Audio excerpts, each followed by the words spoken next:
And we are live again with Satisfactory.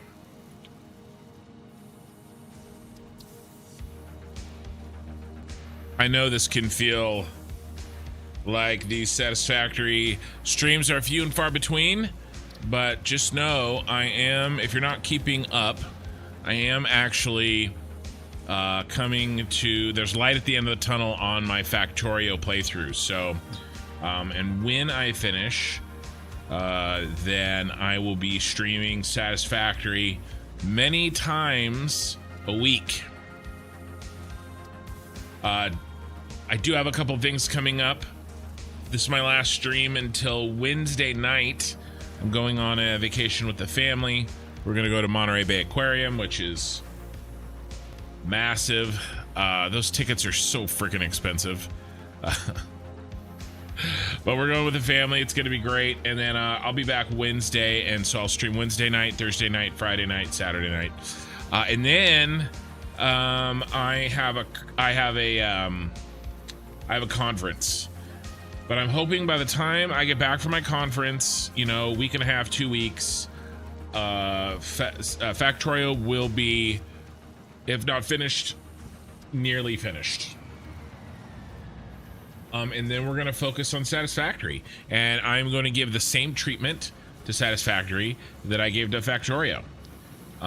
You know, 4, 5, 6 streams a week. You know, 6 to 12 hours each. Right? So that's the goal.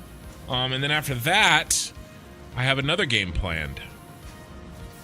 So, yeah.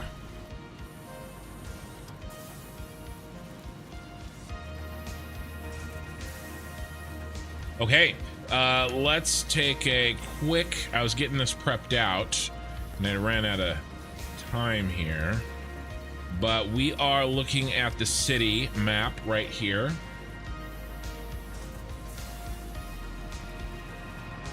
I have indeed converted Google Docs into a giant graph paper.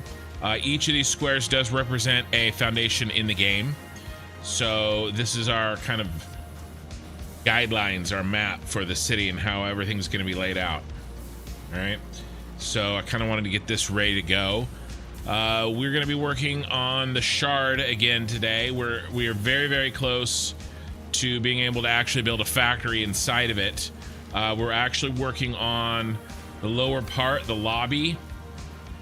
The garage, as it were. So we're continuing working on that today. And so let's get in and let's see what we got. It's going to be a lot nicer when I can stay in one game, because, you know, day after day, because it's tough sometimes kind of getting back into the feel of one game, because I'm trying to do, you know, pretty difficult stuff for me. For me, it's difficult, right?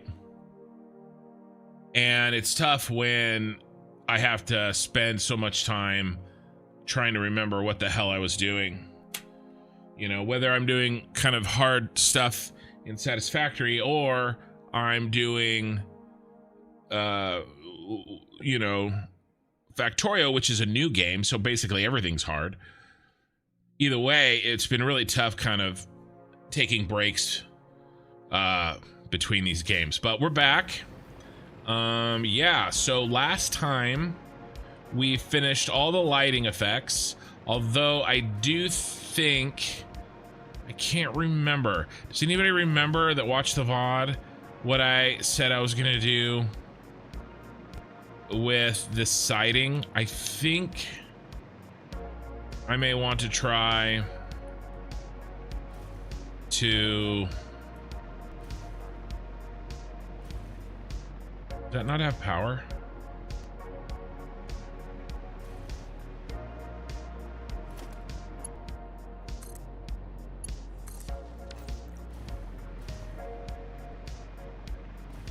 I think I may want to try to run something down this outside edge. I don't know. I'm open to suggestion on that. And I think we did come to a decision, like this corner here, if we should run, you know, a similar line. I just can't remember where we ended up. So if anybody remembers, you know, let me know.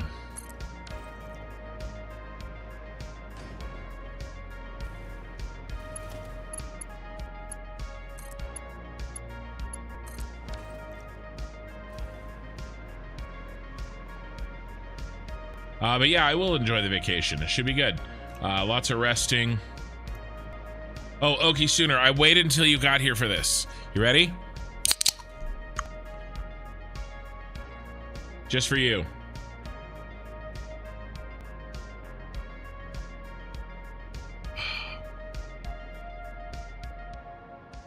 Just the small one.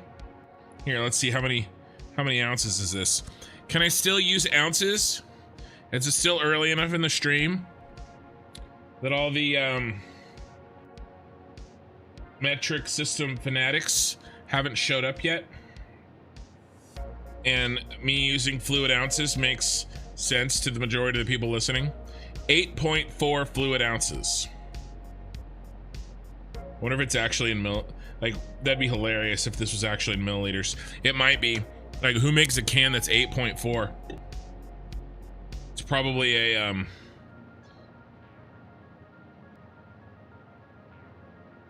really dark in here.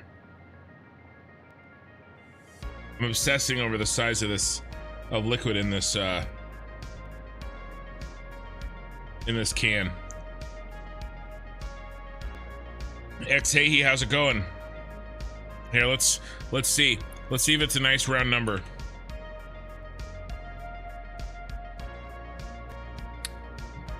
.4 fluid ounces to milliliters.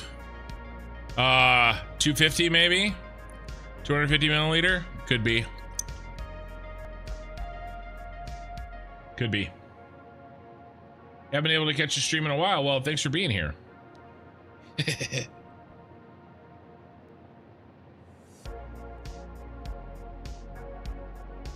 I'm not a Dane yet. Yeah, we're gonna be all right.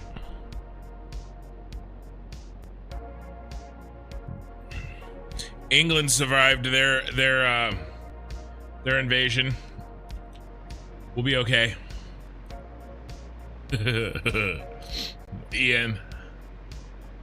Hey, Tom G. Okay. So what we need to do is we need to get a handle on how the building interacts with the road. Scared to see how much you missed? Well, hey, I've been really focused on Factorio, so I've only been really doing one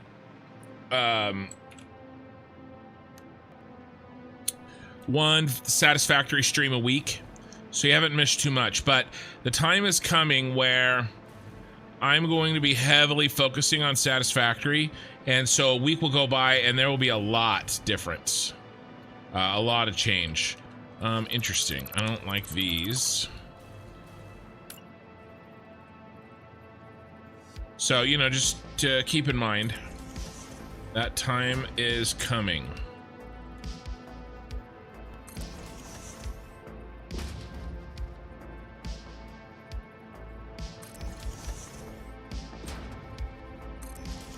All right, much better.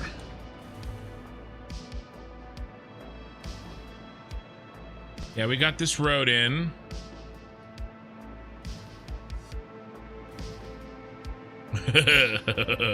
I knew, Oki. I knew Soda was gonna say something like that. Hey, Billy. Sure they survived if the Vikings never left. I know. That's okay. We have a diverse cast of people here in the the People's Republic of California.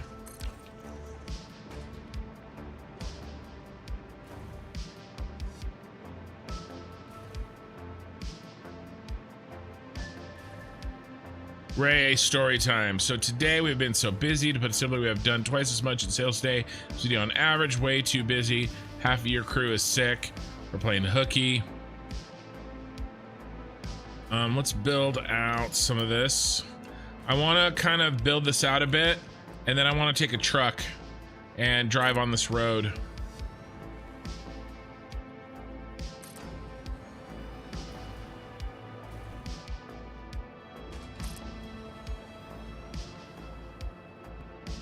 Are you banning Factorio? No, but I'm getting close to finishing it. So Factorio is a game, I mean, it's actually similar to Satisfactory, right? Like, there's a lot of choice in kind of how you play. One girl got ratted out by a couple of girls that did show up for work. She's been at a party all night. Oh. Good times. So, like, I could stay and put probably another 200 hours on that save, you know, and it would be legitimate. It would be interesting, you know, but the problem is that I have Satisfactory that needs attention. And then I really do want to get to that MMO like quickly.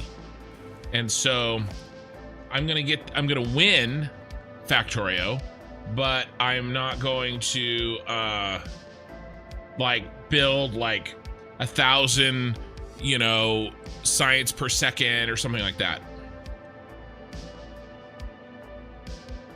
He had rodeo night at the Ag Center down the road. Saw a lot of big guys and big families. So Ray's telling a story about to chat. She works as a, what's your title? Are you like a store manager or like senior like manager? She works very hard at a very busy McDonald's, and so she's discussing some of her difficult evening. And so a bunch of big guys showed up, huh? With a bunch of big orders. But yeah, I am really enjoying Factorio. Ooh. And I can tell you right now, I will be playing again. I will play another playthrough. I feel like this playthrough for me in Factorio was just like a learning one. Like, what is the game about? You know, and there are a lot of things that I want to do with the game, but I just don't feel like I have the time to do it, to do what I could. Night shift manager? Okay.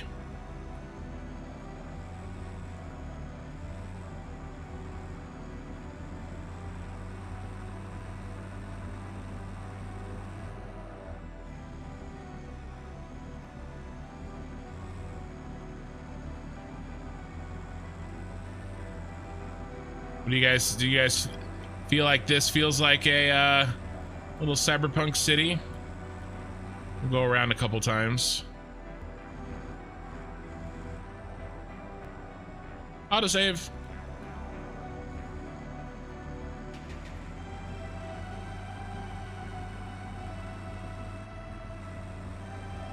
But yeah, I really do enjoy Factorio, but it really does take a long time, for me at least, to kind of unlock how things really work in my brain, you know. And like what I'm doing on Aquilo, I'm actually relatively proud of, but I was relatively proud of what I did on Novice my first week, you know. But now I look at what I did on Novice and I'm like, oh my God, this effing sucks. And so will I feel that way about what I'm doing on Aquilo like in 200 hours from now? I mean, most assuredly, yes, I will, you know. I gotta get better at driving. So yeah, I mean, I definitely want to do, you know, all legendary items, and I want to rebuild Vulcanus and Novice and all the stuff. But I think what I would rather do is start a fresh playthrough. You know, I think that's what I would rather do, but I can't really do that right now. I think the stuff in the background, look at the background. I think that adds so much, right? That's the whole thing with this is, I mean, look at this screenshot. Obviously there's wires and shit in the way, but like this is what I'm going for. Like the whole environment, right? Not just the road that we're on, not just the detail, but like the whole thing, I think. You know, I think it all, because that's actually the part that I was the most disappointed with the Star Wars save. Like, yeah, like everything was epic, and you know, yeah, it looked like the Jedi Temple, and the Super Star Destroyer was super cool, but like when you were traveling from factory to factory, there wasn't a lot in between. It was just, they were kind of isolated. It wasn't an entire environment, you know? It was like just a couple of factories. So that's kind of what I'm trying to do here with the Cyberpunk City, is make a complete environment where every screenshot from the foreground to the background looks like we're in a city.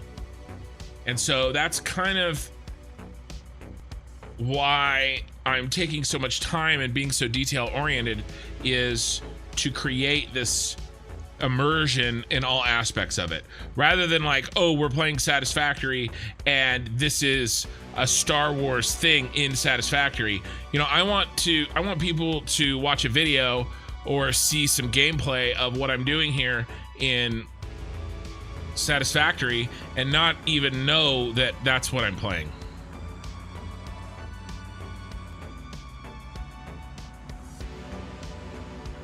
Are the trucks gonna enter the bottom of the shard? Yeah, or maybe the top. It's kind of what I'm thinking about a little bit while we drive up and down this. I also kind of wanted to make sure that this whole thing works. This is also kind of a test case for, I want to do overpasses and underpasses.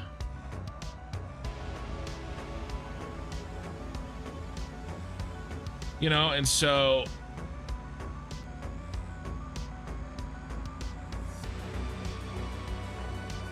I think all this works.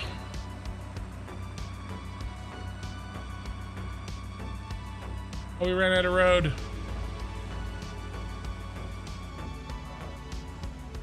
All right, I think I'm done.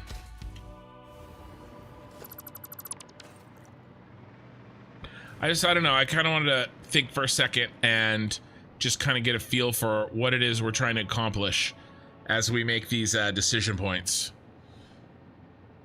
Two of my guys, 118, and the other was 16 or 17. They decided to go play around a little too much. Team Persona literally had to physically get between them to keep them from beating the crap out of each other. It looks cool at night, like the blue and the purple. Yeah, definitely. They're both taller than me by a good 6 inches. I would know me, a small woman myself. Feeling like your buildings suck is absolutely part of the Factorio process. Yeah, no, absolutely. And you know, that playthrough for me for Factorio, you know, it's a new playthrough, right? It's new for me, but everybody got to see me like ride the struggle bus. And so I'm kind of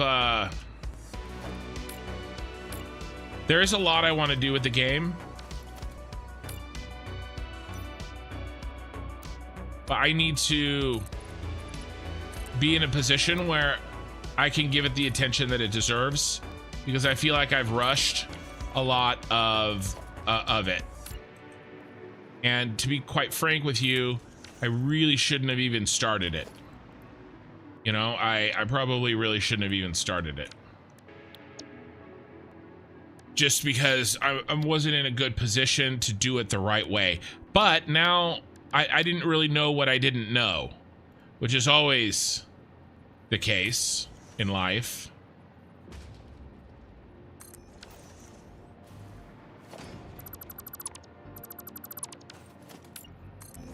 And now I have a better feeling for kind of how far behind I am.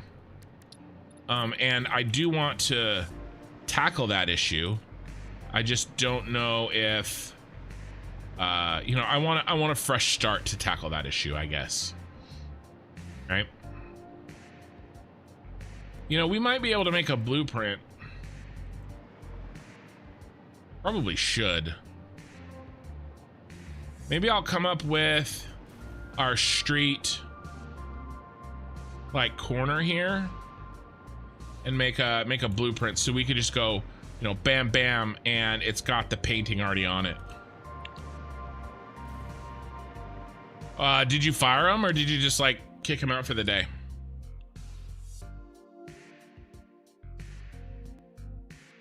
What building is the next factory going to be based on?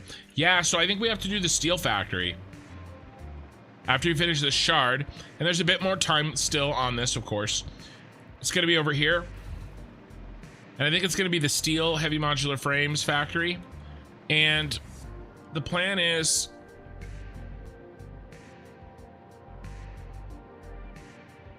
this guy,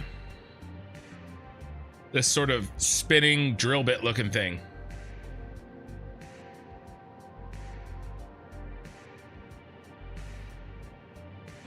So, yeah, I've got some ideas on how to do this.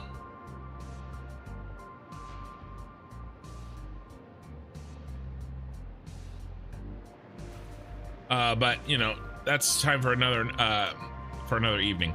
All right. Let's fix up this corner.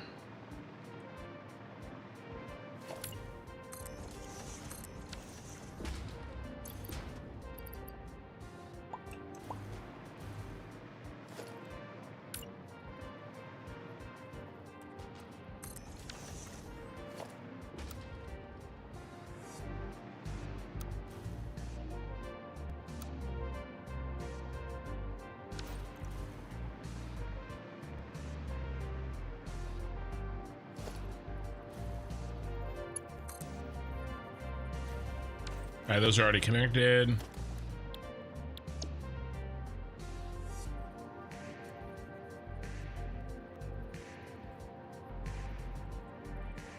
You can't personally fire them. It makes sense, but I can send them home indefinitely until they beg for their job back from the GM. And usually she takes my opinion in consideration. Well, that's good. It always sucks. Like, one of the hardest things that I've found kind of in life is when find yourself in a position where you have a certain responsibility, but you have very little to no authority to make that responsibility, you know, to affect that responsibility correctly, I guess. You know, it can be extremely frustrating.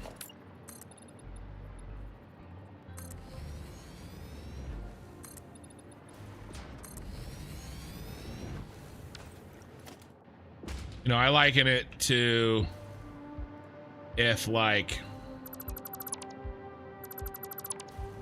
you know, if I were to put like my 14-year-old daughter in charge of, you know, the house or whatever while we're gone, but then I don't tell my other kids that they have to listen to her, right? So I've made her responsible for something, but she doesn't have authority to do what needs to be done. You know, that could be extremely frustrating. It's one of the most frustrating things that I've run into as an adult.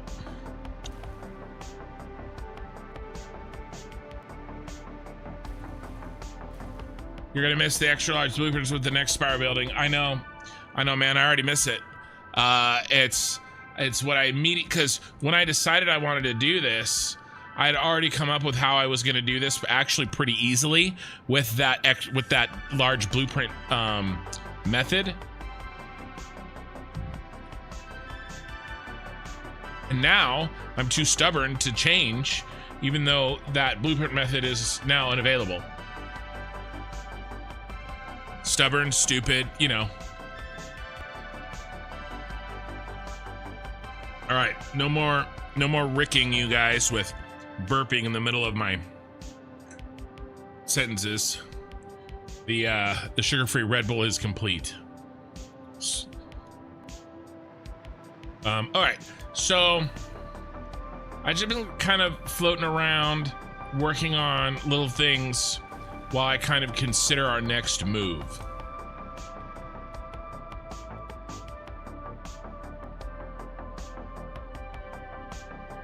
Yeah, it's incredibly frustrating, and everyone's here 30 more than you like. Yeah. Ooh, let's do this one too. This one I did differently. Crap. We can peel back.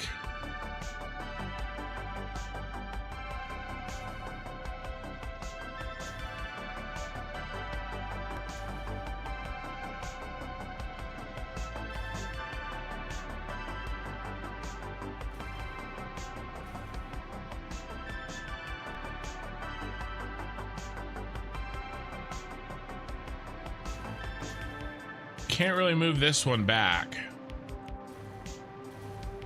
And I wanted to match. So let's see how this works.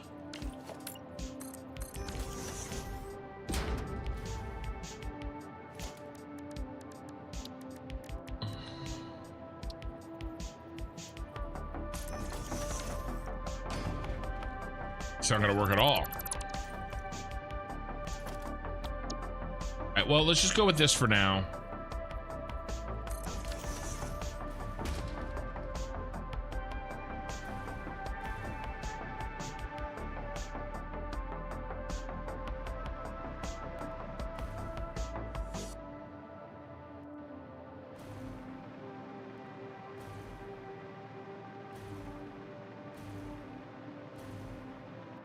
Your second attempt at a ship in Factorio survived this time. Got from novice to volcanist with minor front damage, lost 2 collectors but otherwise intact.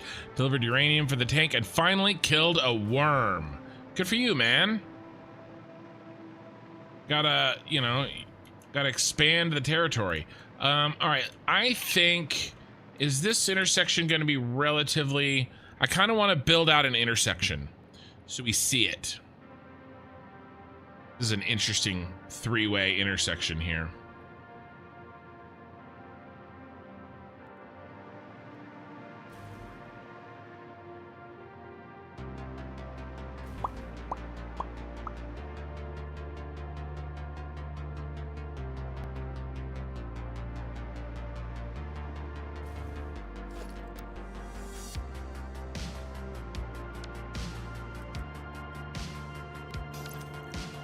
All right, let's do a little bit of road work here, just because I kind of have an itch to get a feeling for how this works.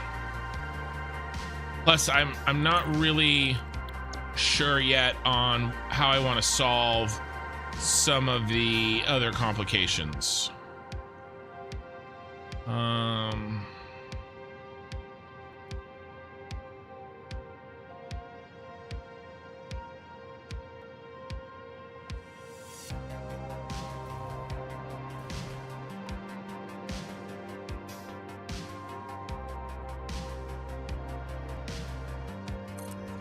So, that's all right.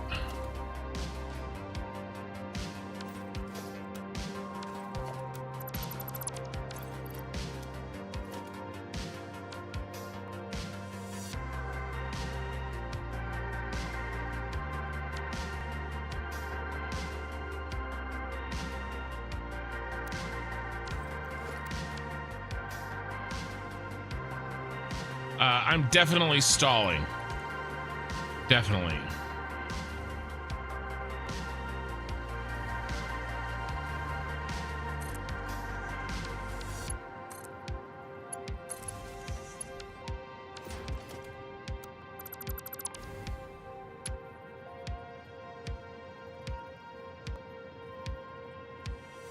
Oh, wow.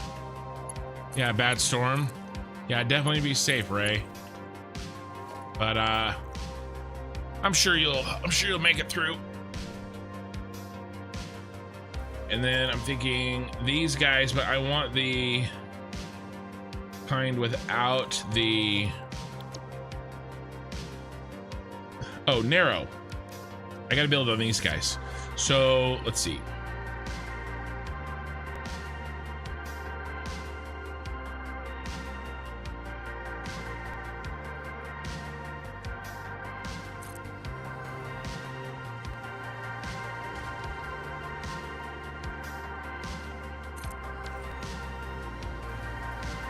Yeah.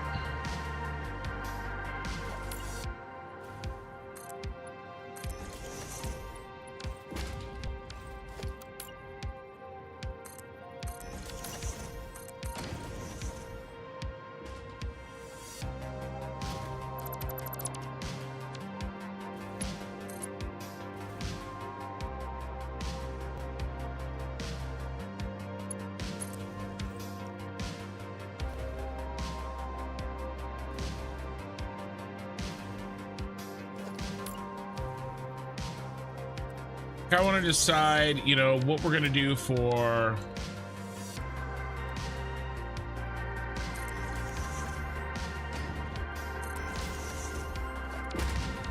painting and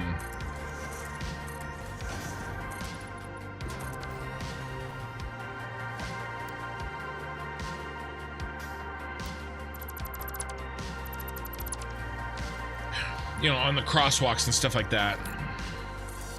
And maybe make a blueprint for it. I feel like it's something that we're going to be doing a lot of.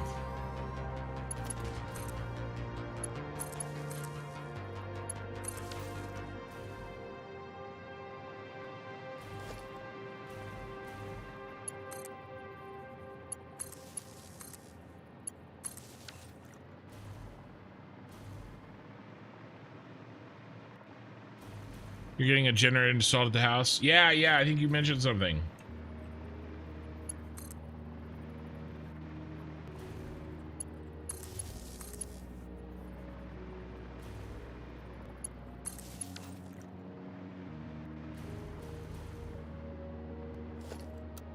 All right, let's see. We would go... I don't know exactly what I'm going to do yet. But let's call it... 1, 2 here.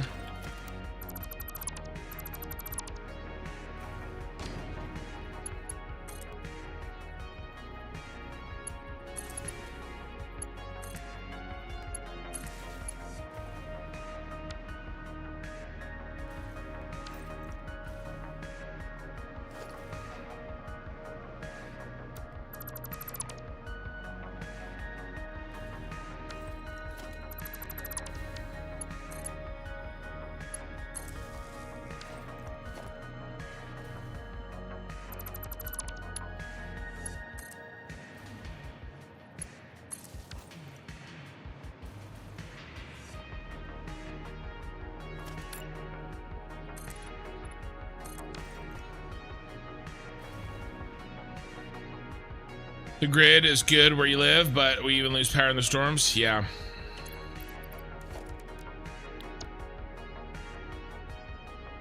Bum, bum, bum, bum, bum.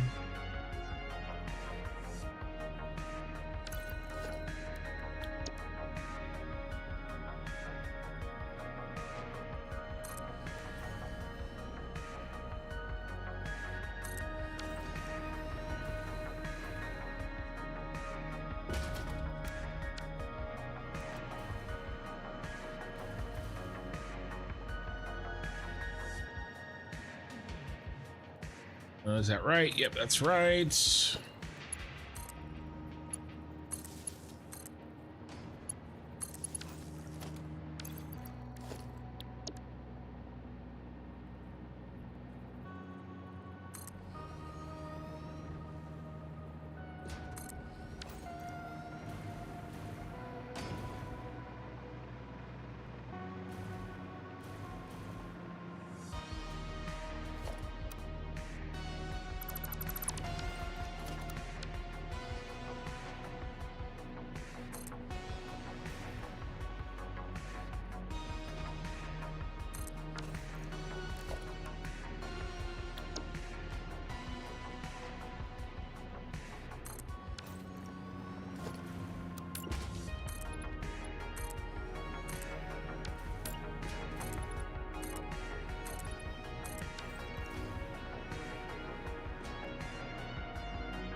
Okay, and now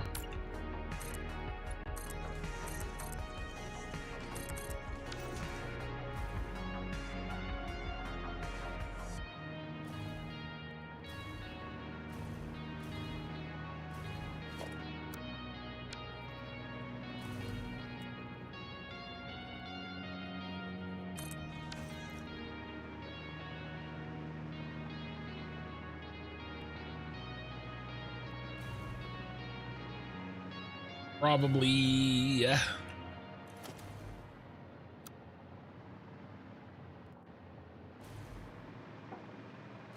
don't know.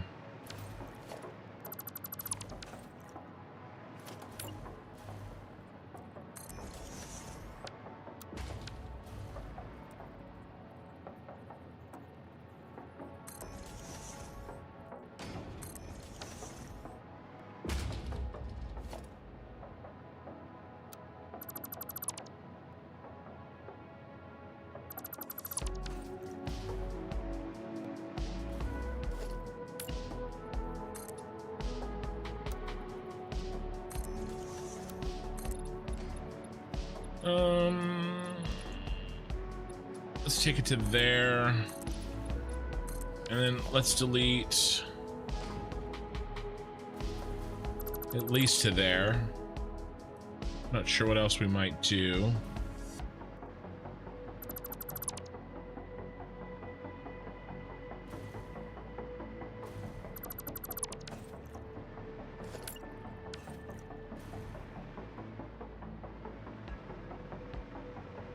We should build out the other side. And we're working in this area here. And I think I'm gonna do a kind of gas station in here, but I'm not sure.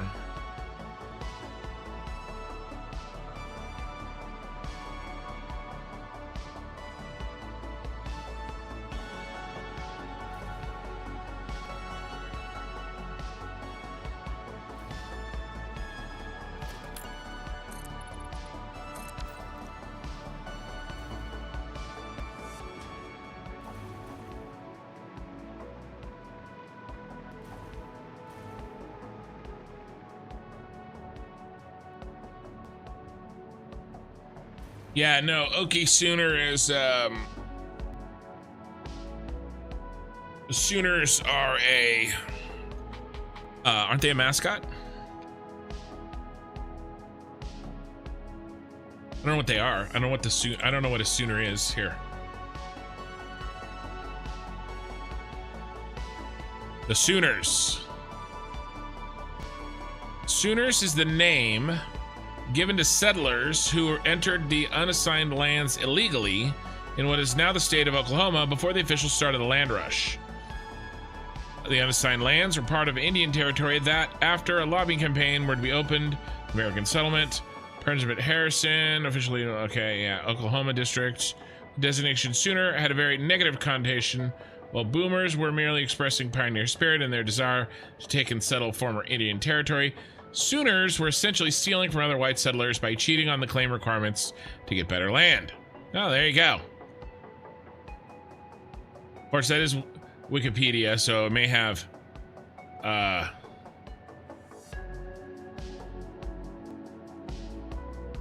you know, a twist one way or another on that. So the Okie Sooner, there you go. Beer drinking club, providing custom beer drinking merchandise and apparel. Yeah, we cheated, so sue us. That was a long time ago. Okay.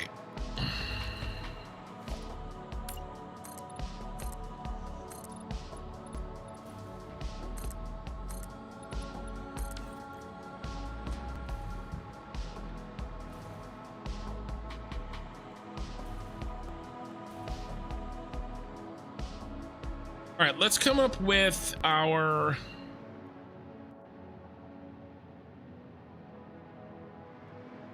designation. He didn't expect a history lesson. Well, you know, I wouldn't necessarily call reading one paragraph from one article a history lesson. I thought they were a mascot for the college team. That's what I thought I was looking at. But I got that too. Let's see.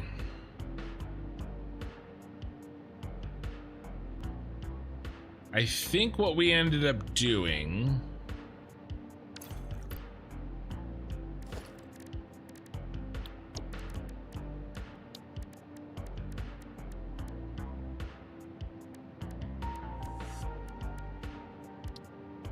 I really like this small sidewalk. Should we do it here?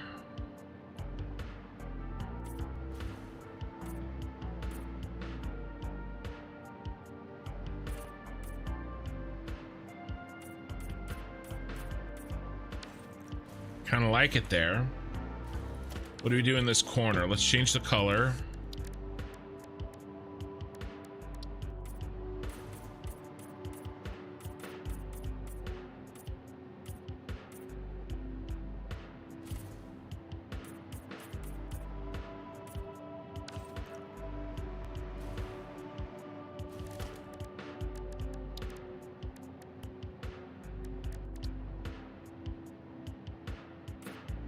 Not bad. That's clean.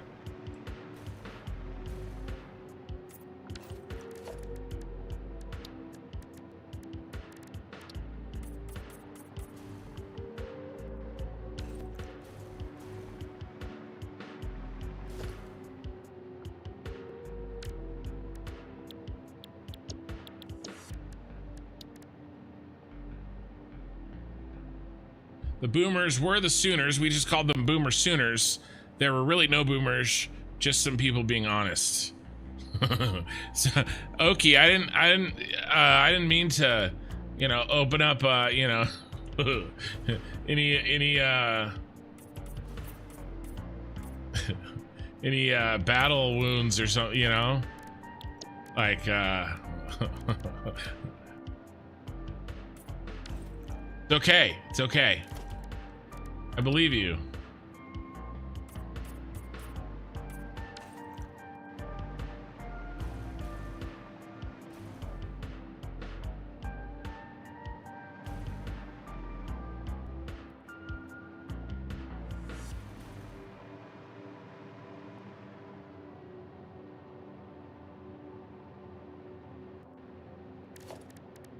I think something like this is gonna look great.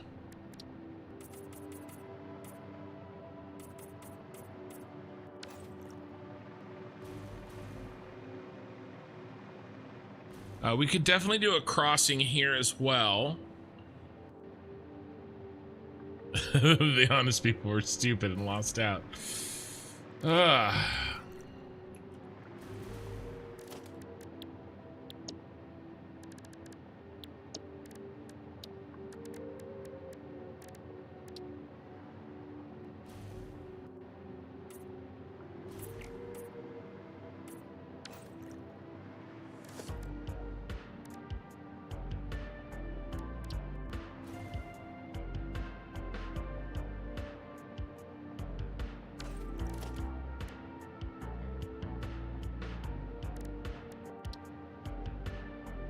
I think if I remember correctly, we did something like this.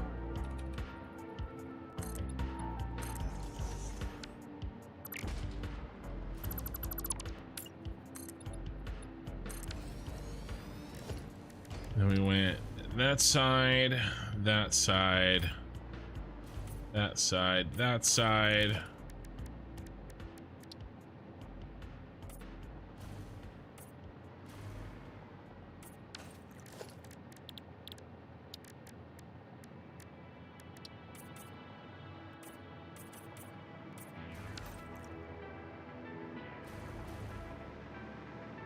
I'm a little unsure as how to actually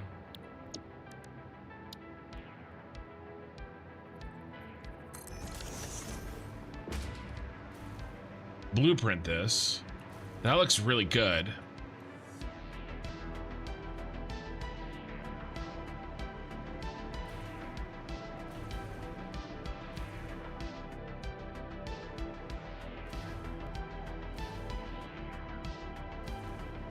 probably have to remove these patterns. All right, what if I can do like these squares and then these squares, including that median, right? 1, 2, 3, 4, 5, 6, 7, 8. Can't do that. I can do 4 and 4 though. Yeah, all right, let's see if we can make a blueprint for this so that, you know, we have a lot of these intersections to build, and it seems silly to me to not try to make a standardized method of constructing the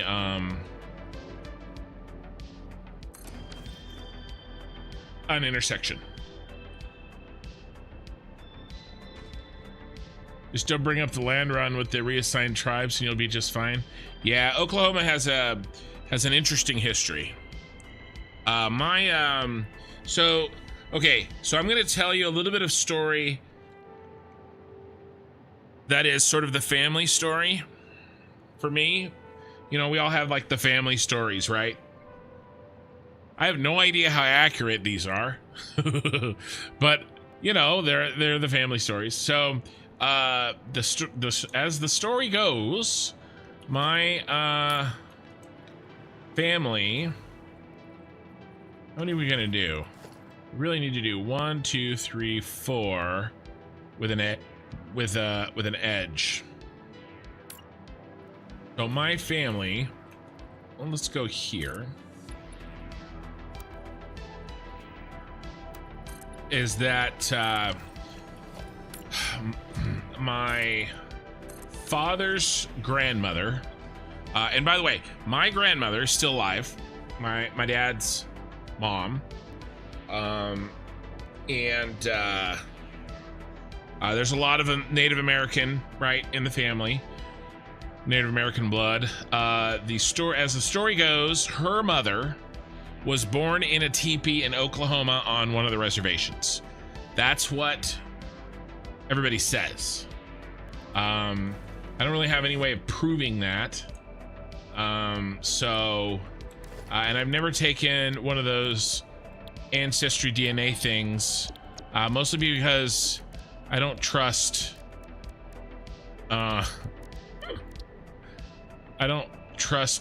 people and or institutions to have that kind of data on me.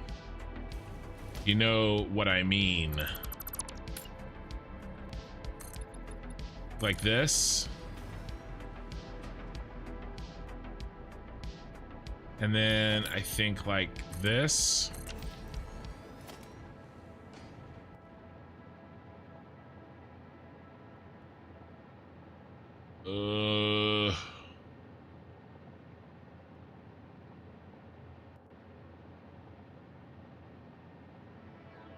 Yeah.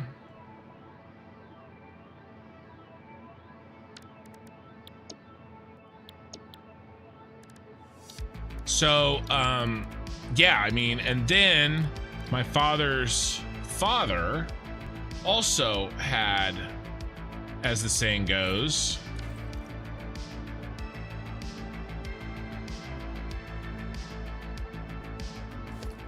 one, two, three. Yeah, so it'll be this guy.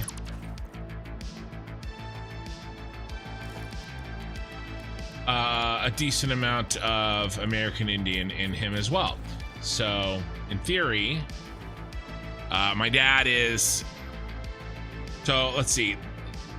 Great grandma was supposed to be half, which makes my grandmother 25%. But then my dad is more than half of 25% because his dad had some too. So, you know, I don't know. I don't know. But by the time it gets down to me, it's pretty... You know, pretty watered down there. So but I can make my jokes.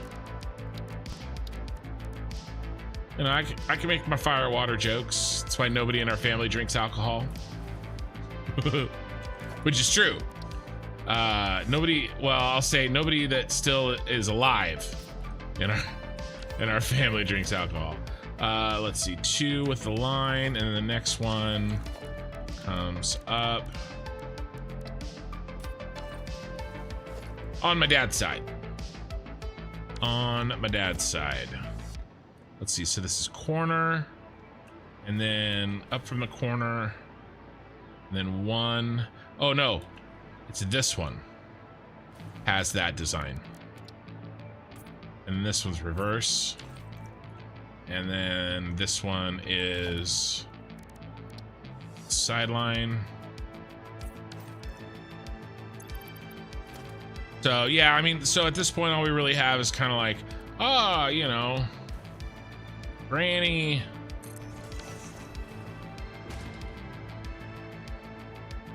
was born, you know, in a TP. I'm like, okay. You know, I don't know whether or not that happened. Probably though.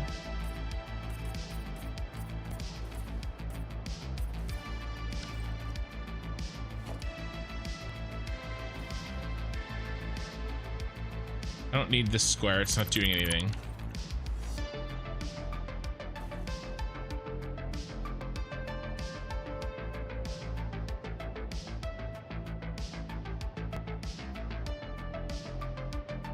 Okay, this is gonna be left side.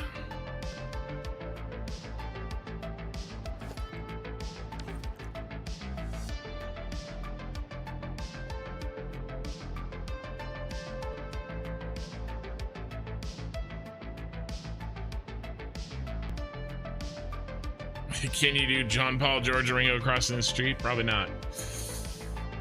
Same, all those ancestry databases have been hacked so multiple times.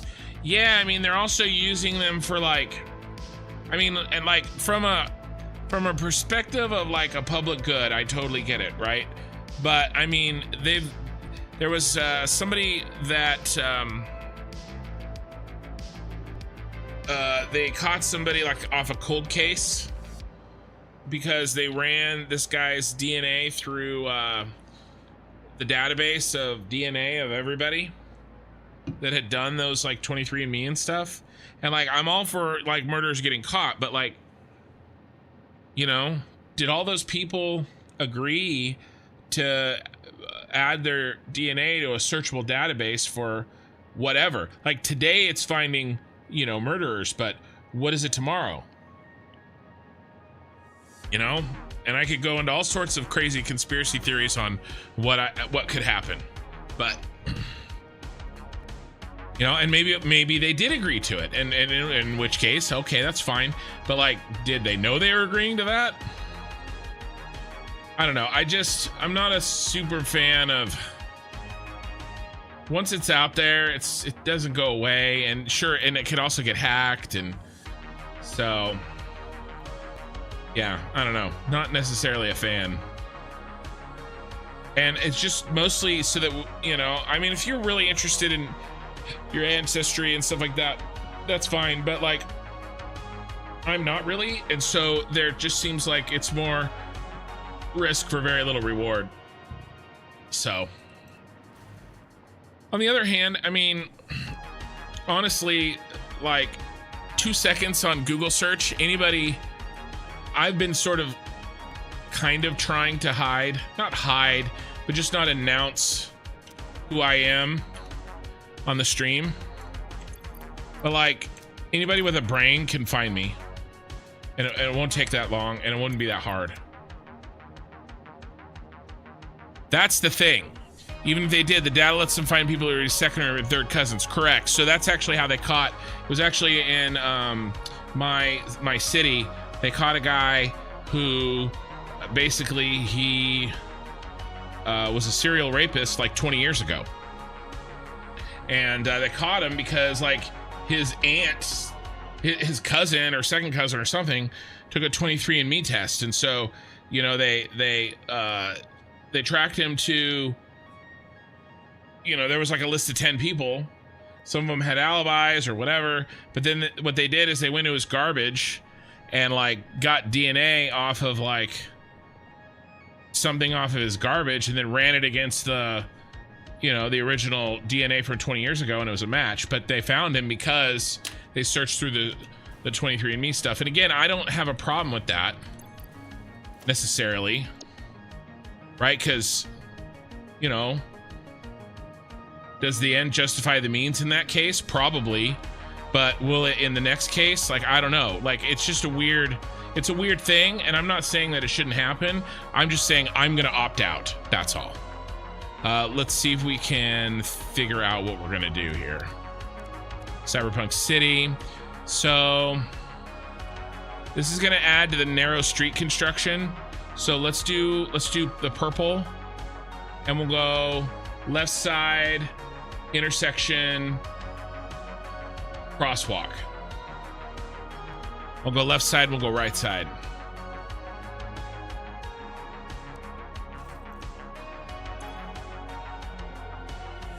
Left side, crosswalk.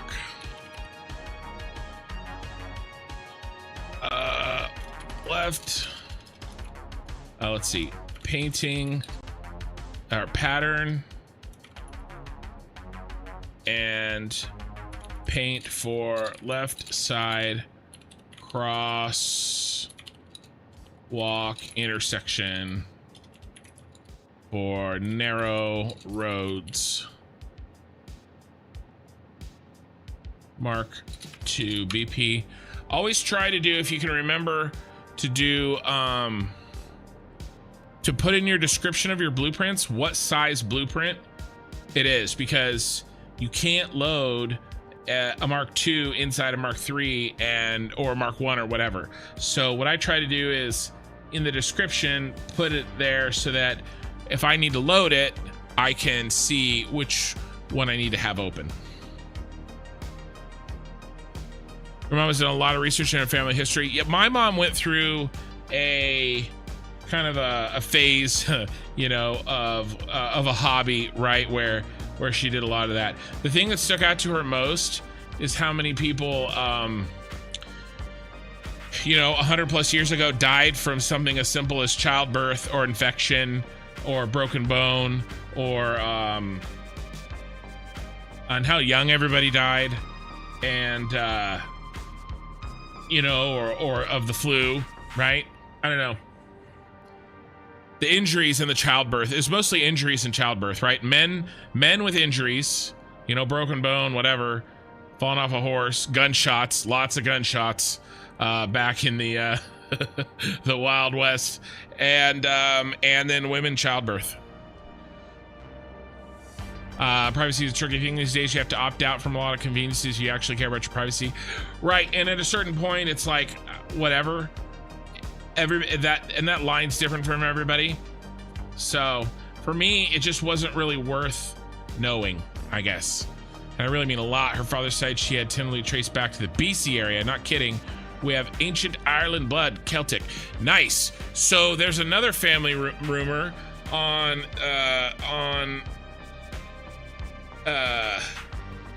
other side, another part of my dad's family, where apparently there's a castle here. Now we're going down the rabbit trail.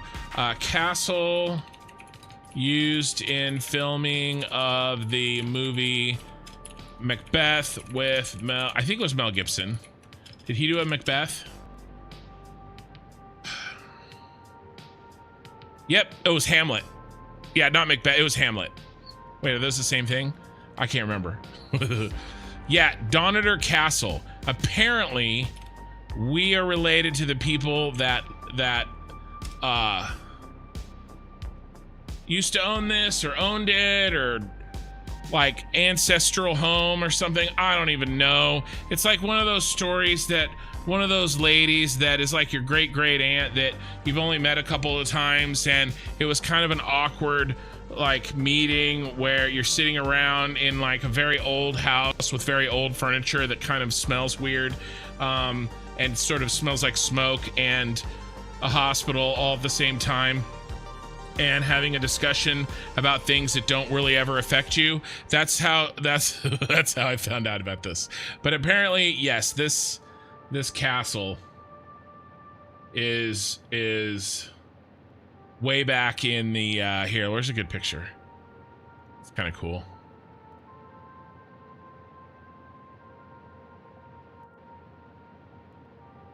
I mean, I don't even know if I'd call that a castle. I mean, that's just kind of like, you know, I mean, calling that a castle seems a little bit of a stretch. It looks more like a it looks more like a, oh, I see. Oh, that's cool. They reconstructed it.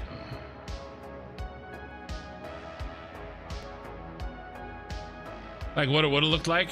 Oh, that's nice. That's a GIF. That's actually really cool. So that's what it looks like. And then they were like, okay, what did it actually look like? Nice. Yeah, it's definitely like a, it looks like a, you know, a beach fort, you know? I like it. Anyway, so I don't know, those are the stories, right? Well, and every family has stories like that. Let's select.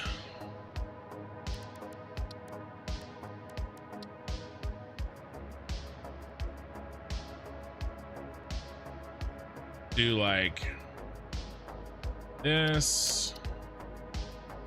Castle shaming. Yeah, I'm castle shaming. Yeah. More like a keep for sure. Oh yeah, I'm not supposed to call the Scottish play by name. Yeah, true. Yeah, you can't say that. What do you say? What do you call it? I have drama friends. I was never in like drama, but I was in the choirs, and so I was very adjacent.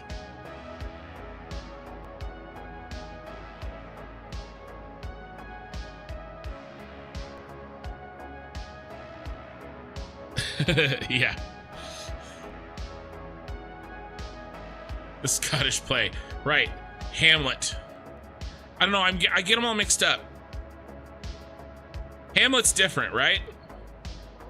Hamlet's different than the Scottish play.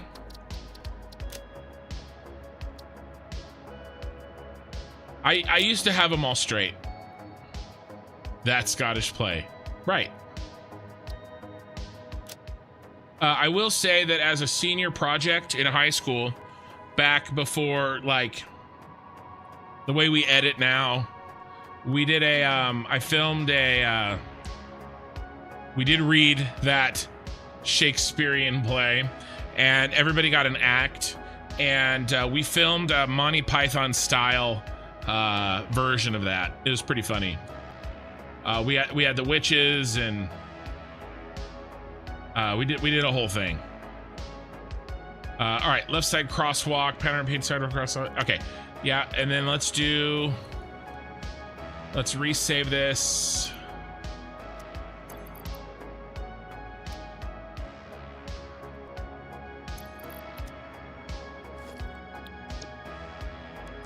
Bum bum bum bum bum. We're gonna go like this. Left side crosswalk. And then we'll resave this right side crosswalk, and then we have to flip it. I will tell you, man, that I'm a little bit spoiled from Factorio being able to one button flip blueprints. Okay, you can say Hamlet, right? What play is Hamlet from? Tragedy of Hamlet. So those are two different plays. I thought so.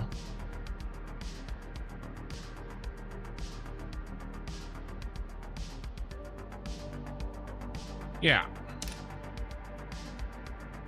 But yes, you have to leave the light on in the stage and all that good stuff. All right, so what if we delete these?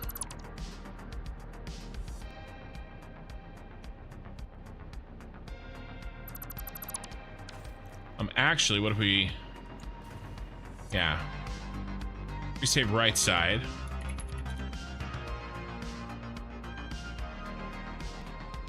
Yeah, the Salem Trials. You turn the Salem Witch Trials into a Monty Python skit. Wow, that's deep for high school. All Right side crosswalk. Pattern of paint for right side crosswalk. Intersection for narrow roads. Set directory here.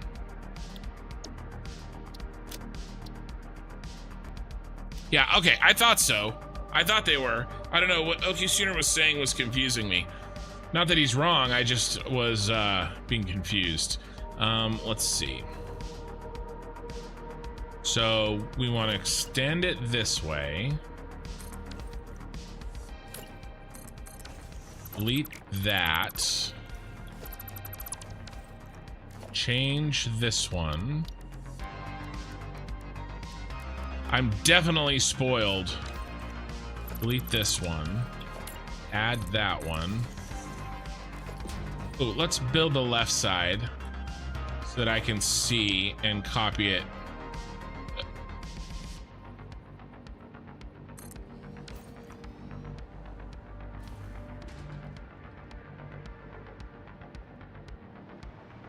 Bum.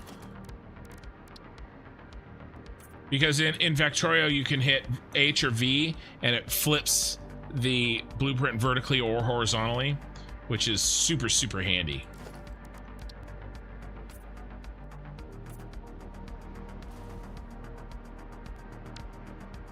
Nope. Needs to be this one. And then that one.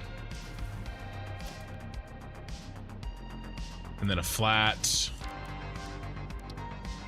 Actually, we won't do the flat. We'll let the flat on this one fill in that spot.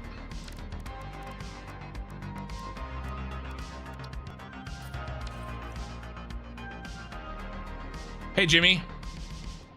I have to replace the stench of dead theater spirits with a different stench. Be right back.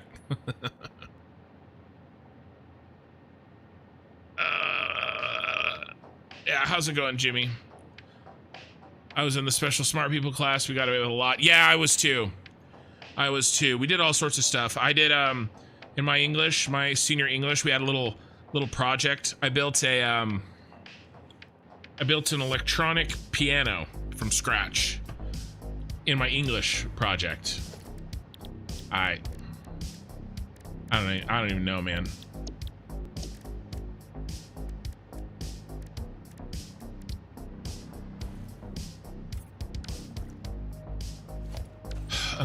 Where's the corner that we want? The corner needs to be over here. And this needs to be another sideline. And then we need to paint it. All right, do we think that is the opposite?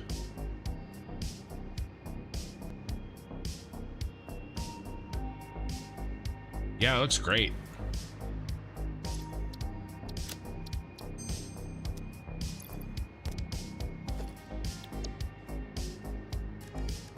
Bum, bum, bum, bum. All right, let's see how. Here, let's see how they move. Let's see how they work together in isolation.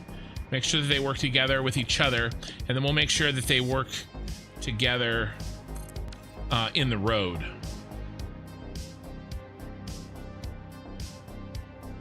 Actually, nice. Yeah, I was very. My choir friends all did theater, but I didn't. So I was theater adjacent. D Meyer, hey, how's it going? Welcome on Twitch. Yeah, that looks good. That looks exactly like it's supposed to, I think. All right, so let's try putting that in place. Not here because that's a weird one. Let's do it up. Let's do it over here. You're a great stagehand. Hey, welcome. I had drama for semester 2, but I had issues predicting my voice. I'm naturally soft-spoken. Didn't have to start being loud till you work there. Nice. All right, so in theory, we want to delete this row, these rows, And these guys. After about my freshman year, I would say sophomore year of high school. So here's something you guys may not know.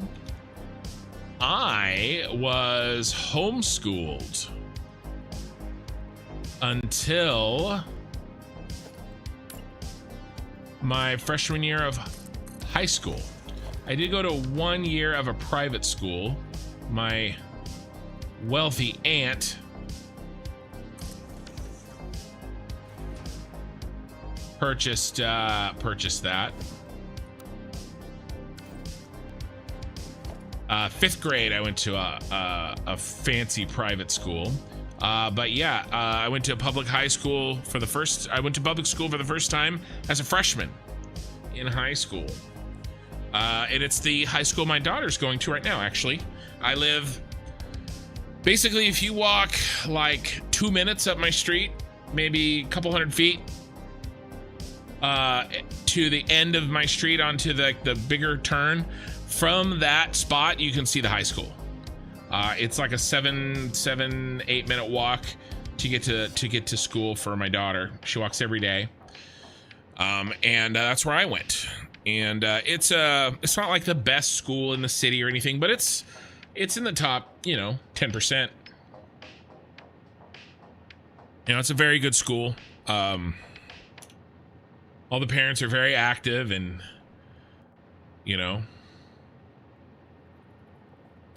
getting lots of money out of other parents. Boom, boom.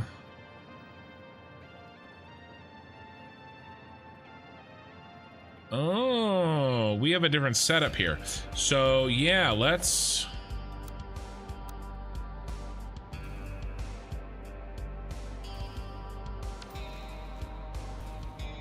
Ooh, how are we going to set this up?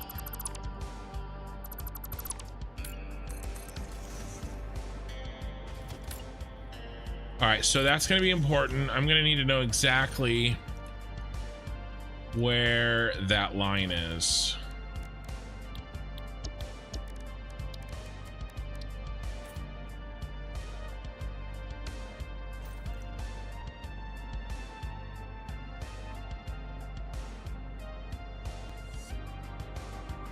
Yeah, nice. Well, it was uphill both ways. There was also downhill both ways. Oh, I don't think we build that.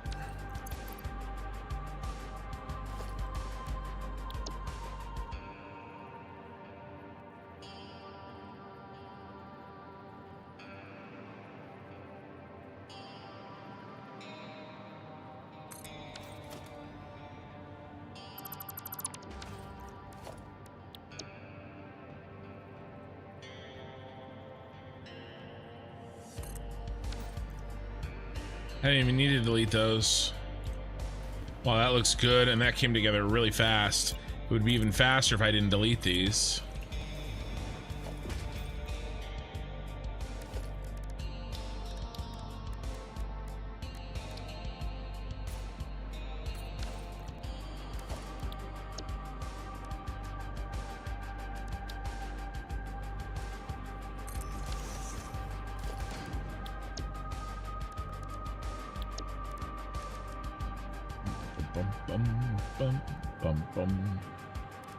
Another thing that I will say Factorio has done for me is there were a lot of times where I would debate whether or not to build a blueprint in Satisfactory. In Factorio, you build a blueprint for everything every time. Like, it's not a debate. Like, that is what you do. You always build a blueprint, or at least you're copying and pasting things, which is the equivalent of building a blueprint in Satisfactory. I still don't know what I'm going to do with this road area in here. essentially between that and this. I don't know what I'm gonna do. Some sort of gas station, right?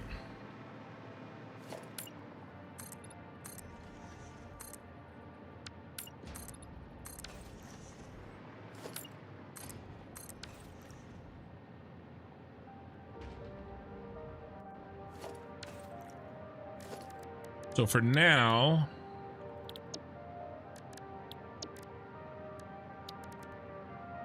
let's change this because this one is probably going to be a special one. There. All right. Then I don't know what we're going to do here, like I said. All right, I feel pretty good about that. Another task done. New York is somewhere you never want to go. I wouldn't mind visiting. You know, I enjoy visiting.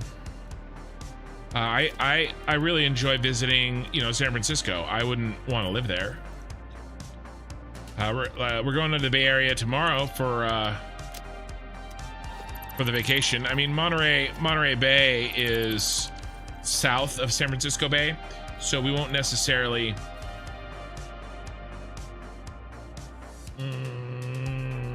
Yeah, I want to do something here. So what are we gonna do? What are we gonna do? What are we gonna do? We're gonna delete these pieces and these pieces, and probably this piece, and probably these pieces.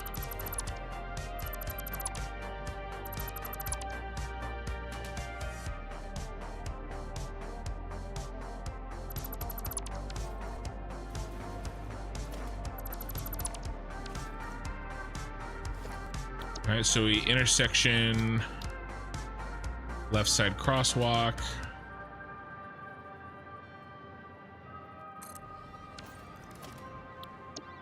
Intersection, right side crosswalk.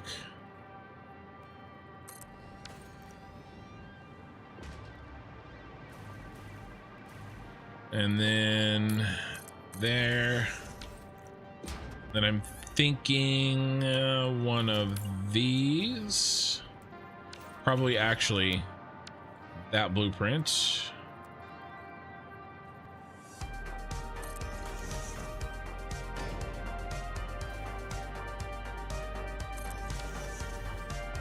Get rid of this and this, and we do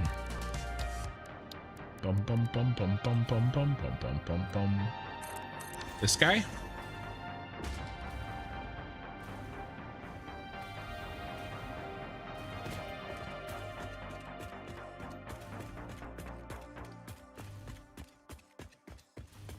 Man, everything looks so big when you're down here walking.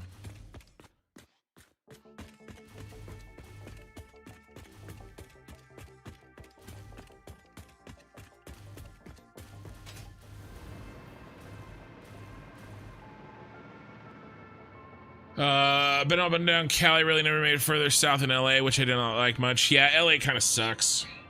I like San Francisco better than LA. San Diego's nice. San Diego is also better than LA. And different parts of LA are different. But LA is huge. So it depends on kind of like what time of day, where you were, and what time of day you were there.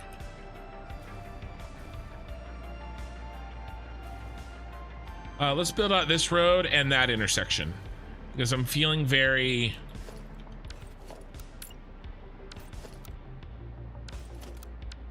building the roads right now have an interest to me, so I want to continue. It's probably 100% cope me not wanting to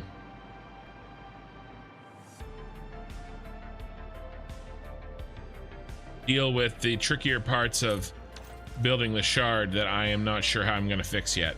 So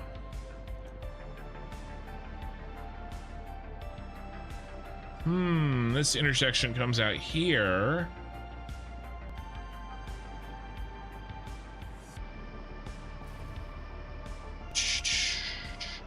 Should definitely do the wide version. So something like, almost flew off the edge of the map.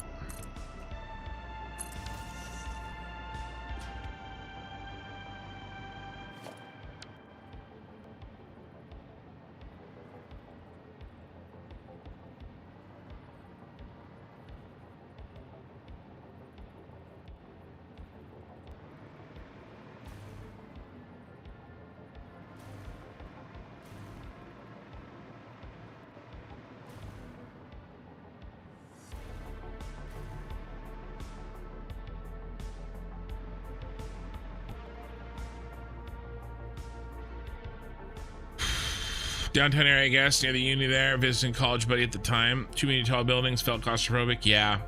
You know, actually, I don't know if you guys, not many people were a follower of mine last summer, but I was, should we move this light?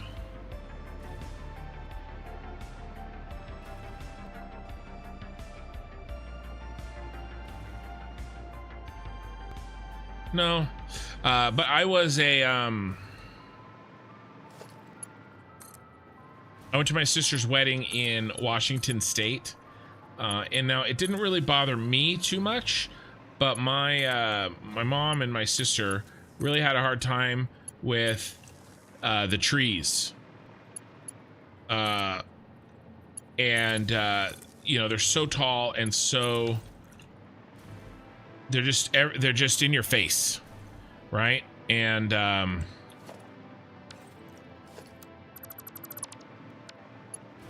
it made them claustrophobic.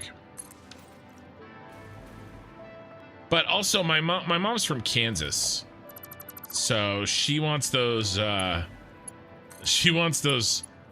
open plains, and we do live in the you know, the valley. And we have trees, of course, but the ones in Seattle were a different beast.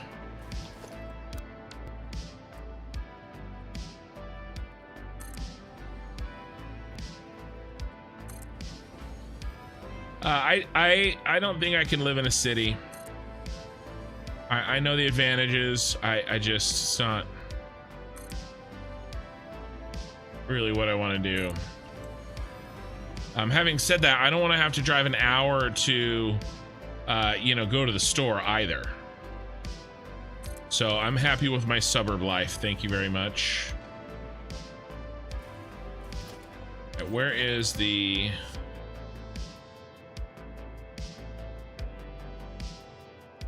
I think we can move that in, actually.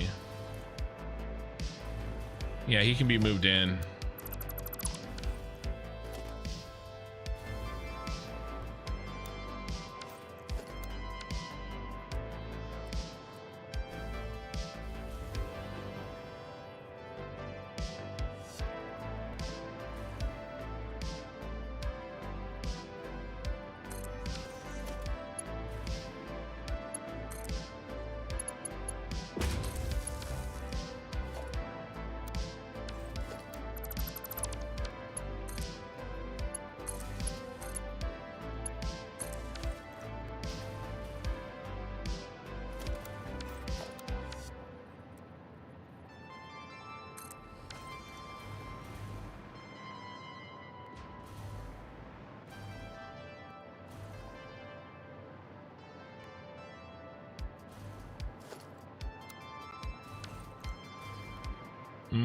Crap. Another mistake.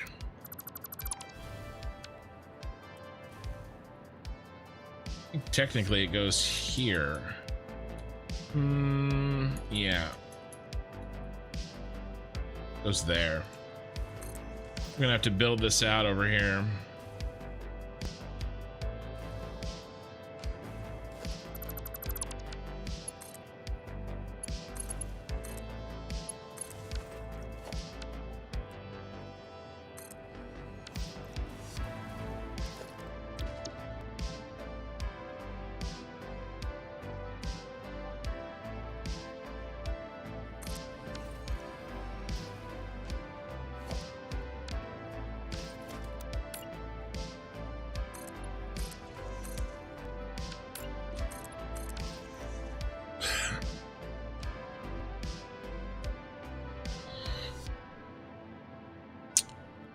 You live in a suburb now because of work and you hate it. I want the city. Yeah, I think a lot of it has to do just how we grow up, you know?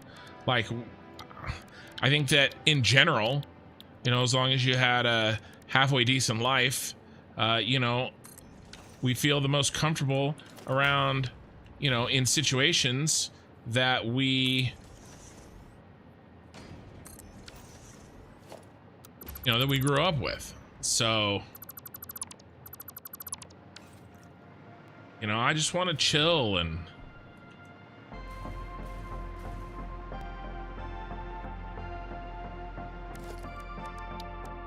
you know, I don't necessarily need my it's very bright. Did I grab the wrong kind? Did I smack the wrong kind? Yeah. All right, so let's do the right side. You know, so yeah, for me, it's very much,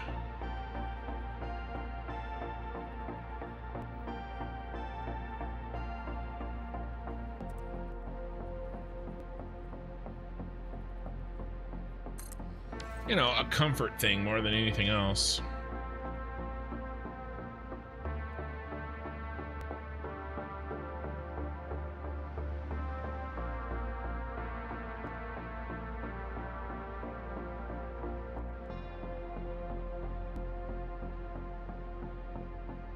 All right, this is gonna screw with us, I think.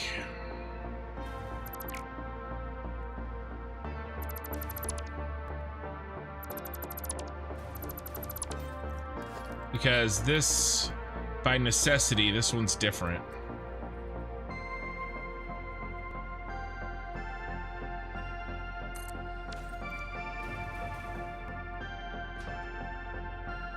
Yeah.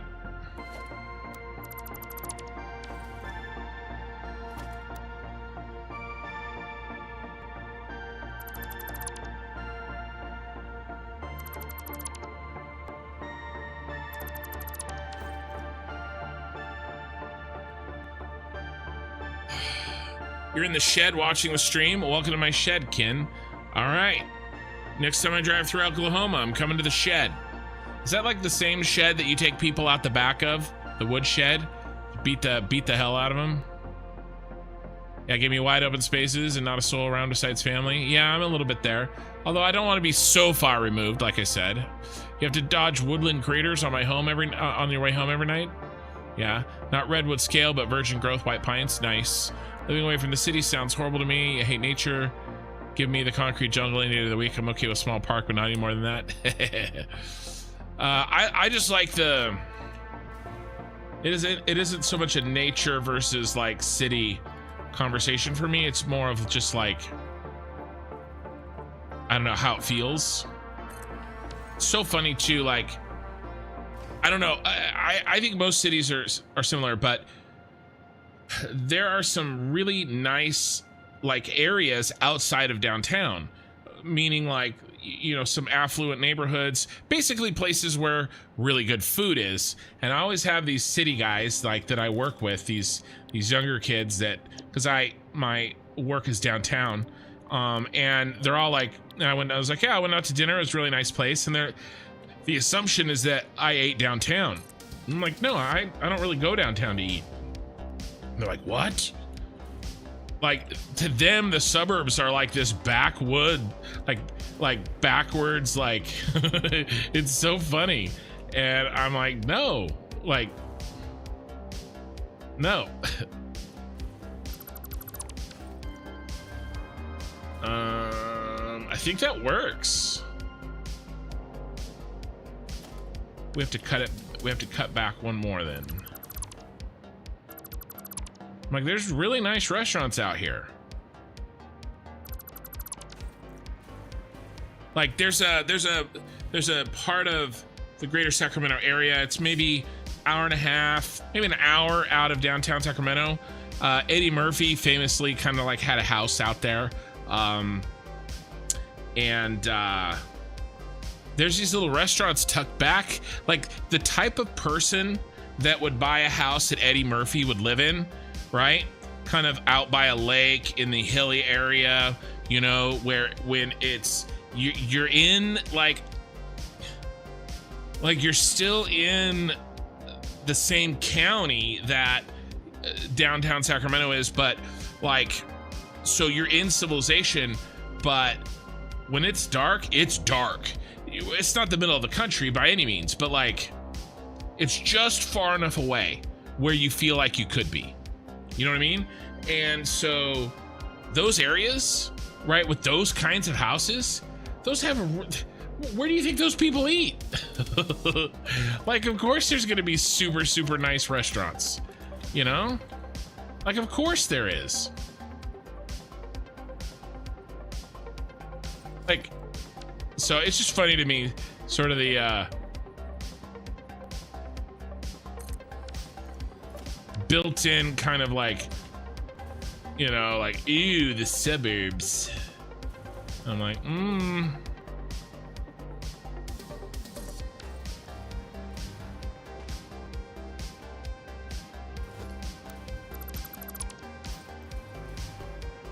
ooh, yeah, that went together fast.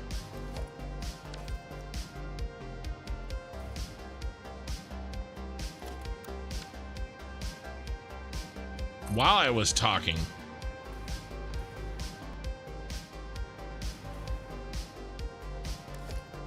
Bum, bum, bum, bum, bum, bum, bum.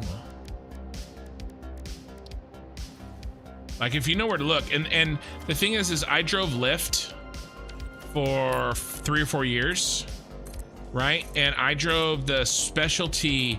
I drove, if you're familiar, I drove Lux Black XL.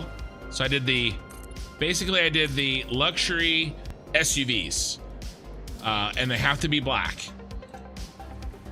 I drove the Lux Black XL. I just found that that type of first of all, I could do it, and I would rather do 2 or 3 Lux Black XL rides that paid me $50 each, even though I spent maybe an hour or even 2 hours between those 2 rides, than like grinding out, being really hard on my car for like $7 a ride and doing, you know, I mean, obviously, right? Like, obviously anybody that had the opportunity, you would make that choice. It's not like it was that big brain of a play for me or anything, but like, those types of people that order the Lux Blacks, you know, they know where to go. So it's kind of interesting.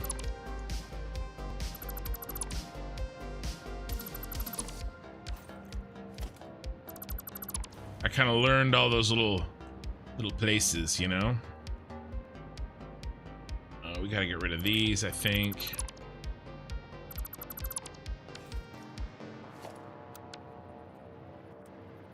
I've had, let's see, have I had any celebrities? Any sports fans? Any baseball fans? Any baseball fans listening? I've got it's a bit of a niche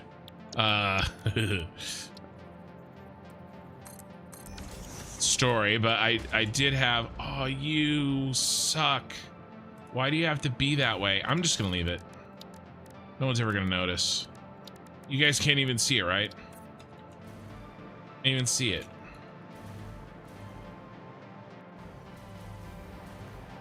But the manager for the San Francisco Giants for years and years was Dusty Baker. He grew up in and went to high school very, very close, the high school next to mine, and his family's all out here. There was a very famous incident in one of the World Series where his one of his little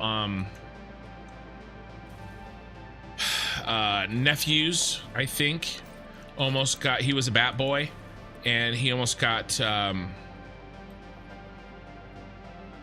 over by that's not it, by one of the runners.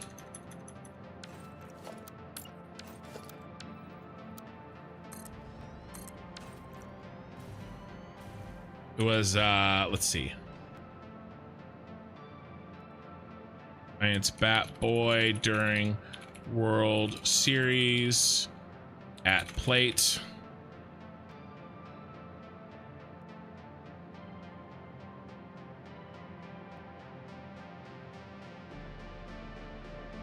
So there you go. It's like Dusty Baker's, you know, one of his nephews or something. I can't remember. There you go. Not really a celebrity.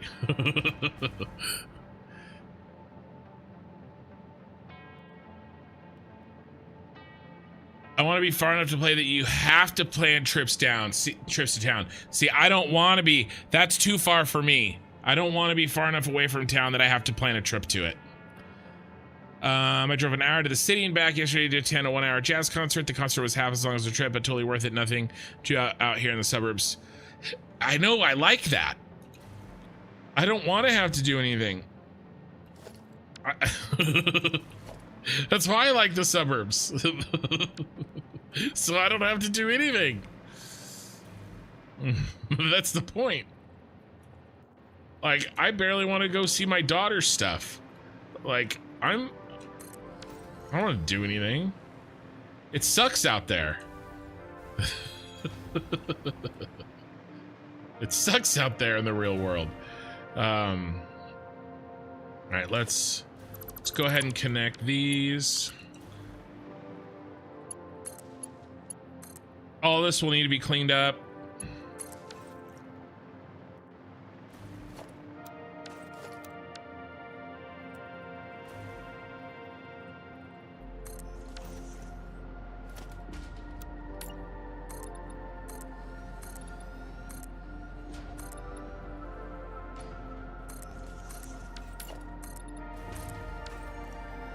But yeah, I mean, going downtown is a little bit of a...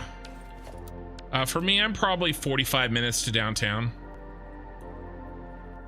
Takes me an hour to get downtown to go to work when I'm, you know, in traffic.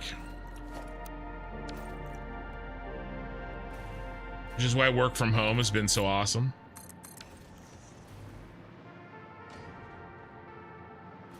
Okay, something like this.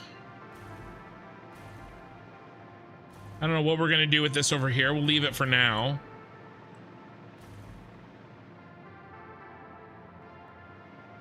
But this is the edge of the map for sure, because we just needed the outside road to this tower. I want to run back. I want to flip the colors so we get all the colors correctly, and then we'll...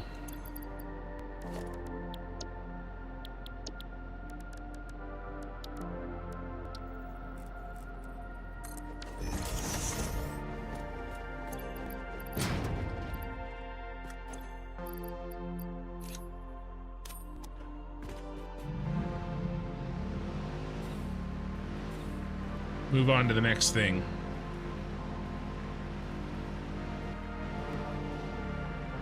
I do like how the city is so big. Oh man, I need a ramp. That it legitimately is the fastest way for me to get around is getting a car.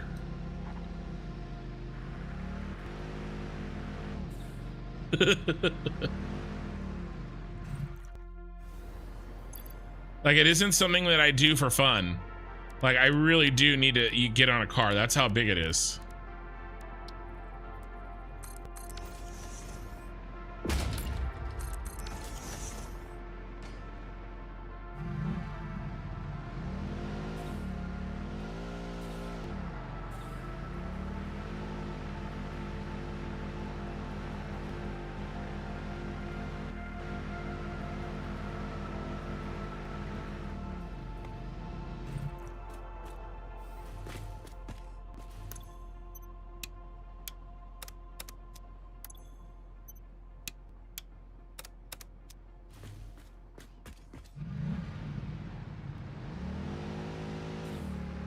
Native particle boards.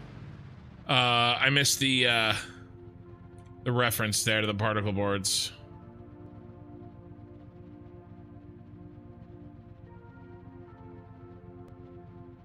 I think having kids is a big factor there. 2 people with kids per suburbs, it seems. Well, I liked suburbs before I had kids, but it's true. It's true. Ooh, I need to jump sides here. There are fewer things to do in the city when you have kids. Agreed.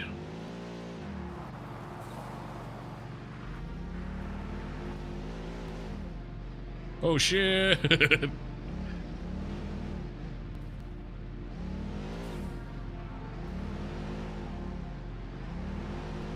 I gotta get up on that sidewalk. I definitely need some sort of overpass or something. Can I take it at an angle and get up there? No. Get up there. Oh, yeah.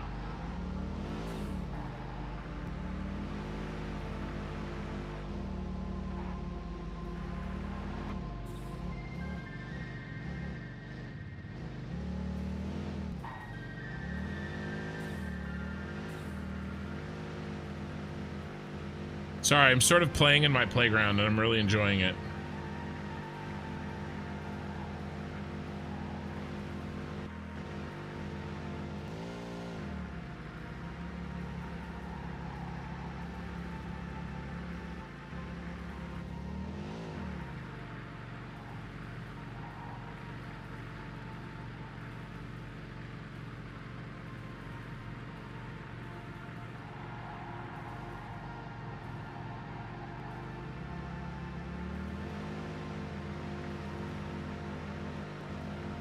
That looks good at night. I love the orange lights on the sides. It really helps with that feeling of movement.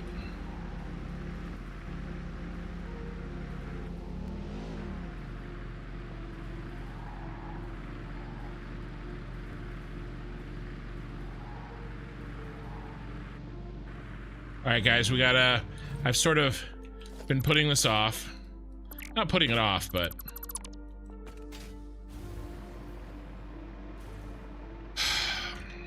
you know, I needed to think a little bit. It's kind of like when you clean off your desk before you get to work so that you can think.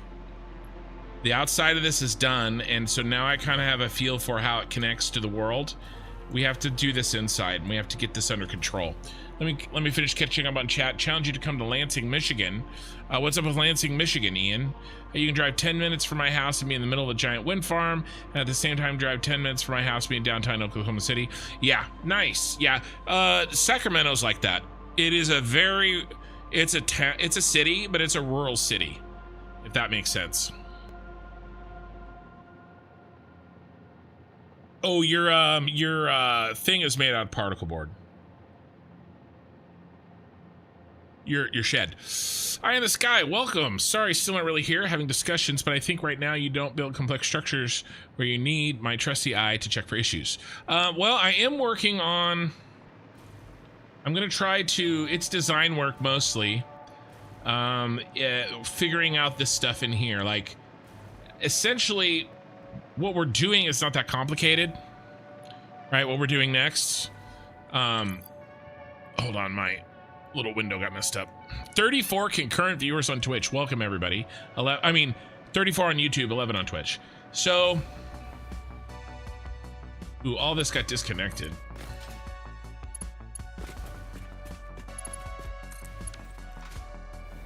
Here we go. So I want to do something interesting with this space. There's no guarantee that the other buildings that we make will be anything other than just a box down here at the bottom. This one, I think I want to keep open. I like the idea. I think that the shard, while not exactly open, kind of suggests an openness down here, right? If we look down, we look down here. Right, obviously there's walls there. It's not totally open, but it kind of suggests an open area down there because these pillars kind of extend out. And so we definitely have that with these pillars kind of extending out, but I think what I might want to do is just leave it open. And maybe even have the roof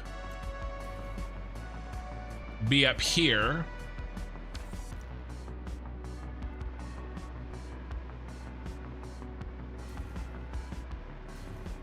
you know, be at this higher level, at least for up here. This lower box, it's kind of its own thing, and sort of an asymmetrical kind of offshoot, which is interesting. I mean, the whole shard just screams asymmetricality, right? And, you know, we're not going to have very many asymmetrical buildings. If we look, you know, we've got, I mean, the next 4 buildings we have planned is obviously, this is the shard, but this one is obviously very asymmetrical. I probably won't even do these. These 2 things, although they look relatively symmetrical as well, I'm not probably even going to do these because it would take up too wide of a footprint without a lot of bonus, without a lot of, I don't know. We'll see. If there's a place for it, I'll add it, but I'm not really planning on adding those boxes, which means that this entire thing is symmetrical, right? And then our other building, this is going to be the steel factory. And then we have, where is it? Oh no, I hit the wrong button. Oh, this guy is also symmetrical, not on all axes, but he is symmetrical, right? He's got, you know, whatever it is by symmetricality, right? He's the same on that's on the left side as the right side, but not the front and the back. So this is a very symmetrical building. And then the same is true for our friend. Where are you? Yeah, this John Hancock building. He's symmetrical too. So, you know, this the shard, we've got a lot of interesting things, right? And so I kind of want to lean into that because, you know, we may end up building more like boxes for some of these other ones. And so, and this is the corner one, right? This is the one that everybody's going to see. It's front and center.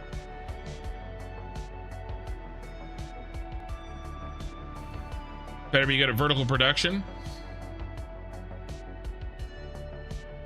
Well, you mean the factory itself? I'm not worried about my factory skills.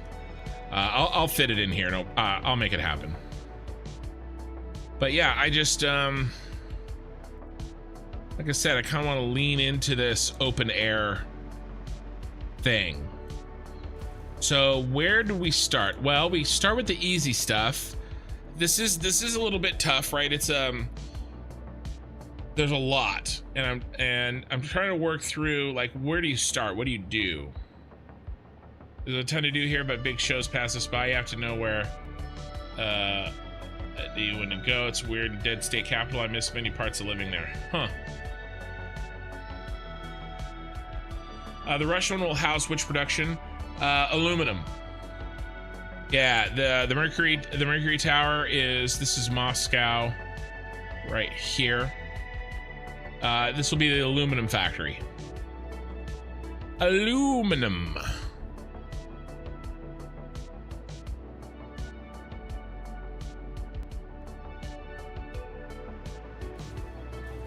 So I'm thinking, and I put these arrows down to remind myself, I think we do one way in and outs. So this is an entrance only, that's an exit only, this up here is an exit only, and this is an entrance only. I think I want to do that, and I love playing with this multi-level dimension thing because it really adds a layer of complexity to this that I think is challenging and will cause just kind of like, you know, jaw-dropping reaction, especially when there's cars driving all over the place on it.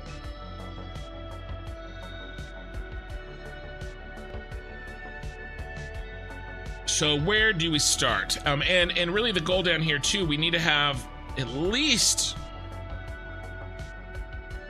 well, let's figure out how many truck stops we need. What are the several destinations that outputs have to go? Okay, because a truck stop's going to have a set of items that have to be exported. Okay, and so we're gonna need that many truck stops. And are there any imports?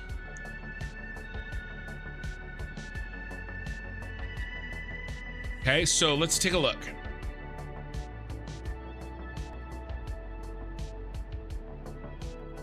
There's a rubber import. Now, can a truck stop double as an import and an export?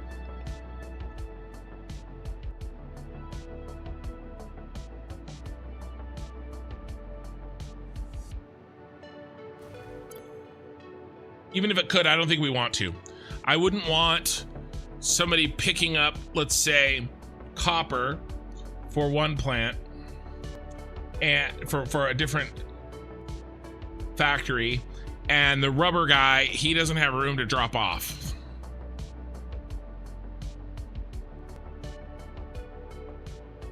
Looks very aluminum-like on the picture too. How fitting. I did try to, you know, use them where they could. That, like this screams steel to me. It looks like an effing drill bit. Speaking of which, I was thinking about cross section of a drill bit.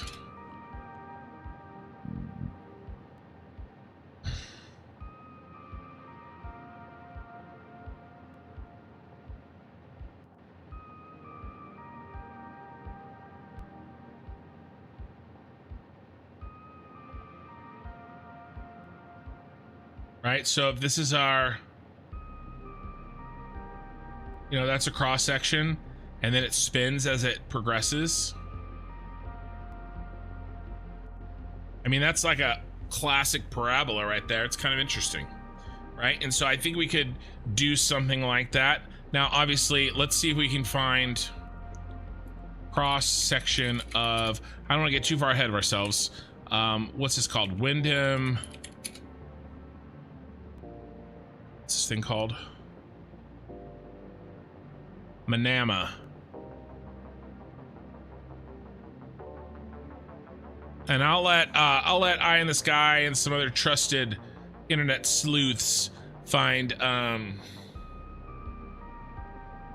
about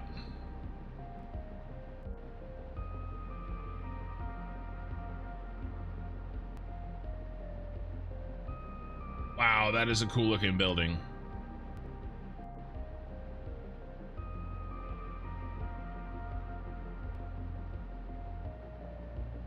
Shutterstock.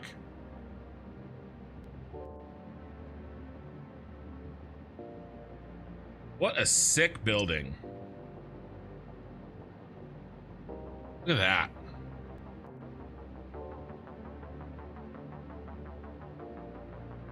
It's almost square. Is it just a square? Is it just, oh my gosh, I think it's just a square with the edges chopped off at 45-degree angles, and then it's rotated over and over and over again. Right? So does it just look like this? I bet you it does.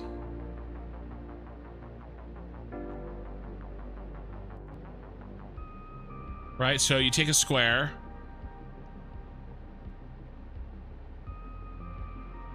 Yeah, let's do the reverse here real quick.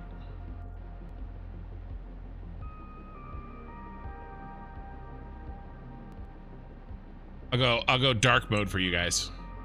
So we take a square, right? And then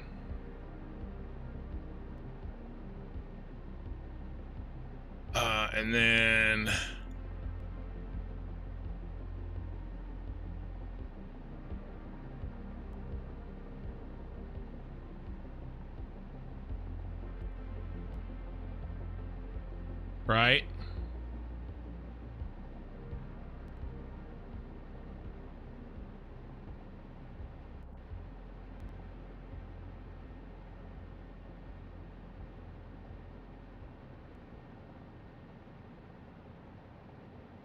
I'm just doing something really fast.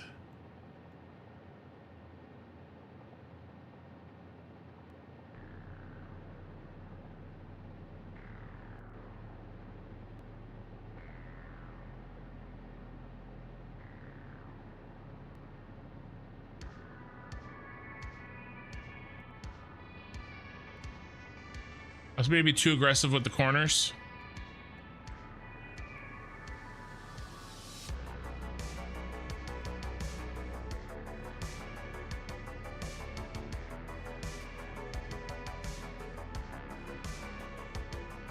I was probably too aggressive with the corners. That looks more like a stop sign. I think there's less of an edge, or more of the corner is remaining. See, like that side's way longer than that side. Looks like 3 to 1. I bet you we could figure it out, right? So this side, that side only looks like barely 2 times that side, but if we did 3 times that side, it would look better. And then basically we just take it and we twist it on the way up. I think it is, you know, something like this. Anyway, yeah. But yeah, I did try to do the ones that felt like they were a match. So I'm very much looking forward to that building, and that is the next building. So, but we can't get there unless we get this done. So let's try to keep on keeping on and quit letting me to get distracted by myself. All right, let's put this in.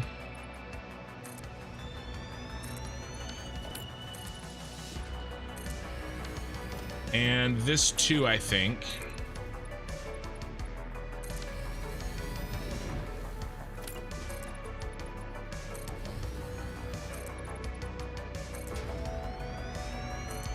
So we'll start. This isn't in a way kind of a daunting task. Like how do we do this? What's the next steps? And I think that all we can really do is start. Are the chopped corners curved?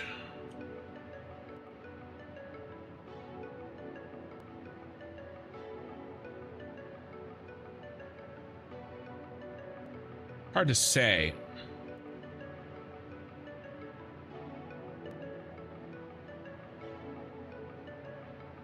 Look flat.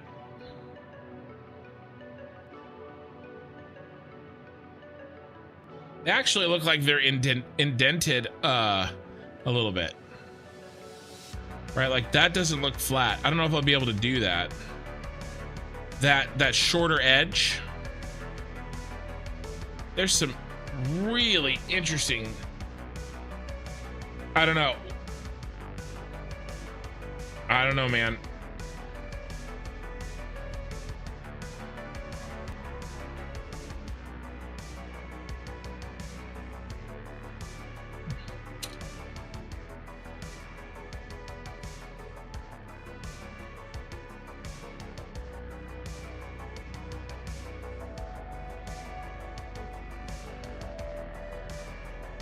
Of the grand.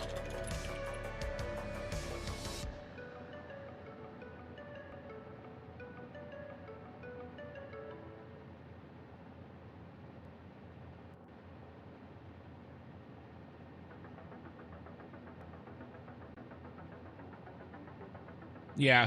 Well, any of you super sleuths want to start finding, see if you guys can find any like blueprints or 3D models or anything. You know, the other thing that we could definitely do is we could definitely do Google Earth. We can go.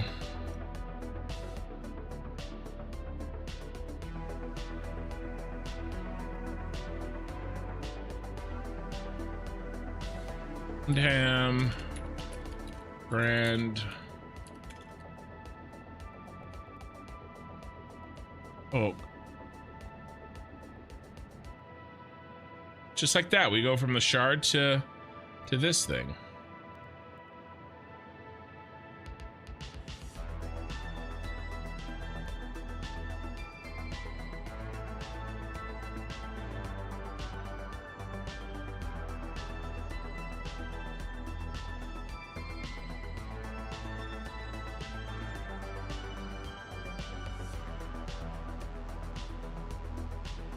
It doesn't have a good aerial of it like it had the shard.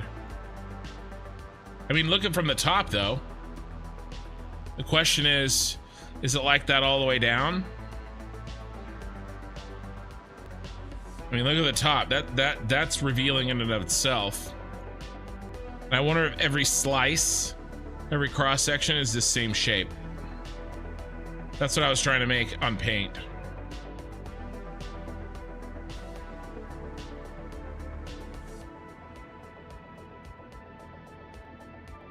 Yeah, the question is this curved? And it looks like it could be. At least depending on the angle at which you look at it. Is there any street views? Oh yeah. Oh yeah. Oh wow. Wow. Look at that. Yeah, it's definitely curved.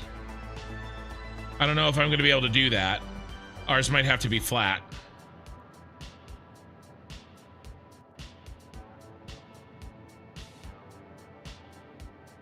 Damn, that's a badass building right there.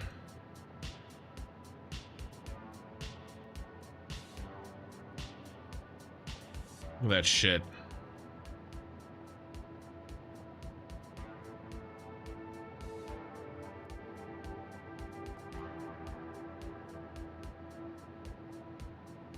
Interesting.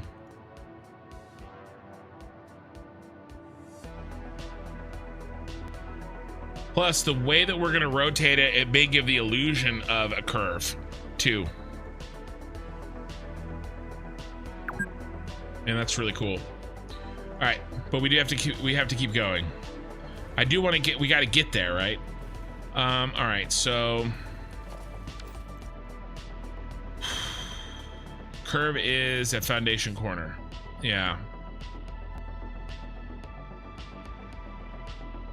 Well, anyway, if you guys want to take a look at that and see what you can find, you can post it in the Satisfactory talk on my Discord. If you find any blueprints or any connect freestyle with a beam, maybe. I'm planning on using a network of blueprints on it. So we'll have to see what I can do within the blueprint and see if we can get it to work. But yeah, okay. So here's the downside. I have a cool idea for this. Or not the downside, but I have a cool idea for this, and I'm trying to balance cool idea with difficulty of execution by driving the trucks, you know? Hey, thank you for the follow, Mandos, on Twitch. I appreciate it. Mandos 1966.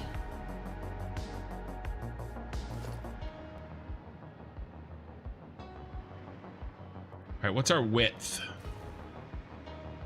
Looks like our open width really needs to be 3 squares. 1, 2, 3.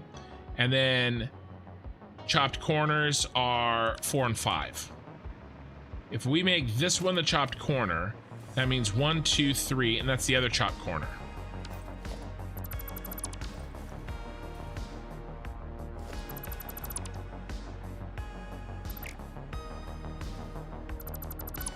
One, two, three.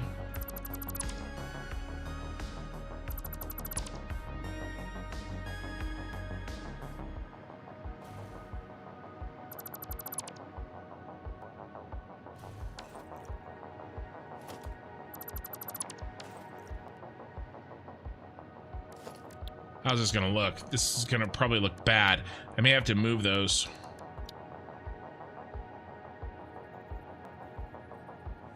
Yeah, definitely bad.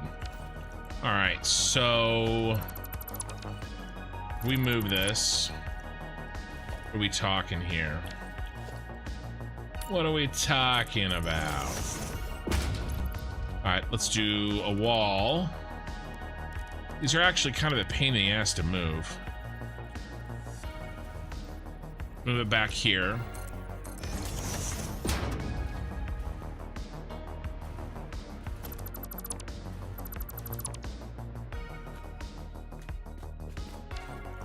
You just connect to that. Good.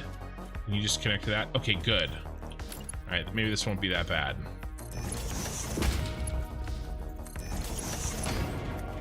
All right, and then we'll go U to the U. You to you. Get rid of this. And then trying to bypass these. Should be delete you. Okay, sidewalk light. I think there. And center light. I think here. And now we can get rid of this and this. And nobody's the wiser.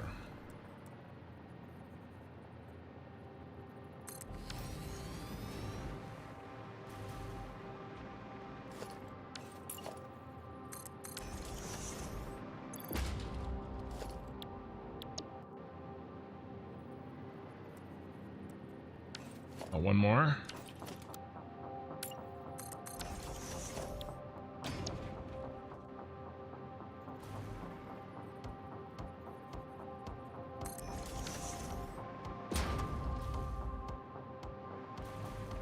Perfect. And then similar here.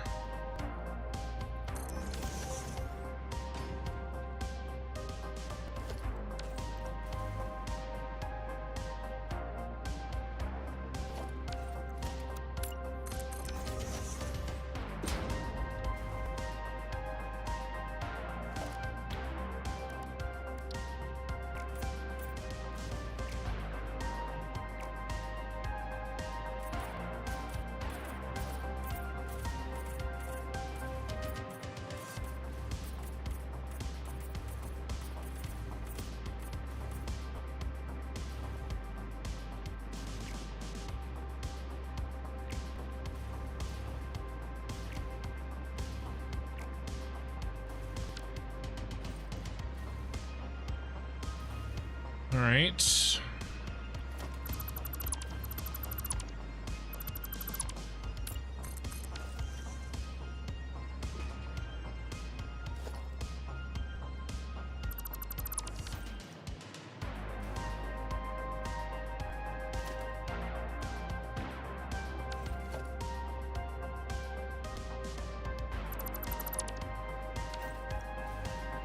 All right.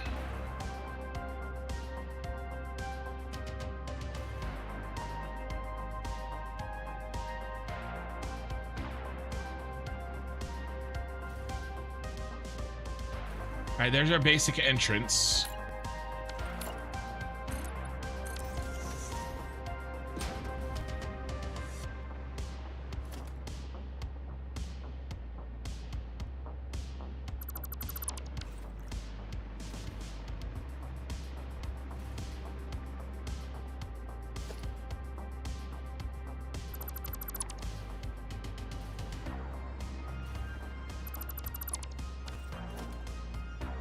I'm just filtering the delete. So I can just delete those quickly.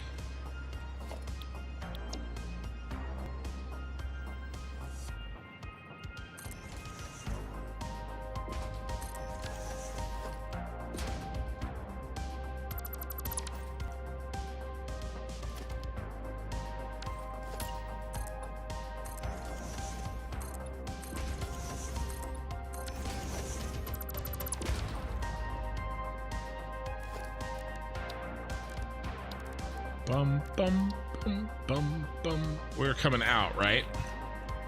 Yeah.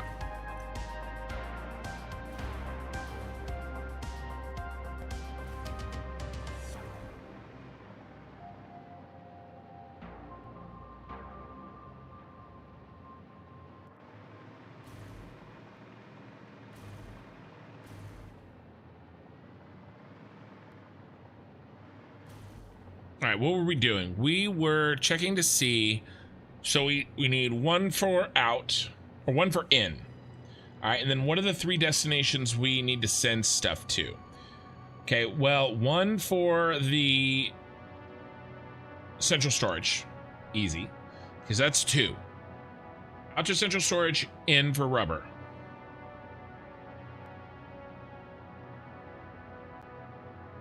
And now we need to look at the other factories. right? The other factory's inputs. So here's 1 to the steel factory. So that's 3. Rubber input, central storage output, steel factory output.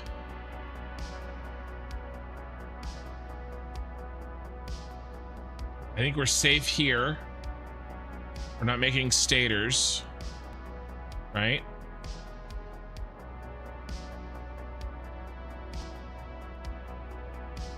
Yeah, we're not making stators. So computer factory has no inputs from the basic factory or the shard factory. And now what about the aluminum factory? Upper sheets. So 4. All right, so let's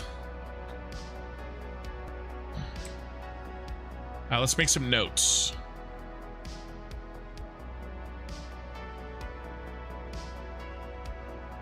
Input.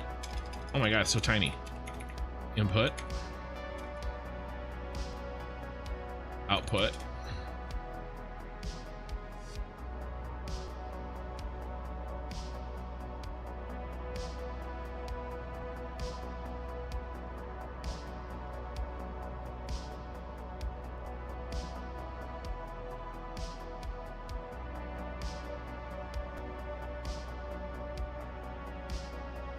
A rubber from power plant, and then output is going to be central storage, and then steel factory, and then aluminum factory.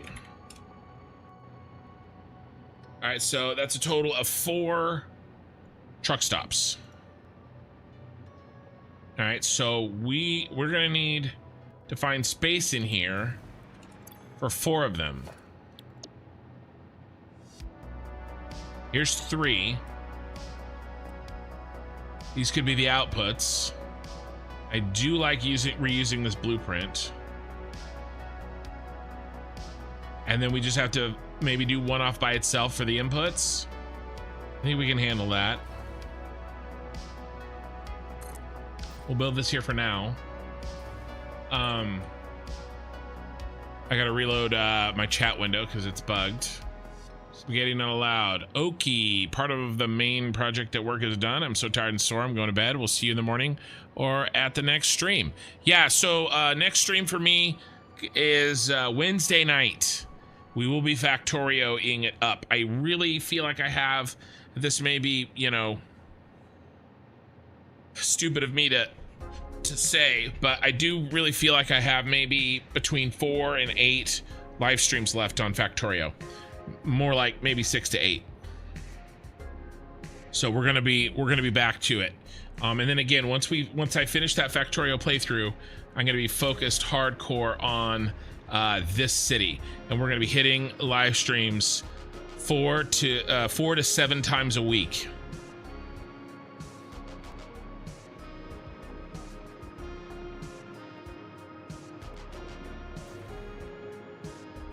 All right, what if we immediately already start going down? We need to start going down fast.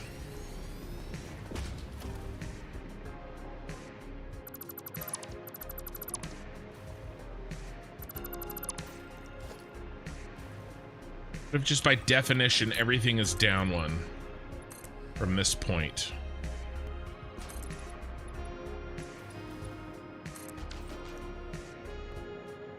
Bum bum bum bum bum bum bum bum bum bum bum.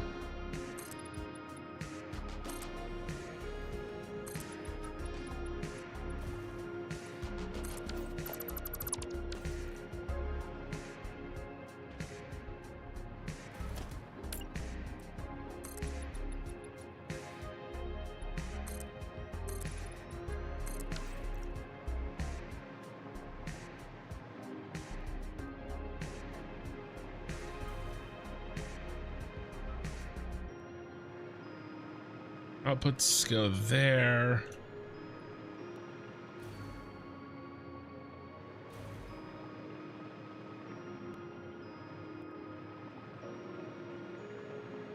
Ooh, Ooh, I got an idea. Ooh.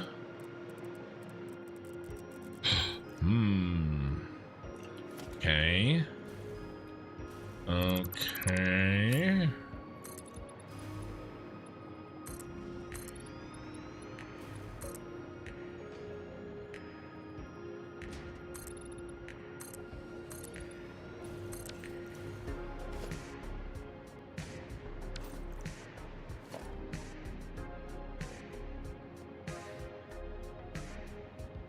We may put these back, but for now I'm going to delete them because they're in my way.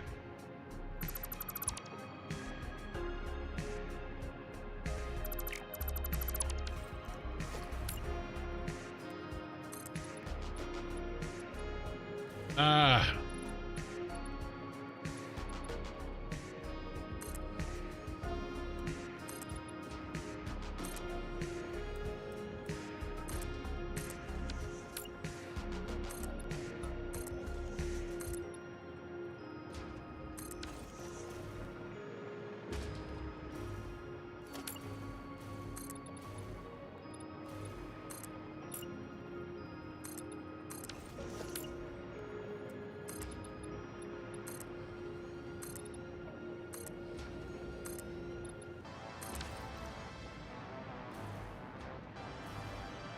One, two, three.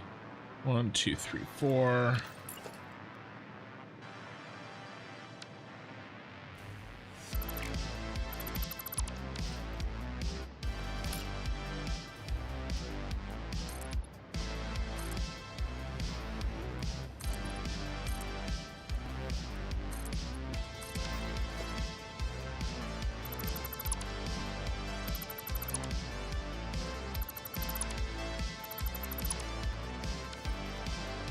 Which way did that building twist?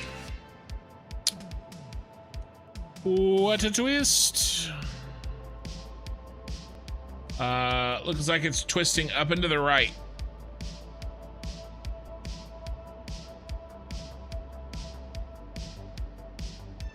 Yeah, to the right.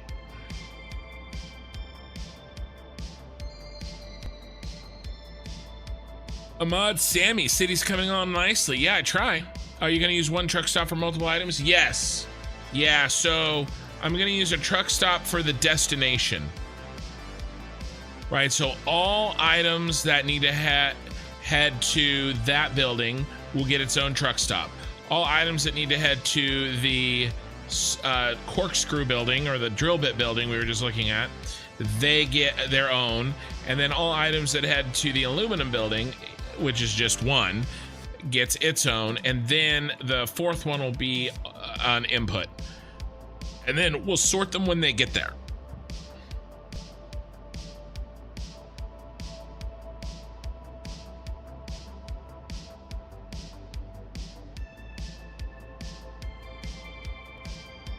There'll be too many trucks on the road to do one item. Now we can do multiple, like if it's a throughput problem, we'll send multiple trucks on the same route. But yeah, I don't know if I want. I mean, because otherwise, I mean, look what we would have to do.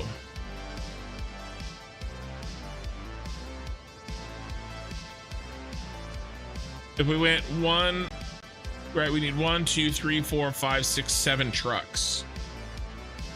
8 because of the incoming. So, hey, Ken, watching the city and vision come to life is incredible. Well, thank you for being here. So I feel grateful when, you know, you guys, you know, so many people, and it's interesting, playing Factorio has reminded me that, I mean, I have more viewers right now. I have 37 concurrent viewers, which in the Satisfactory stream, I mean, this will be pretty low for me all night. This was by far much higher than I got in my Factorio stream. Part of that's the game, but that's part of my point. Like, it's not really me, it's you guys choosing to be here. So I think that, you know, I just appreciate it, that's all. Let's see. We probably need come out one more. Here, is this at all doable in a truck? Oh, ooh. Oh.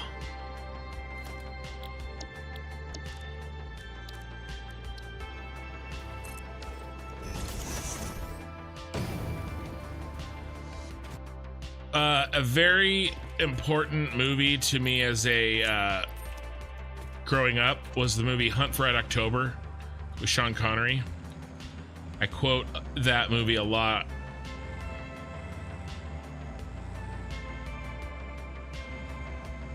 That was not that hard.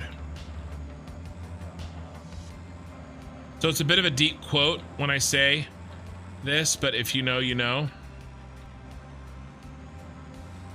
Thing handles like a pig. These trucks handle like a pig. That was actually not that bad. And that's without guide rails.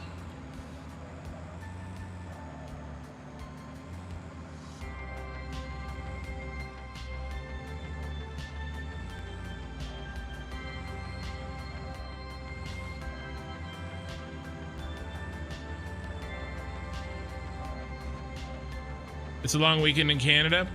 We have a 3-day weekend as well. We have President's Day. My daughter has the whole week off, which is why I am going on vacation this week. All right, I think that from a feasibility standpoint, this is definitely doable, and we're gonna put in guardrails. I think I can clean up these sharp corners. That'll help.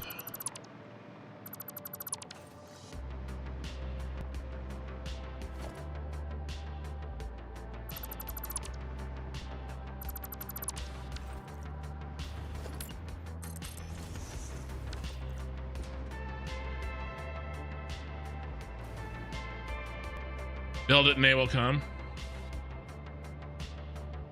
I've been enjoying the Factorio streams as I've played it before, but I think for the general audience, it's not as visually as appealing as Satisfactory. Yeah, I agree with that. It's more of a cerebral, and I've talked about this before. Satisfactory, Factorio is a beautiful game, but it's beautiful sort of cerebrally. So like, if you've ever seen a piece of code or a logical solution to a problem, and just the efficiency, and you know, and if the efficiency and the beauty of that like is like artwork to you, well then you'll love Factorio, right? Factorio definitely makes me, you know, it's art in, you know, in mathematics solution form, but Factorio or Satisfactory makes me like feel things. Like when our city is going, I can't, every building I add is like it's like adding another whole multiplicative dimension to how cool this is, right? And when we get them all up, I have plans for about 15 factories, 15 towers, you know, and when they're all up and they're all together on the screen, I'm really looking forward to that. You know, I have for me, it stimulates more of an emotional reaction than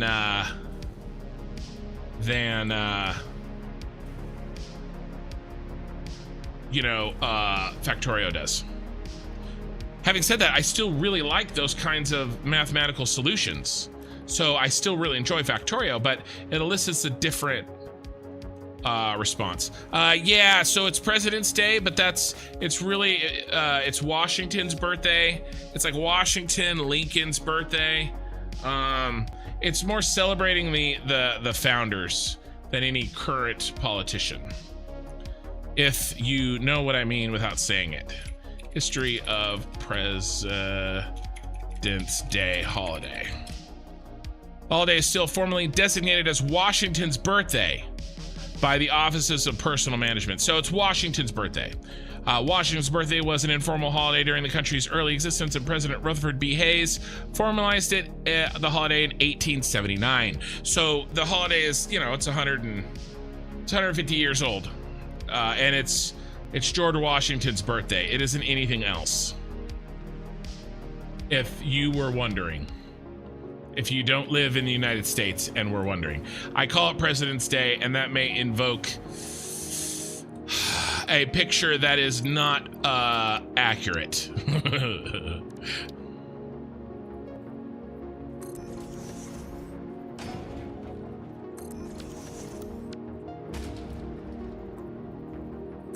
I've talked about this before. Okay. I'm gonna go on another tangent. I still think having a few train lines running through the city will look amazing, even if it's self-contained rail network. You know, what we could do is, I was thinking, I don't want to go all the way over there to show you, but we have this big open area in the middle of these, like a sidewalk. I was thinking about maybe like a train coming up so that you could see the top of it through glass or something, and then it going back down, maybe. I don't know. I don't think the holiday of George Washington's birthday invokes tariffs. But yeah, no, so all right, let me not do any playing, because I want to be deliberate in what I'm going to say. I have created this channel, and it has grown a type of community, and that community has certain expectations, right? What kind of music am I listening to? Am I yelling and screaming? Am I wearing a banana suit? Can you donate $5 and startle me, right? For laughs. I could have done that. I decided not to.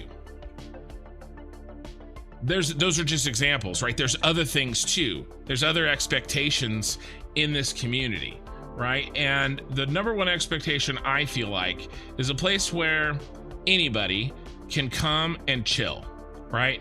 And relax. Oki Sooner has specifically said that he comes here to relax. And I think, I think that the way that I import myself and the type of music and the type of games I play, all sort of the long form. A lot of people use my streams to go to sleep to, which is a little bit weird at first, but I've gotten used to the idea. This whole thing has a certain type of vibe, right? That's what I've chosen to kind of do with this channel. And so I think it's a little bit disingenuous for me to personally, and why I wouldn't do this, change my community from that to something else. Change the vibe, right? I wouldn't want to do that because I've built it as a certain thing. Having said that, and I think I like having interesting discussions, but it's not a very long step between an interesting discussion and a type of discussion that stresses people out, right? Like if we're like just hanging out and talking shit about the metric system, right? Like I don't really, or like what kind of words are in New Zealand are considered swear words and they're not here, or vice versa. That stuff is super interesting to me. I love talking about that stuff. But like, I personally, in my personal life, love talking about politics. I love talking about it. I've gotten into trouble talking about it at work. I talk about it with an open mind. I try to find common ground. I talk about, have you ever heard the idea, the hierarchy? I've been thinking about this for a while, guys. So I want to kind of get this thought out while this popped up, and it's only going to get worse over the next couple of years, I think. The hierarchy that I don't necessarily agree with these, but it's close. Great minds discuss ideas, mediocre minds discuss events, small minds discuss people. I sort of agree with that in a way. I think that's a little bit trite and simplified, but in general, I think that's an okay way of thinking about things. You know, I don't like discussing the people or the actions, but I like discussing ideas. Why is this idea better? Where has this worked? Where has it doesn't work? Why does this idea seem to work here, but maybe it's something else that we don't think is what's causing that? I have an economics degree. Most of my politics discussions has a spin towards the economic system, you know, capitalism, socialism, how things work, taxes, all that stuff. I love that shit. Okay, if I didn't have a channel that was making this type of relaxing content for everybody, I would be talking about that. If I had another channel, I might do a politics podcast. I would absolutely do that. I would love to do that, right? I think I have a different spin on it than most people. I think I have, in general, a more moderate approach to things than some of the more extreme things that are online. But that's why they're popular, because extremism is popular. So I love talking about that stuff, and I love talking to people that disagree with me and trying to figure out why. Like, what do I not know? What do maybe they not know? I like that stuff. But unfortunately, I don't really feel like I can really talk about most of that stuff here. I definitely skirt the edge sometimes, you know, and we talk about politics adjacent things all the time, you know, and I get it. Like, I'm odd, you know, we're having a joke. I know your joke. I totally get it. It's totally fine. And I'm not calling you out at all. I think what you did is totally fine. But there has been people that have come in here that have been like, oh, I hate this person, right? And they're immediately talking about the person, right? And not the idea. And I can't really, I don't want to have to police that. And honestly, my community policed that themselves. I didn't say a word. And so again, I'm not against talking about that stuff personally. I just think that the majority of the people that are here watching and enjoying my content don't want to hear about the type of thing that, and I'm just using, Ahmad, your comment as a jumping off point for this, because I've been thinking about it for a long time. So I'm using you as an excuse. You're not I'm not calling you out, and I appreciate I appreciate you and all that good stuff, right? You didn't do anything wrong. I just thought that I would use it because I've been thinking about this. But yeah, I'm sad. Really, I'm sad that you and I can't have that conversation. The reason that I wanted to have this is because, Ahmad, I would love to talk about that with you. I would love to sit here and discuss that concept, right? Because I know a couple things about that, but I don't know everything, right? And maybe you know some things I don't know. I think that would be really interesting. And I feel sad that we can't have that conversation, or I feel like I can't, because I think it might be a radical change from sort of why people come to hang out with me, you know? And so that's kind of all I wanted to put out there. Much like the Queen's birthday isn't the day the King was born. Was he born that day? I think he actually was born that day. You never did answer my question about the banana suit. What was your question about the banana suit? Ray, I definitely listen to you, help de-stress, especially at work. Right, and it's late at night, guys. Like, if I would definitely be like, I would definitely be like, you know, I mean, I don't know. I think it's, although I know it's not late at night for anybody except for the Americans, but I don't know. I could definitely see myself having another channel talking about some of the stuff that I enjoyed discussing. And some people would get upset. Absolutely. Some people would get upset. And the other thing you have to remember, guys, is I have people all over the world that are listening to me and that are hanging out together. There's people from rural Oklahoma in here. There's people from rural Louisiana in here. Okay, there's people from New York. There's people from, different countries, rural parts of Australia. They're going to show up in a couple hours, right? The city parts of Europe, right? So, like, I don't want to necessarily, like, make a portion, a third, a half, whatever it is, of the people listening to me feel like they are in the wrong place, regardless of what side I talk about on some of this stuff. Does that make sense? You don't follow to myself, it's just me out as well. Yeah, I wasted a lot of my life getting into the he said, she said, oh, this thing passed, this person said this person said that, and to me it's just not worth it.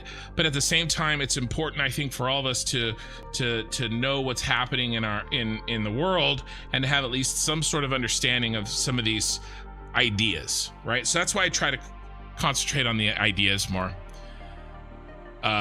Curious, okay. So they're little. No, I would say anybody that focuses on,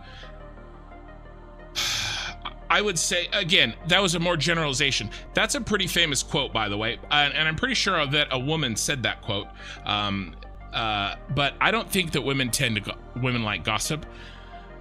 I didn't say that. So they are little? No. Men can gossip just as much as a woman can. I think anybody that focuses, I think that there are many ways to look at situations. I prefer the ones that look at larger ideas. And like I said, when I said that quote, I don't necessarily agree with it, but it's a good example of kind of how I separate those things in my mind. We're not saying your view is wrong or not welcome, but most of us see this space as a neutral space and just have fun. Right. And like I said, Ahmad, I would love to chat about that with you on a personal level. And I feel an itch to do so, but at the same time, I feel responsibility to the people that are hanging out to have a good time, like Oki, that don't want to talk about that. Can you need a podcast once a month? Maybe. I'd totally do it. I would absolutely do it. I would love to do, I would literally absolutely love to do a podcast. I have a couple ideas. I'll talk about those ideas when I get back to working, where I'm trying to choose my words carefully, because I don't want to I don't want to say something poorly thought out and upset anybody, because we're treading close here. I'm from Canada, so I wouldn't be surprised if you had all 51 states watching. That's funny. Aside from joking, though, I really do like we look at things and not focusing about the people and being open to all opinions. Right, because I mean, I'm just a guy. I know what I know. I don't know what I don't know. And I've had my mind changed before on things.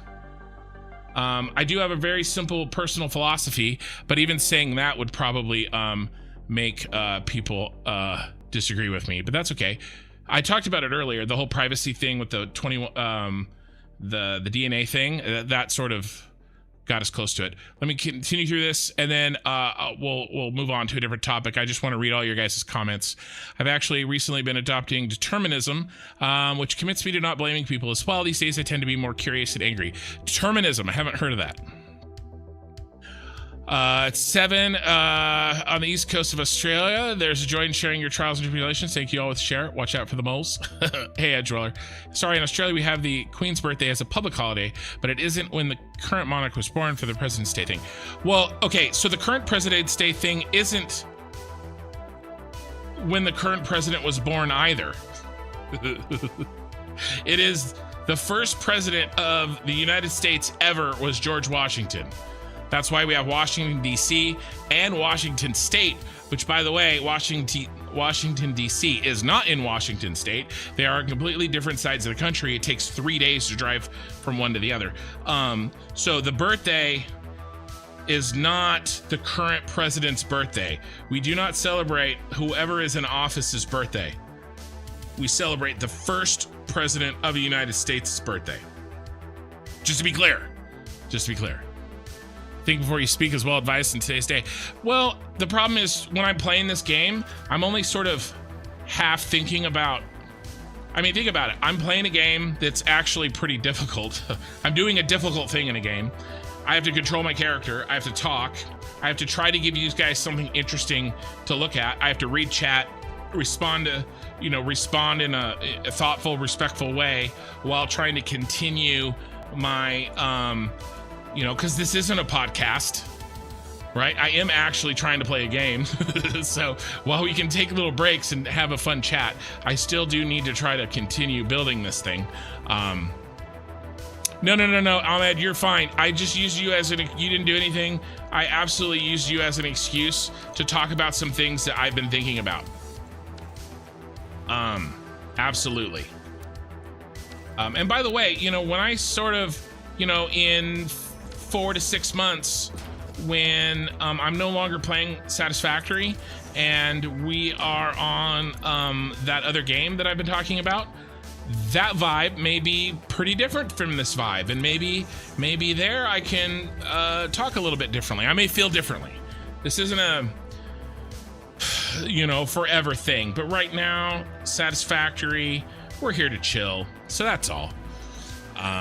But mostly, Ahmad, I felt sad that I couldn't follow up with you on that conversation, because I think that would be a nice one to have. That's mostly why I brought that up, more than anything else. What can we do here? Ooh, I know what we can do. Determinism equal no free will. All our actions are determined by things like genes, upbringing, environment. Interesting. I think that I probably believe as close to the exact opposite of that as possible. But that's interesting to me. I would look into it more. The next thing you're going to tell me is that Christmas isn't Santa's birthday. Flamballer, you are such a troll, and I love the subtle trolling. All while drinking a Red Bull sugar-free. No, I am not drinking a sugar-free Red Bull. I finished that about an hour ago. Ken, you're good. I'm entranced, and you haven't broken and boundaries. Any boundaries that you accept? Yeah, I'm trying to say that they are the same way. Sorry, I didn't get that across.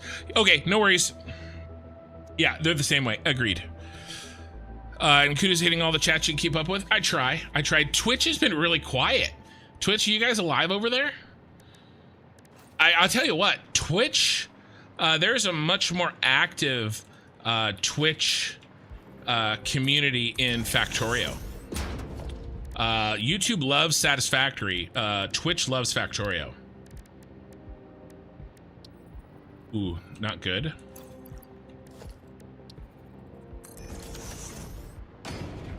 Yeah, something like this. Yeah. Nobody has said anything on Twitch. Santa, Saint, who of what now? Santa Claus. Santa Claus. No. Let's do this guy.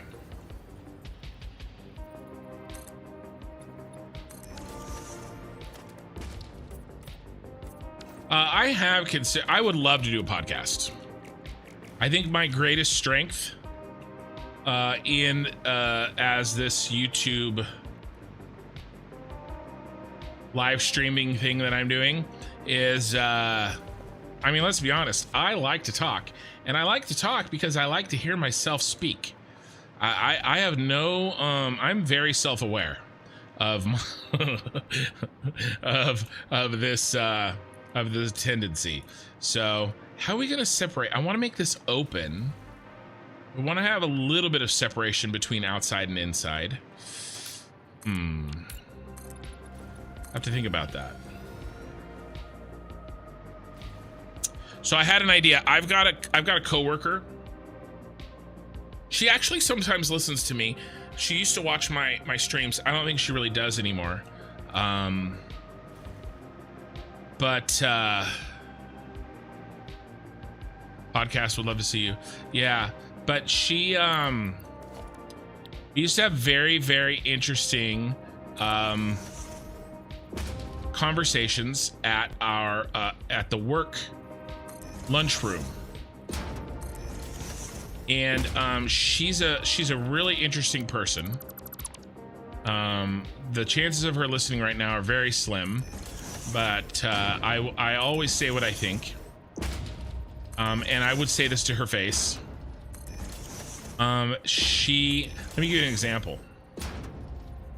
First of all, I think she may be one of the most subtle trolls I've ever met in my life.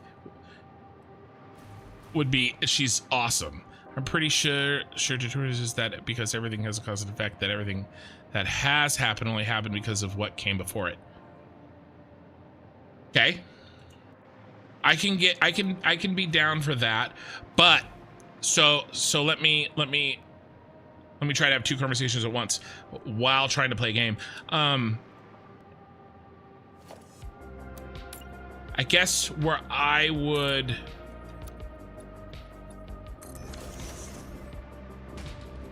kind of break from that is, I bet you I can do the opposite of that. That would look really good. Do I have a choice about creating the next cause? Okay, for instance, all cameras react the same way, get the same environment, so everything's just camera reaction, so no free will. Right. Okay. I would say, let me give you an example. I've seen throughout my life that the people that you spend time with have an insanely strong, let me try to keep playing while I talk. I have an insanely strong influence on your life. Okay, I think we can probably mostly agree to that. You know, the people that I chose to spend time with in high school, I'm still friends with. I married my best friend's girlfriend after they broke up. Okay, just so everybody's clear. I waited 6 months. Okay, bro code. And it was a mutual breakup and everything was fine. Right? But the point is that the people that I chose to spend time with, you know, I mean, my daughter, my kids are my kids because of the people I chose to spend time with. Right? They're my kids and not somebody else's. Like, they're because their mother came from the fact that in high school I choose to spend time with person A instead of person B. Like, how insane is that? My entire life has been altered because you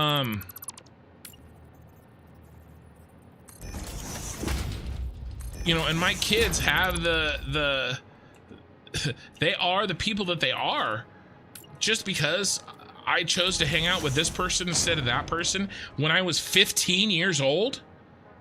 My daughter's 15, right? And so we've had these long conversations about, you know, make sure that, you know, you're mindful of the people that you allow into your life because it will affect you the rest of your life. Okay? And so her and I are having this discussion about a cause and what effect that will have in her life. Now, she doesn't know if she chooses friend A or friend B, which one's going to have a better life for her. But you can, you know, if you choose to hang out with somebody who has a 4.5 GPA and is in a bunch of honors classes versus somebody who, you know, has chosen not to make school or responsibility an important part of their life, that's going to have an effect on you and your family because, you know, those are the people that are going to be over at my house, you know, that she's going to bring around, that she's going to expose to her, you know, maybe her siblings. Where did the light go? Ooh, interesting. How did we do that? I don't remember how I did that. Maybe I just do this. Right, and so I agree that it's a cause and effect, but I also say that I have some modicum of control. Now, I can't absolutely control it, but I can affect it. Right, and my daughter can have just a slightly better chance of trying to introduce people into her life that will, you know, that will cause her to on average have a better life because she was mindful of it versus blindly stumbling around. That make sense?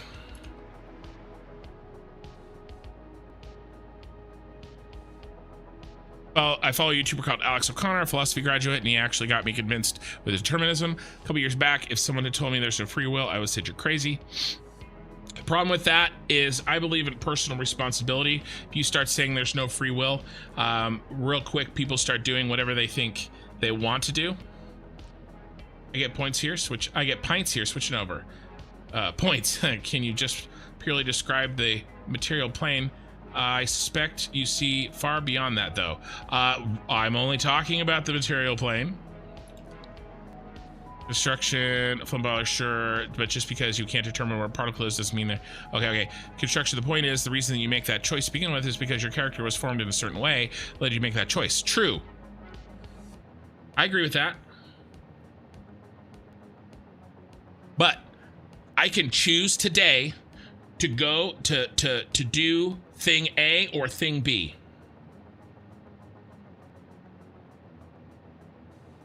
Right? And it's my responsibility. And, you know, I could go for milk and never come back and leave my 5 kids all by themselves. And I could just say, well, it's it's determined. Whatever. So that's part of, not the problem, but that's a danger that I see with going down that road, is that we're all responsible for our actions, even though those other things you're saying aren't false. I don't know. I think both things can be true. Any word despite origin will be, it has will behind it. Choose your words with your will. Project yourself out. I think that's true.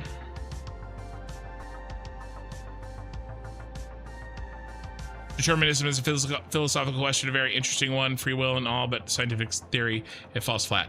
Yeah, I don't know. I don't have to worry about scientific theory. I just want me and myself. I want me, my family, and my kids to have a good life. What will that take? And you know, we don't really know. All we can do is the best that we can do. Do we like that? I don't know. I don't know if I like that. I don't think I like that. I'm gonna say no, that I don't like that.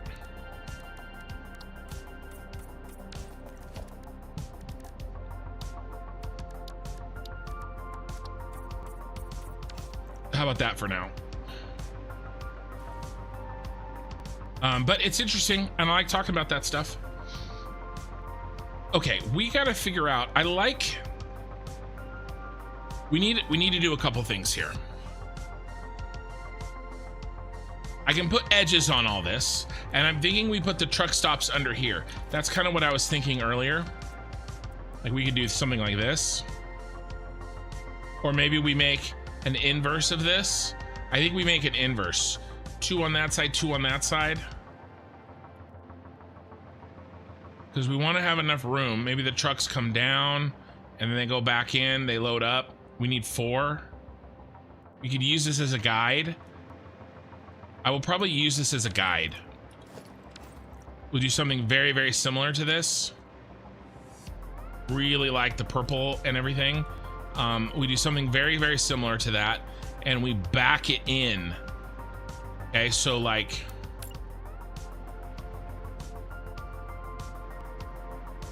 you know, you can't see, like it's a wall. Oh yeah, definitely. We're definitely doing that. Yeah. We're definitely doing that.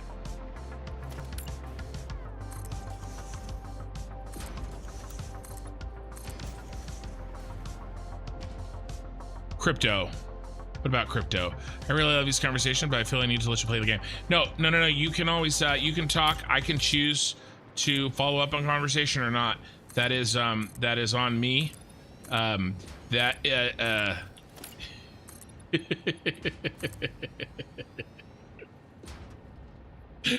conversation that we're having is playing out in real time. your decision to to make you know, it's on me whether or not I choose to should we do this? Ooh, I don't think so. I think we do this though.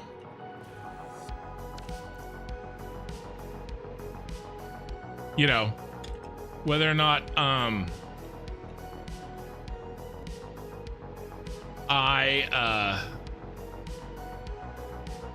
ooh, I think we do glass. I don't like this. Do some sort of glass so you can see behind the curtain.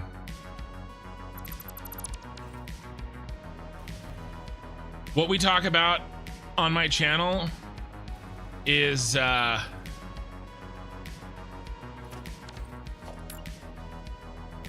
cause and effect, not under my control, on what my viewers talk about in chat. Or is it under my control? I think we have to go, ooh, let's just go. I don't know, I just thought it was funny.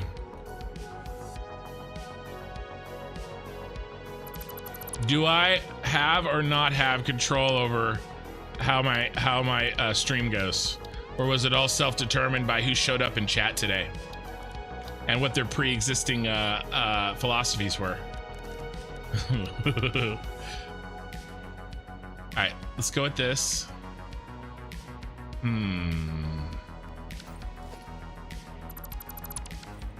Yes. Yeah, that'll be better.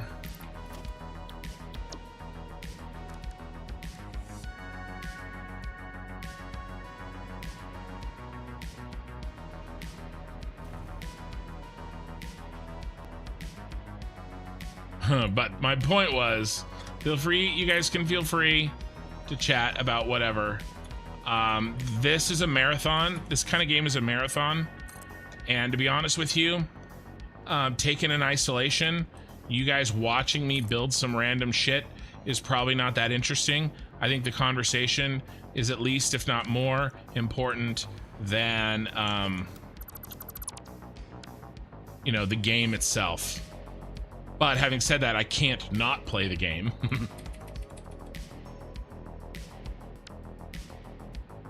But yeah, I would love to. Oh, I was telling a story. Okay, so this coworker of mine, and again, I would say this stuff to her face. So, but she would have these, basically these. She would show up to the lunchroom, and she's a very professional woman. She's very good at her job. She's a stickler. She's you know, an unkind person may call her a bean counter, but she's very good at her job, and you don't want to cross her. You make sure those your I's are dotted and your T's are crossed, or she's coming after you. She did a lot of contract work for my company. You know, make sure you get that stuff done, right? Very professional, very smart. And then she would come to the lunchroom and say things like, guys, I saw last night a Discovery documentary that says mermaids are real. And the rest of us just look at her, and I can't, the incongruity of everything about her, I just, it blows my mind, you know, and you know, and all sorts of things. We would talk about all sorts of things, and basically she would troll the shit out of me, but like in real life, not like you guys. I couldn't get away from it, you know, and I'm just like, oh my god, you know, and it's hilarious. And then I'd get all worked up trying to explain. Oh no, where'd we get off? Crap. You know, I'd get all worked up trying to explain this thing or that thing, and or she'd talk about how, like, you know, this theory or that theory, or like if you know, if you have an alkali base in your bloodstream, then you won't have cancer. And she also is a super clean freak. She says she has a nightly ritual to check for spiders throughout every part of her home before she goes to sleep. Like I could go on for hours, right? And so I've actually had the idea to have a podcast with her, and you know, she just talk about like these crazy things, and then how she handles it is just really funny. You know, she doesn't really get defensive. It's just really funny. And we basically have had these conversations for like 6 years, every day for 6 years. So imagine like some version of this, you know, mermaids are real, like every day for 6 years, you know? And so it's, I don't know, it's one of the ideas that I had is, you know, get her on there. And because, you know, I don't know what the hell she's going to talk about next, you know, and it just drives me up the wall. It was. And she was like, it was a documentary about mermaids. And she's like, no, you don't understand. They had a Navy SEAL. There was a Navy SEAL there talking. I mean, you can trust a Navy SEAL. He was talking about mermaids, right? And I was like, no, like, what are you doing? You know, and then like 3 weeks later, she comes back. She's like, guys, I'm really sorry. It turns out that was a fake documentary on Discovery Channel. I thought it, because it was on Discovery Channel, that it was true. But I knew she's just like, you know, as you say in the UK, taking the piss out of us. It was just hilarious, right? And it trolls the shit out of me, and I fall for it every time, and I really can't help it. I mean, I could help it, I just don't want to. All right. It's just really funny. All right, let's see if we can't get some sort of window up here.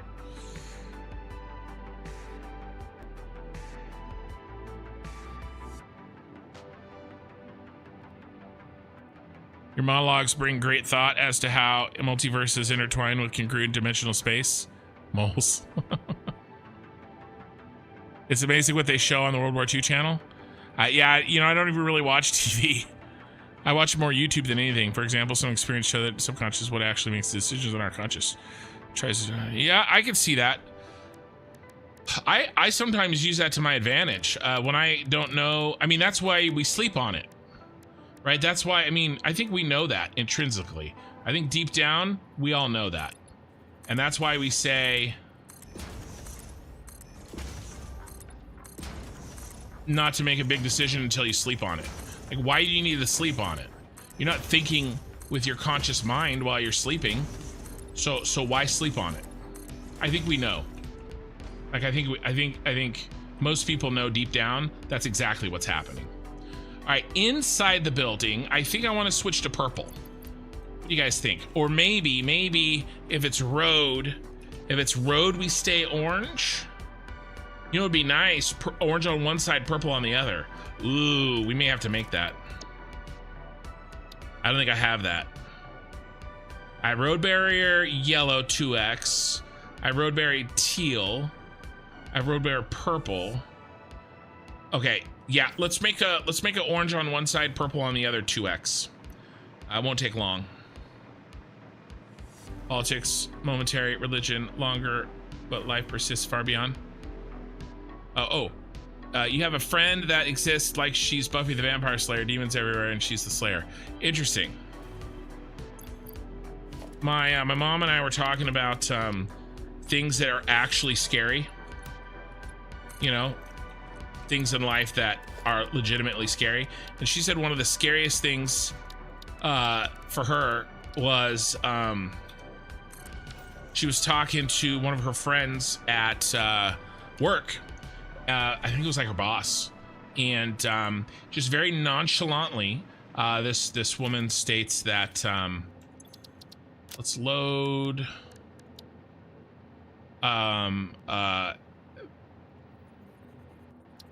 Oh,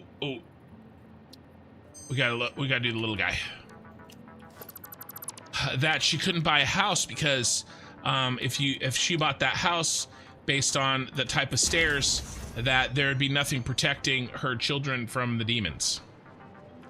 But like, she said it in such a matter of fact way that, you know, my mom was like, oh my god. And that's definitely it's definitely a culture thing. If you know, you know. Yeah, I don't know. I think it's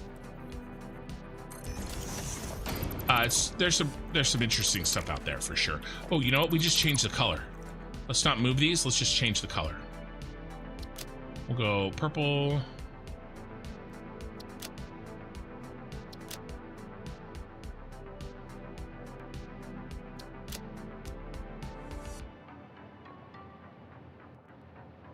Come on. Copy. My copy paste between Satisfactory and Factorio are different. And so sometimes my fingers do the copy paste from one and not the other. Roadberry with light, yellow, yell perp. Times 2.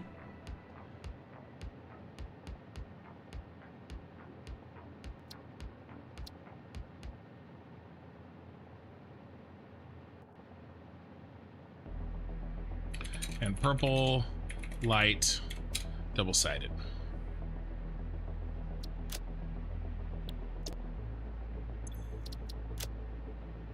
I used to listen to, I used to drive really far with my dad to do, basically like in late high school, early college, my dad would do this contract work for school districts or fire departments or bigger restaurants all across the state. And often I would go with him on the weekends, and so we'd be driving really late at night to get home or whatever from those, and usually he'd be asleep and I'd be driving. Let's just say I listen to a lot of Coast to Coast. Let's just say that. Okie Sooner, I never thought I'd read that in my chat. I think it would be beneficial to have a vampire that would commonly suck on you. Okay. Oh, you call Discovery Channel the World War II channel because 90% of what they say is about World War II? Yeah, probably.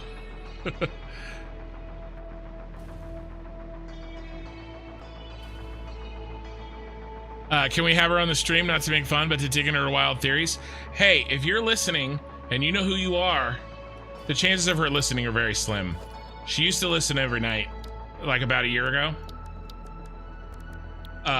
They want you on the stream.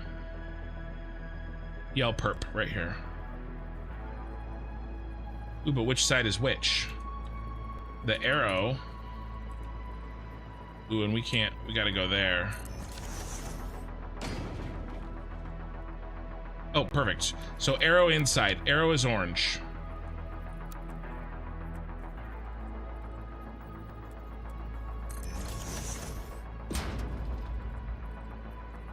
See, that's why I need a podcast to talk about weird ass, you know, stuff that isn't, you know, because my main viewers that poor people just want to watch Satisfactory, and we're over here talking about all sorts of crazy shit.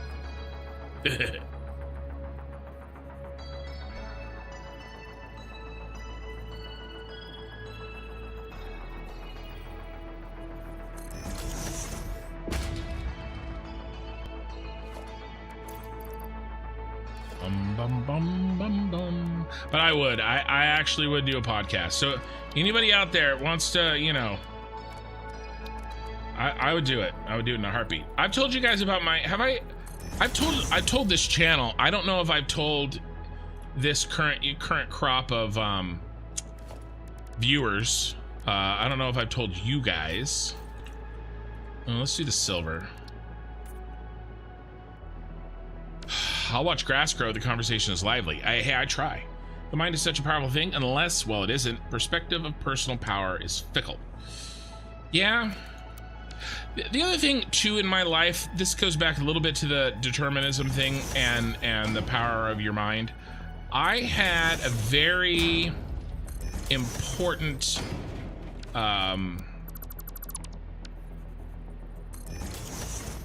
thing happen to me when I was young. This is kind of a long story. Let me catch up. I'll tell it, but let me make sure there isn't anything else to talk about.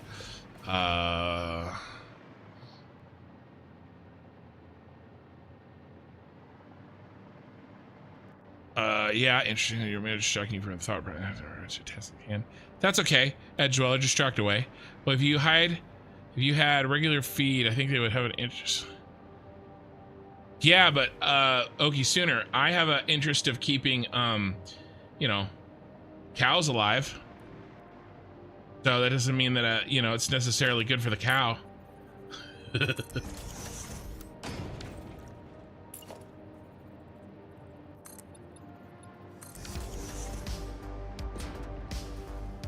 Okay, so in my young life, I had something happen to me that was, what are we gonna do? What are we gonna do with this? Oh, it looks so good in here already. Oh my God, it looks so good. What are we gonna do with this sidewall here? I had a, I told you that, guys, just tonight that I used to, that I was homeschooled until high school, right?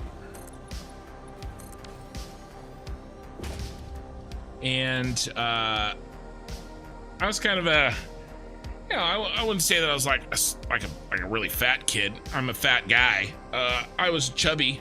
I was uncoordinated. I had no confidence. I hadn't played a sport. I mean, I played baseball, but I was never good at it. I was the kid that only played 2.5 innings because that was required. Like, you know, that was me. You know, and so should we try that one? Should we maybe try this one?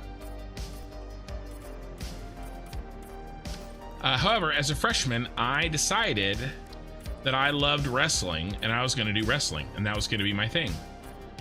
And I remember sort of the senior, like the end of year wrestling sort of party when I was a freshman.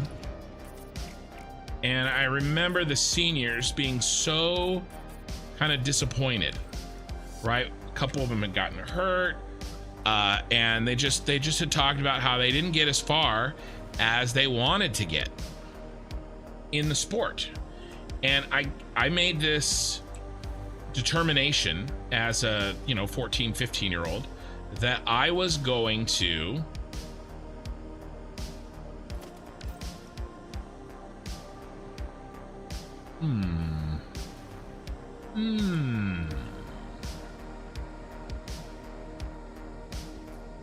I'm gonna experiment with some lighting under here, because we definitely need some lighting. That I was going to do absolutely everything that I possibly could so that when I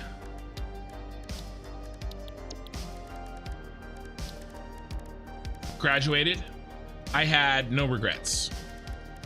No regrets. Not even a letter. Oh, it's too big. Really? There's nothing between those sizes? Guess this guy, huh?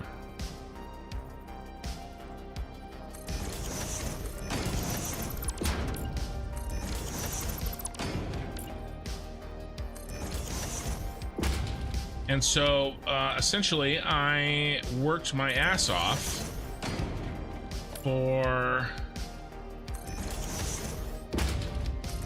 4 years. If there was, if I had a choice between going and spending time with my friends or going to a workout, I worked out. I went to every summer camp my parents could afford and ones they couldn't afford, you know. And I also, ooh, I wonder if we can change this out. with the other version.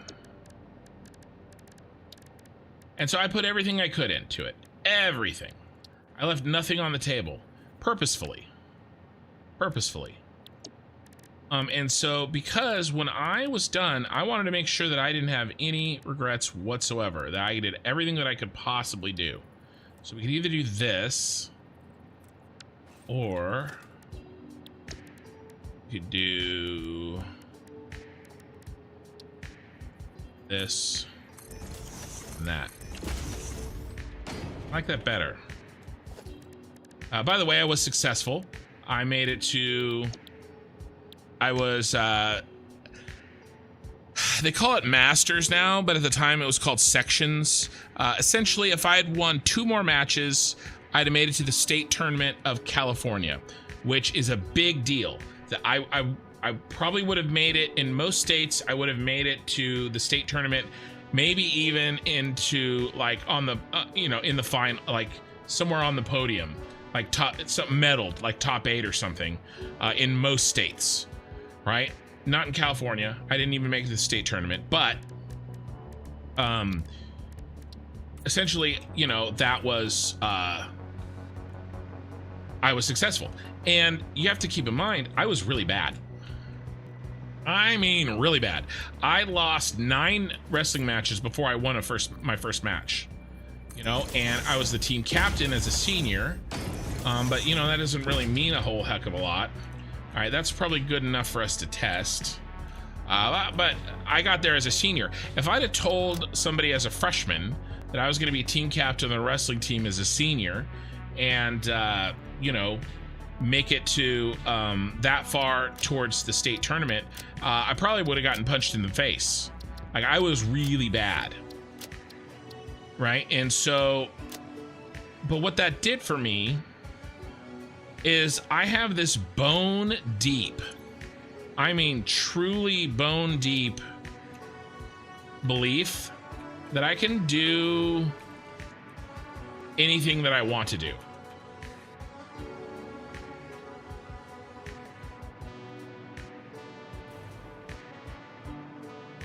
You know, and basically because I decide. Can't really even see that, you guys.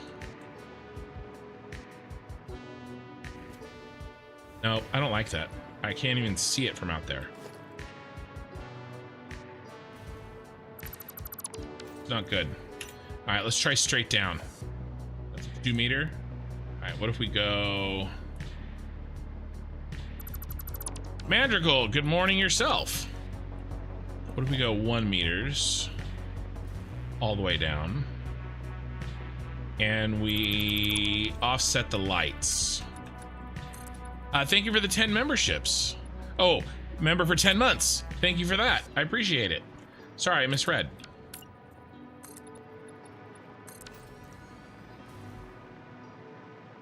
Madrigal, Iron member for 10 months. So, like I said, I have this thing where basically, and then I did it again. I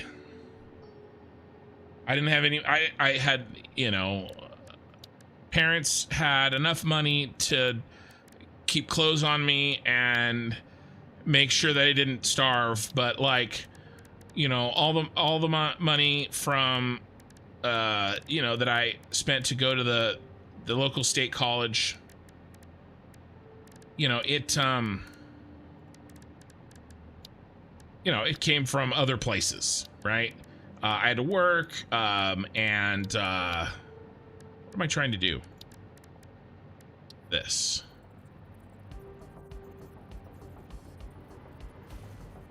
You know, so, and which is fine, which is good.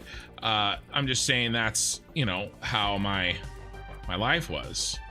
But I decided that, you know, there was somebody I wanted to marry, and I needed money, and I needed a car, and I needed a job, and I graduated in 2008, people. And if you were trying to get a job in 2008 as a newly graduated college student, yeah, it was extremely difficult. I basically had to make my own job. So yeah, I mean,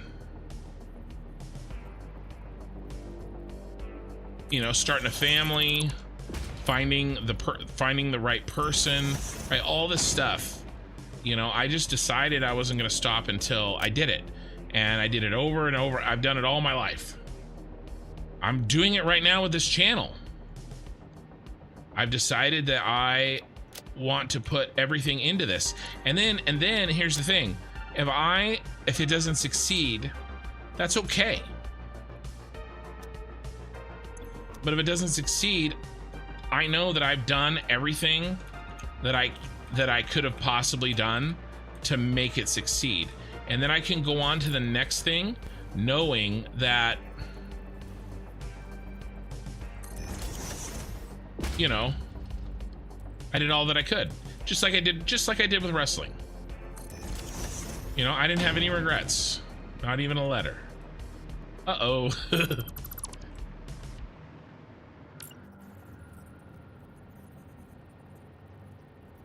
So, you know, when we talk about, like, you know, and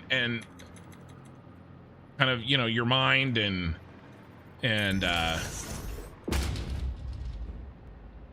you know, strength of will, kind of, oh yeah, that's so much better. So much better. Nice. Oh, it just looks good. Aunt Nev, even milk cows go to the butcher in the end. 100%. 100%. You could be like, word to all and his pyramids on Satisfactory and conspiracy. I don't know what that is. Ian, I don't know what that is. You'll have to explain it. I'm this guy. No need to read that out. Sorry. I'm not helpful. Oh, did you say something that I missed? Did you delete it? I don't see anything in the sky. Sorry, I'm not helpful today. Sometimes thoughts and feelings. One tries to keep birds. Something that's unearth all crap that happened. True. Songs can do that. Make you unearth things that you would rather not unearth. Let's do that. Probably this.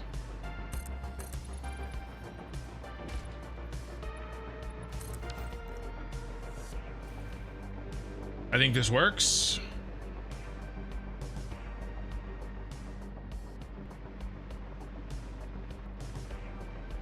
Agreeable is one of the most intuitive things for us. Suggesting anything else feels extremely bizarre. I get it, but breaking it down slowly might start looking different.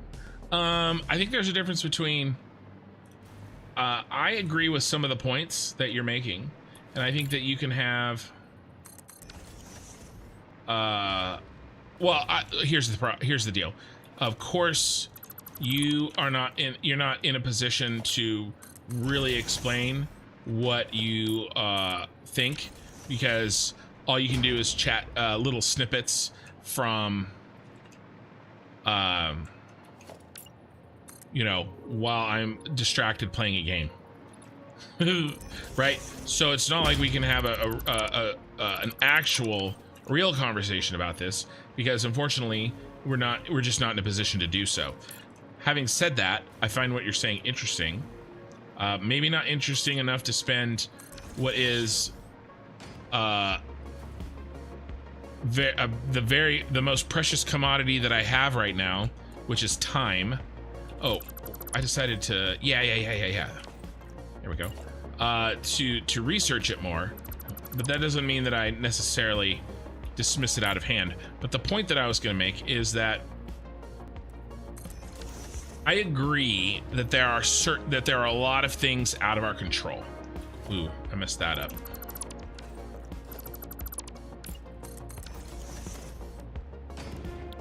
That we would like to think are in our control, but that I think that that's different though than necessarily, like, what if I was born? What if the parents that I was born to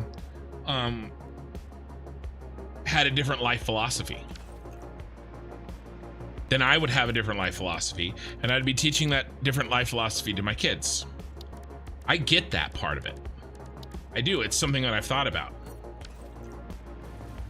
Nope, this goes out. You know, what about my you know, if I had a real life nemesis, okay? I worked with him in real estate, you know, and he's really not my favorite person ever. But you know, if things were different, you know, he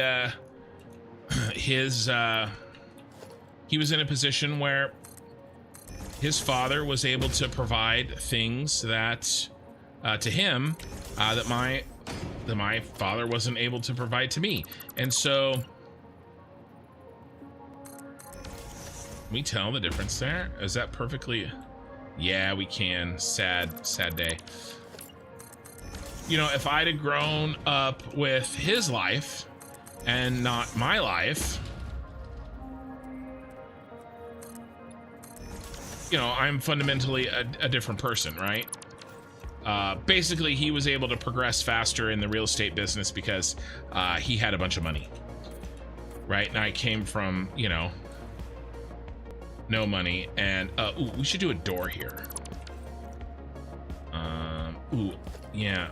Actually, what we should do is none of this.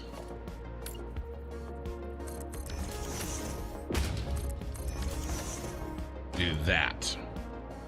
Right, so I get that stuff. I could have easily, you know, be born in a part of the world that has no running water, and you know what I mean?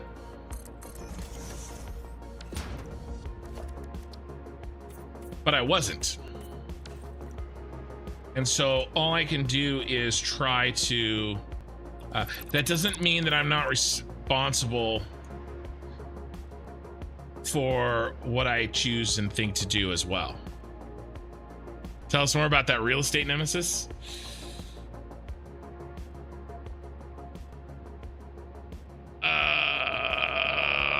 Let's see. Google is one of the most intuitive things for us, suggesting else. Okay. Oh, you are younger than I am. I'm 41 in a couple of years, or in a couple of months. I'll be 41. My birthday is Star Wars Day. I don't know what I'm gonna do with these. I might put doors in here or something. We like this? I think we like this. No, maybe not. Maybe not. I made a blueprint over here, and I want to. Before I do that, let's see if we can't figure this blueprint out.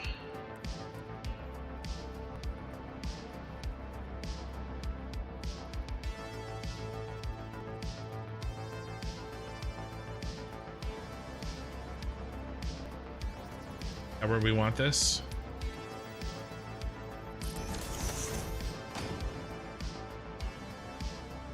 I think that is where I want this.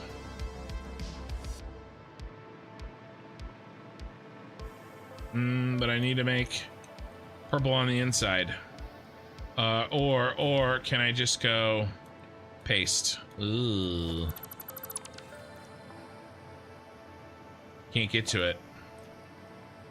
No, I'm just gonna make a different blueprint.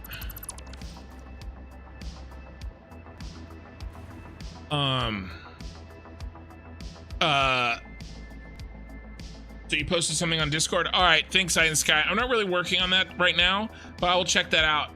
And you guys can definitely continue to gather materials while I finish up the shard, so that, because here's what happened, guys. When I was working on the shard here, I had already started working on it before you as the viewers had found a bunch of materials that were super helpful.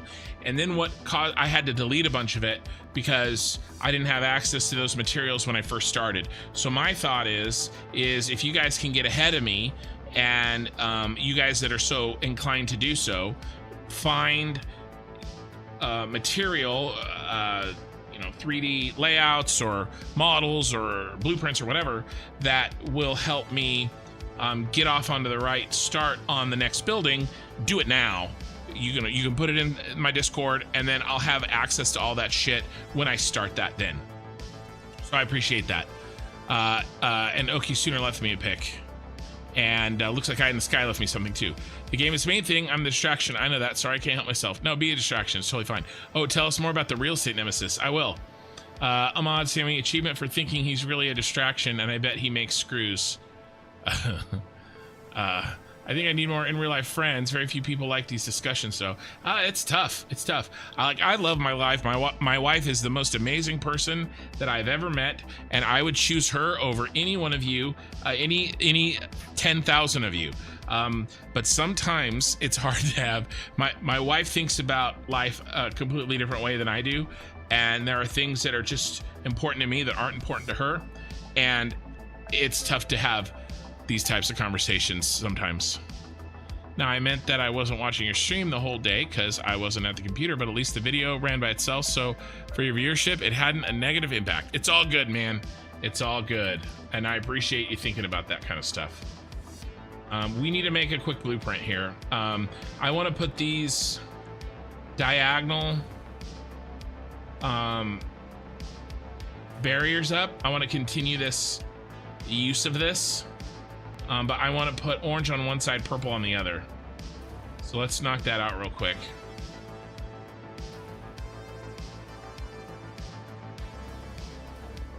She thinks the set down when you take the seat up. Those aren't the reason. That's not the reason. Crap, I was talking about something. What was I talking about? Just telling a story.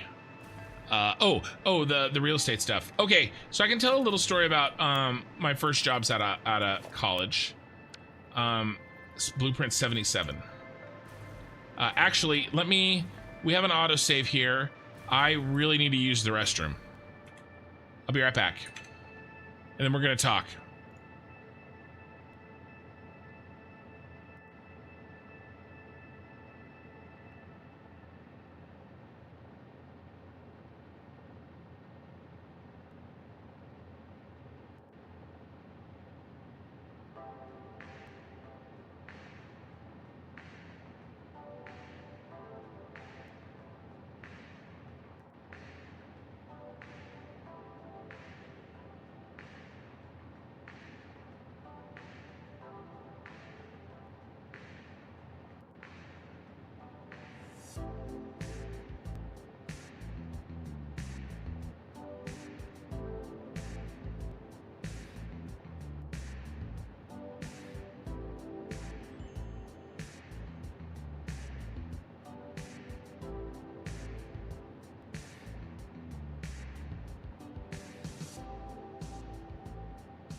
Okay.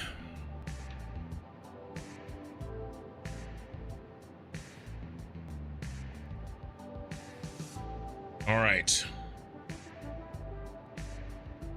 Let's make this blueprint change, and I'll keep telling stories. If you guys want to hear any stories or whatever, I'll oblige. Let's load 77. All right, so as I've mentioned before, I have a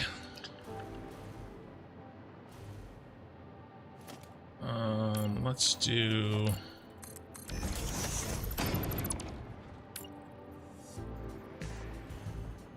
boop. So we'll put him here. That'll help with what we're doing. I also want to put in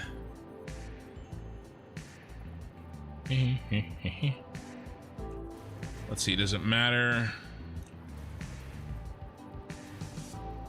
Yeah, it does. I'm gonna have to do 2 here.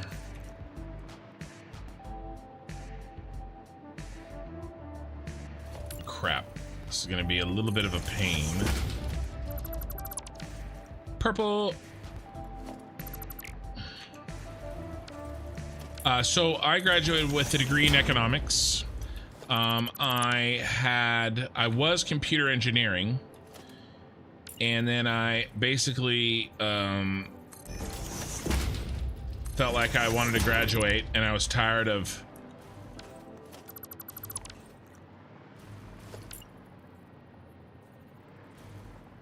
kind of limping along. I wanted to essentially I wanted to get married, have a family, have a job, start my life. I was in college I graduated high school in 02, but I didn't graduate college till 08.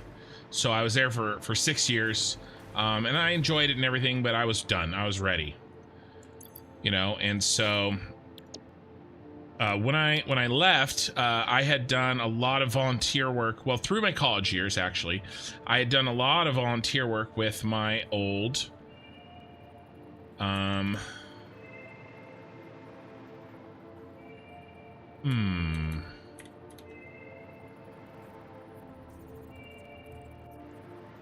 wonder if I even need this. Here, let's try it without the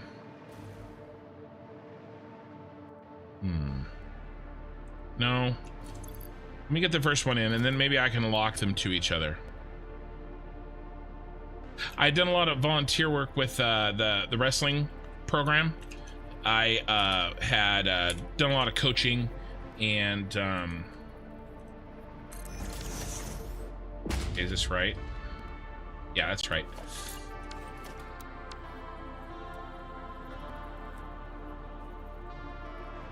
And one of the big things that we always had was a big tournament, a kids tournament that I would help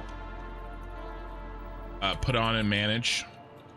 And it was the big fundraiser, right? For the this is sucking.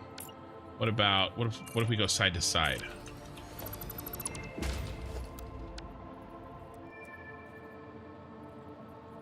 And I always chose the most difficult job, and turns out that one of the parents of the high school kids, not the little kids tournament, of one of the high school kids, he kind of noticed me always doing the hardest job every year. And when I graduated college, he asked me to join his real estate firm. And we in 2008 we flipped houses. So I have bought, fixed up, and flipped houses for a living. I even owned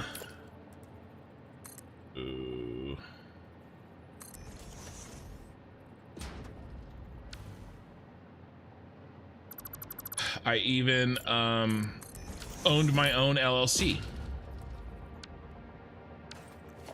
I had an LLC at, I don't know, 26. That's not right.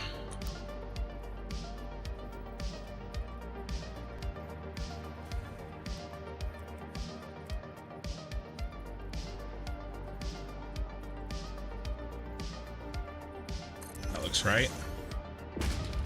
And I convinced other people to let me be in charge of their money.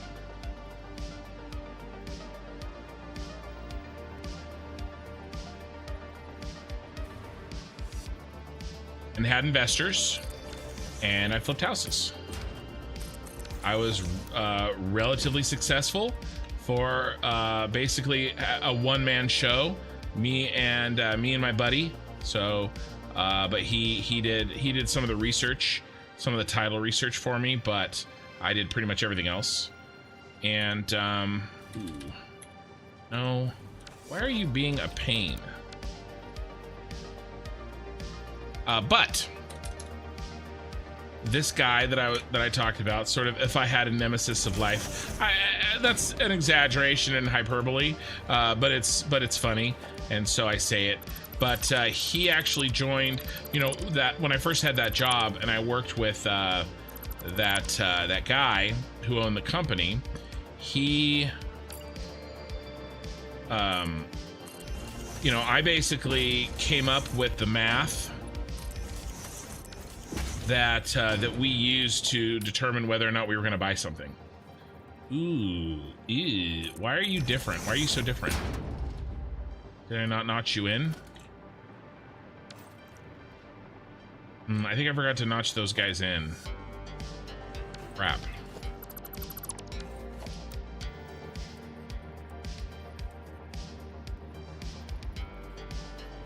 I did forget. It needs to go there. Anyway, I kind of helped him build it, right? I helped him build the system. Ooh, I should have left that, damn it. And then after the system was built and we were making money, and by the way, I was the bidder, so I would bid at the trustee sales, and you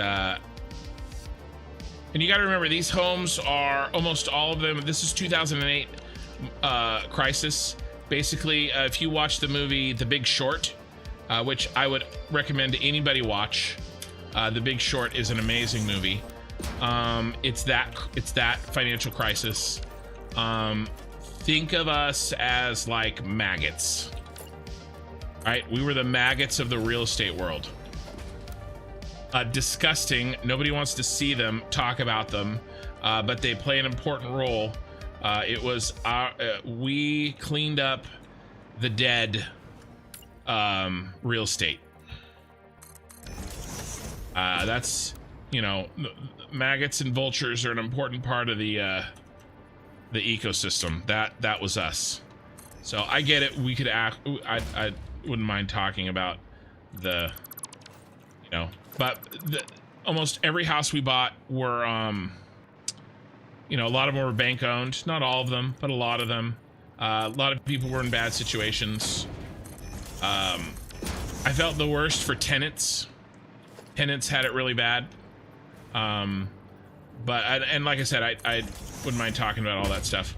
But the story is I built up this system, this business system, with, you know, the initial guy that hired me, and then he brought on somebody else, and that had worked for essentially a competitor, and you know, I was young, and I might have been, that looks really nice, I might have been aggressive in a sense, but I didn't really push like this other guy did. And what are we gonna do? I like having that. I don't know if I want that twice.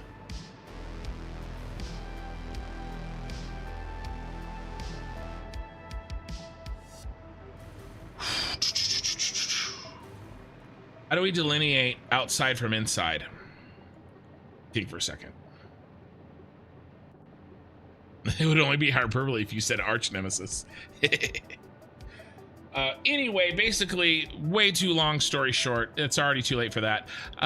He kind of come in, and over the course of 2 years, he basically he pushed me out. He was not a nice person. I tried to do my job with as much sympathy as I could. It's really hard. Those people did not own their homes anymore. Whether or not you agree or disagree with the law, they or with what happened or whose fault it was, it doesn't really matter. We could always have that discussion. The fact is that those people didn't own their homes anymore. Somebody else did. The bank, and then us. Again, I felt the worst for the tenants. A lot of times the owners, they wouldn't even tell their tenants that the owner was losing the home. And you know, and I'm not a person that's like against landlords or anything like that, but you know, these guys would stop paying their mortgage, but they would keep collecting rent And we'd show up, knock on the door, and the poor renters would have no idea that we now owned their home. And unfortunately, the people that I worked for, they weren't interested in renting. Sometimes we did, but we would do a lot of cash for keys. We would do temporary rent backs, things like that. There were things that we could do, for sure. Is that what I did over here? But anyway, to give you a feel, this guy, he's my age, he was a kid too. He told me a story once about how, and I think he was just being an asshole. I cannot imagine that this is actually true. At least I try to convince myself it's not true. But basically, he had the locksmith come, kick this woman out of their house who just was her and her baby, and there was still milk in the cereal bowls when she left, and he was on the street, and basically was like, oh, I wish I had popcorn. Oh, it was hilarious. Blah, blah, blah. And dude, I almost knocked him on his ass. I should have. Looking back, I should have. He deserved it. He's just an asshole. And he's the kind of guy that I know. I'm surprised somebody hasn't already, dealt with that type of person in a violent way. He just begs to get. I dislike everything about him. It's terrible. Collecting the rent while not owning the house has to be a serious offense. It should be. It should be. I don't know that it was. Yeah, collecting the rent. Well, they still owned it. They weren't paying the mortgage though, up until the point the bank took it. They stopped collecting rent then. How are we gonna do this outside wall? I don't want to do just this again.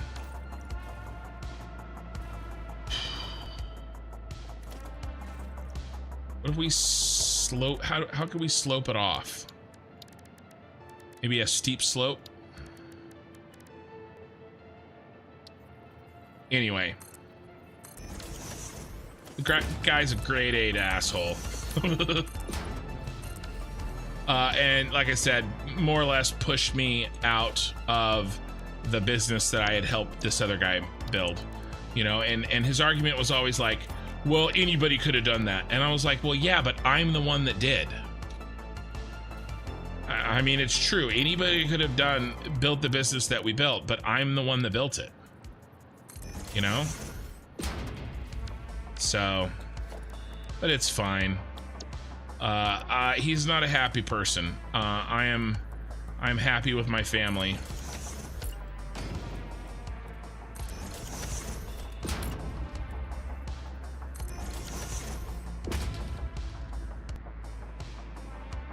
And I'd much rather be me than be him, that's for sure. So there you go. There's a long story short about my arch nemesis.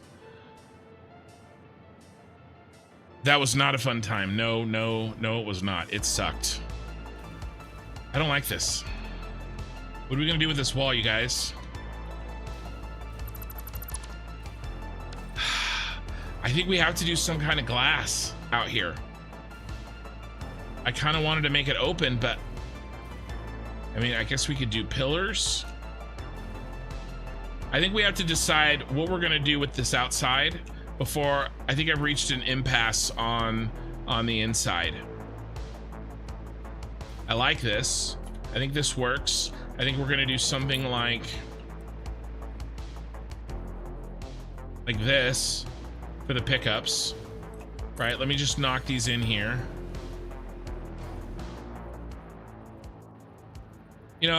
There were basically two different kinds of people in that time.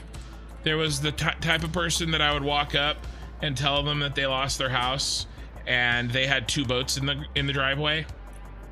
I mean, that was a real thing. And then there was, just people that didn't take any money out of their house, or that were tenants or whatever. And, it sucked. I had less sympathy for the ones, and I was young, and I was young, 25. I thought you think that you're smarter than everybody else around you. And I was like, oh, I'd never do this. And I didn't have as much sympathy as I probably should have at the time. But still, even me, I was like, you're gonna sit there and gloat that some poor woman who went to the store for her baby, you know, that you locked her out of her house. You know, it's like, you asshole. That's why I kind of stopped with real estate. I'm still a realtor, but these guys, man, some of these guys are real assholes. And I don't want to go to jail for violence.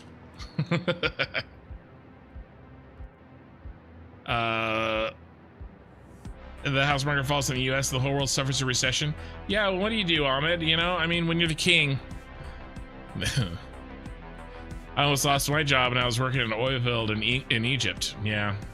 Doesn't seem like the same finish on the metal pillar you placed now compared to the older one. Fourth one in the menu instead of the second one. Maybe. I noticed that too. This doesn't seem the same. Maybe it's a lighting trick. I looked at it twice. I usually just do I usually do this one.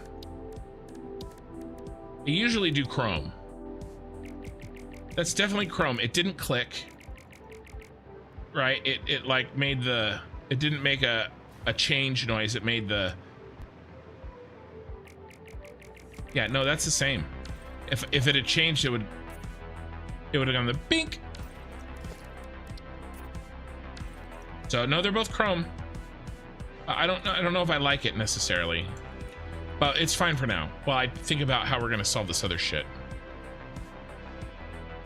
I'm unfortunately close to this. My landlord wasn't paying taxes. He was close to 7K. My house is about to get repossessed. Yeah, by the county. Yeah, the tax sales. Yeah, it sucks. At least you know about it, Ian. At least you know about it. You can prepare. Can you stop paying that dude's? I mean, if he's not paying his taxes, the whole thing sucks. That doesn't mean in my mind, that doesn't mean we throw the baby out with the bathwater. There's things that we need to fix. You know, I don't think like all landlords are evil or like being a landlord should be, you know, illegal or anything like that. But there's definitely some bad behavior that should be dealt with. And every country has different laws, right? And every state has different laws. So it's really hard to have an informed conversation about those because we just live in so different worlds. But in general, I would say that. What are we gonna do, you guys? What are we gonna do? What are we gonna do? This goes right into my road, doesn't it? It goes right into my effing road.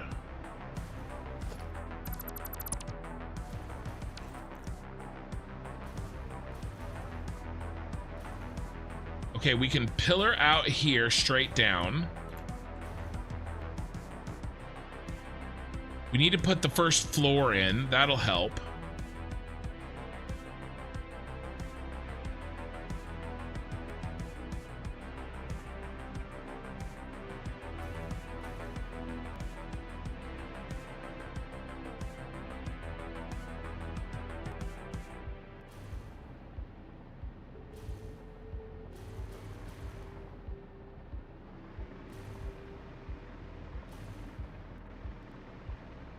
I'm less worried about this. We can pillar down to the sidewalk.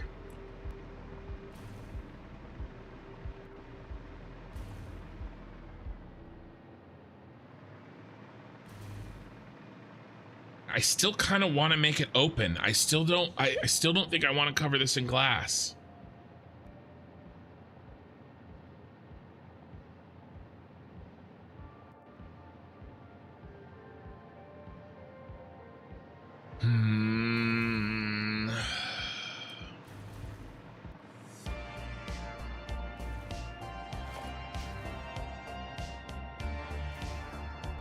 Eight.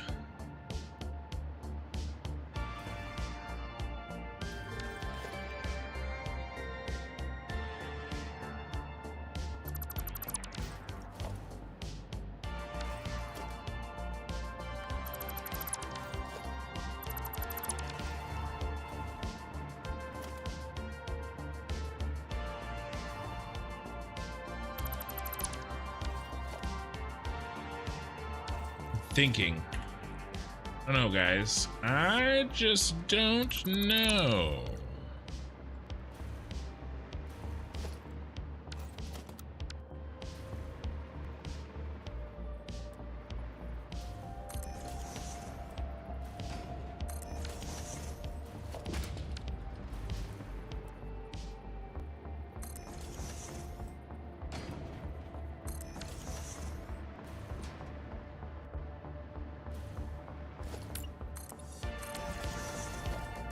Let me cut this in so I can see where this is going to be.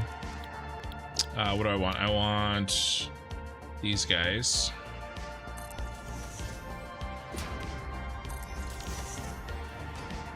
Move the road? Yeah, that's not going to be hard at all. All right. I mean, I could move the road. That's why we're doing this. We have this road. Well, at first, when you said that, I thought you meant this. And then I realized that I had called this the road, and that's what you were referring to. So at first I was like, I thought you were trolling. And then I realized that that's actually maybe a good idea.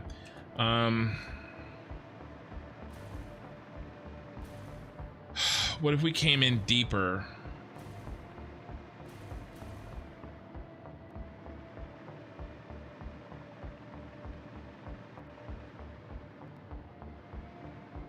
I have to move a lot of stuff, but get behind all the pillars.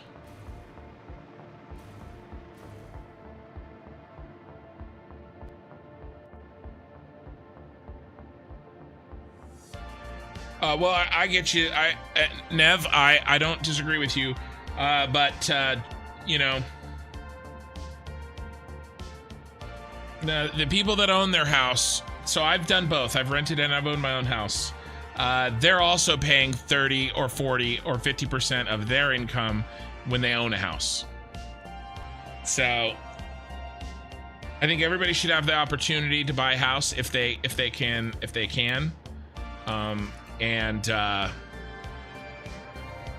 But there are advantages to renting. Advantages that you don't really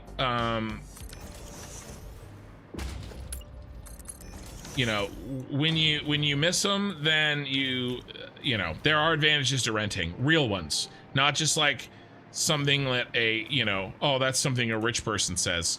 There are, but in general, housing should be cheaper. That's the real solution. Housing should be cheaper. And my opinion on why I think housing in the United States is too expensive?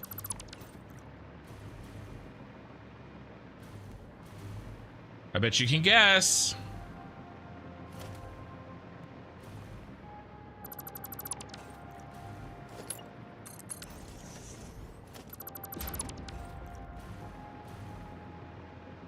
Starts with R.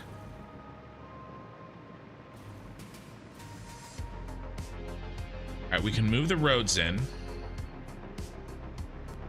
Maintenance is the advantage, correct. And the flexibility to move quickly and easily.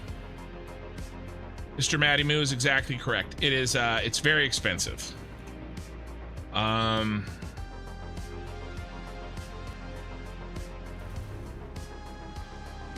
if you're younger and you are not in a job that you'll have the rest of your life necessarily, or, I mean, moving is much, much, much easier if you're a renter.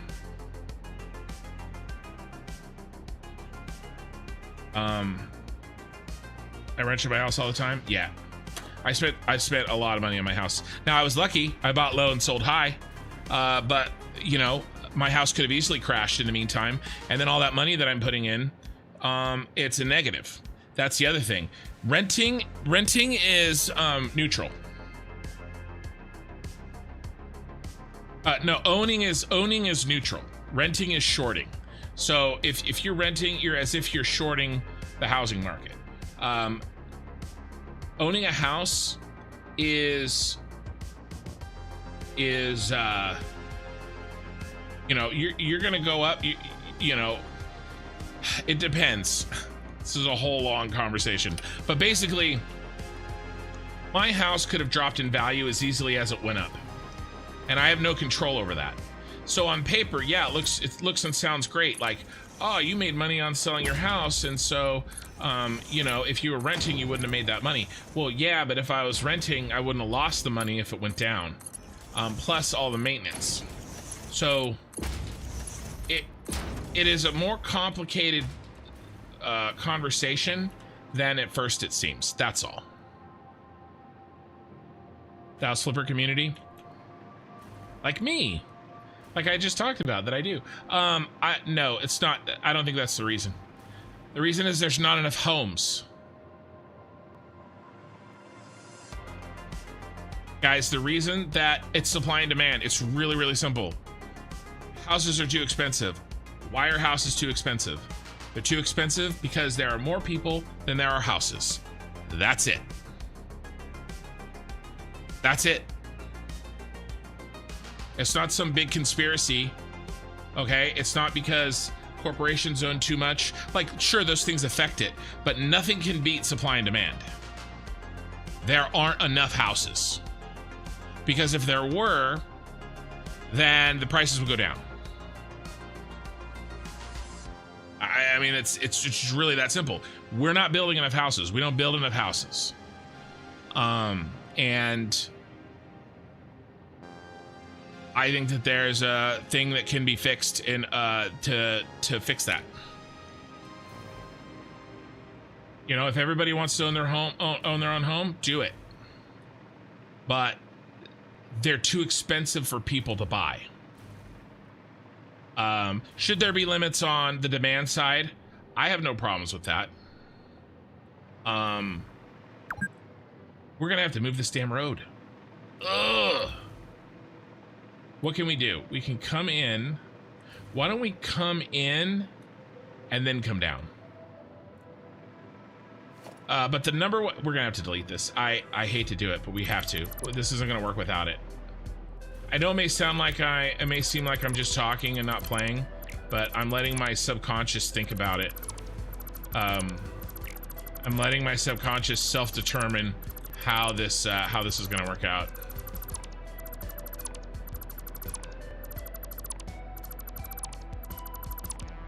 Yeah, but okay. Yeah, but they're not gonna leave it empty as an investment on purpose. They're gonna rent it out if they can. But when homes, they're not gonna sit on a house for nothing, right? They're gonna try to rent it. Always. And you're only gonna be able to get, you're gonna get high rental rates if somebody, I mean, the person that's renting, if you could choose between a higher rental and a lower rental, you'll always choose the lower. Nobody's going to purposefully choose a higher rental rate for the value, right? So what causes that to go away? What I'm saying is that's not great. But the solution isn't to make it so they can't do that. The solution is to make more houses so that it's no longer profitable for them to do so. Right? And that's a different thing. We need to just make more houses. Right? Because then why are the corporations buying all the homes in America? Because it is profitable to do so. As soon as it's more profitable to do something else, they'll go do something else. The reason that it is profitable is because we don't build enough.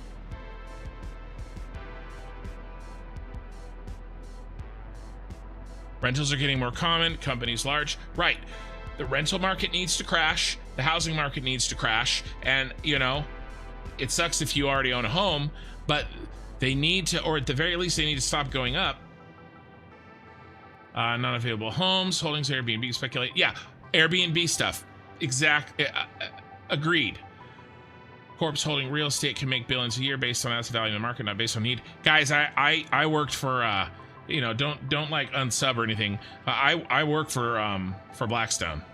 I was a purchaser for them for a couple of years. So, in the Bay Area. So I know. That was one of the things I did as a purchaser. So Invitation Homes. I get it. You have to make it so it's no longer profitable. If you want people to stop doing stuff, you have to take the financial incentive away. And the way to take the financial incentive away, we need to cut this out too. That means I got to get rid of all that shiny light under there. Sad day. We have to build more houses. All this problem goes away. Otherwise, you're treating the symptom, right? It goes back to that. Should we treat the problem or should we treat the symptom? The symptom is corporations are buying houses. Okay, that sucks. We have to treat the solution, and the solution is, why are they buying houses? They're buying houses because it's profitable to do so. We need to make it no longer profitable to do so. And you do that by building more houses. That's it. And home builders and home developers are not going to build more houses if there's no profit in it for them. So we have to reduce the costs of building more houses. We cannot arbitrarily make the cost of wood go down. We cannot arbitrarily lower wages. But you know what we can do? We can get rid of the fees and the regulations and the difficulty in constructing houses. Why is it so much cheaper to to own a home and build a home in Texas than it is in California? There's a lot of people in both states. We know the reason. We all know the reason. I believe that this that type of housing stuff, or that type of market stuff, will work its way out. We just have to, you know, you have to. What are we gonna do? How much further are we gonna go?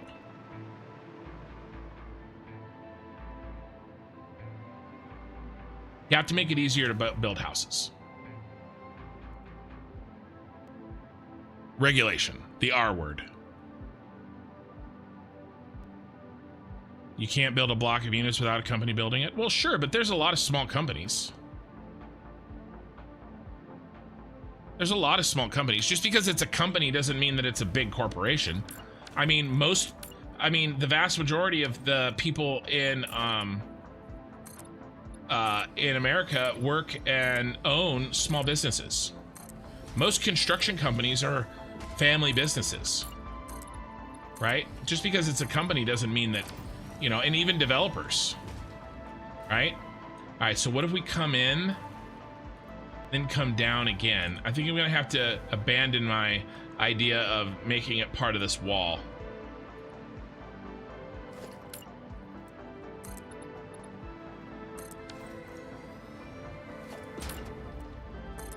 I don't know, I have to get this down and then we have to think about it and we have to look at it.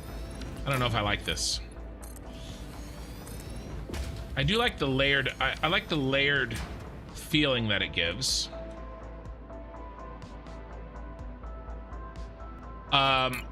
Most land is, I mean, land is not really, even in California, it's not the land. Land isn't the problem. There's a lot of people sitting on land that want to build that can't. A lot of people. If you ever want to I don't like that this isn't square. 6. Take a flight from San Francisco to Las Vegas sometime. It is there's so much land out there, guys, and that's in the most populated state in the United States. There's so much land. Now, you know, you gotta get water to it. No, I mean, it costs money, but there are places that we can build more houses. Oh, guys, I don't know. I don't know if I like this. I just don't know.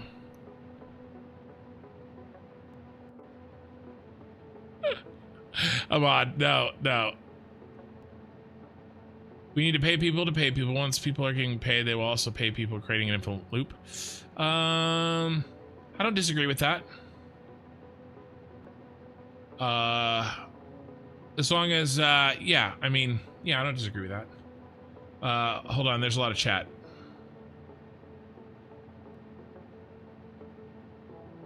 I know 1 billion on the books in real estate value can equate to 100 million profit. Okay, we cannot, as a sustainable venture, allow speculative ventures to make more profit off essential needs than humans can produce. When a corporation has a legislated lifetime that is longer than a human's, then speculation will trump value of human effort.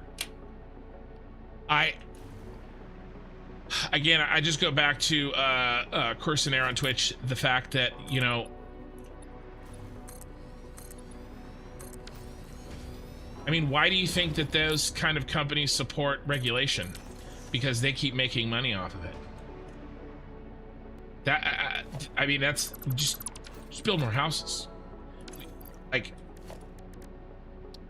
it's I don't think it's hard.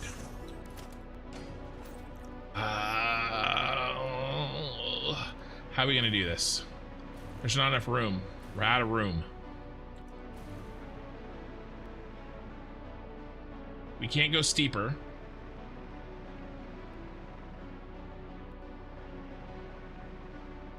What if we...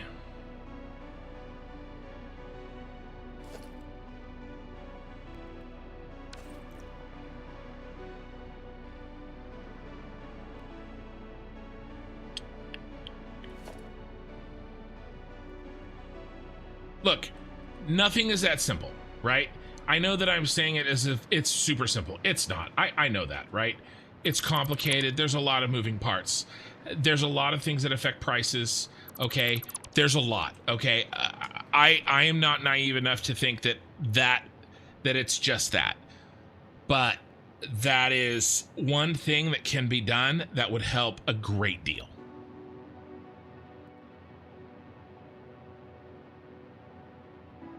Corsair, yeah, I know that.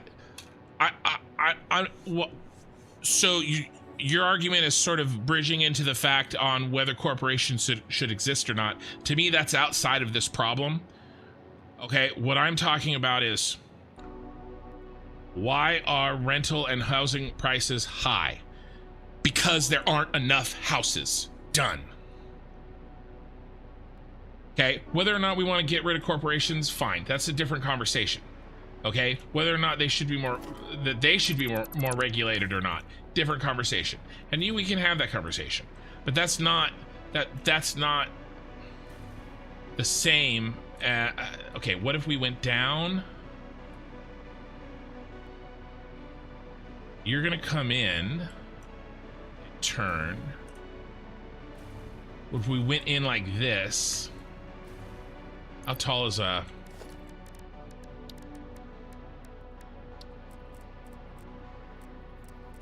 I'm saying to fix in the big picture. Why? Let's put it this way. Let's think about it this way. Why does home values fall when people start losing jobs?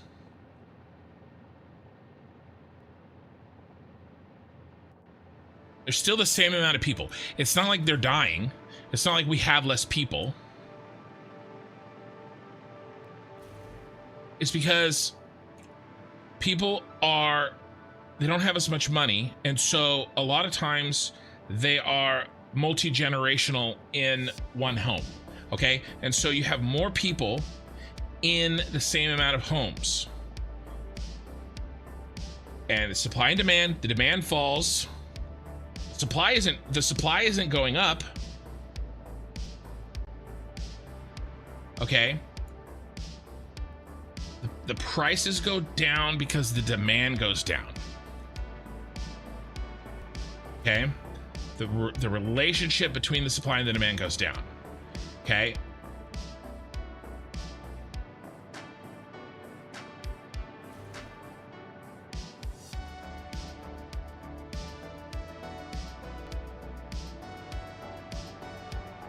Yeah, but home prices get cheaper for everybody if there are more.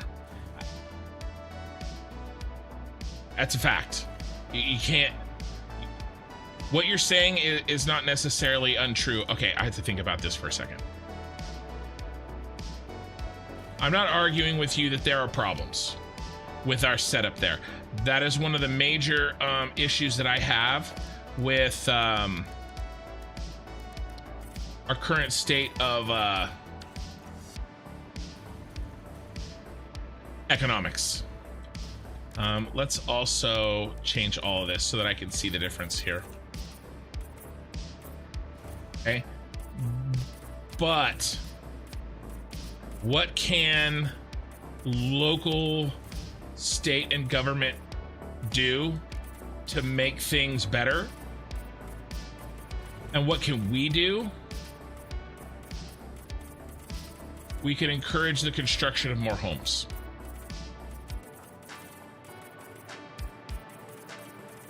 Okay, because when there are more of something, it is basic, fundamental facts. When there are more of something, they are cheaper. Now, can corporations artificially inflate demand to help absorb some of that extra inflation or some of that extra supply that you're talking about? Of course they can, but they can only do it for so long before it stops being profitable. And as soon as it stops being profitable, they'll stop. It's exactly the same thing that happened with GameStop and the shorting of GameStop, right? If you watch that movie, right, or if you read the book, it's the same shit, okay?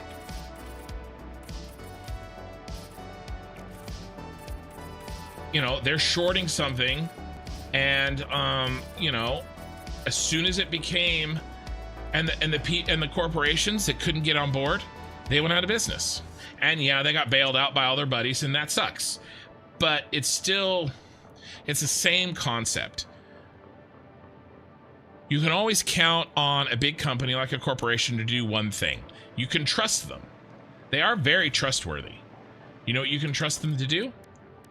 To make money for themselves. So if you want to change their behavior, like when I want to change my child's behavior,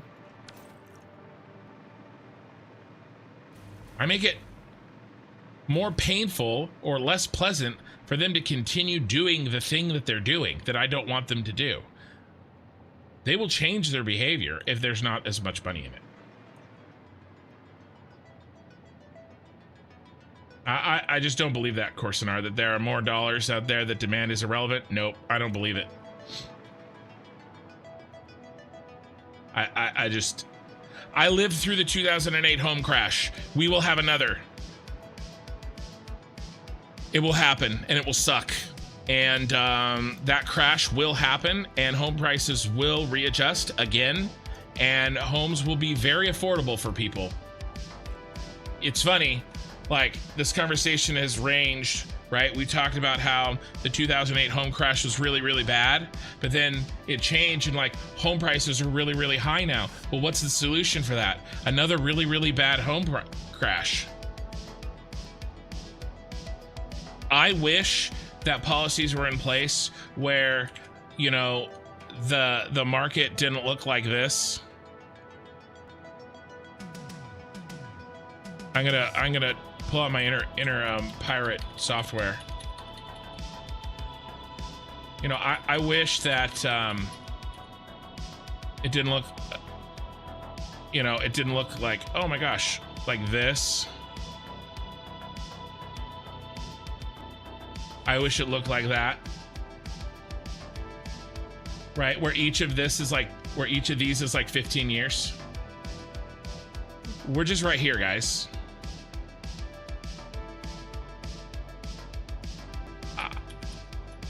We could talk about the policies to help make it that not happen. But we're right here. It really, really sucks. We'll be down here, and it will really, really suck for a different group of people. Right here, it really sucks for young people that don't have a home and don't have very much money. But it's really nice for people that do have a home and have a lot of money. Down here, it's gonna really, really suck for the people that own a home and had money up here because now they don't. Or they took out mortgages. Now they can't afford, now the asset that they were sitting on has dropped in value. But it's going to be really great for young people that don't have a lot of money, because then they can buy it. This will continue to happen. The most dangerous words in investing is this time it's different. This has happened forever, and it will continue happening unless there's a fundamental shift. There's not too many US dollars out there now. Corporations are now they're not more powerful than they were, you know. I mean, imagine, you know, saying that to, you know, the oil barons, right? So it's all happened before. It'll all happen again. There'll be the pendulum swings back and forth. You know, the only thing that we can do is try to, you know, make adjustments the best we can. I can't change policy. You can't change policy.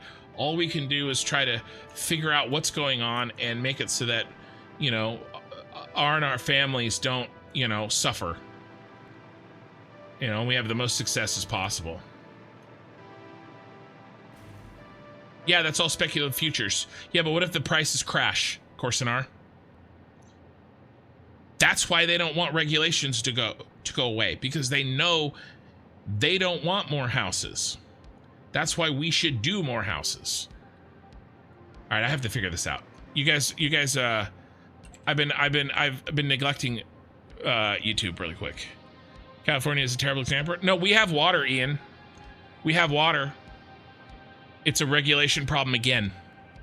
It's the same problem. Same problem with the houses, it's the same problem with the water. We have plenty of water. It's a perfect example.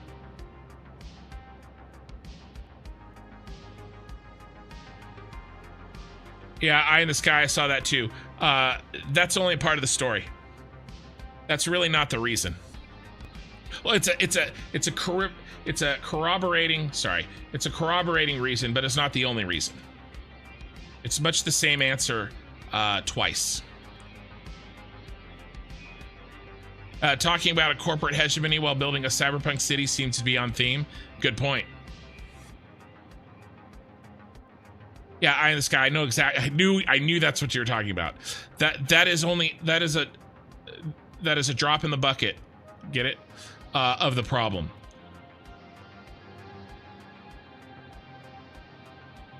In my mind, it always comes down to the government. There are problems that need to be fixed. Yeah, but Ian, are they getting them? Are they getting those prices?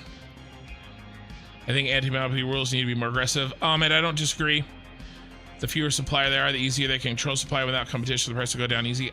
Competition breeds excellence. I agree. The market was turning over, but a handful of assholes have played the market. A few developers hopped on the train or building mixed use in absurd places. Yeah, but if they don't make any money, they're going to stop doing that, Ian. What works better, decreasing the incentive to do something negative or increasing the incentive to do something opposite? Both work. Both work. I'm just saying, if you want cheaper houses, build more houses. What's stopping you from building more houses? If you ever tried to build a house, you would know. So you're saying owners should be selling right now? Ahmed, I sold mine.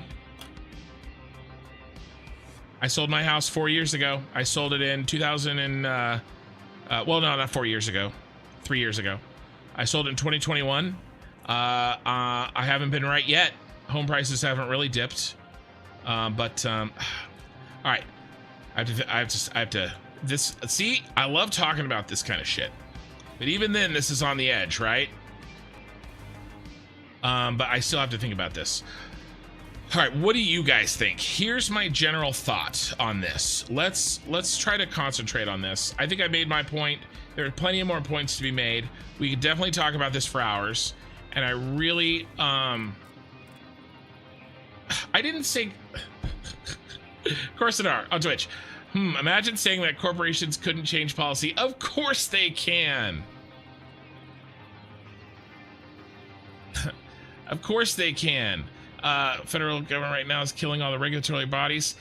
What did I say? I think in general, regulation is a problem. The problem is which regulation is being cut. Corporations, of course, there's lobbyists and the influence, but it all comes down to, in my mind, government. And if government is doing the wrong thing, and if the focus is in the wrong place, you get over regulation of one thing and under regulation of another thing, and we get in the mess that we're in. So I think we agree on a lot of stuff, Corsinar. Maybe I'm not making absolutely they can change policy. What I'm saying is don't let them.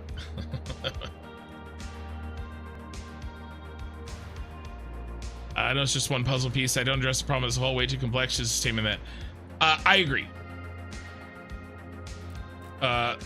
on that. But it's just a statement that Cali wouldn't have water, which you denied to later. They have water. Yeah, like I said, they have water. We just have to manage it better. It's management of resources. All of this comes down to management of resources. Speaking of managing resources, we could definitely keep talking about this, and I wouldn't mind doing so. But today we have to figure this out. So, how are we going to set this up?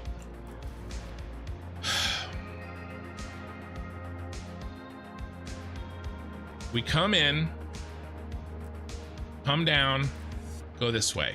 We come in. Okay, I like this so far. We are isolating our two inputs to go this way. What if we come in here and we load in the tunnel?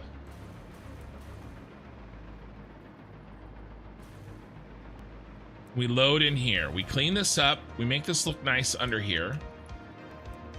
What does this look like? And by the way, just overall, all of this stuff is so freaking complicated that any of our solutions are always just, we're probably all right. Save this discussion for the podcast. I know. Here's the deal. Corsinar, I know the tunnel isn't high enough. I don't disagree with you. Corsinar, you are right. You're not wrong. I'm right. But the thing is, it's like, I think we just agree as to which, the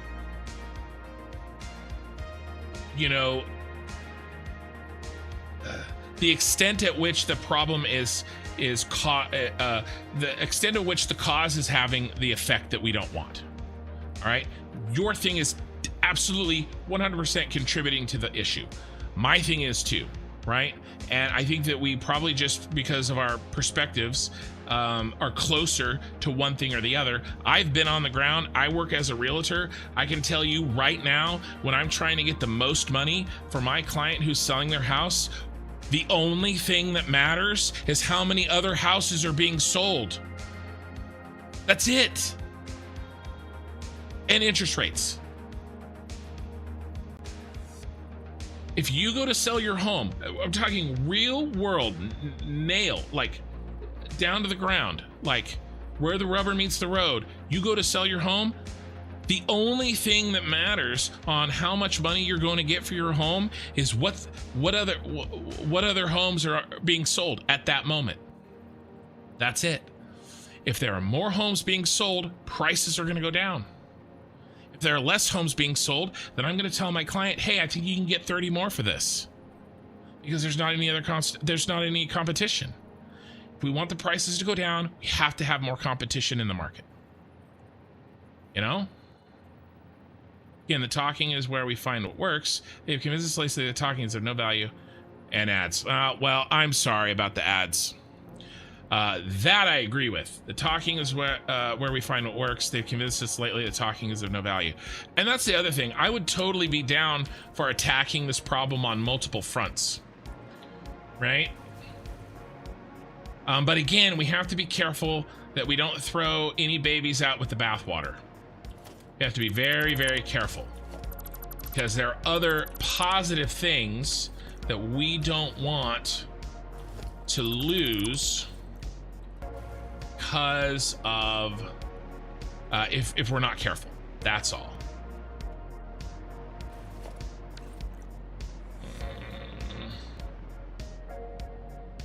What if I brought, it's only 1 meter. I could bring this down. What's under here? No, I don't want to do that.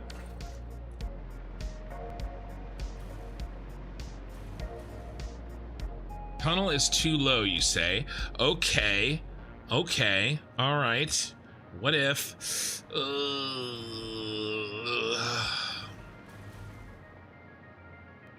Okay. I got an idea. I think you're right. I think I agree with you. Let's try this. Here's where I'm at. Let's walk through this. And then I'll tell you the changes that I'm going to make. So we have 2 inputs, two intakes. We can intake here. We come around. I think we're going to go in here to load and unload on the trucks. Or we intake here. Come in, come around, load and unload on the trucks. How do we get out of here? Okay, well, this one's easy. We're going to exit this way and then exit that way. Easy peasy. What about this one? This one is the complicated one. I think we come around here, and then I think we can come up this way and come out. I think this is how this is going to be set up. There's a couple issues here. One, it's true the tunnel is too low. I don't like it. It doesn't feel nice. So what I want to do is move out. Come out maybe one. We'll try 1 foundation, and then we'll go down 1 less foundation before we flatten out. So this one will be higher too. And we'll see how that looks. And then what I also might do is widen this out 1 so that we have a little bit more room when the ships pass in the night.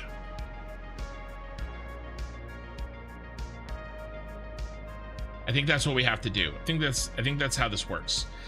If I wanted to do this simply, right, I wouldn't have raised this up, but I think when this is all said and done, I think the multiple layers of this is just going to be really, really cool. Okay. I'm trying not to skip any chat on YouTube. Yeah, let's save the discussion for the podcast. All right, Ahmed. The Kin podcast. It's all just Factorio managing resource, and we don't have enough green. I love the VODs I've seen until now. Good, Eye in the Sky. I'm glad you're enjoying the Factorio VODs. It is. It's managing resources. And it's choosing the people that we put in charge of managing those resources, right? We talked about that earlier, talking about people.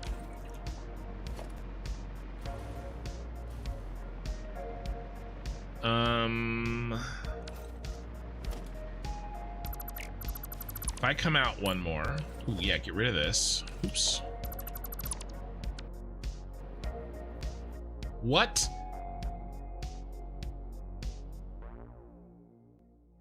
Wow. I have not crashed in probably a year.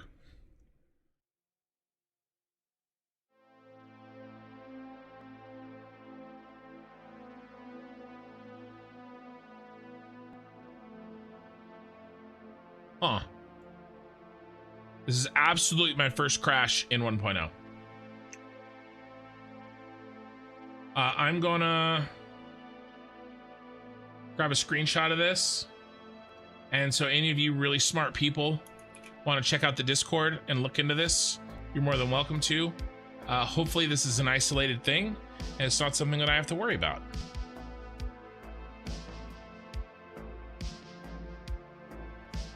Okay, Sooner, I just saw that picture.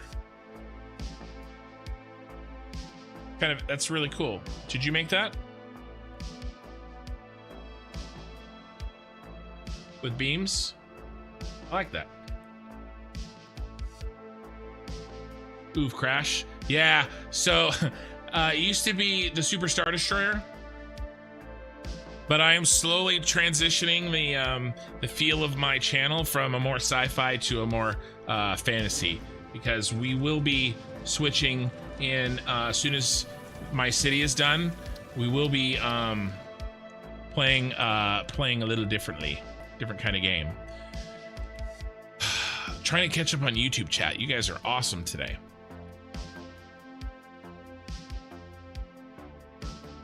The only problem in that analogy is that we're the bugs. Well, we're either the bugs or we're the green chips. Ahmed, we might be the bugs, or some of us are the bugs, some of us are the green chips, some of us are the belts, but none of us are the pioneer.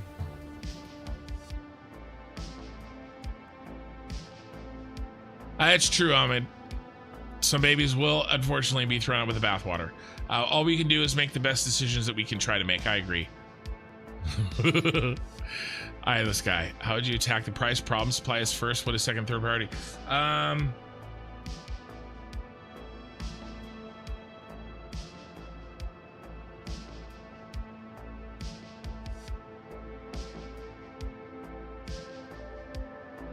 think you have to make it easier.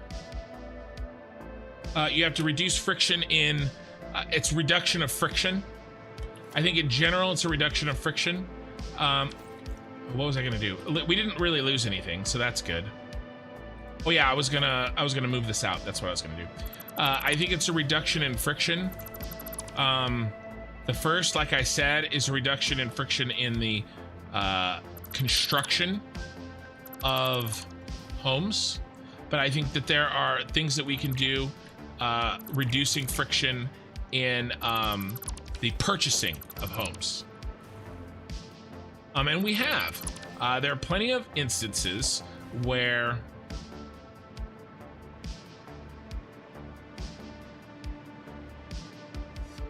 let's go to one meter depth here. You know, VA loans, perfect example, right? A decision has been made, and I think it's a good one, to reduce the friction for a veteran to buy a home. But what does that imply? That implies that we could be doing more to reduce. Why don't we do that for everybody?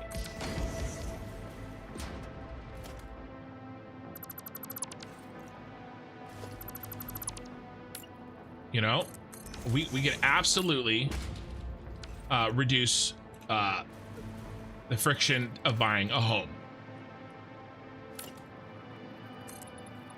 And there are many ways that we do. There are a lot of incentives, all sorts of things to help. Let's cut all this out. To help home buyers. And I think that is a big thing, right? That shouldn't be discounted.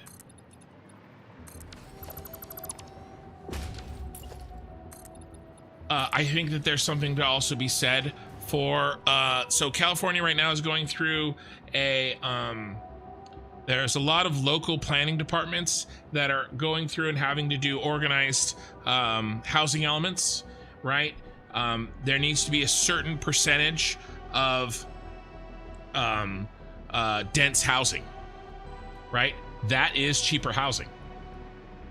It's more units, you know, and I'm not saying that everybody has to live on top of each other and eat crickets, but you know, there has to be, we can't just build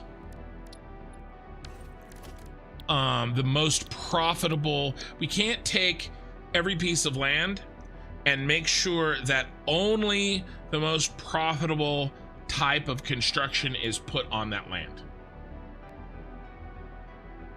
Okay, we can't do that. And we don't. Well, again, I'm not talking about your country. I'm probably not even talking about your state. Okay, I can only talk about what I know, and that's my state. And so that is not done. Instead, what you have is, now let's just focus on the road part for now. Let's just focus on the road, and we'll build the other stuff around it. Once we figure out what the driving portion will be, I'll decide what we do with everything else. Maybe we make these kind of like catwalks. Okay, so get rid of this. And because if all we did was build the most profitable single thing that can be done, oops, that's the wrong way.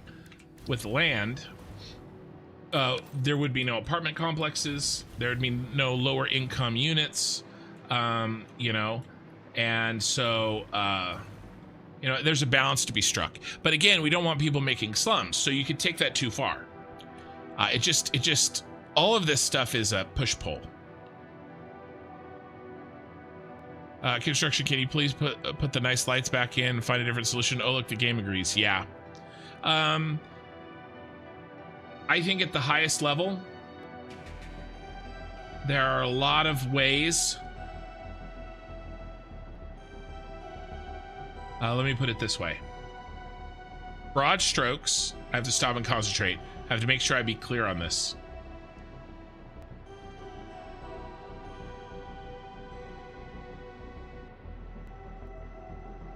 There are a lot of fingers on the scales of decision making that happen, and I'm talking institutionally, not in the last 3 weeks. I'm talking institutionally.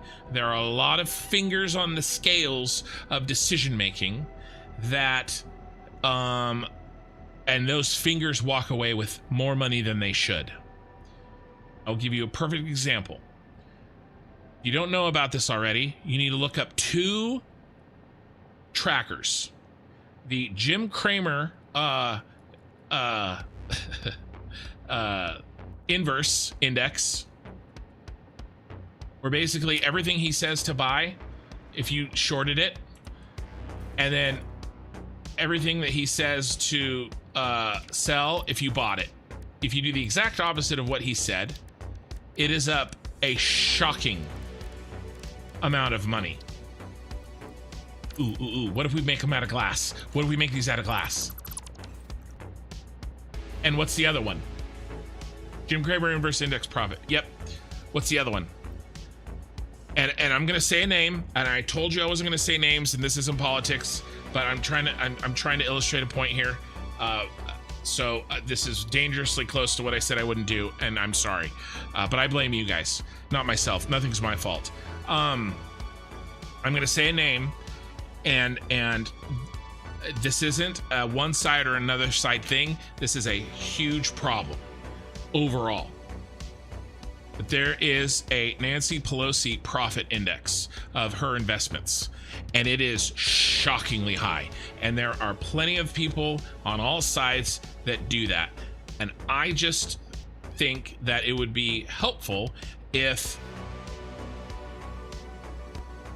would just like to know why everybody in politics in my country, although they get paid 150, 200,000 a year, end up being worth 100 and 200, 300, 500 million dollars by the time they're done. I think that that's weird, and I don't like those fingers on the scales of the decision-making processes on things like how do we solve housing, because in my mind it raises the question, well, maybe there's somebody influencing unduly these decisions, like taking the dollar off the gold, right? That, you know, oh, I said I was going to do glass. That's what I was going to do, right? So I think all these things kind of work together, and I think that it would be really, really nice if not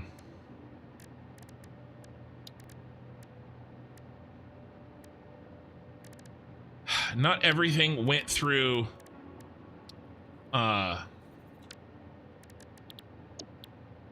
it's tough. Somebody has to be in charge. I don't know what the solution is. I just know that they take money from me, and I can tell you this, I trust a private individual with money more than I trust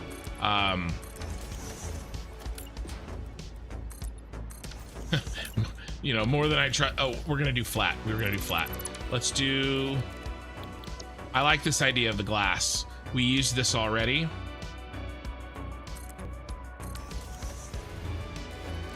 And we can get it looking nice and thin.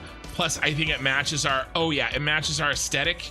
Yeah, I'm sad that it's taken me this long to think of this. Maybe if I wasn't trying to solve all of life's problems while I'm trying to build this. And again, I blame all of you. Mostly I blame Ahmed, and I blame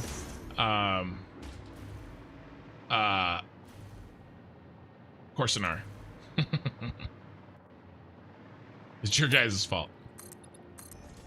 It's not my fault. I don't do anything wrong ever.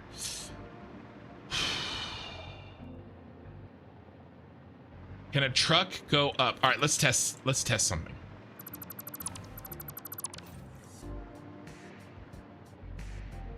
Yeah, it was an actual ETF. Yeah. Eating crickets is normal. Yes, but what isn't normal is when you have to eat the crickets. Eating crickets as an option, totally for. Having to eat the crickets, not so much. I saw a French chef on a cooking temperature put crickets in a dish for the crunch. Cover them all in gold. I've seen something like that.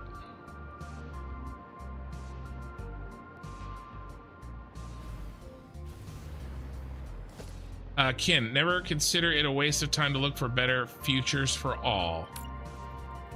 Yeah, no, I agree with you. And no matter what, there are problems. I think the thing, and you touched on it earlier, we're encouraged not, I want to test something. We're encouraged not to talk about stuff. And unfortunately, a lot of times it's because people have bad habits about talking about stuff. I've been punished. Someone tried to get me fired from my job because of my views. They knew me, they knew my family, they knew I had 5 kids.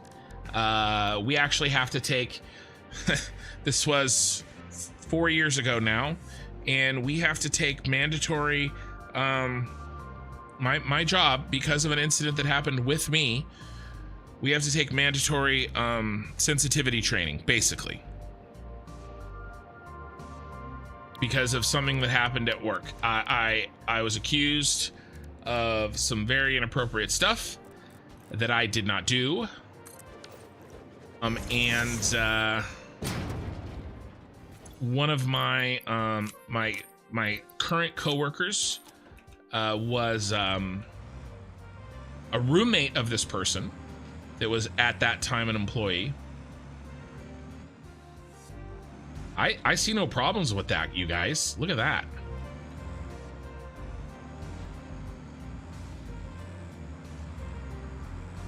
That worked really good. And they specifically said that I did not do those things. They told this person, and that they were purposefully using harassment claim to attempt to get me fired because I talked about the way I think about certain things. Makes me really not want to talk about shit. You know what I mean?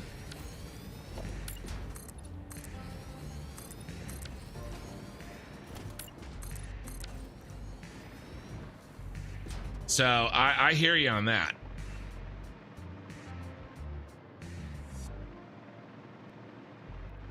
I think we could do the 4-meter roofs. Let's do one more test. Let me make sure.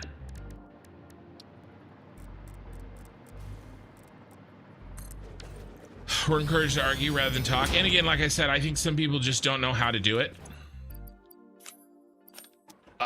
But yeah, you're encouraged to not just talk, but you're encouraged to scream or not just argue, but you're encouraged to scream and shut people down and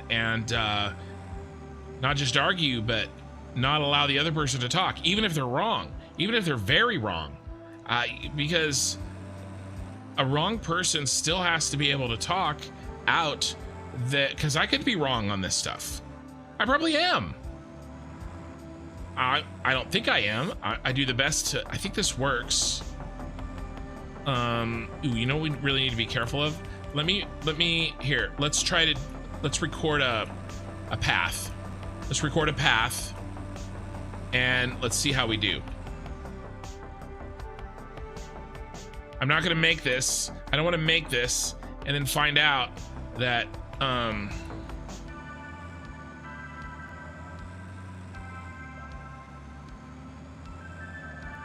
that the pathing isn't going to allow this.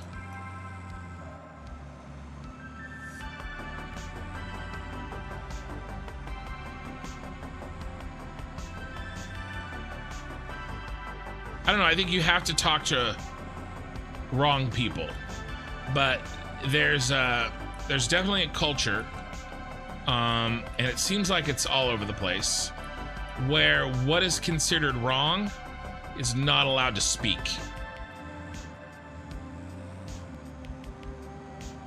But how are we ever going to change that person? Or how are we going to, how are we going to get better at it? I don't know. All right, let's try this.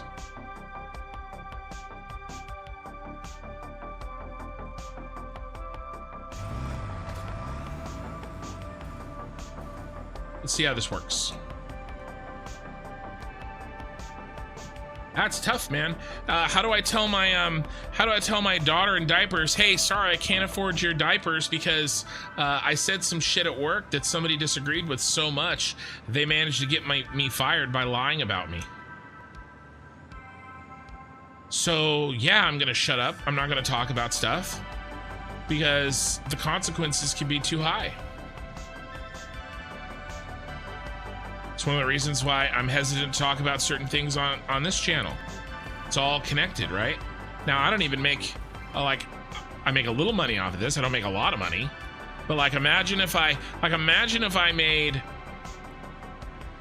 $100,000 a year off this channel and I was able to support my family. Do you think we'd be having this conversation? It'd be tough. That'd be hard. I think I could do it. I think I would do it because I'm a stubborn, asshole. But would I think 3 times more than twice about something like that? That worked perfectly. This worked perfectly.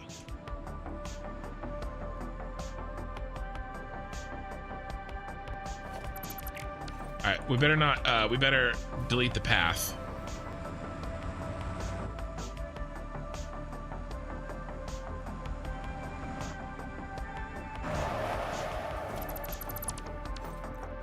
Okay, so I think that we can use these 4-meter roofs as part of as a tool. Okay, even if we use them in an extreme way, it still worked. So I think that we can use that as a tool. So how about, what if we can come out here like this? Sorry, it was intimidation. And actually what's funny is when we started taking that, it's not sensitivity, it's workplace, it's a bunch of stuff. It's a bunch of things you can't do at work. But I was technically, I had seniority over her and I was training her. So there's that whole power dynamic thing and stuff like that, which, so I don't know if that's intimidation. If it was the other way around, absolutely I could be intimidating her, intimidating her basically. But yeah, it was really shitty. No matter what it was shitty. I think that's as far as we go. And then do we flatten out?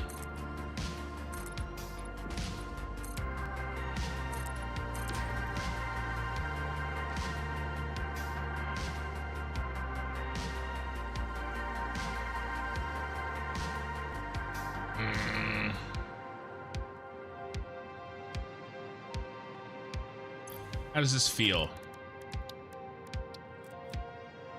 Oh, that's so much room now. That feels so much better. Because what I really feel like doing is pulling this back, coming at it from here.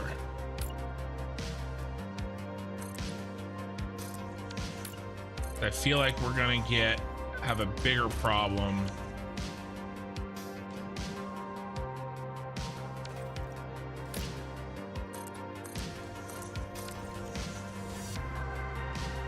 I'd rather have the 2 lanes. That's pretty far. That's why I wanted to know about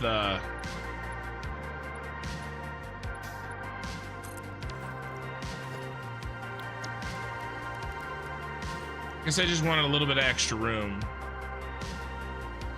What if we made it on this side, though? Well, let me tell you, that changed my worldview on certain things. I do. I have 5 kids. I do. I have 4 girls and a boy. I'm pretty sure that my wife and I were talking about this today. I'm fairly certain that my oldest daughter is smarter than me, and you know, that's like not a little bit either. You know, I gotta come to grips with that.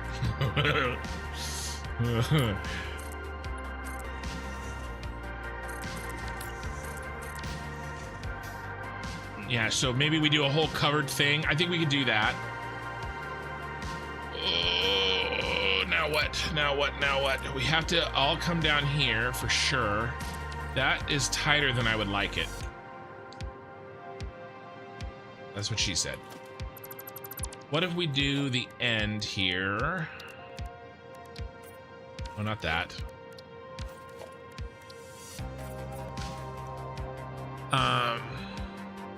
Yeah, I encourage people to talk about wages, and I gotta talk to management a couple times. Yeah, I bet. I bet.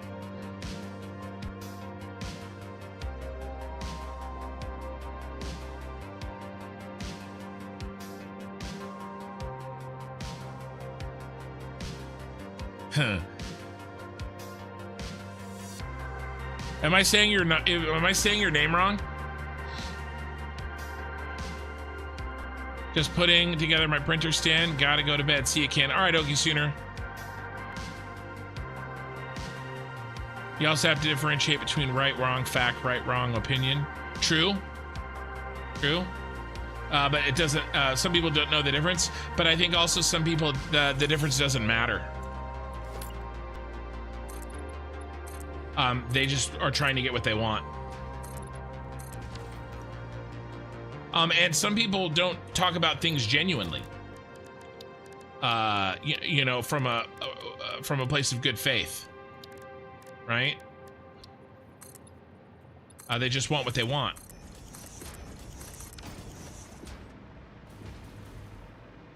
All right, what about something like this, where we get more room here, and we only have to go up 1. Let's try this.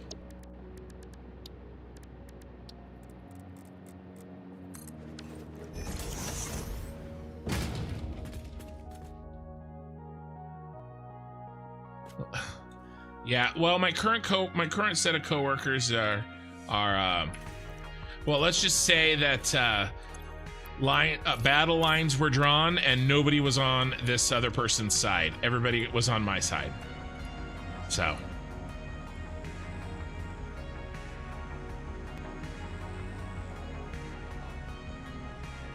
Oops, I used the wrong. I'm going the wrong way, but I guess it doesn't matter.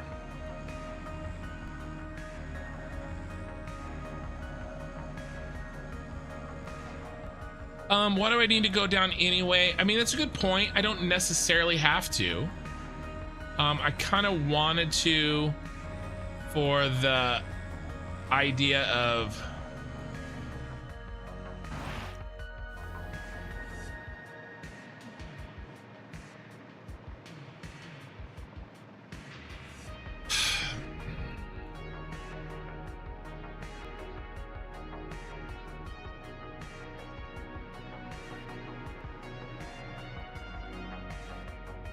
well, I wanted freedom in. So if we lock this top side from not having the bottom side, it locks in what ins and outs we can use for our trucks. I could probably get over that. What else does it do? Well, I also like the idea, I like the movement between the 2 levels.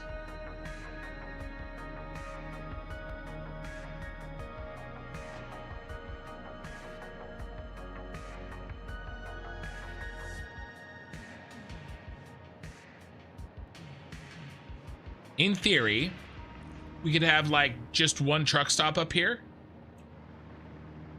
Like put it in the corner.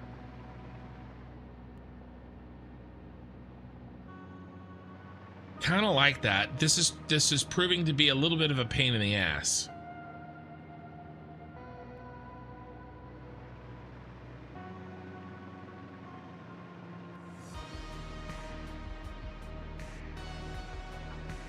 Let me think on that for a second. Let me subconscious think about that for a second. How about 4-meter ramps for the down and a long 1-meter ramp all the way across? The trucks should do like a figure 8. 1-meter ramp for the exit up. Well, the only problem with that is I would lose a lot of open floor space down here. But I'm sort of jiving with this idea. And what I could do is I could do this quarter. So I could basically chunk this in to 4 quadrants, and 1 quadrant is upper and the other 3 are lower. And the upper quadrant, we could just put 1 truck stop. It could be the rubber intake, which I probably was gonna do anyway. The only problem with that, maybe we go down and make a U-turn. Rubber comes in, rubber would come in here, drop off, come out. We'd probably switch these. It'd make more sense to switch them. Come out, come around, and then go back to the rubber drop off. And everything stays on the upper quadrant. And then the 3 lower quadrants, that's the rest of these ins and outs, and they head over to there.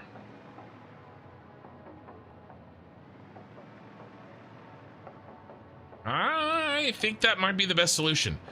I'm about 95% gonna pull the trigger on that. No, Ahmad, that was my joke. That was my sarcasm. A lot of parents are happy when their children are smarter than them. I absolutely am. I was pretending to be upset about it.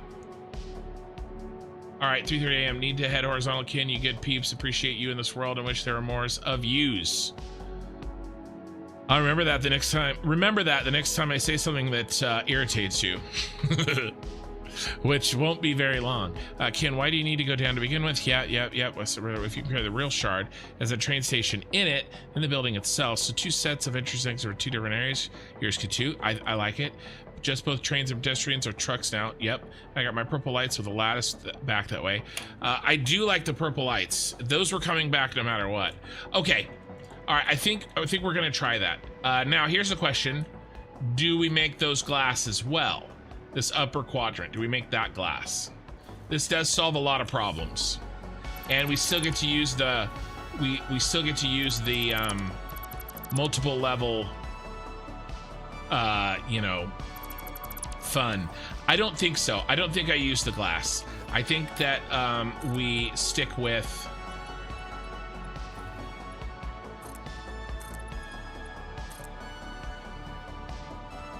solid. And then we rebuild that little tunnel thing we had, although not really a tunnel anymore.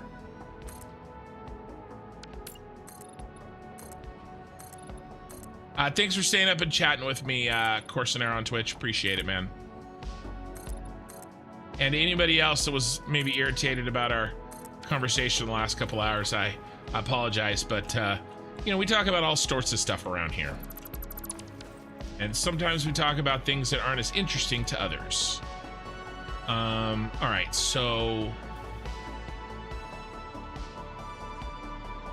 All right, if we're gonna do this, let's... All right, if we're gonna do this right.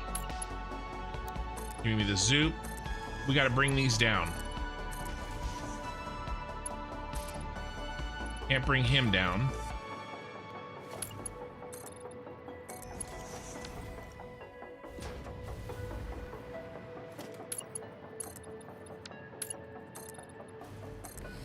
Let's work around these now.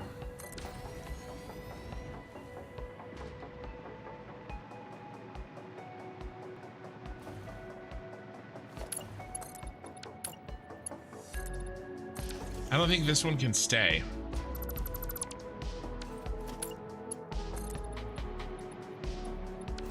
I think we got to come out at least one extra on each side.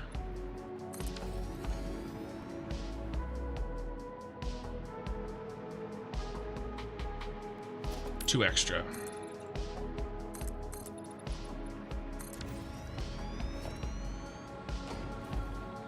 And we can cut this back.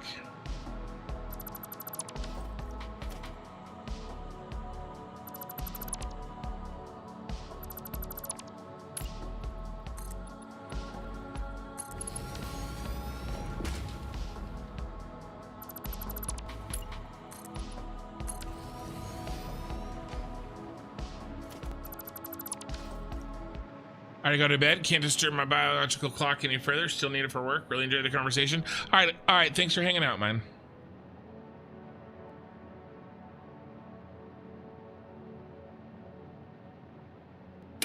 All right.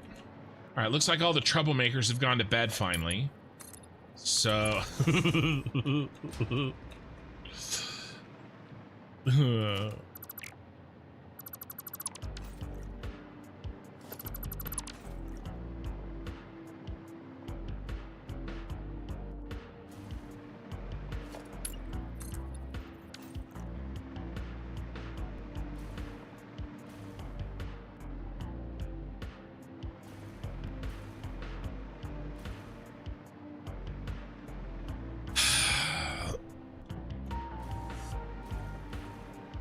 This is a real pain in my butt.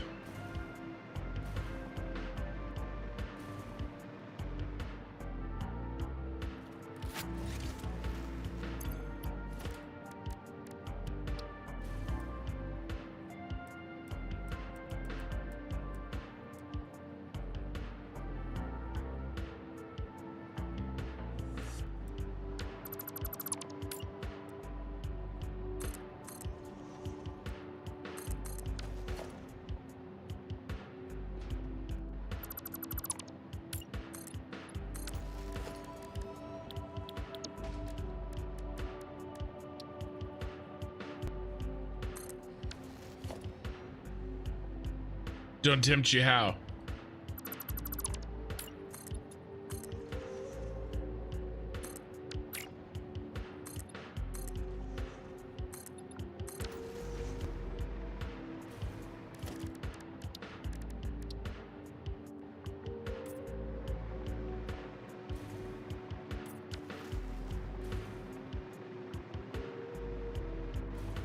Do I get to keep everybody?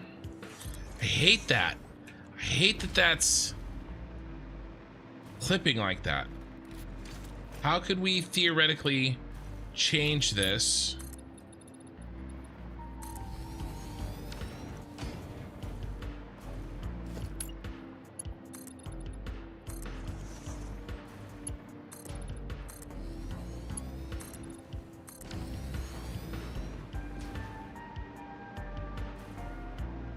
I mean, it's just kind of the nature of the asymmetric crap that we're dealing with.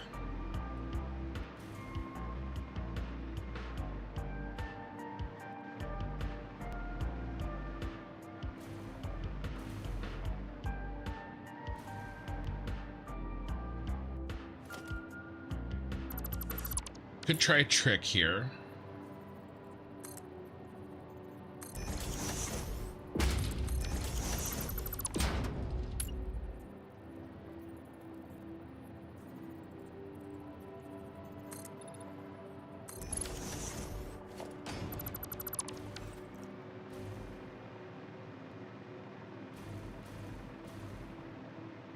Think that makes matters worse. I can do the same thing here. Where did I do it? 4 down. 4 down. Same height. I think we've got to choose a lesser of two evils. Do not know that in the service one must choose the lesser of two weevils.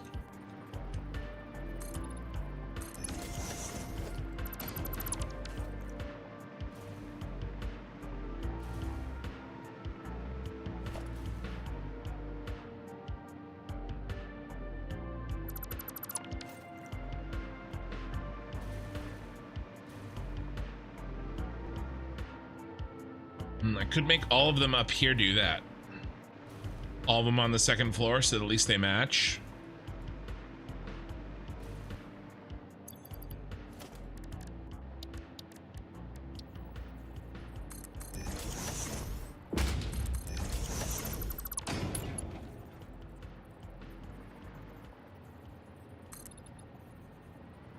Oh, look at you, you ugly crapper.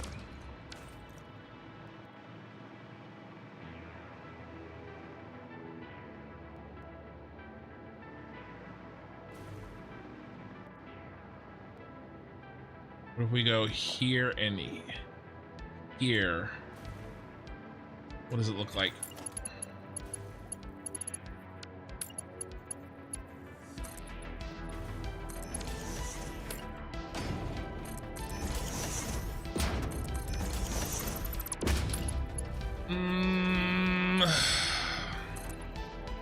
Oh, you suck so badly. Oh no, I did that wrong. It's gonna suck worse.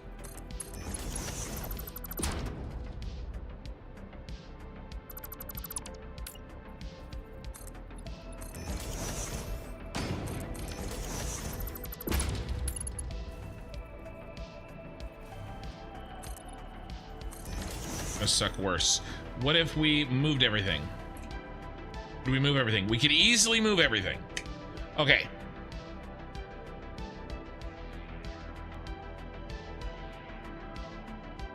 Okay, if we moved everything, what would it look like? It would look like this.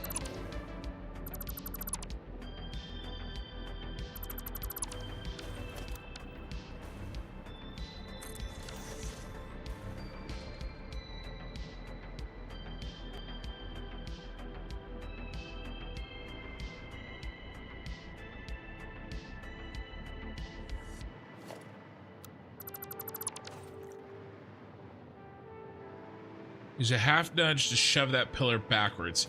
Yeah, but how does it meet up here?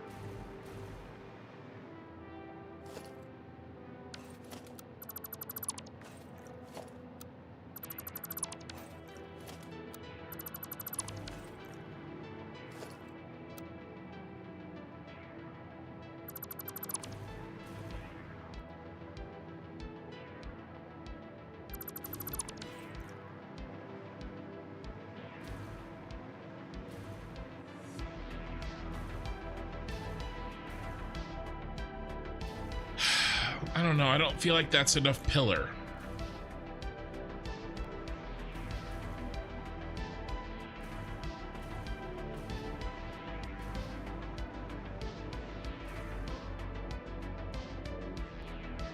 I don't know if I like any of this, you guys.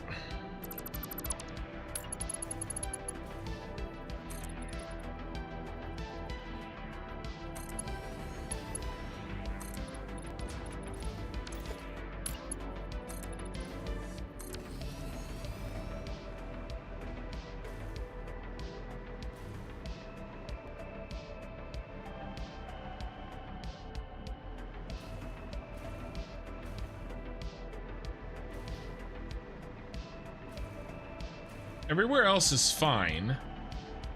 It's this plate and that plate.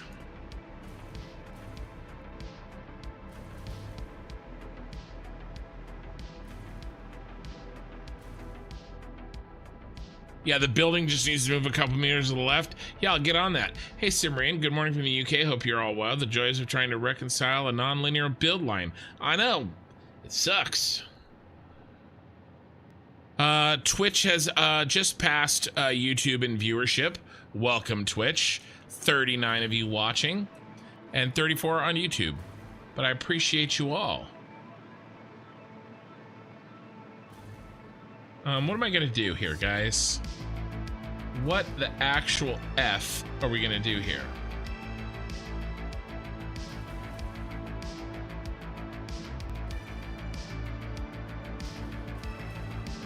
Kind of have it solved here.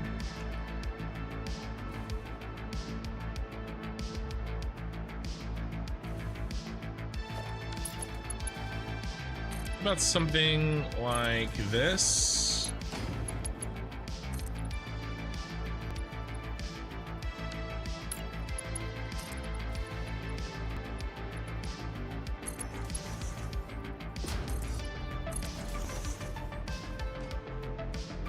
Actually looks pretty good.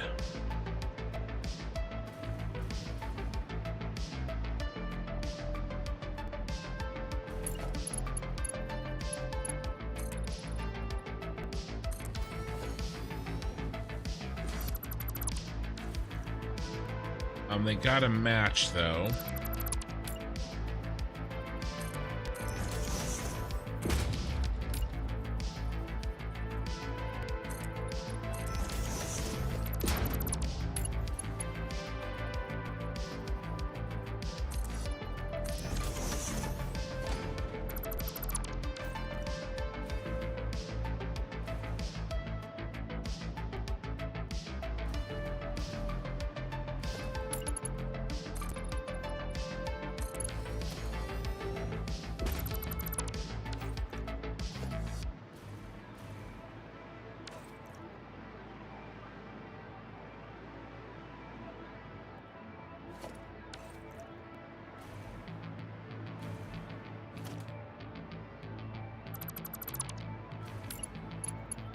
Technically, it goes here.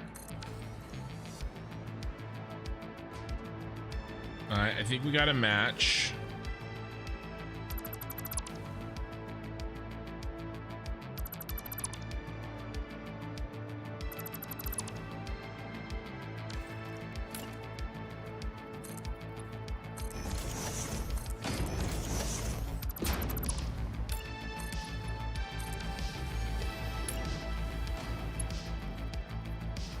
I mean, it's linear. It's just linear in a really pain in the ass way.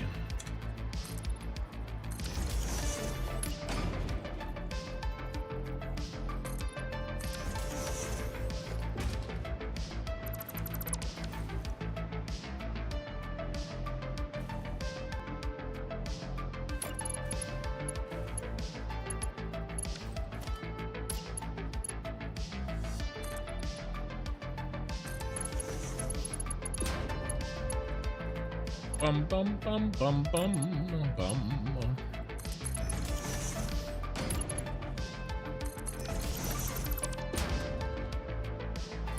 What's our distance here? 1, 2, 3, 4. 1, 2, 3.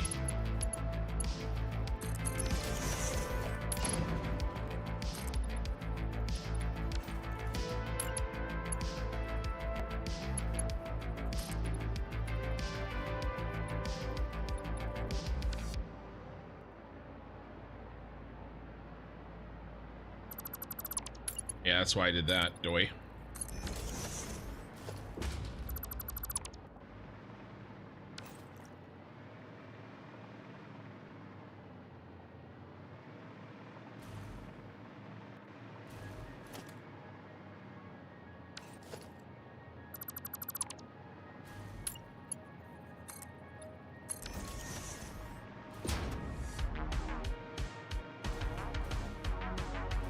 Fortunately, it doesn't look like anything's holding us up.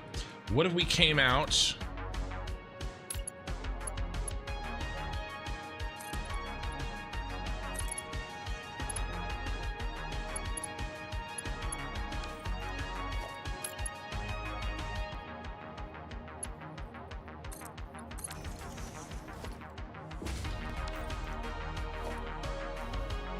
And if we wanted to make that in the middle. Ooh, what if we get rid of this one? 7.5.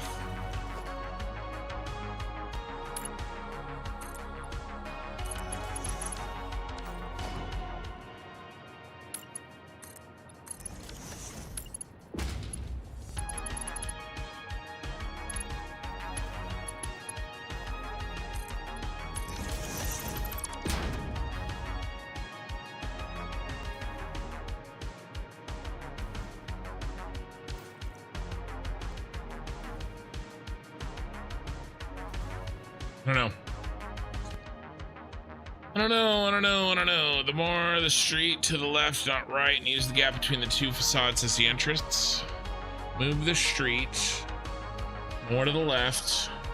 Oh yeah, I forgot. I had already parted. Yeah. Okay. Move it even more.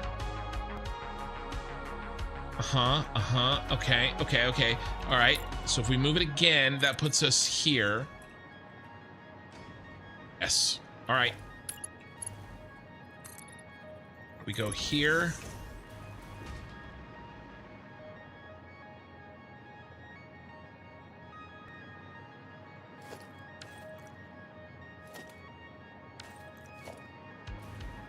You want it even more. You want it even more. So we get rid of this.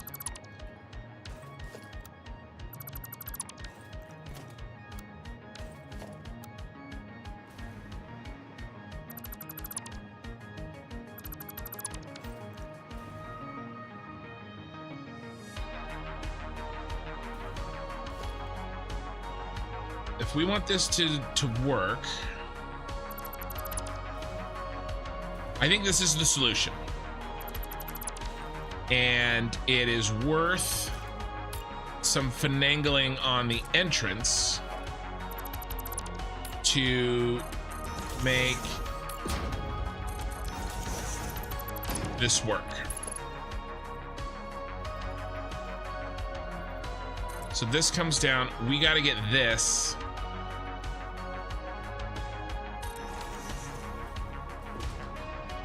That's not good enough. It has to be here. Okay, so if it's here, we have to cut this back here. So somebody, unless we do a halfie. Okay, all right, I'm on board. Let's do it. Let's do a halfie. 1, 2, 3, 4. That's the gap. 1, 2, 3. 1, 2, 3. 1, 2, 3, 4.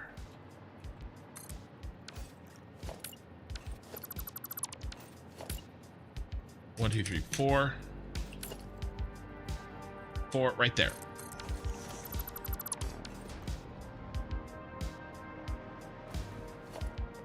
No. True. I did have the street 4. That solved one thing. Yes. And it should be 3. Yes. But I'm trying to get these, I think, like this. I think this works.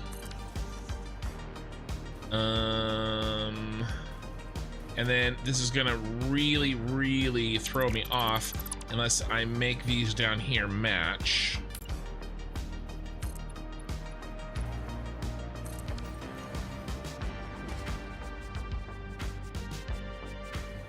Because now I can do exactly what we did here, and it matches exactly. Really nice. And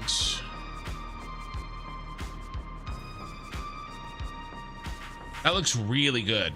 That looks really good. Okay, leave the pillars raked and have a vertical wall inside. I was trying to keep us from, I was trying to go for an open air. I would build your floor for those plates and then build the bottom pillars straight down from them lined up in the street.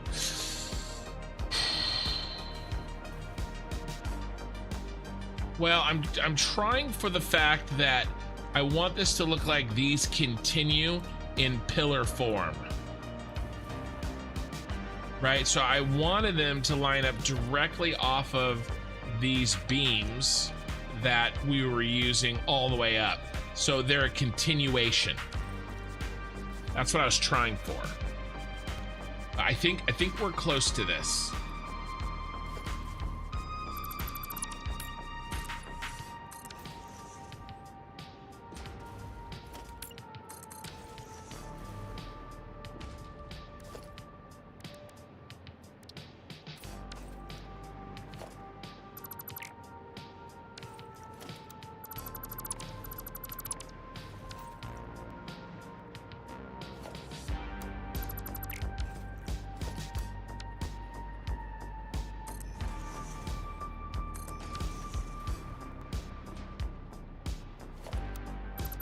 Yeah, no, I usually take it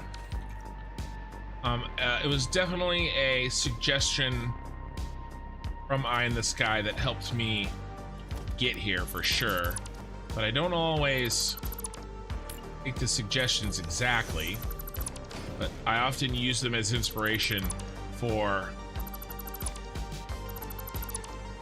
you know, other suggestions or other solutions. What do I need? What do I need? I need you.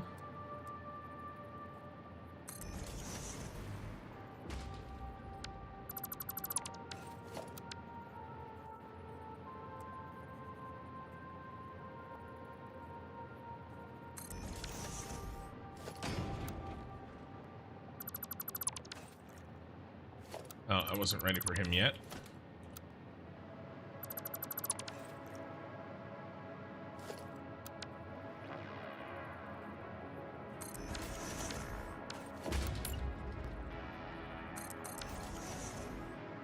See.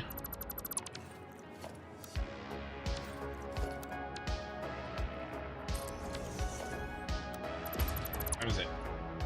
Jam.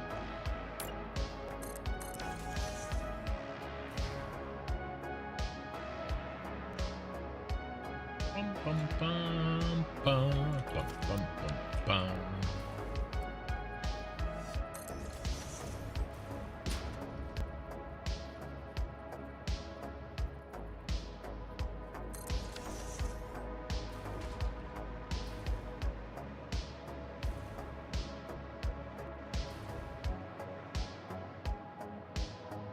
Bum, bum, bum.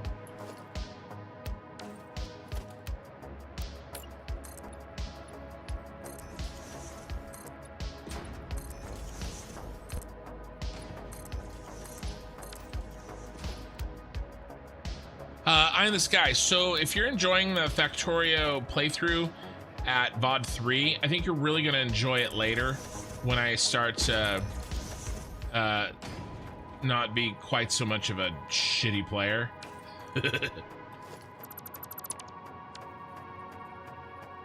And the, ooh, what got off? Right there.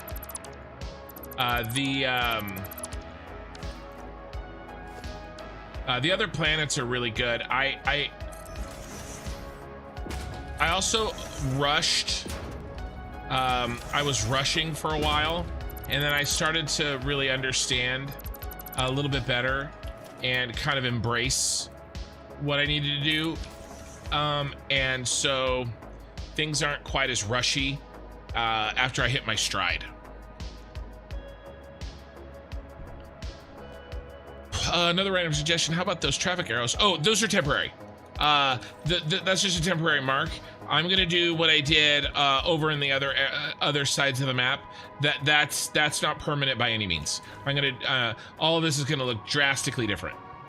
That's just a reminder for me as I'm building. I'm gonna do what I did over on the other side of the map, most likely. In fact, we're probably gonna have to go over there and take a look so I can remember what I did. Guys, I think this is a problem solved. This is really good. I was really starting to not get nervous that I wouldn't be able to find it, but yeah, I like it. We'll do a big old thick pillar. That's looking a little bit thin, unfortunately. Let's do a. Plus, I want to hide some lights, and we need 2 meters to mark to hide lights. So sorry, let's redo this.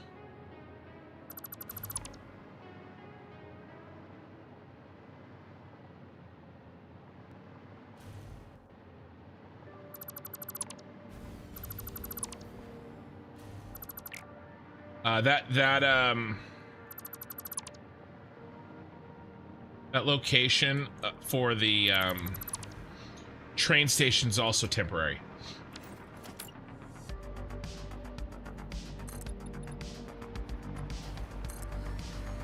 just to kind of be like, all right, I kind of want it here, you know?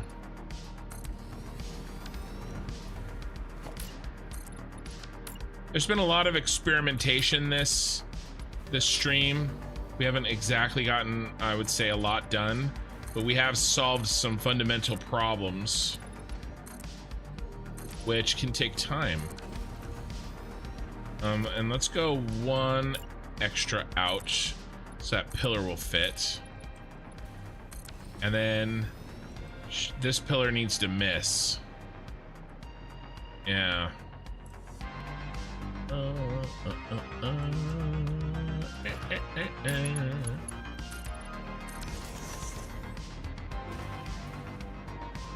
right, now I'm this guy. Yeah, I don't think so.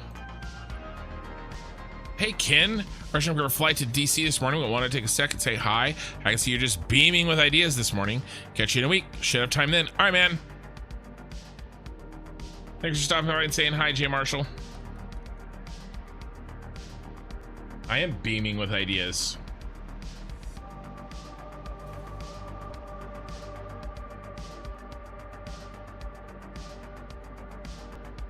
Yeah, because if I don't do a glass floor, then I can do that ambient lighting under here that I really liked. The glass floor kind of precludes that because then you'd be able to see the top of the light. All right, what was that other thing you said you liked? Eye in the sky. I'm getting rid of the glass floor. Did you like this? Yeah, man. Have a good one, and I'll see you when you get a chance to talk. You like this, right?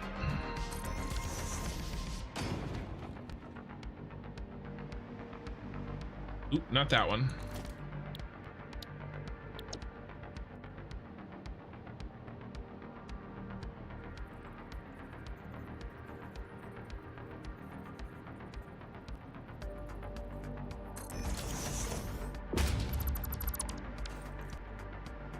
You like this one?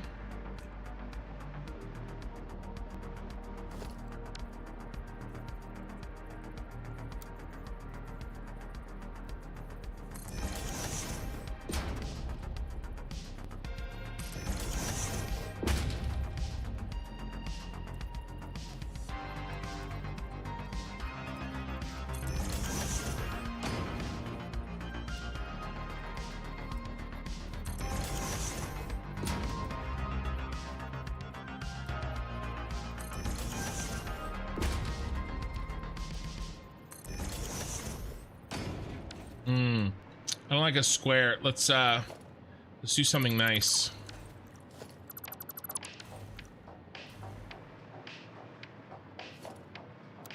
One, two, three, 4, 5.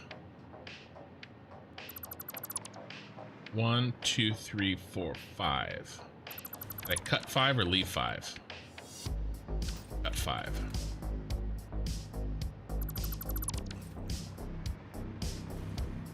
Bum bum bum bum bum bum bum bum bum. Yeah, I think so too. I like the two colors.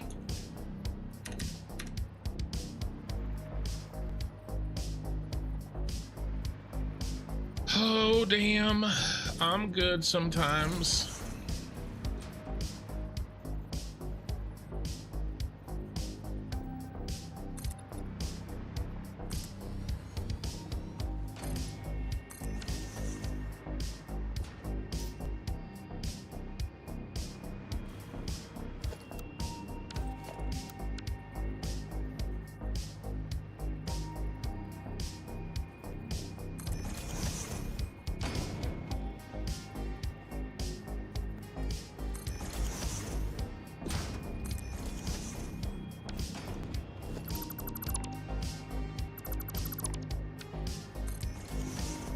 It changes at the last second. It's happened twice. So is it gonna change up what's change widths up but keep rough patterns? Change.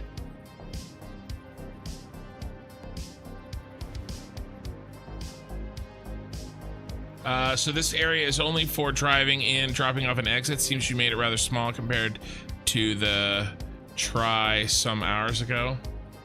Well, I was gonna make... Oh, only... This is now only for driving.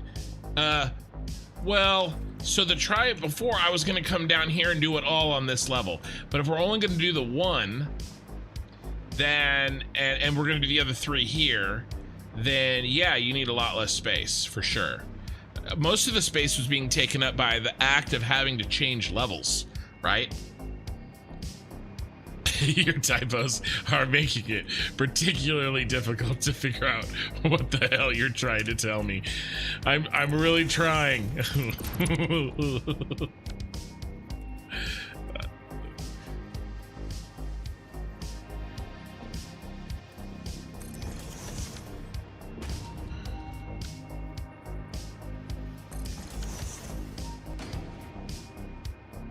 Hey, that kind of looks cool.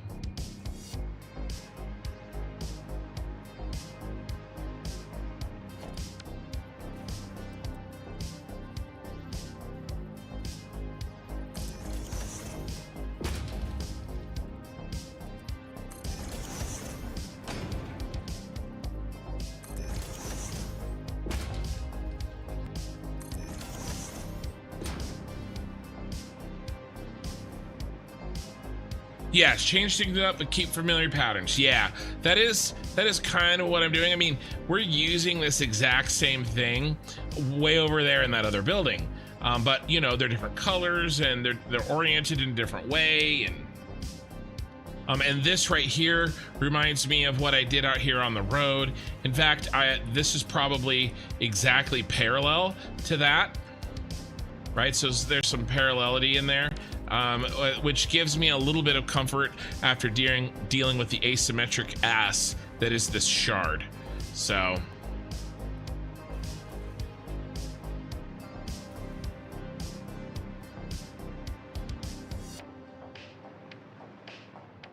right, let's get some lights in.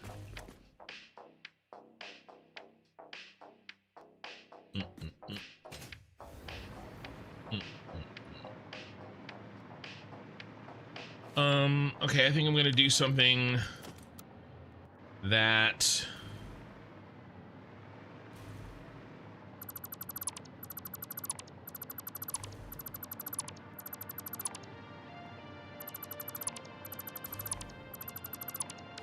perfect.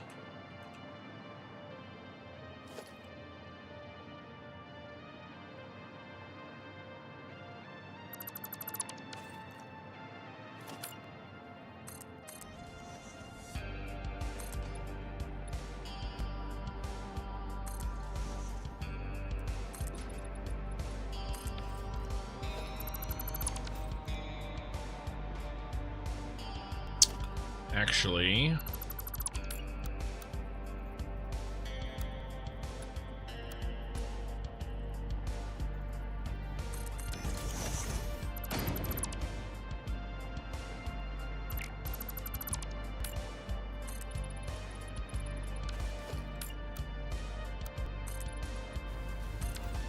so let's see. I am getting in a car.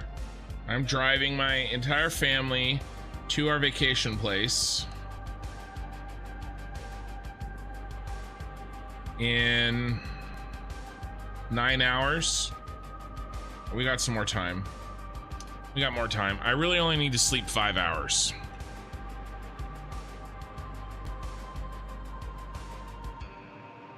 It'll be fine.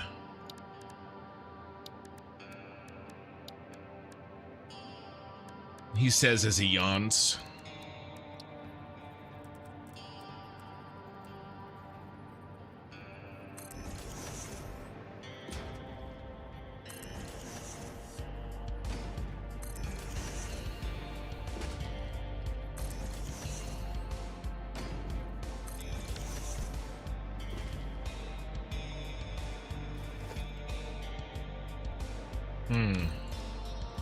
Okay.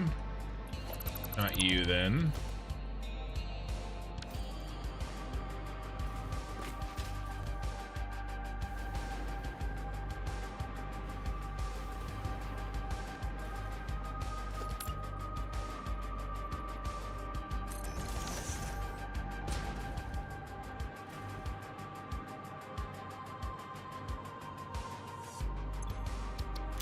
Yeah, I crashed.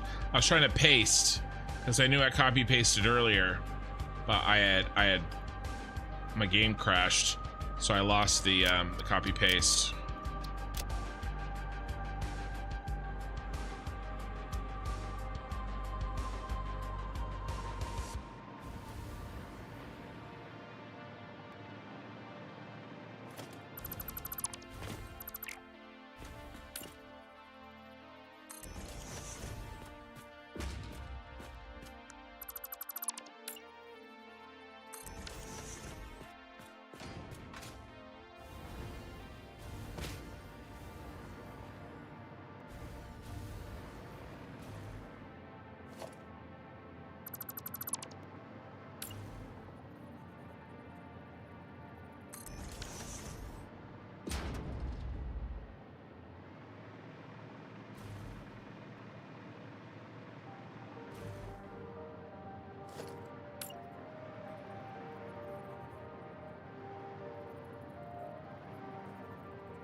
Bum, bum, bum, bum, bum, bum, bum, bum.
Well,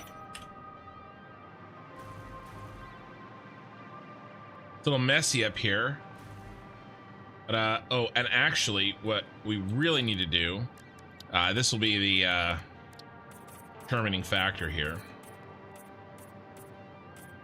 It needs to all be asphalt anyway.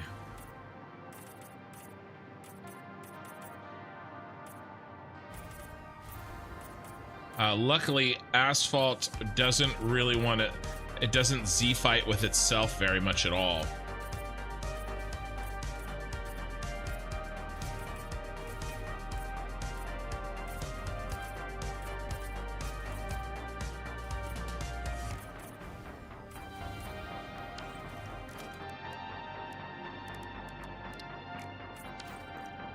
I'm pretty proud of how this turned out so far.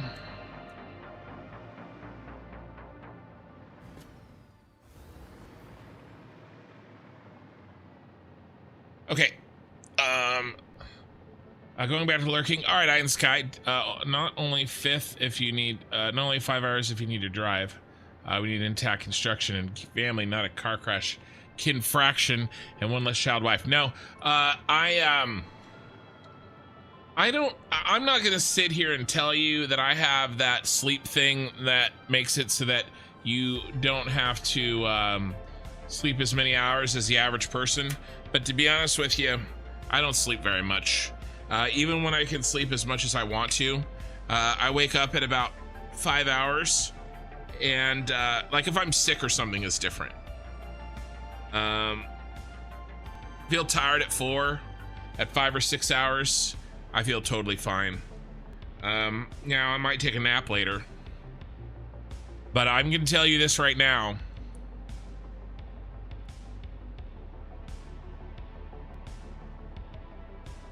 There is nothing that could possibly happen that would cause me to fall asleep while driving my family. I could be up for so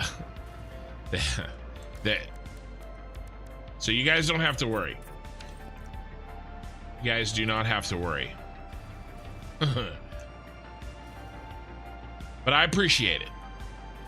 Why are the signs so separated by kind of lines? I mean, them overlap like on the outside of the building. That shouldn't happen. Why are the signs? Signs. Because these are different ones. These are the large billboards. These ones are the small billboards. The large build ones, see how these are the small billboards. These ones, when they overlap, they don't create a line, but the other ones do. And I kind of wanted the big guys down here. There's an argument to be made that I could use the other ones, and you won't have the lines. But this doesn't bother me. The lines don't bother me there. Plus, this one's going to be a more of a ambient lighting versus direct lighting. And so the bigger signs give me more volume of the ambient lighting. So I think I'm okay with it. But I did think about that for sure. Let's see.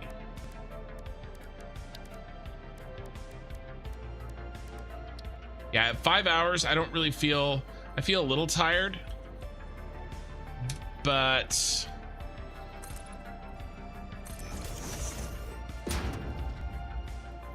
and by the way, when I got the sleep apnea machine,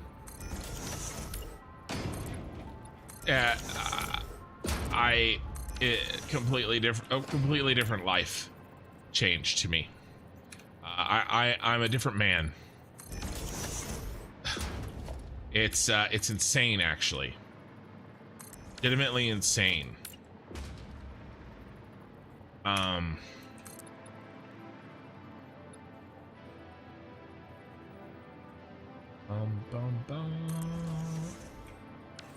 I wonder if we put a door in. I mean, I would sleep for 9 or 10 hours and feel like absolute garbage when I woke up. Now I feel like I sleep 6 and I feel better than I did when I slept 8. I can never go back. Never, ever, ever. And it's only getting better.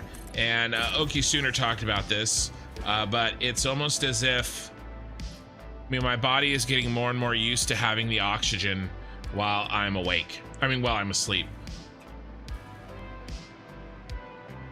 So, my mother and my oldest daughter say I'm literally a different person. Basically, I've been tired and cranky for the last 25 years of my life. 20 years. We'll call it probably college. And that's, by the way, before I gained this weight. The weight is a factor, like, don't get me wrong. And if I could lose this weight and keep it off, that would also improve the quality of life, for sure. But at the same time, like, this alone, absolute life-changing. All right, we need to fit 3 of these in. I'm thinking a little something like 1, 2, and then 3 over here. Oh yeah. Oh yeah. Let's do it.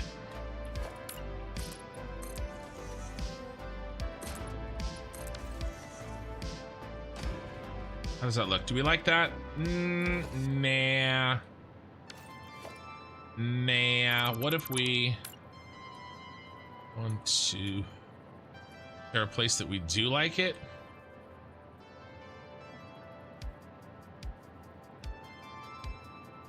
One, 2.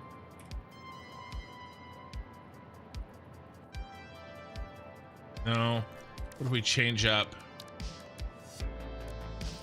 Let's leave it out for now. Another suggestion, how about in this gap you don't place a window, but again a sign, but with its moving pattern that you also use in the floating.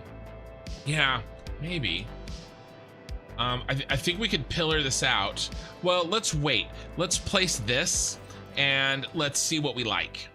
But I think keeping it open for now is the best choice. We're gonna have to reorient the floor so that we can change, so we can reorient the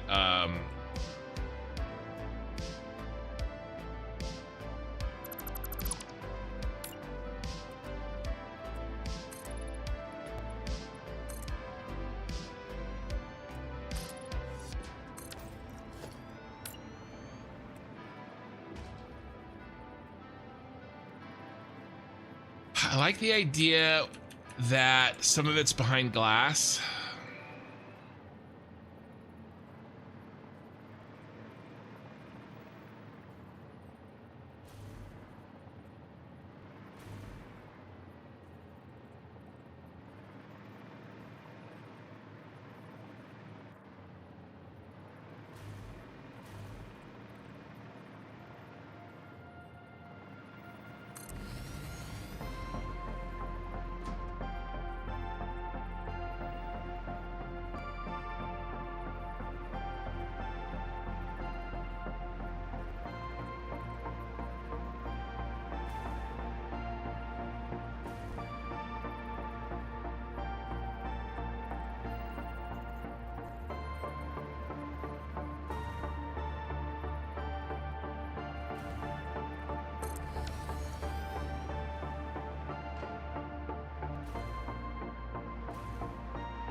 I don't like these feet.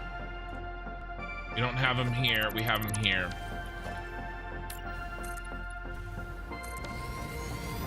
Why don't I have the power that I need? I have the power! He-Man.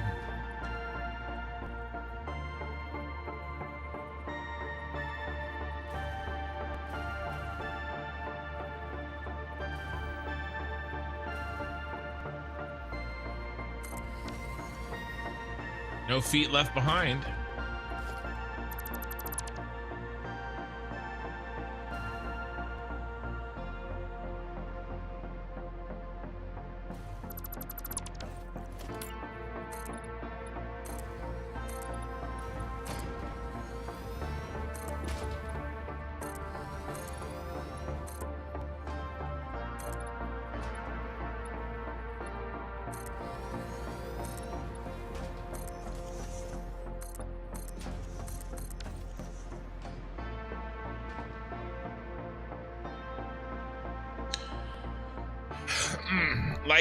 Liking it.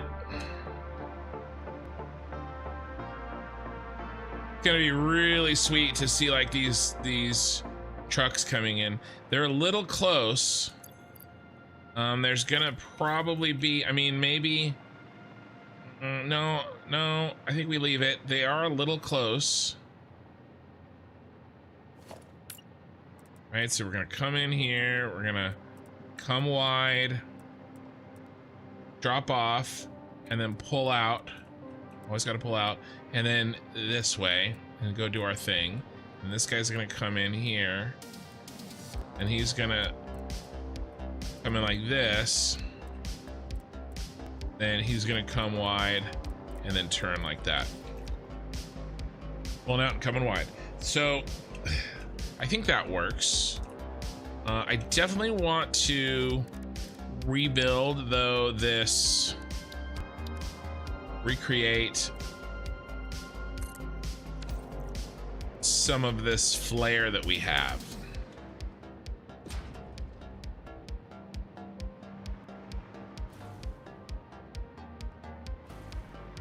I love this. I love this look. And I think we're going all purple here in the shard. Whereas in the middle, we kind of have a combo teal and purple. So I think we can continue this. We can also be using markings. We'll also be painting.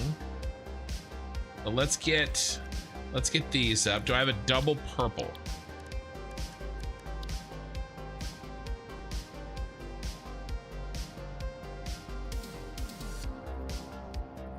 Yeah, this is inside the central storage building. Yeah. Oh no! Oh no! Oh no! I should have waited. Crap! I have to put back the relativistic floor.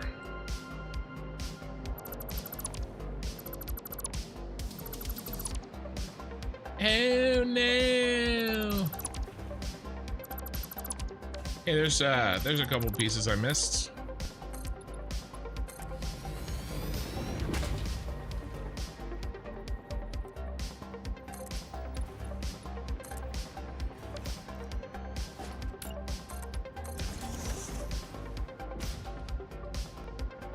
Okay.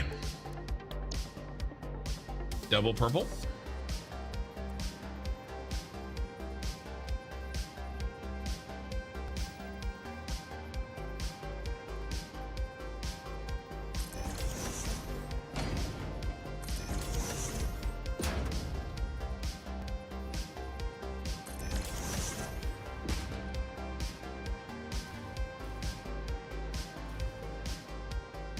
Very close.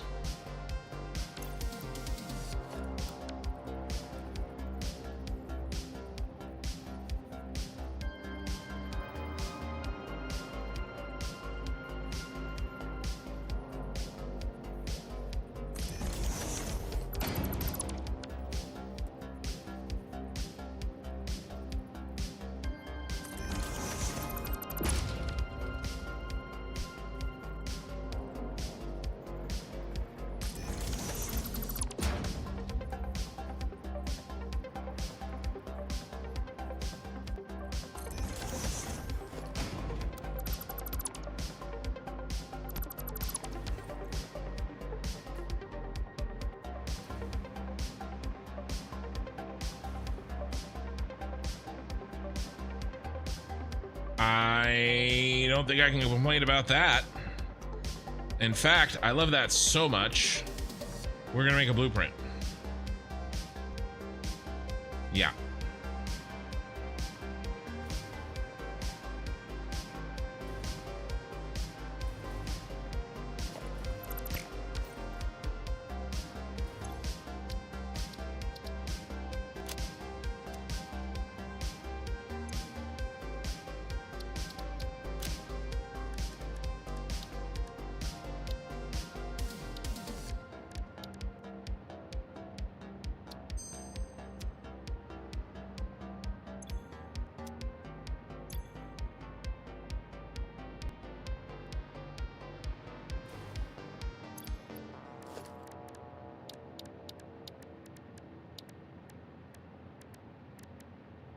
Now we'll make a purple one, and then we'll do a teal one later when we need it.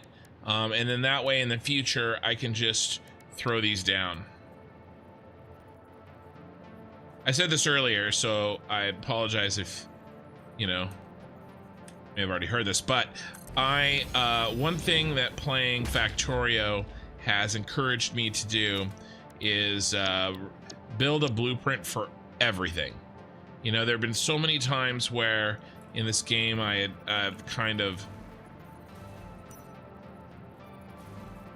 you know, chosen to maybe not No, make a blueprint. Man, I could have, should have, would have, could have, should have. And then I end up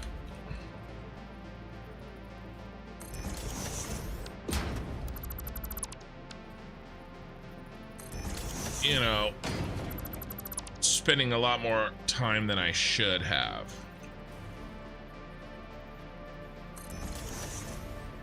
But in, you know, Factorio, you are, I don't know, it's just a good habit. It's just a good habit.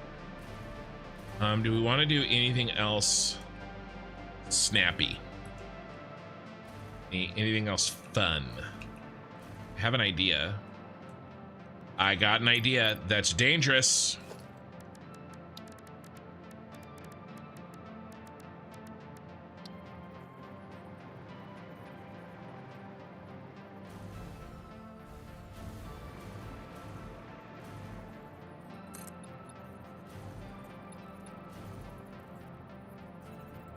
Oh God.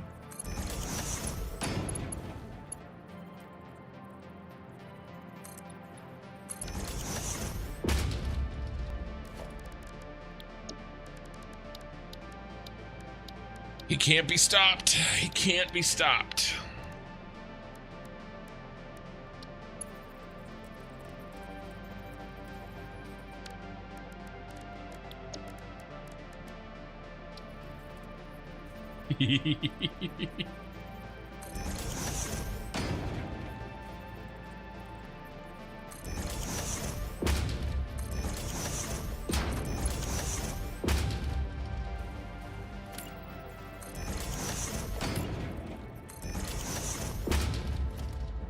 I try to only use my powers for good. I'm not always successful. Sometimes my powers get used for evil.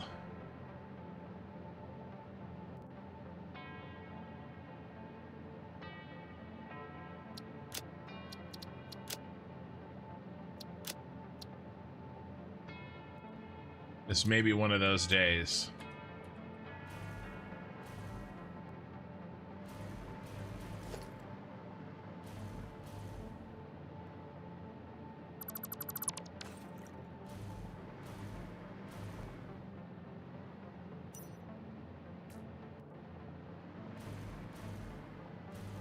Can you imagine what the truck looks like?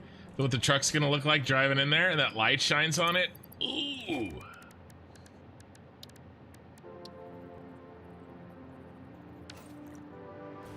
Oh yeah, we're saving this bad boy. So we're gonna do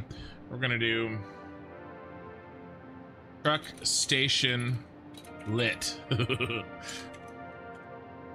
Purple. A truck station for cyberpunk city. Full lit with purple road barriers.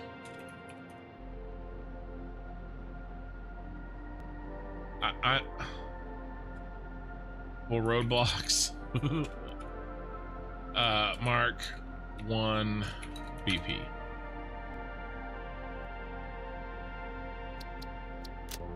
Let's set directory into the cyberpunk city. We'll add, and then we'll go back and we'll set the icon, and we're definitely going to do a truck station. And let's set the color. All cyberpunk city colors are neon purple version 2. Save. Last one question before you lurk. Cooking lunch. Why did you use your usual streaming music in Factorio instead of the in-game music? In Satisfactory, it made sense since it fitted both of your build themes. Yeah, so I did try, didn't I? I mean, you just watched the VODs. Didn't I try to use in-game music for a while? I didn't like it. If I remember correctly, I think some of my VODs, I did have a saved version of the Factorio music. I just feel like that channel, I feel like now that music is less about the game that I'm playing and its theme and more about my channel. It just didn't feel like one of my streams without that music, really. I missed it. You know, and I'm gonna have to decide, you know, I probably will change the music though when I play my fantasy MMO to something that, you know, is a little bit more yeah, no, I think I was just I missed it. Oh, we need to change the color.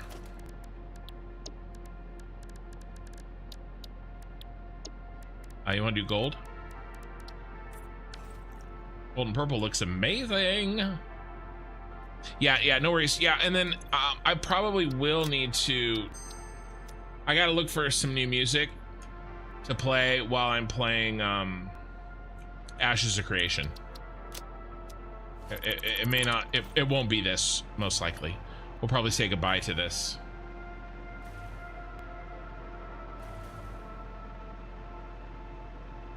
All right, let's pull this out. But I do, so just to be clear, it's not like I will never ever play another factory game again, but the majority of my time will be going to the Ashes of Creation. I do plan on playing another Factorio playthrough. I do not have definite plans for another Satisfactory playthrough after this. I'm not saying that it won't happen, but I'm saying that I don't have definite plans for it to happen. So, you know, we're just gonna we'll have to see how things go. Ooh, do we like that better? I got better. I think I like this. What about a halfy? Half nudge. Get the entirety of the circle on the outside.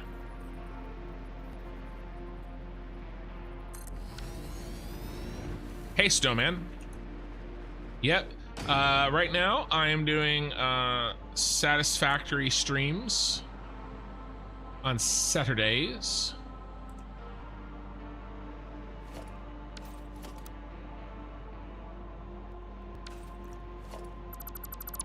Still, so yeah.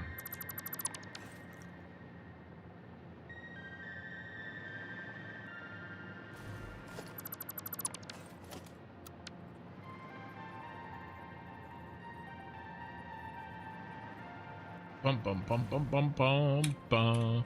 Half nudge. Come on, line up with each other. Oh, I did a halfy. There you are. Have you given thought to an AOC character yet? Yeah, so I know the music usually is really something that brings the world alive, so maybe don't throw it in the bins. It's true. It's true. It depends on how good the music is. Like New World's music, New World had so many bad problems. The sound design and the music for New World were absolutely unbelievably amazing. Like I would play New World music. Like if I can't find something else, I would absolutely play New World music while I played Ashes of Creation. Like I would absolutely do that. It was so good. The same guy who wrote Game of Thrones.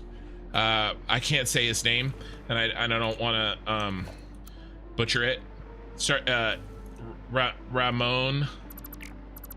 And last name starts with a D. That guy, he's amazing, and he did the. Ooh, hello. Red Forest. He did the music for New World, and it's really sad that they had so many gameplay issues because the sound design in general and the music specifically just very, very good. Have I given any thought to an AOC character yet? Yeah, so you know, I have a certain thing that I'm looking forward to, and why Ashes of Creation is something that I'm really looking forward to isn't, yes, it's the game, but the game is only part of it. It is a specific type of activity in the game. And so everything that I do and every choice that I make will be toward that. You planning on turning on experimental on Tuesday? No, I don't play experimental. I'm not risking the save on experimental. There's no way. And even if I wasn't, I probably wouldn't. No, it hasn't been asked. No. There's too much to risk, and there's very little to gain. I will let other people who are, we're gonna have to do the same thing here. That was temporary anyway. Yeah, you know, other people can make that their kind of, thing, but that won't be me.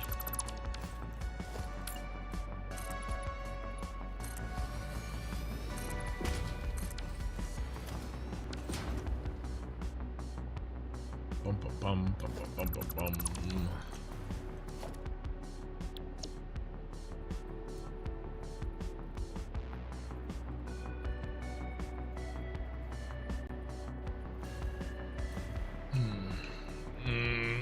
We really need to try to get the middle of this lined up. All right, what's the middle?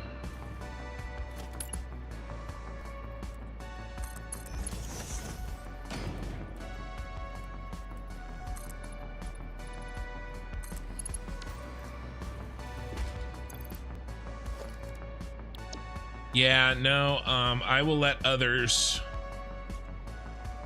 handle that.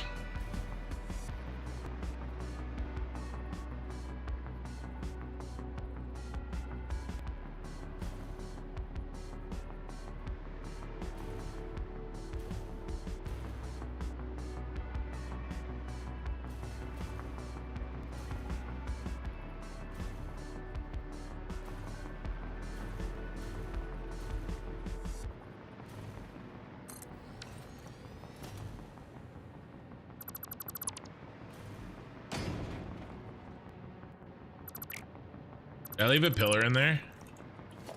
Is there a pillar? Is there a pillar buried in there?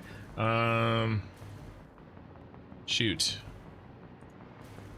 I think I left a pillar buried in there.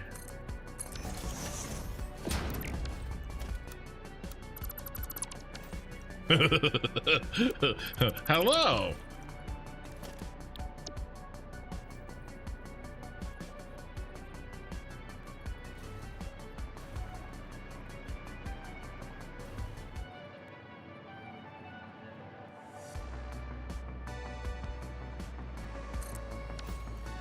Simmering right now, experimental is supposed to be the same version as live.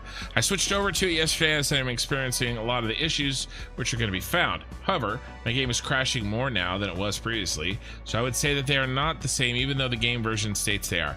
Well, I have to tell you this, Simmering, I crashed tonight for the first time in almost a year. So, maybe those two things are related.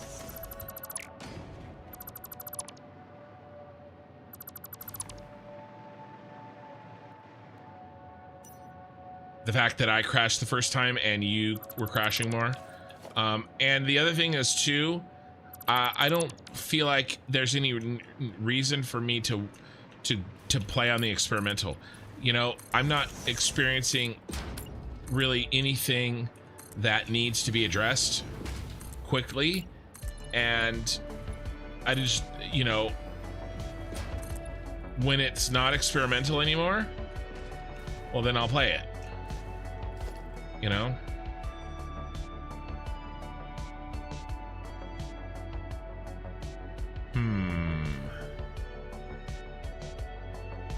Maybe we should...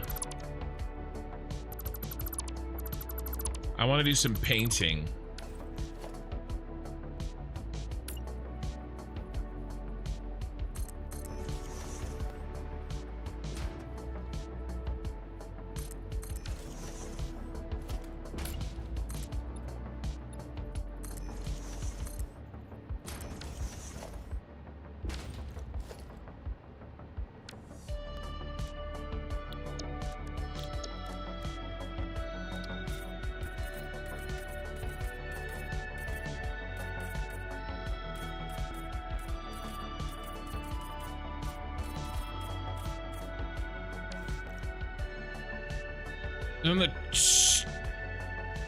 Isn't the struck standing in the middle under the arm? If so, wouldn't the station need to be shifted more to the right so the trucks have an easiest route?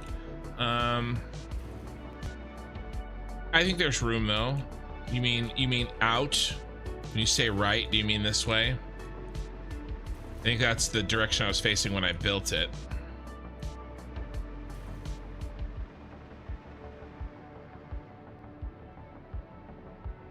Primarily play on a dedicated server. Right, yeah, exactly, which I don't. And the issue, there's going to be fixed or focused on that, so it's a potentially benefit. 100% agree. Every time DaVinci Resolve has a new update, I just read it and go, does any of this affect me, or is it fixing a problem that I'm currently having? If no, well, then I'll just wait. That's true, I did. I wanted the overall center of the blueprint to be centered, not the arm. I wanted the building to be centered, not the arm.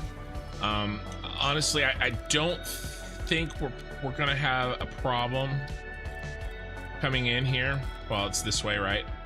Coming in, unloading. I mean, that seems very simple and easy to me. Let's do some painting. However, for your stream stability, couldn't agree more. Yeah. I just, in my mind, there's no reason to risk it.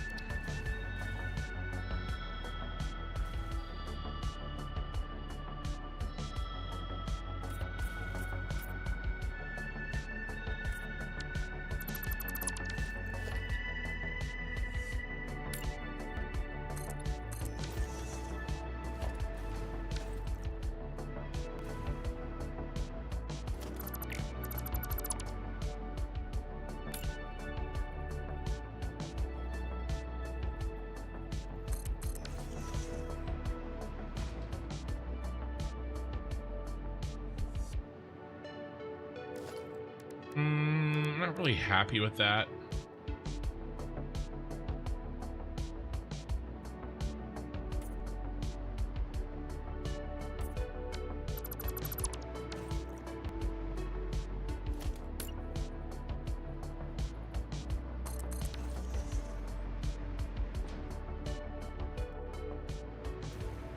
It's kind of cool.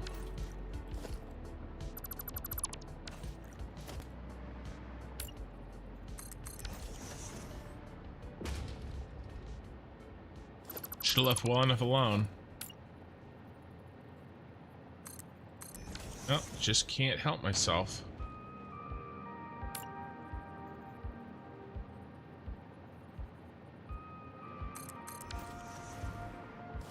I don't think I'm gonna I think it's too wide out here. Unless I want to do arrows. I could do arrows there.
Not bad as is.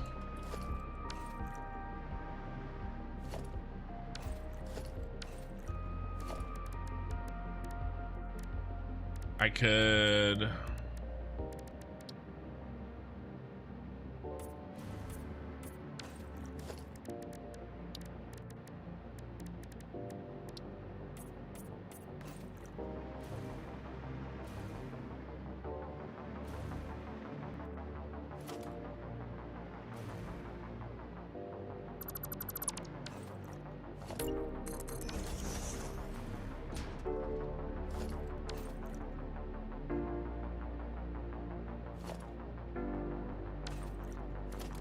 What about...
Sorry, just trying to experiment here, and I'm open to your guys' thoughts.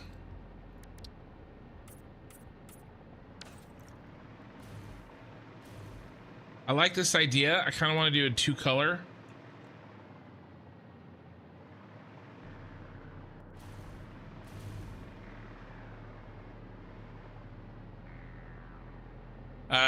Coffee Stain didn't add anything to the game that I'm aware of for experimental, at least nothing substantive. Ionized fuel is still broken along with a dozen other game issues. Well, yeah, they just started. Hey, Horsey Mart. Going well. Well, the middle is the middle as long as there's not a truck there, eye in the sky. So the vast majority of the time, except for the 15 seconds a truck is unloading, the middle will indeed be the middle. What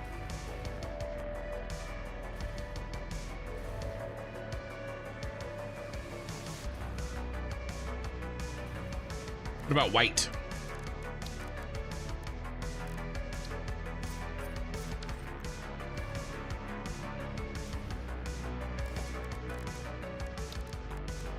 Or what do you guys think?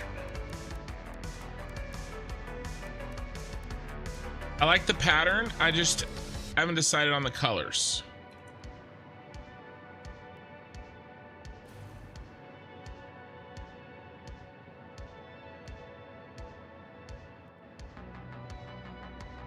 Kind of like them being opposite of the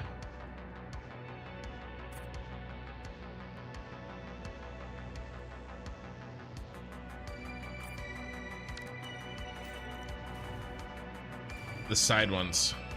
Yeah, I do like the shiny and reflective black. I got that feeling too. I think I like that. It's a little harder to see, but we will have some lights in here. Remember, we will have a bottom floor, and so I'll probably put lights up here. So I think this is probably fine for now. We can always change it later. You know, I'd love for to have the ability to, I wish we could add prints on top of each other, like patterns, like we could stamp multiple patterns. That would provide so much value to me. This is good for now. Let's run over, and I need to change things up a little bit. Let's run over and maybe take a screenshot of how I designed this intersection over on the other building. And we can enjoy a fun drive to get there.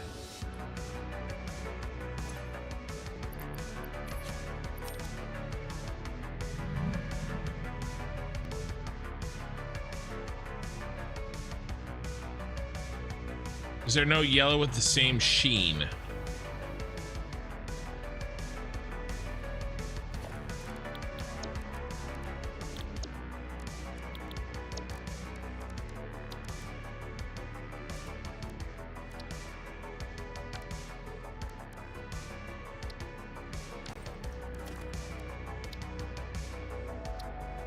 That's on shiny. 0, 0, 0. What did I actually use? I probably used this one.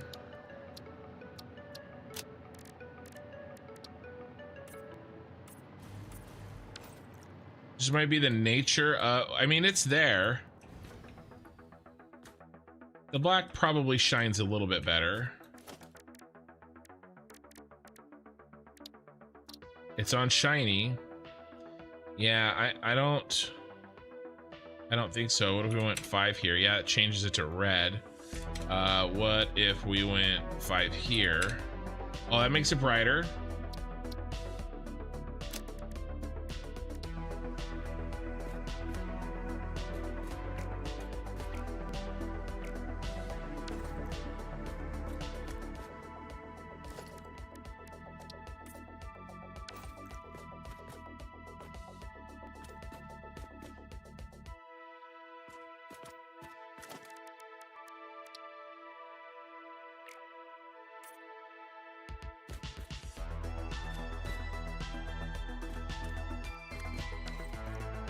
It's a lighter yellow, which I like.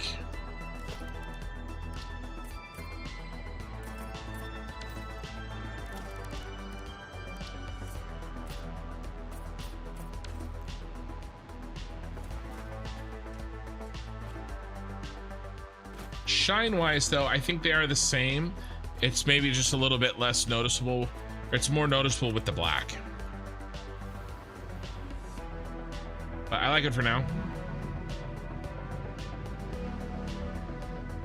You're busy getting the house ready for estate agents to take photos so we can get the house on the market live before streams. Yeah, Horsey Mart. Yeah, what's funny, we were just talking about real estate for like hours here. I'm a licensed realtor, have been for 12 years or 15 years or some shit. And I still am in the business.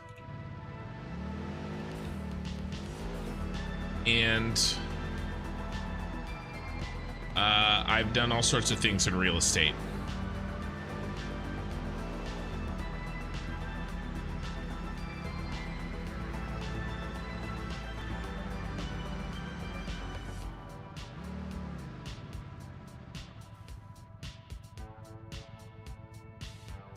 So are you in the US?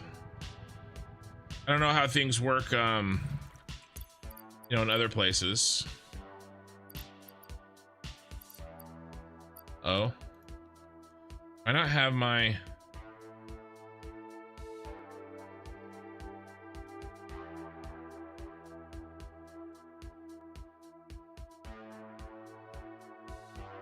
Update available.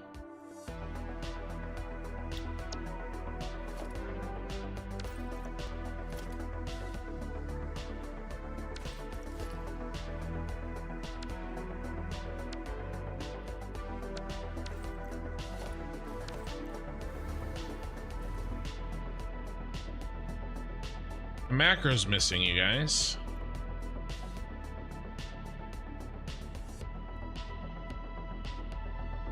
I don't care about the lighting.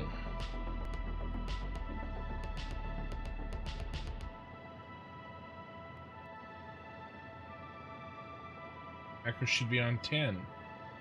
Yeah, I'm hitting it, it's not doing it.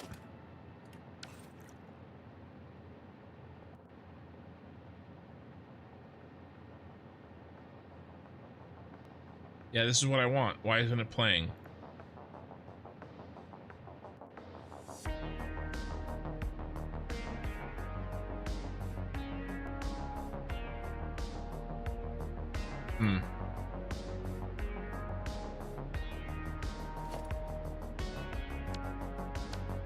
Well, a problem for another time, I guess.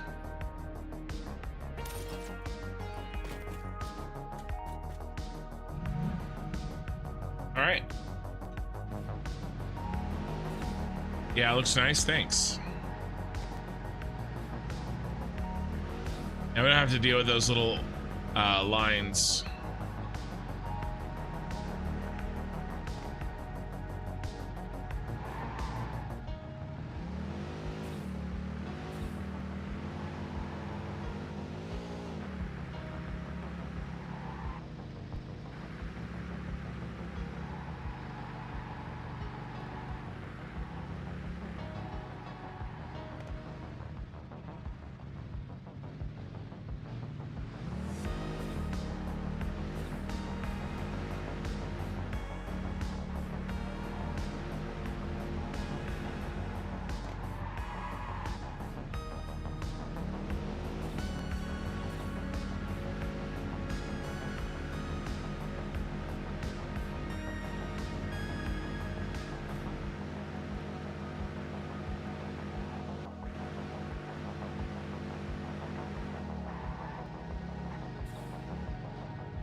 Almost made it.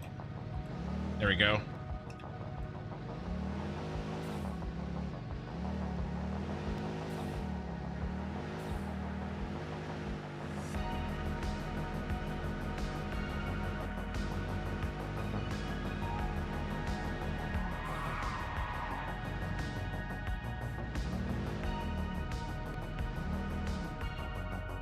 All right.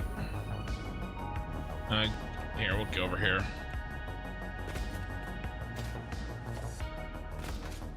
Yeah, my macro's not working, and it makes me a sad panda. All right, so this is what we're using. Let me snap a pic of this. Gonna have to be modified, of course, but that's okay.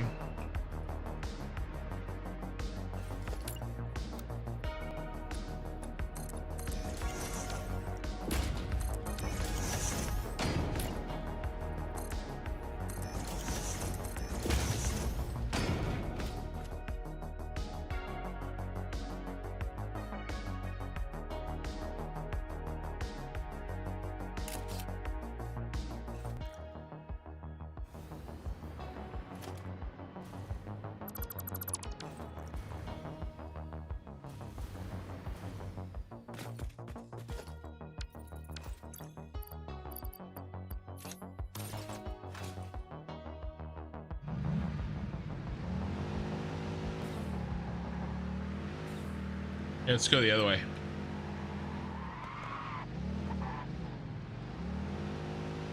I gotta tap that brake instead of slamming it.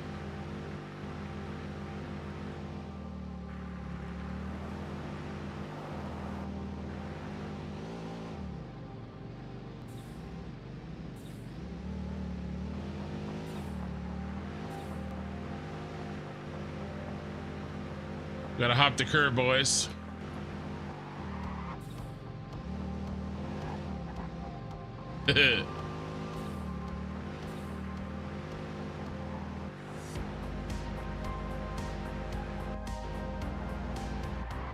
Whoa!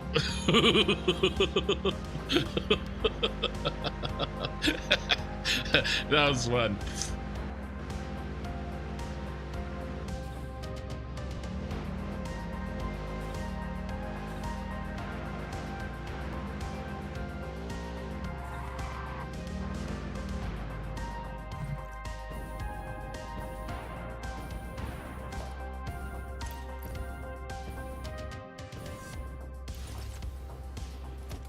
All right.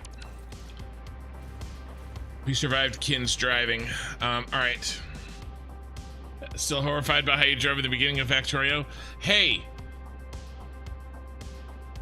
I still drive really bad in Factorio. I just stopped driving in Factorio. That was the best solution. All right. Let's pull that screenshot up. Bum, bum, bum, bum.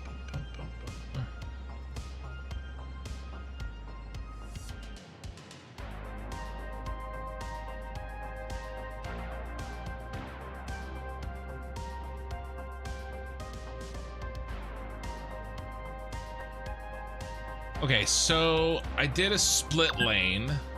Here, let's take a look at it together.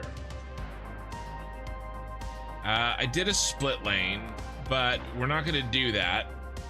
We're definitely going to do a crosswalk. And then just one arrow in the middle. And then a mark letting people know that, okay, you're in the factory now. Okay, should be pretty simple.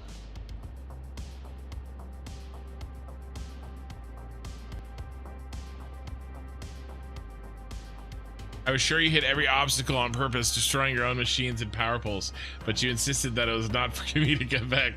No, dude, wait till I get a tank. Dude, the tank doesn't even slow down when it runs over your shit. Like big ass buildings, you just literally plow through everything. Now, I had robots, right? So my robots were going through and rebuilding and repairing everything, right? I'm pretty sure I did. So it was funny. I wasn't destroying them on purpose, but I wasn't too sad about the fact that they were getting destroyed. How about that? We should probably go here and then remove that. Actually, no. This is gonna be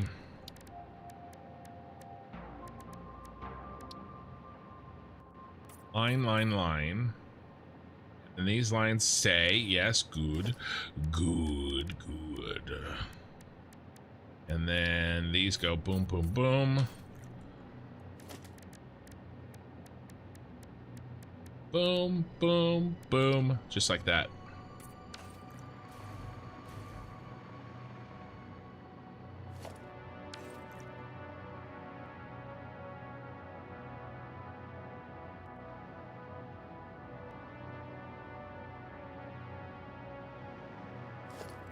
Okay. Do we get rid of the arrow? What if I think I don't like the arrow that deep in.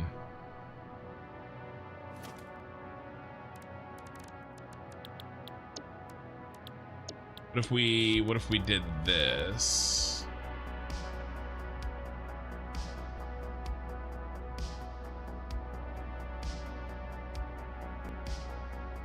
No.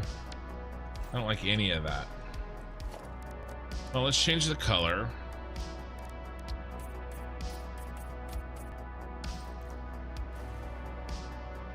And then, okay, what if we add something else? And maybe I will like this better.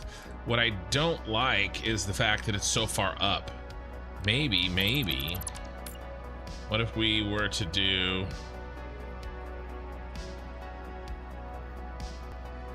One, two, three, four.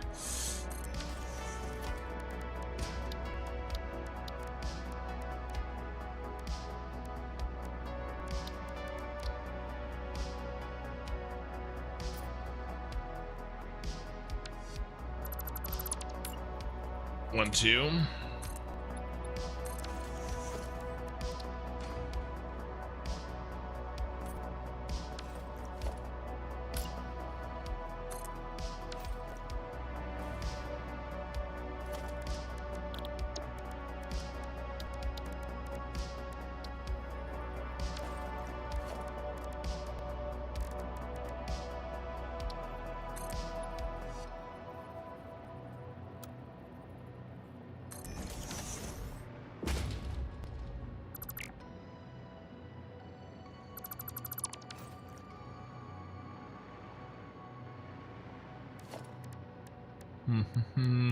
So what we did over there was this.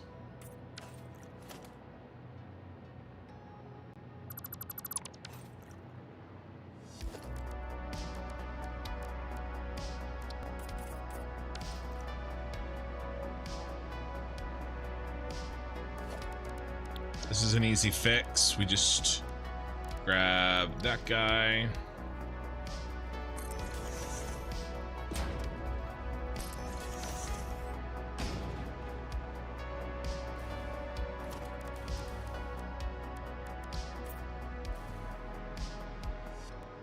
That's not too bad.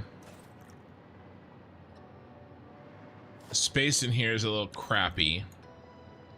I wish I could paint half foundations, but I don't think you can because that's the correct solution, right? So we have this half foundation here. Pattern. Invalid customization target. Because then I could just put this line on a half foundation and butt this guy up directly against him.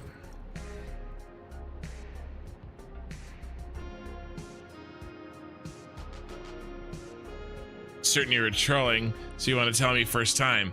You have more flattering opinion about you than yourself? Goodness gracious, I have to reset myself. No, it just means I tricked you.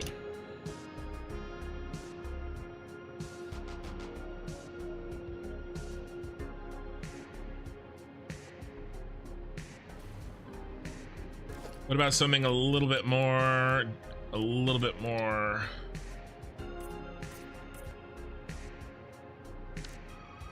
No, I like the thinner line better.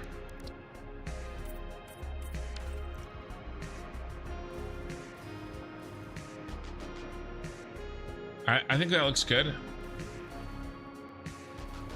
Have our little crosswalk here. It'd be better though if we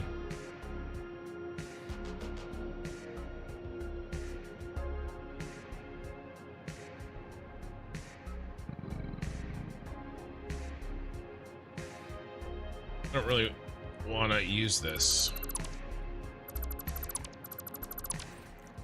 It'd be better if we did this.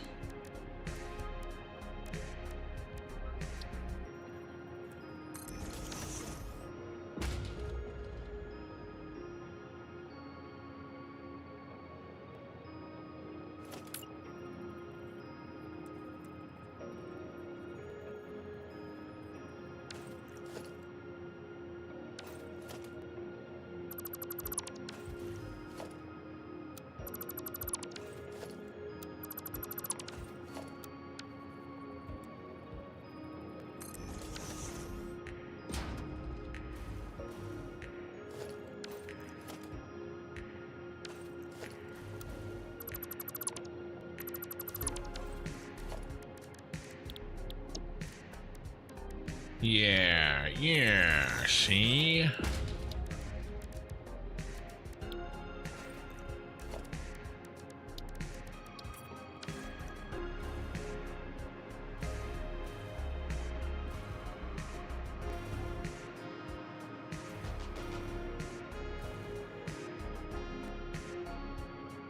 Okay. Works for me.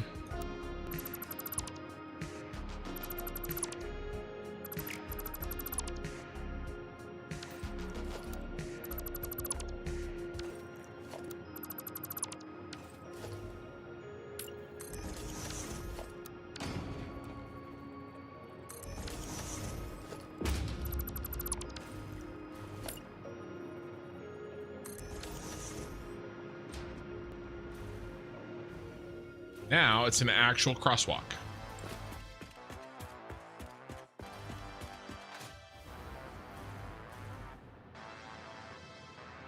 Yeah, and it still has texture, you know?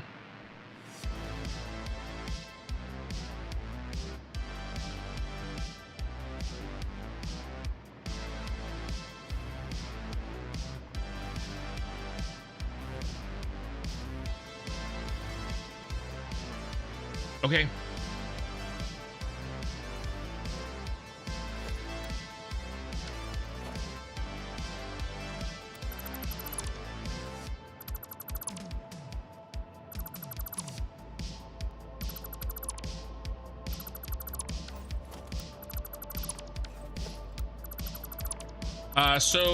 Let's chat about my vacation plans a little bit.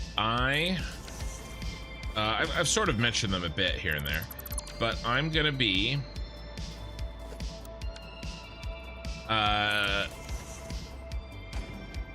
headed down to the coast of California. It's here. Let's we're auto saving anyway, right? Totally okay to take a Monterey Bay. I'm gonna be heading down here. We would have crosswalk in the middle with the foundations caving in.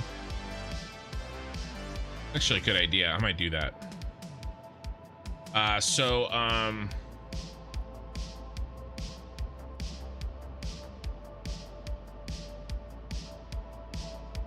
Right here, Monterey Bay. This is the bay. This is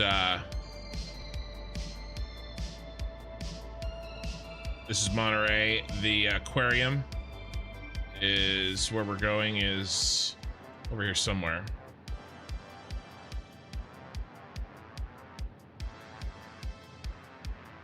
Right here. There's the aquarium. So a little tiny bay, relatively speaking. And that's San Francisco, and I live up in this area, So we're gonna be headed down. Let's see, we'll go here. I don't want this to do something stupid. And it actually, it absolutely showed my home address.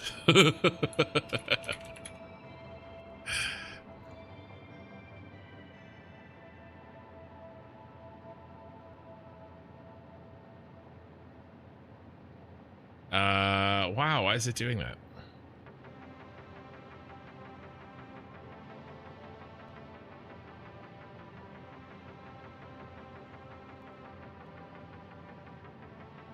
There we go.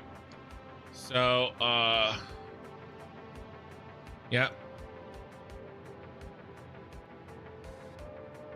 I live outside of this, so add an extra 45 minutes to this. There you go. We'll probably go... I don't really like this drive. This is really kind of mountainy and gross right here. It's okay. This is not my favorite drive right here. We'll probably go this way. Yeah, 580. Yeah, that's where it says to go anyway. 6 minutes shorter. This is a nicer drive. Through Walnut Creek, Fremont. Yeah, we'll go through here. There's a really nice steak sandwich place right here. And then the aquarium is down here. So yeah.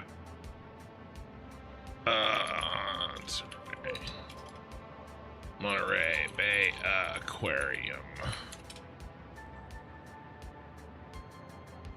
So it's a really nice aquarium. Like, it's really cool. They got sea otters and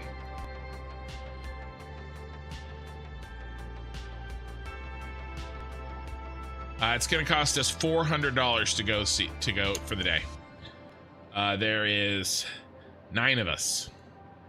It's gonna cost $400, which is crazy. But you know, taking the kids to see stuff like this is expensive. Yeah, you can walk under. Big old tanks. It's really cool. We'll spend all day there. It's not like an hour. It's like a solid 6 hours. So there you go. That's the plan. That's the plan on Tuesday. All right, so what you're saying is, now I don't mind that idea. Then I'd have to get rid of my arrow. There'd be no room for arrow.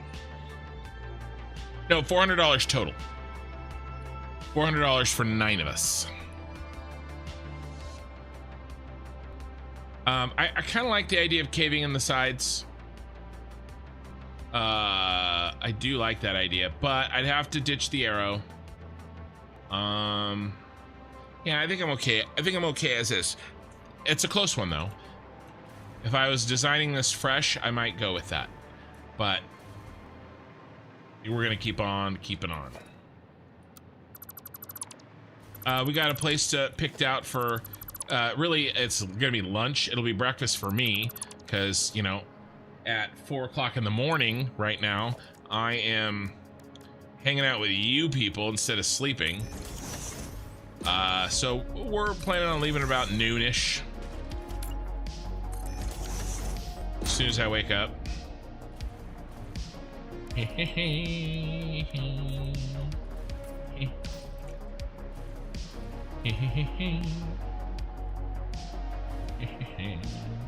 All right, and then we did some shenanigans.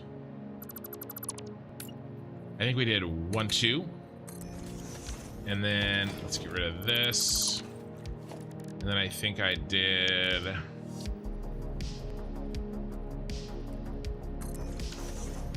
that.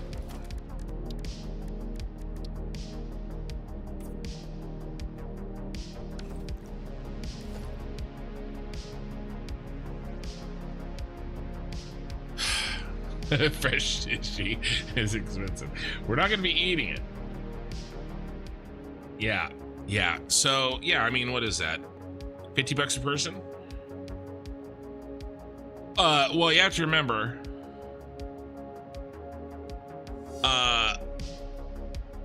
you know, I got 2 kids under 5 and under, right? So that's with the prices. So, but on average, right, it's, you know, 400 divided by 9, 45 bucks a person on average for everybody. Well, sure there is, but I'm saying on average. Here, let's actually look what the prices are. Monterey Bay Aquarium prices. Buy tickets. There you go. Must be more than 400. My wife must be lying to me, or I must have forgotten. So adult is 65, youth is 50, 5 to 17. Maybe, okay, maybe my 3-year-old is free. Maybe that's it. So what would it be? It would be, I got, we'll call it 4 youths. That's 200. And then 4 adults. That's 4 times 65. 4 times 65. 260. Yeah, it's 460. 460. And I bet the youngest is free. So, because she's only 3, but my son is 5, so he'll be 50 bucks. And then none of us are over 70. There you go. There you go. It's 460 bucks for 9 of us. One of us is free.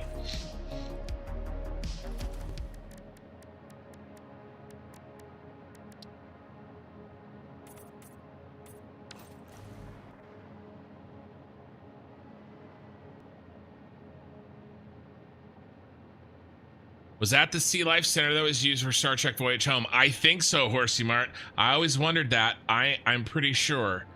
I love that movie. What aquarium was used for Star Trek? Star Trek Home. The Monterey Bay Aquarium in Monterey, California was used for filming scenes in Star Trek for the Voyage Home. The aquarium stood in for a fictional aquarium across the Golden Gate Bridge from San Francisco. The aquarium was featured in the Crustacean Institute, which was used to explain the plight of the whales. So yeah, here's a picture of the open image in new tab. So here's a picture of the movie. I think this is a picture of the movie. And then I showed another picture that was pretty much exactly like this. Maybe I don't know, but yeah, you're exactly right. And I was fairly certain the answer to that was yes, but I didn't know for sure. Yeah, plus all the food and the souvenirs that children want. Yeah, for sure. I'm gonna be there will be quite a few stuffed otters that will be brought home, let me tell you that. 9, 2 parents, 5 children. The other 2 are your wife's father's, right? No, her mother and her husband. The father-in-law is staying home watching the dogs. Yeah, it's this is a vacation with the other family. My father-in-law almost always comes though. Just not today. What's up with my... Oh, I turned on that. You would usually be right. You're on the right track there, but no, we are going with her mother. She's her mother and her husband are they're paying for the Airbnb. which I think is much more expensive than, and we're paying for the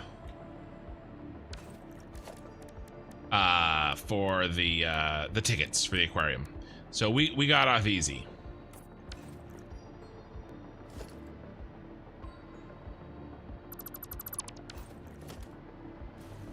I want to bring these up.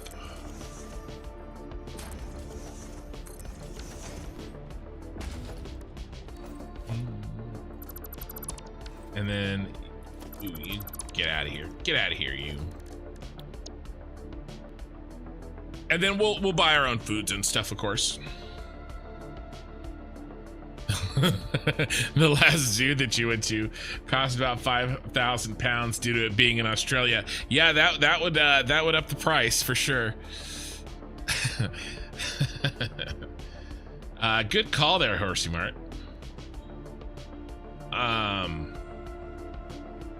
Yeah, I forgot about that. It was locked back in the back recesses of my brain.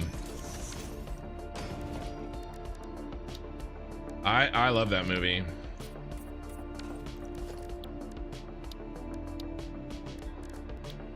One of my favorite Star Treks. Hey, Sammy. I'd have to say my favorite Star Trek movie is very, very close race between... Well, okay, so I'm pretty confident in saying that The Wrath of Khan is the best Star Trek movie. But I love First Contact because I grew up watching The Next Generation, and that was one of the very first, like, I remember I was going to that private school that I talked about earlier tonight. So I was in 5th grade when it came out. And when I went and saw that, it was just a really big deal for me. I was really, really excited to go and see it. And at least I think it was in 5th grade.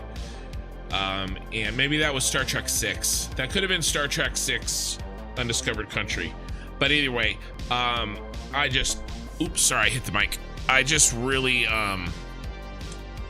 know, it's a big movie for me because I just absolutely love The Next Generation. And so my favorite movie might be First Contact, but I think I can safely say the best movie is probably Wrath of Khan to me. And I didn't fully appreciate the entirety of Wrath of Khan until I was older. But the writing, oh man, go like watch Wrath of Khan. The writing is so tight. It's so good. It's just such a good movie. I actually quote The Wrath of Khan pretty often in my streams. Yeah, First Contact. Yeah, it's probably also like depends on how old you are too. Like if you're around my age, 40, 45, you know, Star Trek Next Generation had a bigger impact. If you're younger, then, you know, maybe not so much. And then if you're older, it's definitely, you know, the original series. Okay, cool. That's done. I think this upper area is pretty much donezo in terms of design. Does that mean you're gonna dress up as a Trekkie? What do you got? No.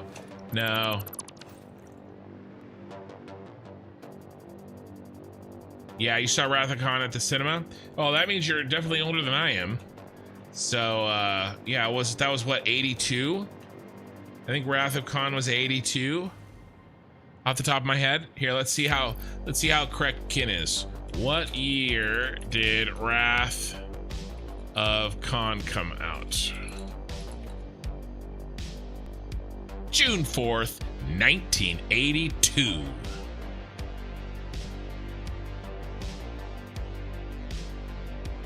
Revenge is just best served cold and is very cold in space. I like a bunch of the lines. Oh no, my alarm's going off. You know what that means.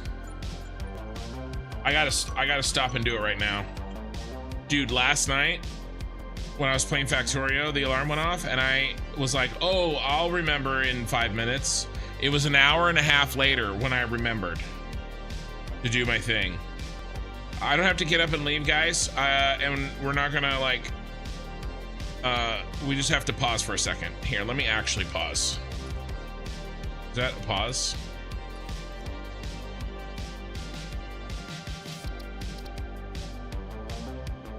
I guess it doesn't matter. I'm used to Factorio again.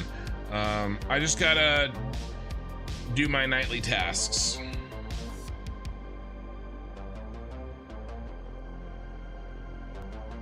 And it takes about 3 minutes.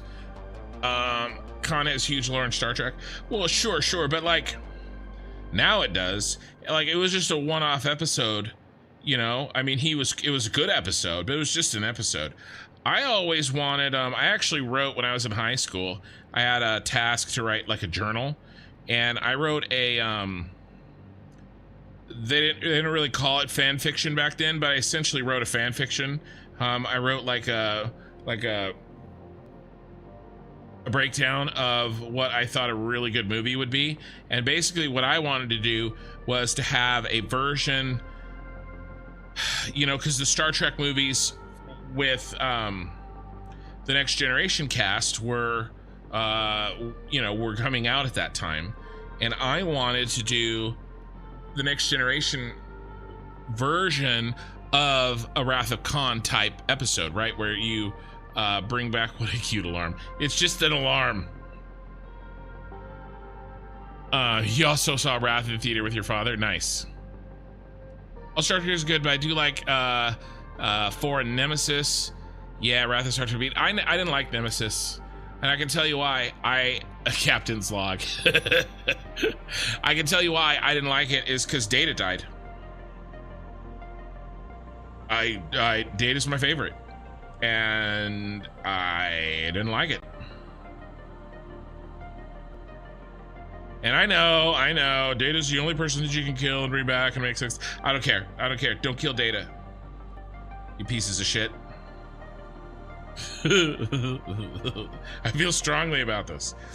I actually kind of like Generations. I know people shit on it, but I actually really like Generations.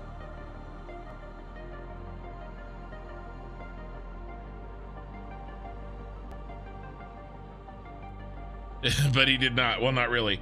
Well, I mean, he kind of did. And plus, that was their last movie, so that made it worse, right? Like, if the next movie he pulled a, if he pulled a Kirk and or a Spock and came back in the next movie, you know, I wouldn't have had a problem with it. But he stayed dead for many years. Many years. And besides, whether he did or not, it looked like he did, and I was impressionable. But anyway, my thought was to have like a Wrath of Khan type episode where you bring back, or type movie where you bring back something from an earlier episode that is kind of left, that was kind of left unresolved, just like Wrath of Khan brought back Khan from original series episode that was kind of left unresolved. And one of the things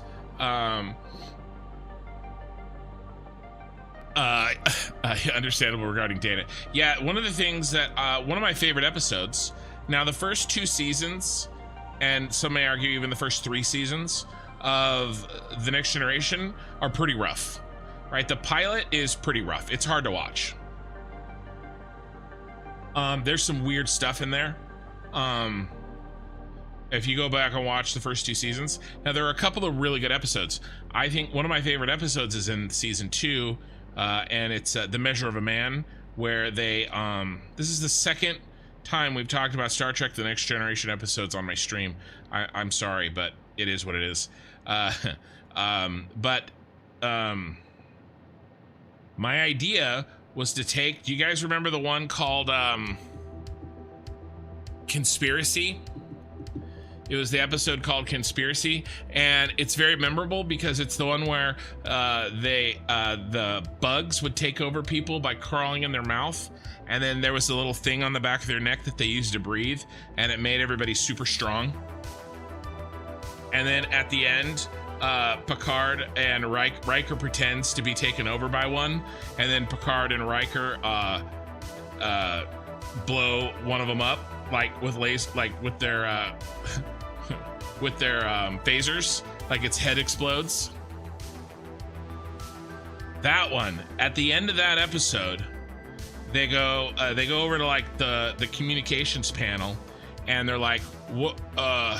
Enterprise?" I didn't watch Enterprise. I just skipped it. I didn't watch it at all. I've never seen an episode of Enterprise, and I don't feel like I've missed anything. And to be honest, I haven't really watched any of the new stuff either. I liked Voyager. So they go over to the communications panel, right? I'm all done, by the way. And they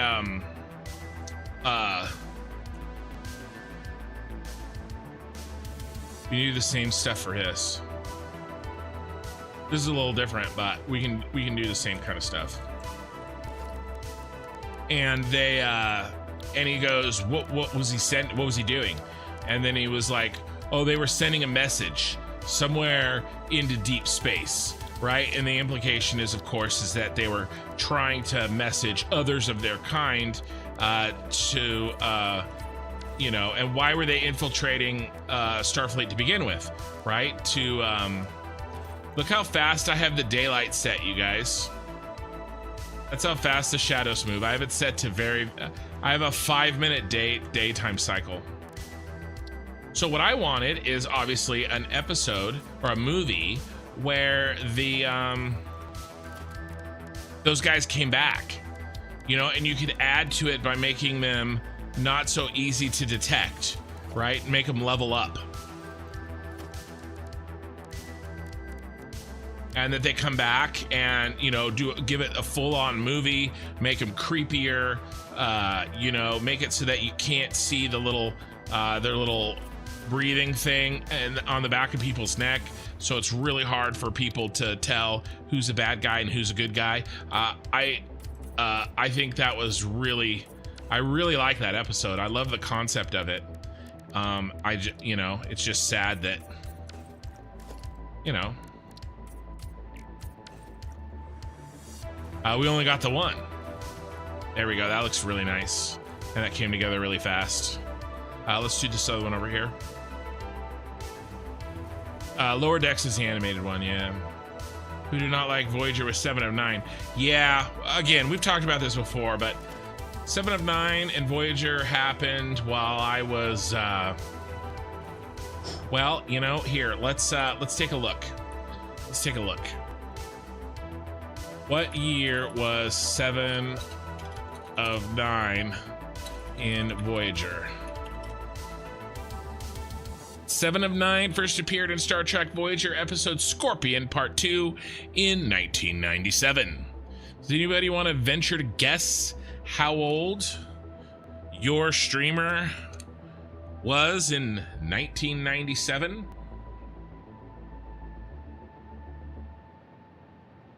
The ripe old age of 13. So, yeah.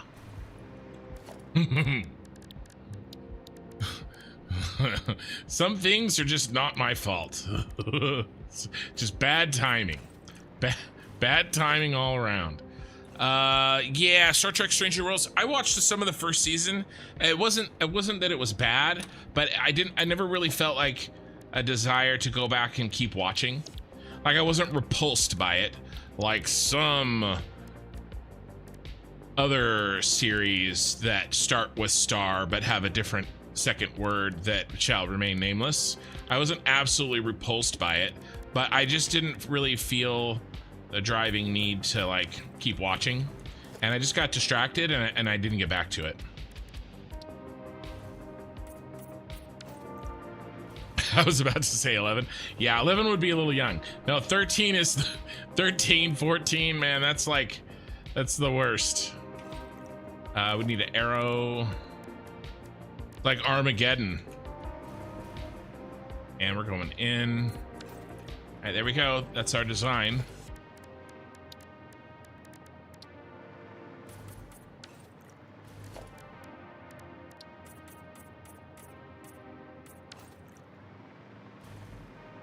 Yeah, buddy. Hey, nice. Those are in.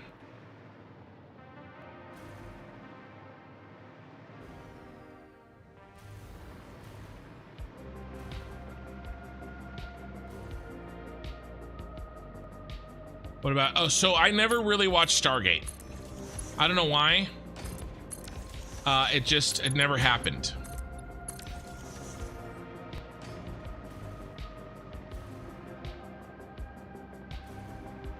And I realized that is a lapse on my part. I just never got around to fixing that lapse.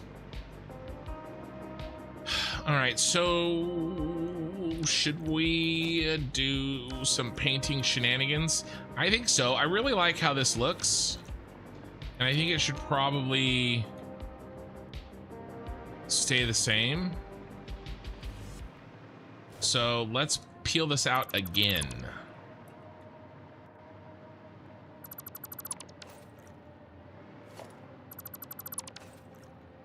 Keep watching. Yeah, I actually did enjoy Lower Decks, and I know there was a Strange New World Lower Decks crossover that everybody really liked.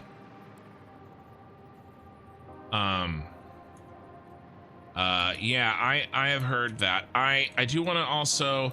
I also watched the first season of Picard, and I wasn't really impressed, but that's apparently pretty common. I like this. Where are we at? We're like at the halfway.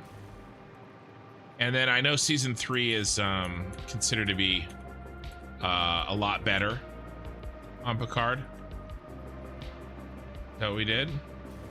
Yeah, it's very, very similar to what we did.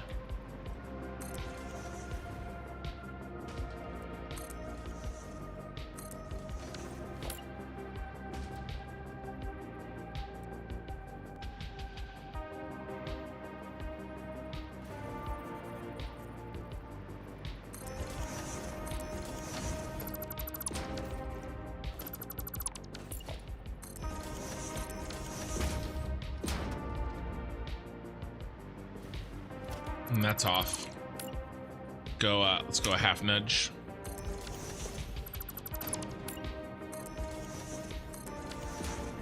The Stargate series is based on true alien technology, things that will blow your mind. Thanks, Snowman. Speaking of conspiracies, try to watch the third season if you like TNG. Well, the other thing too is the Orville. Yeah, I watched the first season of the Orville. I liked it. The thing, the Stargate is the longest running TV sci-fi show. So isn't there multiple Stargates? I'm always confused about like where I should start. You know what I mean? Then we go like this. Was that it? And then actually we have these here.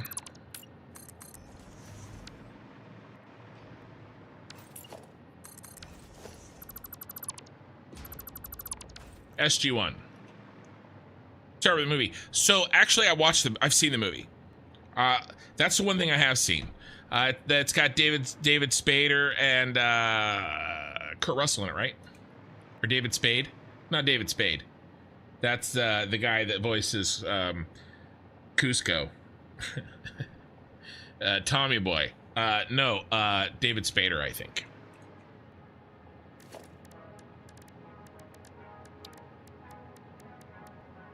You know what I should have done? I really should have made these patterns part of the blueprint, but that does allow us to use different patterns in the future. Turn that around, yeah, like this.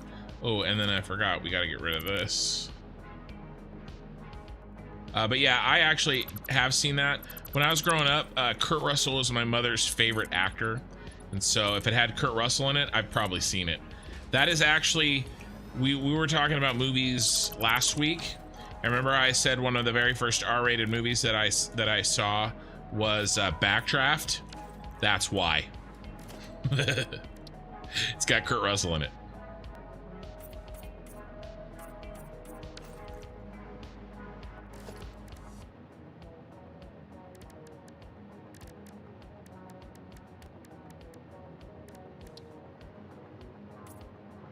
I was not allowed to watch the scene that happened on top of the fire truck. Then Atlantis and Forget About Universe. Okay, which one has the girl from Firefly in it? What's her name? Oh, I'm gonna feel bad when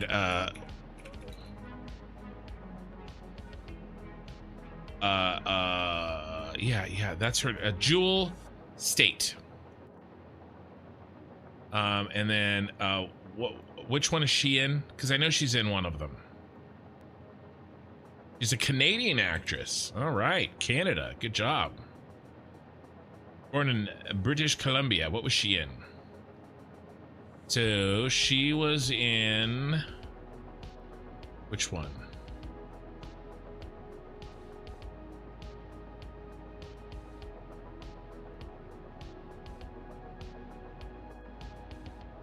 Firefly. I thought she was in one of these.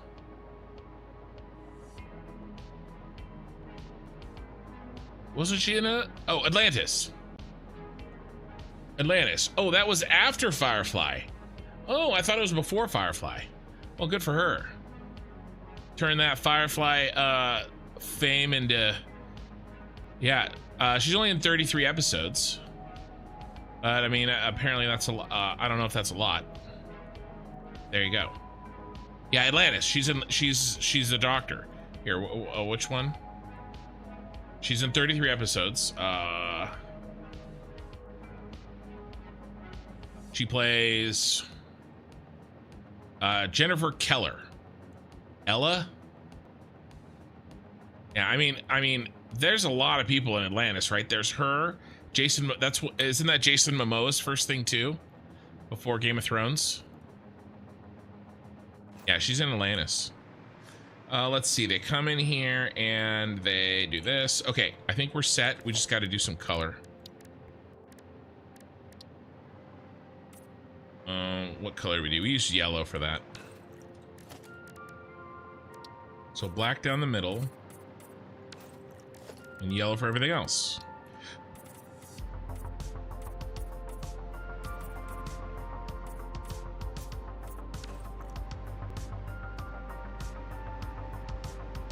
My wife has dressed up as her several times for Halloween when we were young enough to do things like dress up for Halloween. You know, college age and slightly older.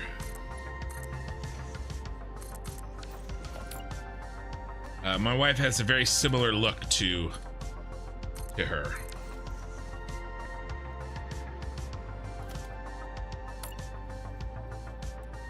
How are we gonna do this? Yikes.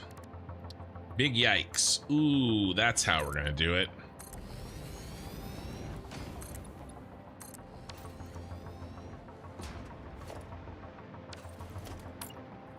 Whereas I have dressed up as Halloween several times as both Peter Griffin and various characters played by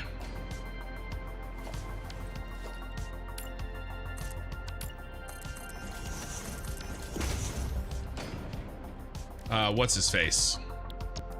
Saturday Night Live. I'm really tired.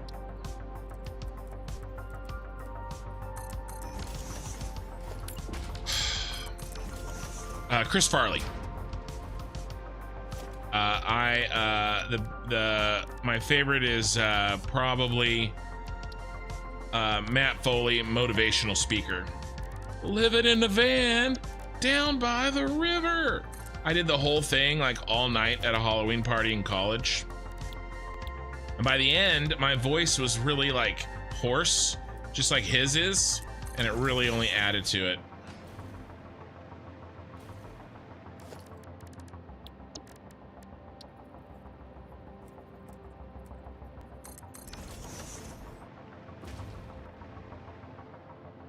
Momo's in there too, yeah. Forget About Universe. I can't agree, Eye in the Sky says. It really well incorporated existing science. Maybe just I enjoy it since I also enjoy reading scientific papers about theoretical physics. Eye in the Sky, do you read science fiction novels? Ooh, I missed some chat on YouTube. Let me go back up. Start with the original movie. Yeah. Okay.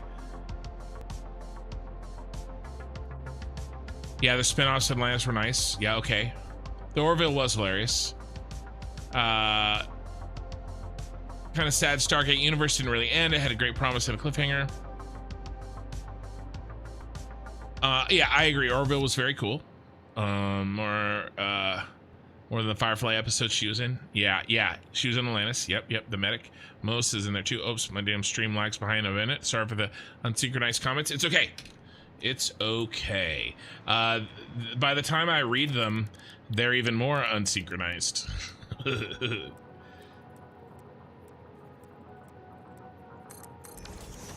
All right.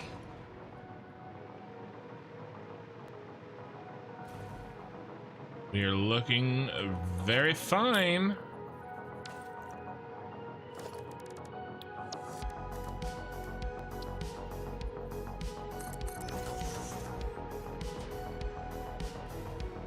SG1 had 2 films as well. I didn't know that.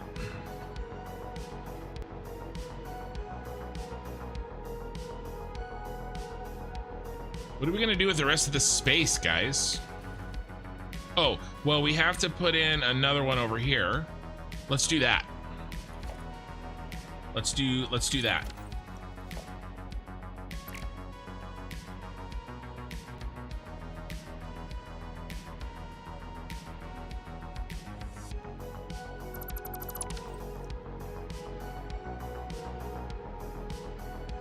How much space do we need? We need 3 plus a bonus in and out, so 5.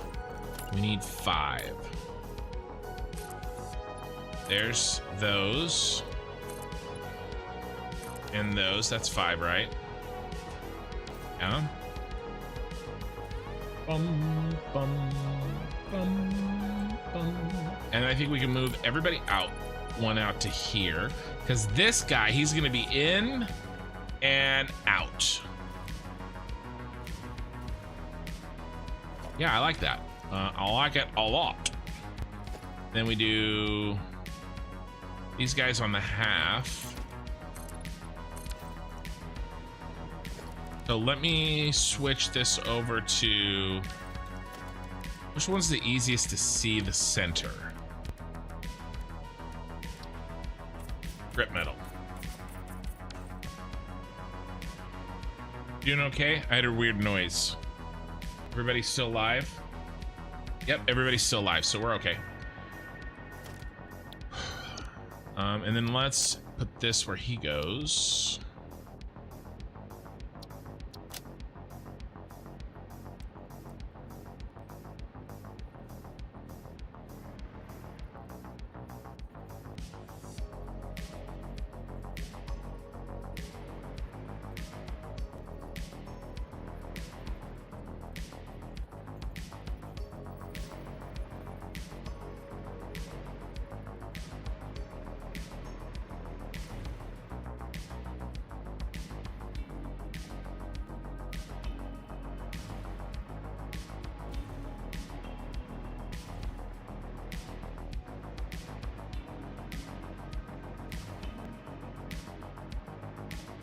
I think this is right. I would read them, but I haven't had really any time to read whole novels. You know, the chaos that's going on in my life right now with, yeah, mental health lawsuits. Yes, recommendation. Project Hail Mary. If you like the application of actual science, it's the same guy who wrote The Martian. The Martian is amazing too. There's something special about Project Hail Mary. Some sort of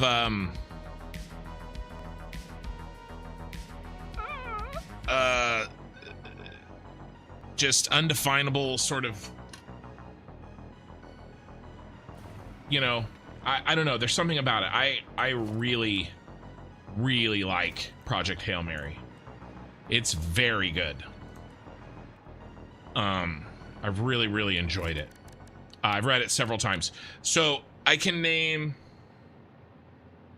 three books that I've read where I have closed the last page and I have immediately had the desire to begin reading it again.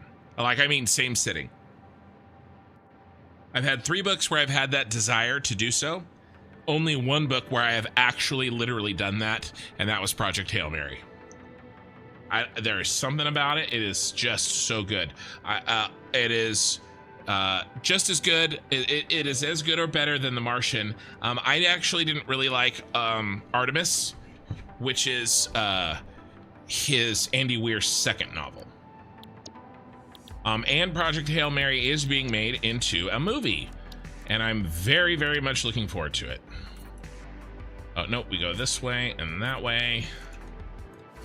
And then what? Let's do these ones first. Oh, we gotta do this. I think you would really like it. You talking about enjoying the actual science of stuff made me think of it.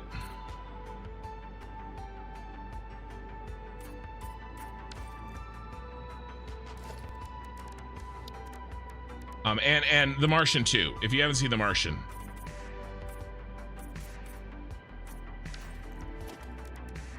Or read The Martian, if you haven't read The Martian.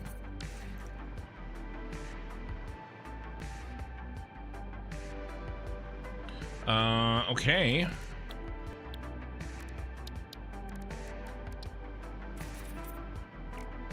Oh, reset the colors. I guess that makes sense.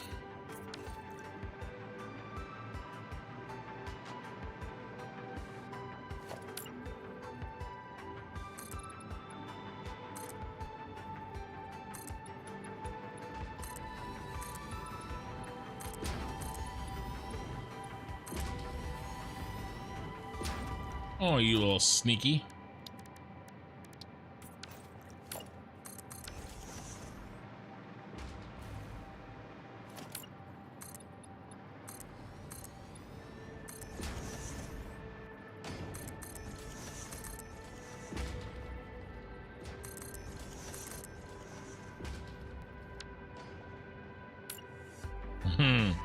Yeah, it's I don't know how good the movie's gonna be. It's the same screenwriters as the guys that did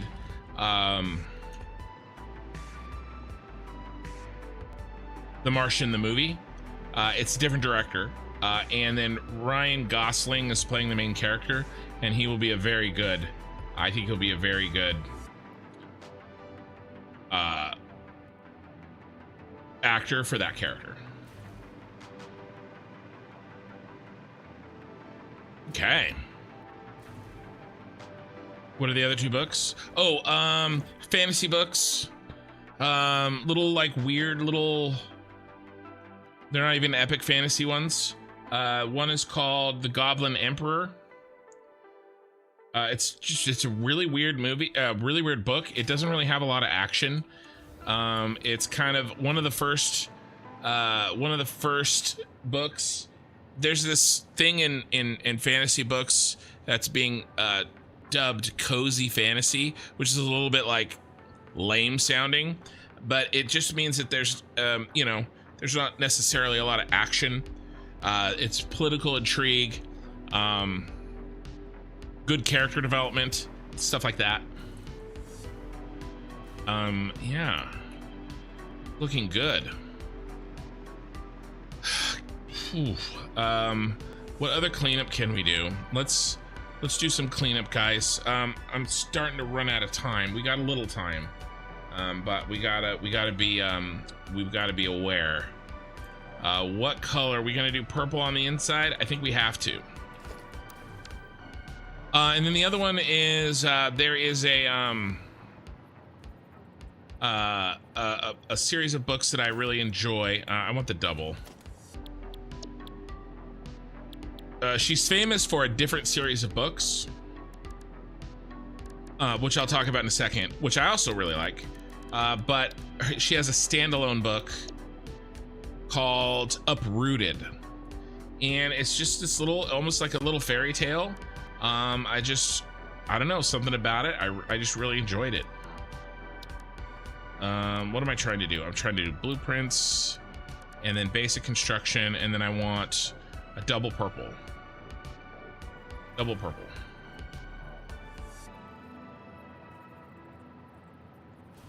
But her other series is also really interesting if you like history.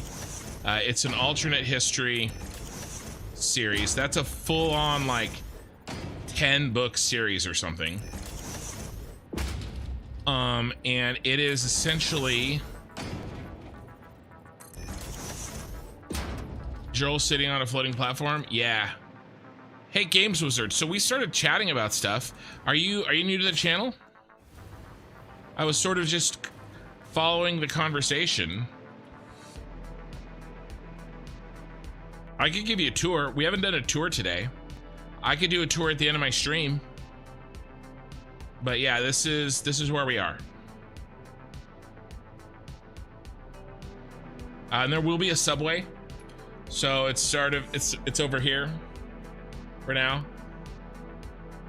All of the raw materials are going to be brought up through this train line. There comes the train. I do have one set up for the Fixmas factory. It was kind of a test. But you pop in and out, found you last month. Oh, okay. Yeah, so yeah, if you have any questions, I'll do a full-on tour if there's requests to do so at the end of the stream.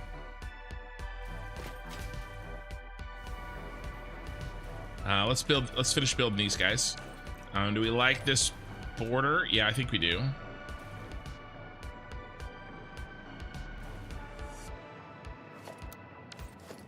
What was I talking about? Oh, this series. So imagine if you like your history. So Napoleonic Wars.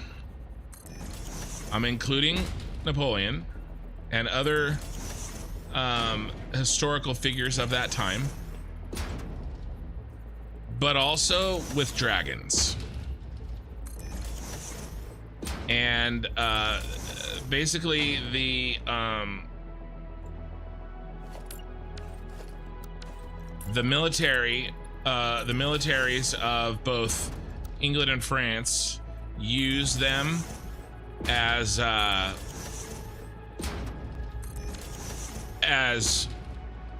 part of the military, the dragons. And they can talk, the dragons can talk, but they're considered kind of like essentially horses that can talk. And there's a whole subplots about, the dragons proving that they can think, and there's some, slavery type abolishment of, it's not slavery per se, but they don't also really get to choose. I mean, it is. It's not the same, but it is.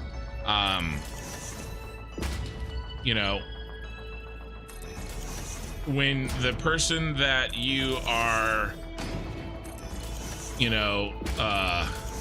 kind of connected with, when they're a military officer and they're gonna go to war, of course the dragon wants to go too.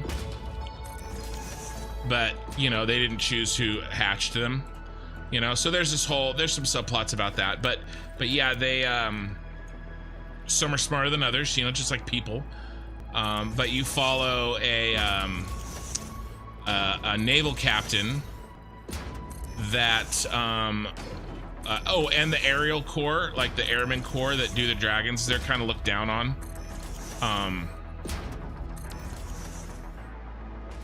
But the Navy isn't, right? Of course. And so you follow a naval captain, and they capture a dragon egg, a really special one. And I'm gonna go play Satisfactory again until I get a new. I'm not gonna play Satisfactory again until I get a new PC. Nice. Tell me, what kind of PC you're planning on? We gotta figure out what we want to do with this.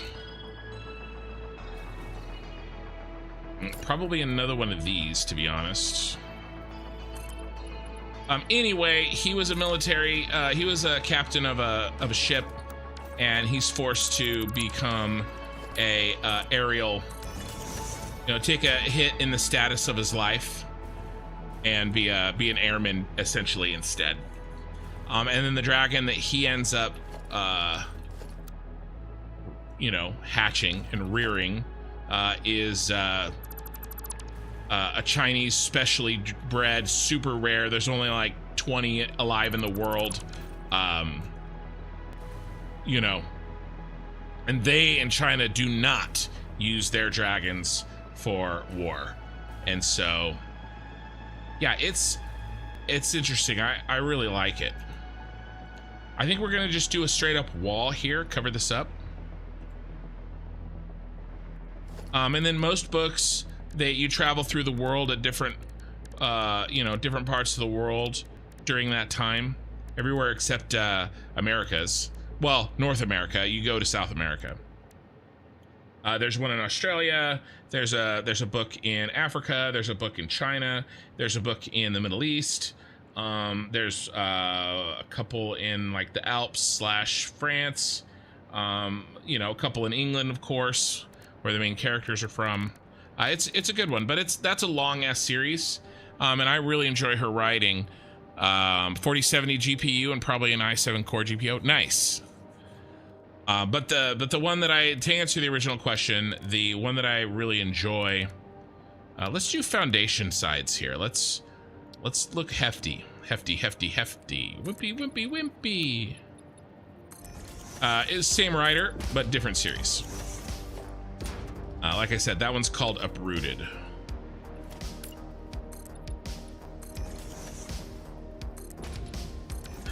Peter Jackson was supposed to make a he had the rights to making a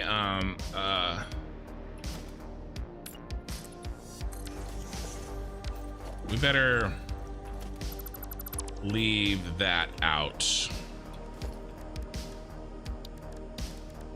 He had the rights to making a movie on that series, and it never got done.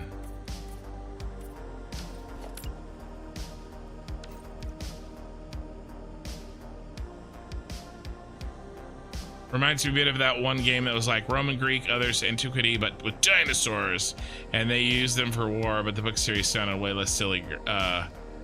Yeah, no, it's not silly. It's very serious. It's good. There's some pretty, you know, there's some pretty intense and interesting themes in there. You know?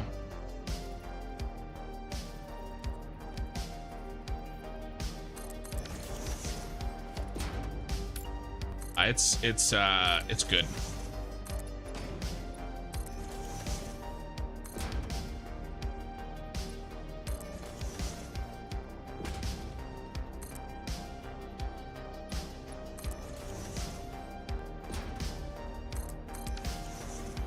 This is probably not my favorite fantasy series, but it's up there. I bought them all. I have them on my shelf.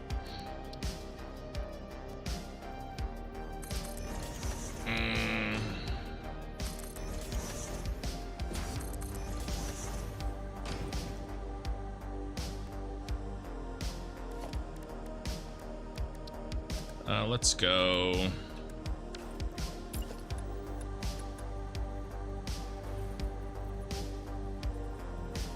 Come on, get in there. And then I'm thinking, what if we use that trick that we came up with last time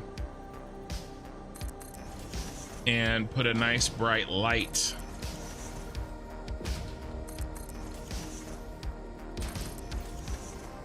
I kind of want to use that. Kind of imprint it on my brain so I don't forget about it.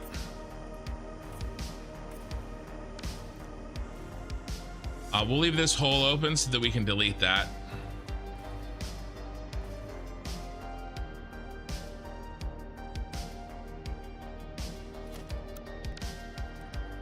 Nitty.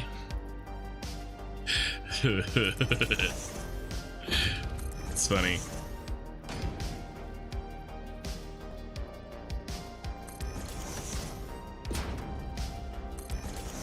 Part of the problem too is what I thought I was on a I was in the wrong mode. I was in the material selection mode there for a second, and while I was talking, I was sort of my fingers were doing their own thing, and my fingers didn't realize I was in the wrong mode, and so I was doing the wrong thing, basically. Okay, so yeah, let's do this trick. This is a really cool trick. I am a bad clicker. I just like doing random stuff until until I find the thing that I'm looking for. It's really bad. Like that. Like I just did. I figure if I do it enough, I'll get better. So far, it hasn't worked. Let's do freeform. Ooh, do we like that? Is that exactly parallel? That looks good.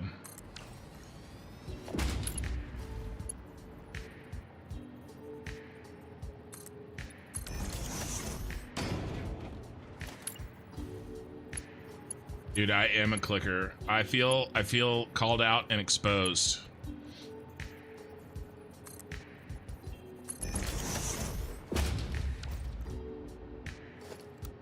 I'm gonna show you guys though. This is a sick tool. Right there.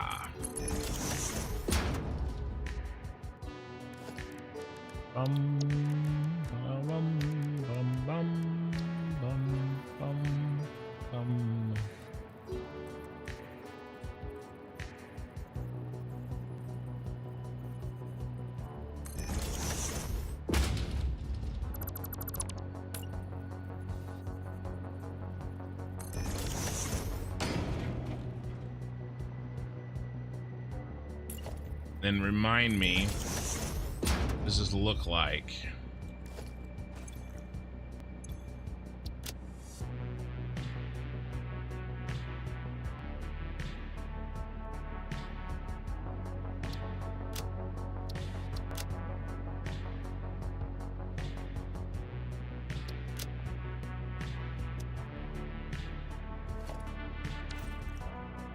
Come on.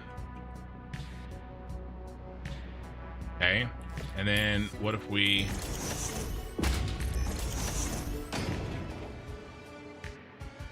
Oh yeah. Okay.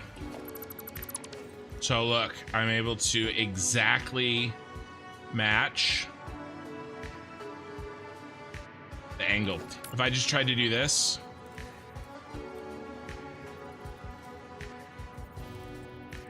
look, can't match it.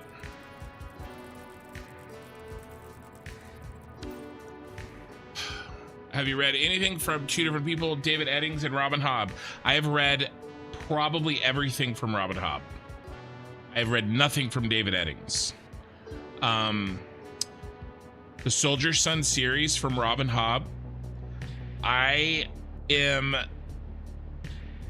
measurably depressed just remembering the story enough to put a name to that. That like basically destroyed me. All right, let's get this out of here. But of course, right, you don't read Robin Hobb for Soldier Son. You read Robin Hobb for you know, Fitz. Although I will say I really enjoyed the live ship traders. We got to do this all the way down, actually, which means that we actually didn't need to put all this other shit there. I really like the sailing and ship. I really like ship stuff.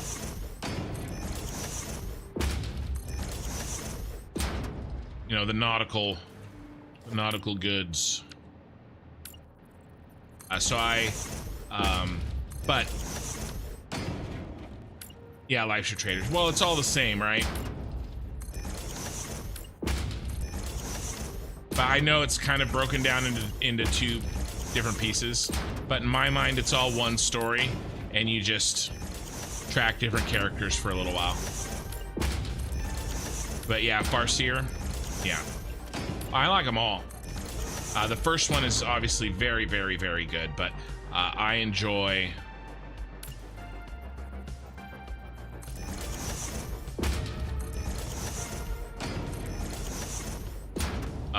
all of them.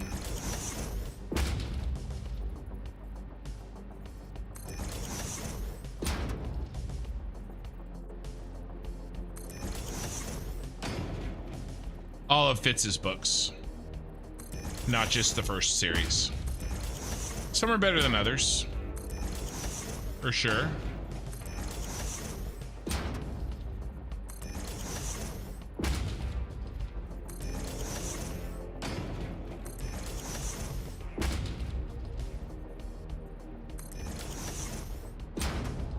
I like the differing aspects of the two writers. Robin Hobb is more reality-based, and David Eddings leans more into the fantasy aspect. Yeah, I'm not familiar with him. I've heard of him, obviously, but I haven't read it. Oh, gosh, darn it. I didn't finish this up here. Oops. So I've talked about it before, but my favorite fantasy author, I mean, it's Brandon Sanderson. It's not really even that close. The scale of the world, the scale of the story is just too good. It's so good. That was the audiobook that I was listening to while I was on my work trip this week. Come on, you sucker. There we go. I was re-listening to, I've read it so many times. Book 5 of a new series came out. I was reading / listening to book 1 of said series. That's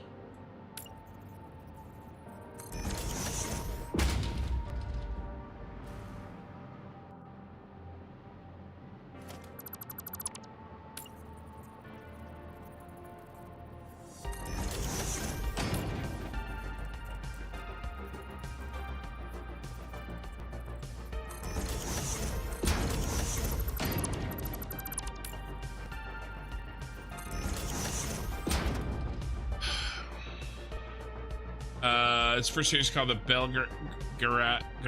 Gary. I can't. I'm too tired for that shit.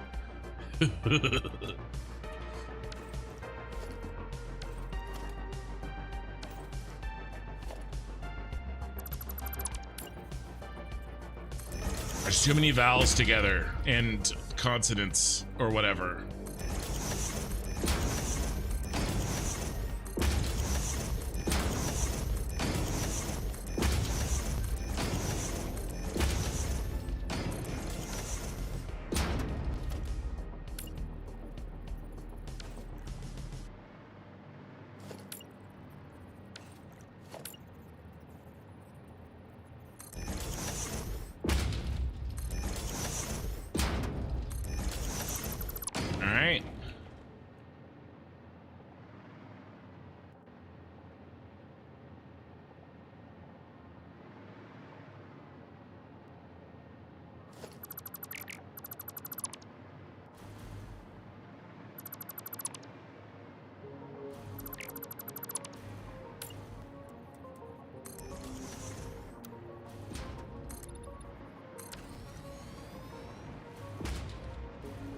Other guys, I also I really enjoyed the Dresden Files, those books.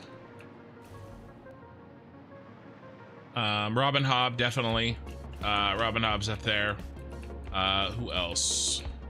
Fantasy wise, I read Lord of the Rings every few years because, I mean, you know, what are you doing if you don't? It's a little bright. Maybe blowing out our yeah, I don't know. Shoot.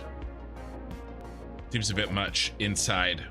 That's like an outdoor. That's like an outdoor brightness in an indoor setting. I'm not sure if I like it.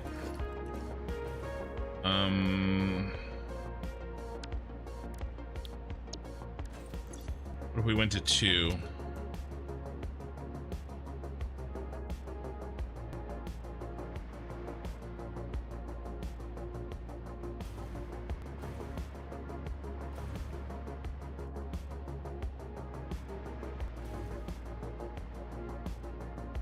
No advanced game settings for me. Why do you ask?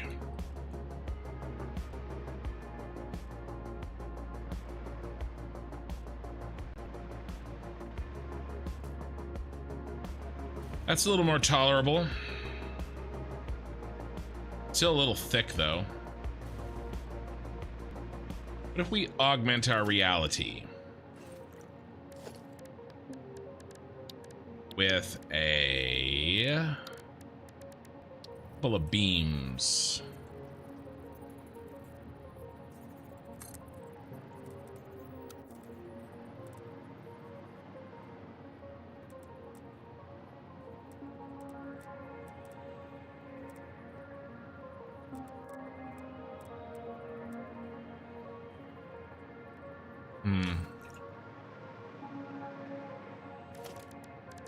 I don't know.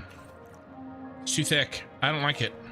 Sorry, I know I spent all this time, but I really do try not to fall into... ooh, we could still use the angle. You know, the sunk cost fallacy. I don't like it. Too big. It's too much.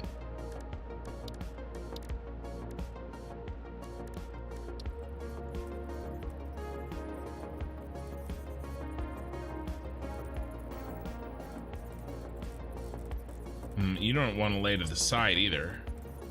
Yeah, thin sign for sure. But it's not laying to the side. What if we did a double? You know what, like, you know what might look nice? It'd be a lot of work, but that's never stopped me before. What if we did... Well, you're being a pain in the ass too. All right, we're gonna have to pull this. It's not doing what we want. That's okay, we can rebuild it easily. This part.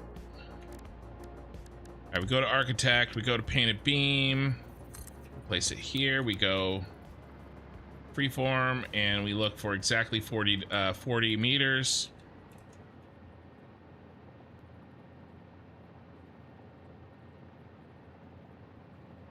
Well, we look for exactly parallel, I guess. I've got a couple good, you know, if somebody were, that's not parallel. If somebody were wanted to try Brandon Sanderson, I do have a couple of good recommendations for starting points. No.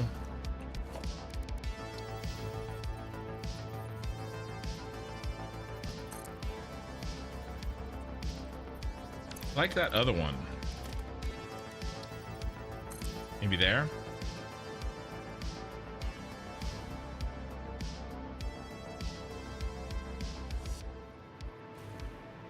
That looks good.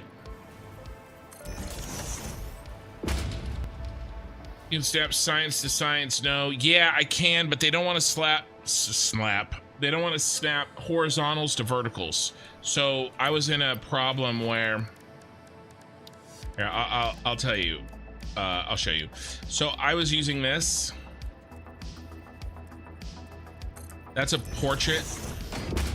So it considers that the top and that the bottom, obviously. And so, but I was using it in, I was using it turned. I was using it like this.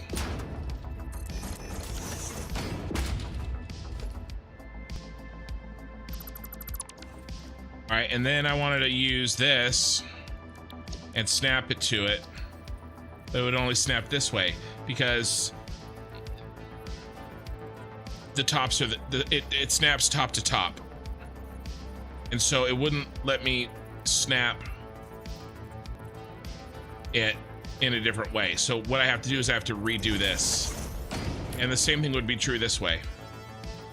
Well, I can from a snapping perspective, I can't. Does that make sense? So I have to change the orientation of the original snap, of the first snap sign, and then I can continue snapping in that orientation. You guys think I can come up with a way to say snapping anymore? I think I can.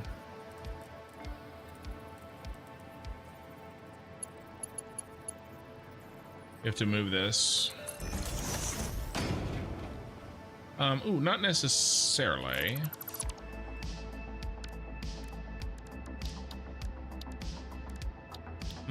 What do I want? I want to see how this looks.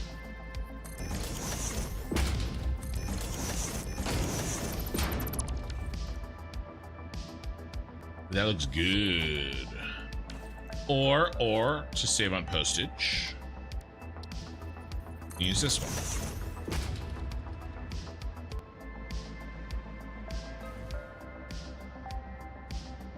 Double line. I kind of like a double line. Plus, if it's too thick, we delete one.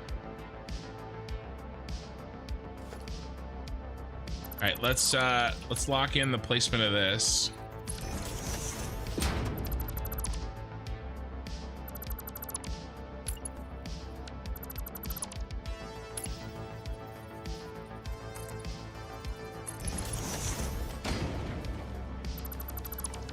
It's right there.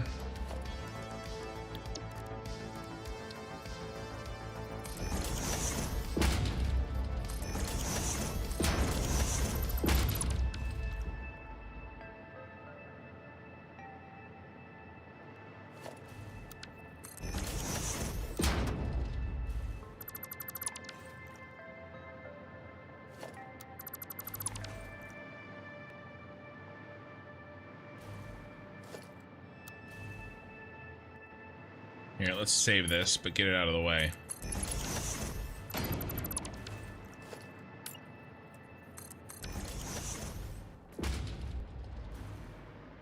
Like that?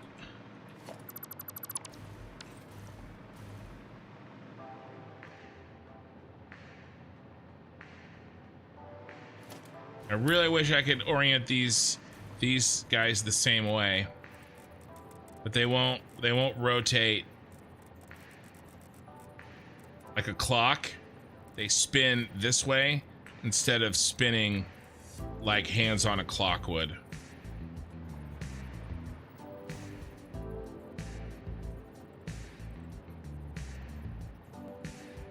Small square signs as a proxy? Ooh, really?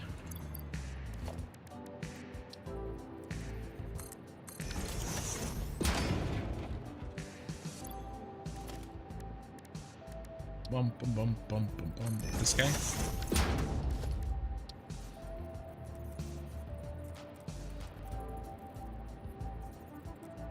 It's not rotating though. Let me try the other one.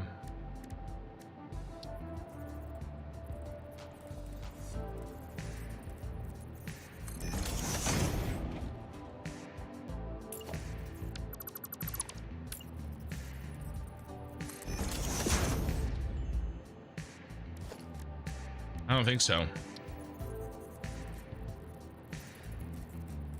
Yeah, I can't get it to go vertical. Maybe I'm misunderstanding.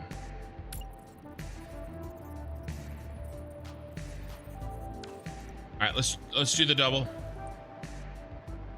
I like it. I like it a lot. I like it a lot.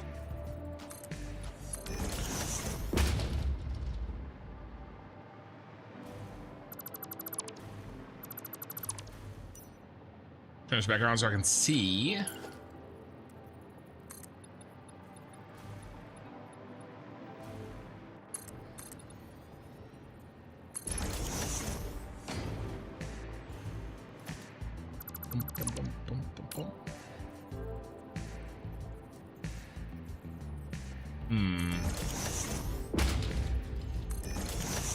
Right, I guess I don't need any of this. Gonna snap end to end on the middle, and then we'll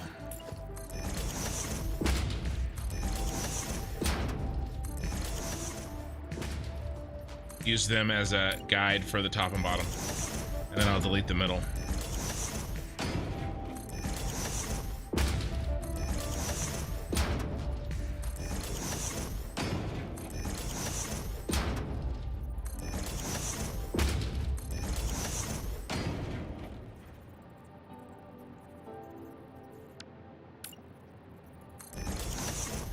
Yeah, the problem is it won't flip though.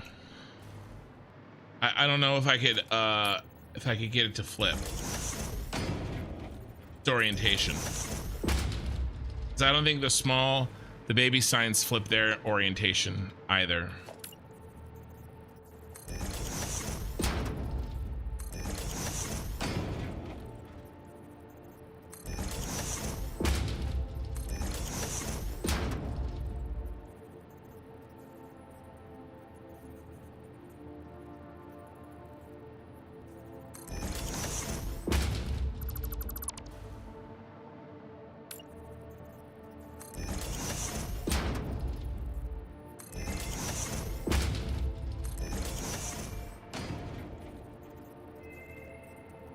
Maybe if I played with it.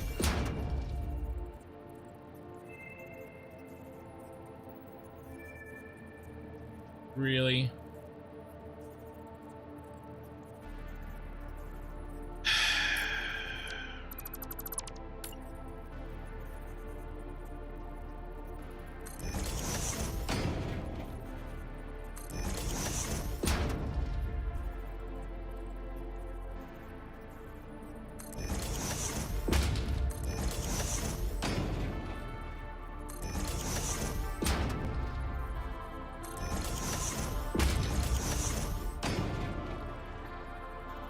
Those get off?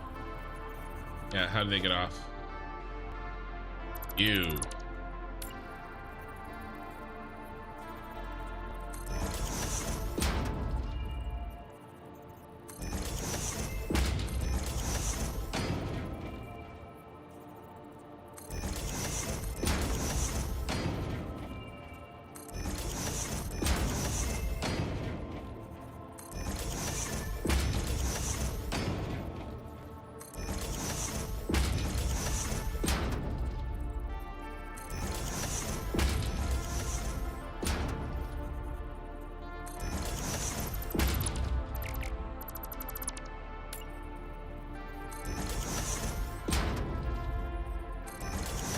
Tonight is ASMR with Kin. We're building signs.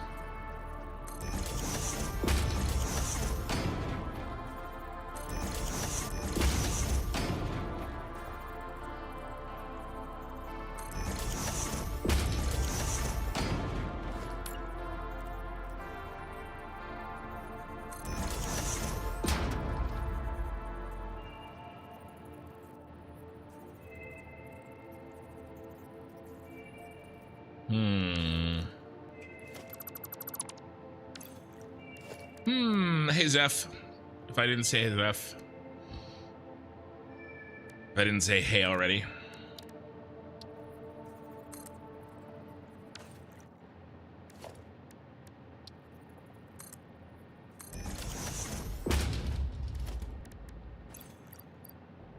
There I go. Clicking again.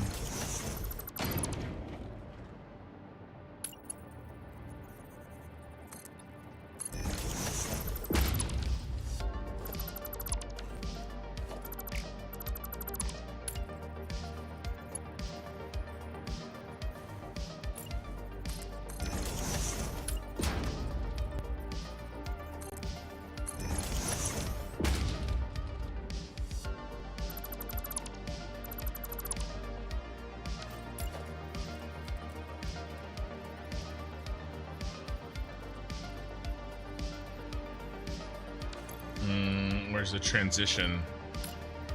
Positions here.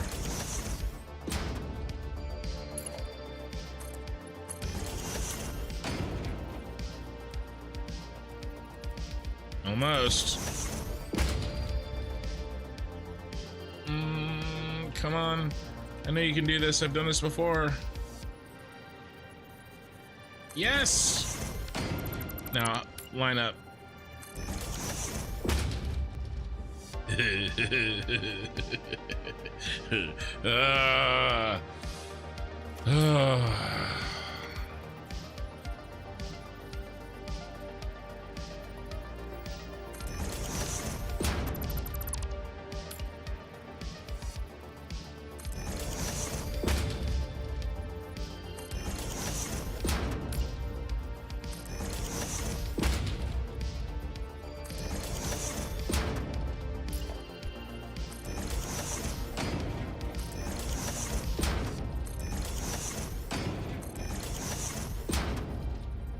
Whatever skill this is that I have that is helping me do this, like, I wish this was a marketable skill.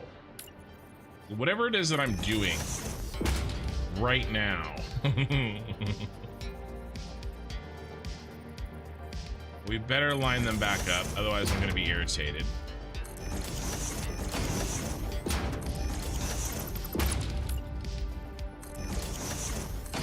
But I suppose, I guess I kind of am already doing it, right? Live streaming it.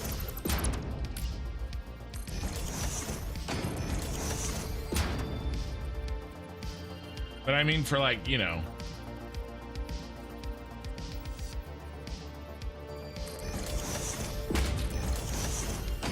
in a way that allows me to feel like a more productive member of society.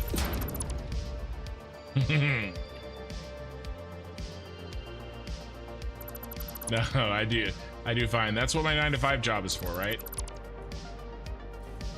Done it, screenshots in Discord. Simrine, I mean, I believe you. You...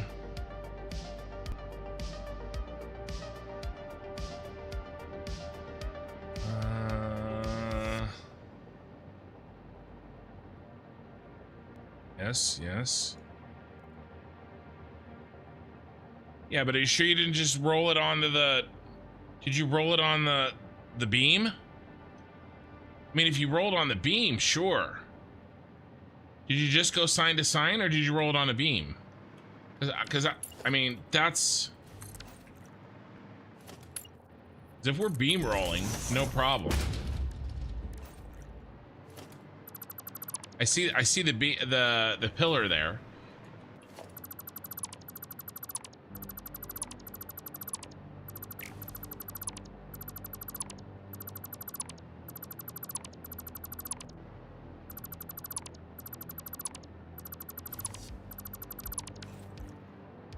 Ooh, gross.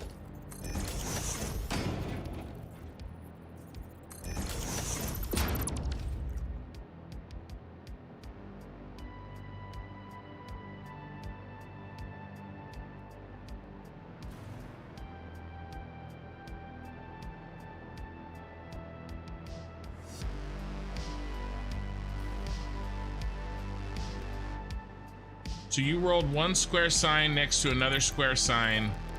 Oh, square sign to square sign. I guess I didn't do that, right? I did the square sign to the portrait.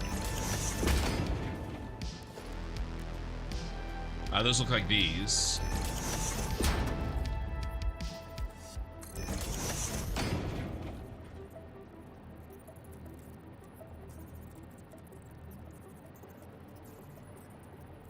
How do I get this to rotate? Doesn't look like it's rotating.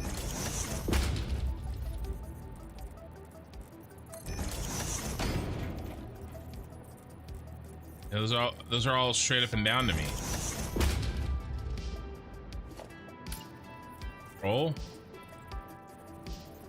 Roll. You must learn control. I've learned control.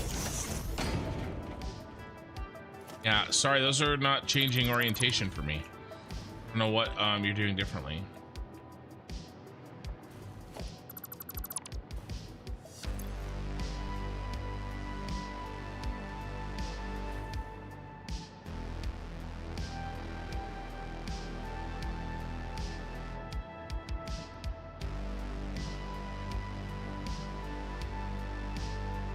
Okay, okay, okay, okay. Let's try it again.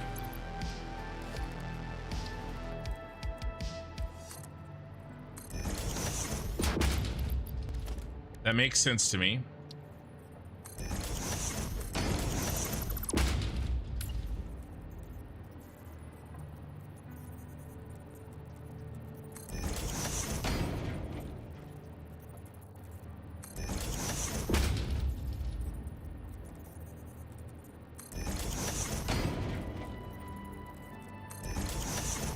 I'm trying, I'm rolling the bar. No luck.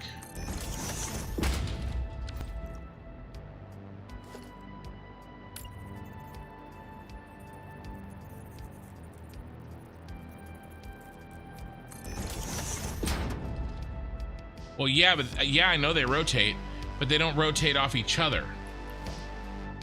What do they rotate off of?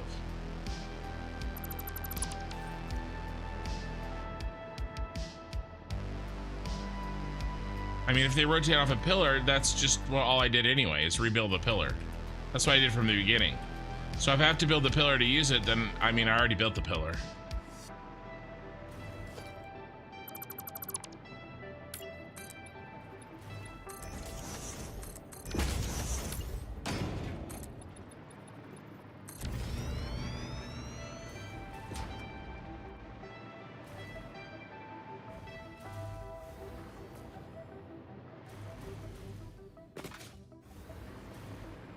That's nice.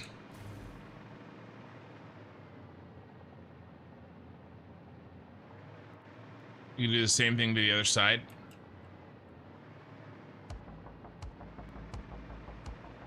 There will be seams. Seams, Salabeam. I don't see no seams. This seems really good.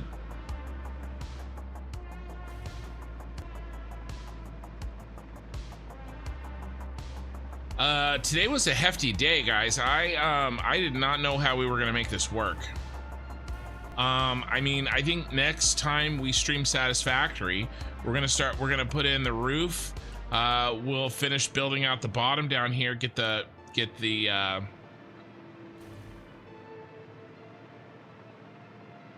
know, pick a pillar to run these down. I'm thinking maybe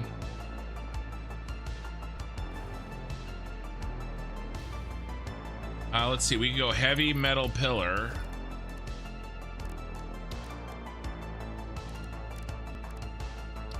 Or big metal pillar right in the center. Almost.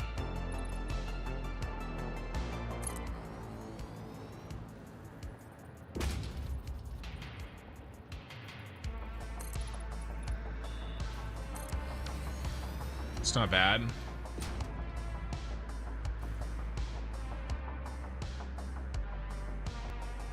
If we brought it back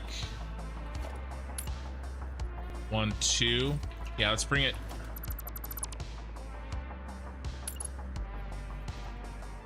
back. What was that? Benny, thank you for the follow. 1, 2, 1, 2.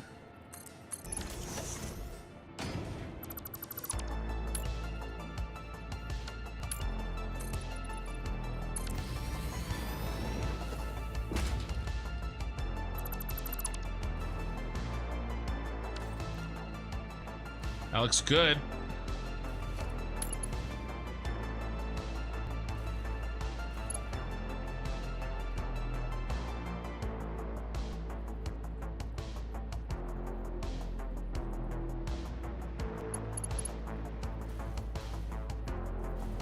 One, two, 1, 2. What do we look like? Oh, yeah. Amazing. Is that enough? Enough in Fantasyland?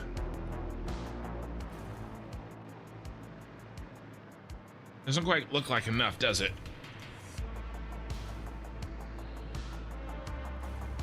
Remember, this is gonna have we're gonna have a floor here. So it's gonna be connected to, maybe it's enough for now, and we'll revisit when we get more of it in.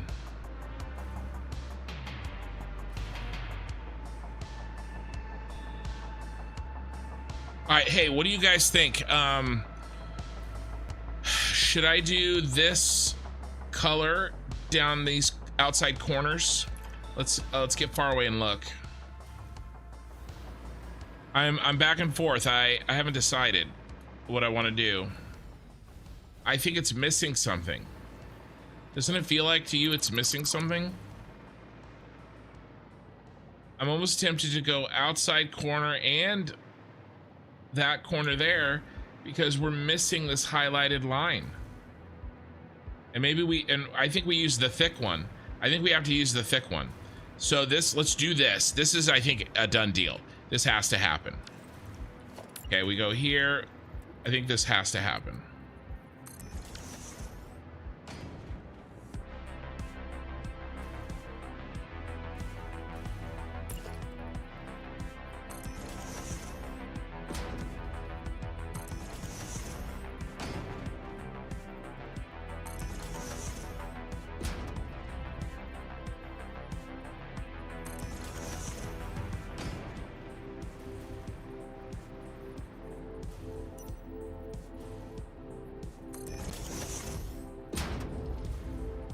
We're out of power. We do in fact do not have unlimited power.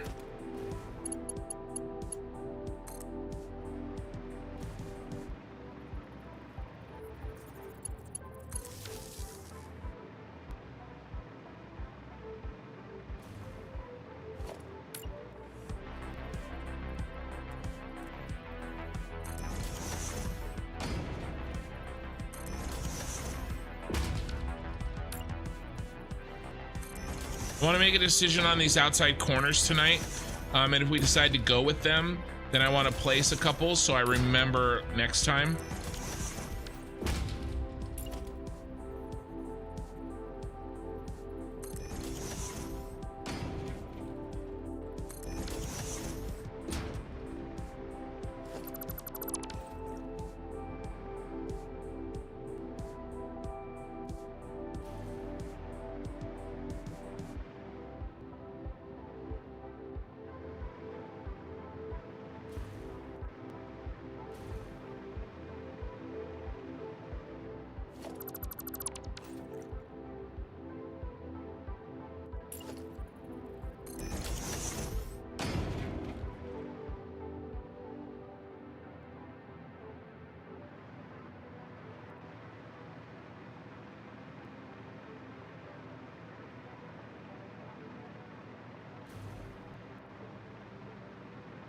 I don't know. I thought I would like that, but now I'm not so sure.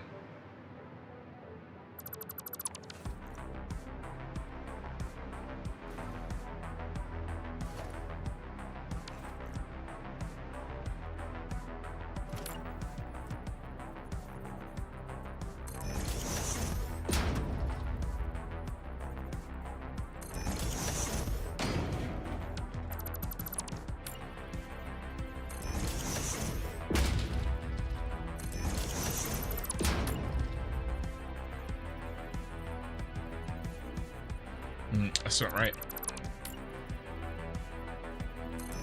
Right there. Here we go.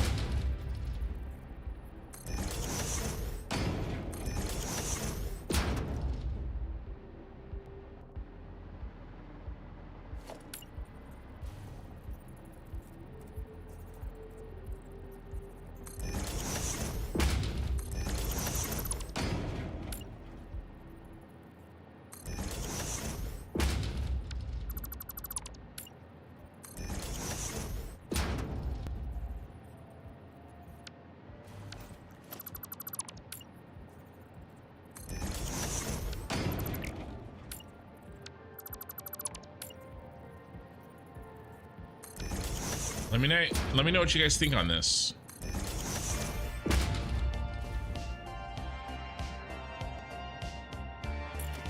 I actually do like how that looks.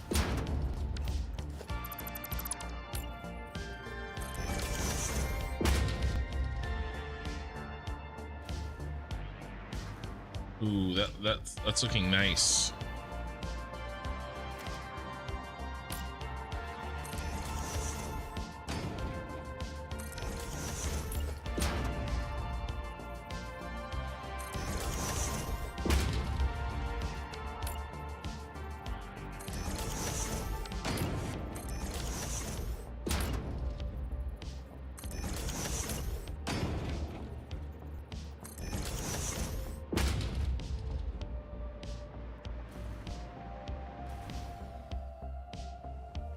I think we have to go with that.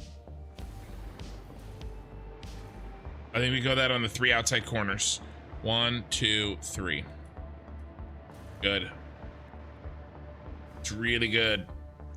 All right, we're gonna leave that up for next time.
Right.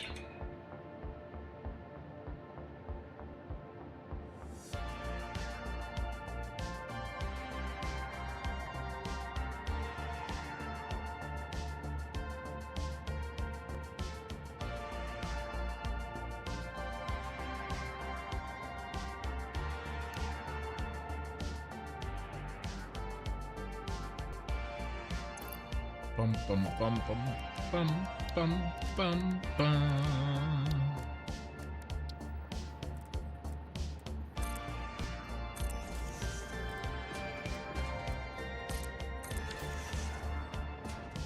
Ultra Fox, welcome. You love what you see so far? Thank you. I am starting to wrap up though. Are you new here? And I ask for a specific reason. I'm considering whether or not, and anybody else can chime in. I'm considering whether or not to do a tour, kind of a walkthrough of my plans for the city here, before we call it a full. It's too bright. Before we call it a night. It's 9 o'clock in the morning for me. I just joined about an hour ago. I'll be restarting this stream once you sign off. Okay, so you're new. What you're saying? We got the new guy. We gotta get a light on this truck. I know I'm being a pain in the ass here. Okay, cool. Would you like a tour, and or would anybody else? I'm kind of mostly just looking for an excuse to give one, and it sounds like I have one. We need to go higher. We need to be right here. It does. Drew, does the upper truck stop have arrows pointing in on both sides? It looked like it when it flew past. Oh, they're not in on both sides. Oh, this one is wrong. I see what you. I was looking at. I was looking at these, but yes, good call. Nice. I don't know. I don't think those lights are doing anything. Waste of time.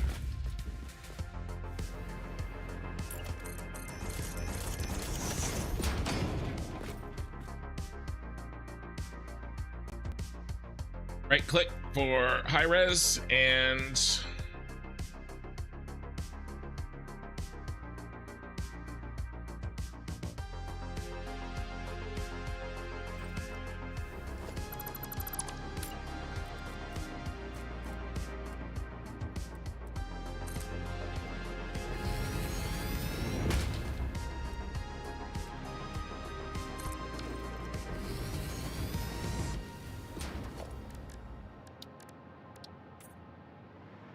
let's make them a different color. That's a horse of a different color.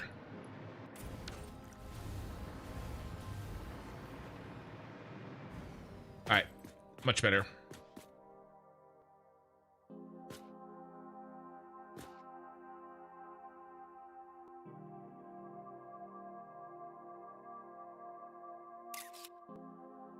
All right. I need a screenshot.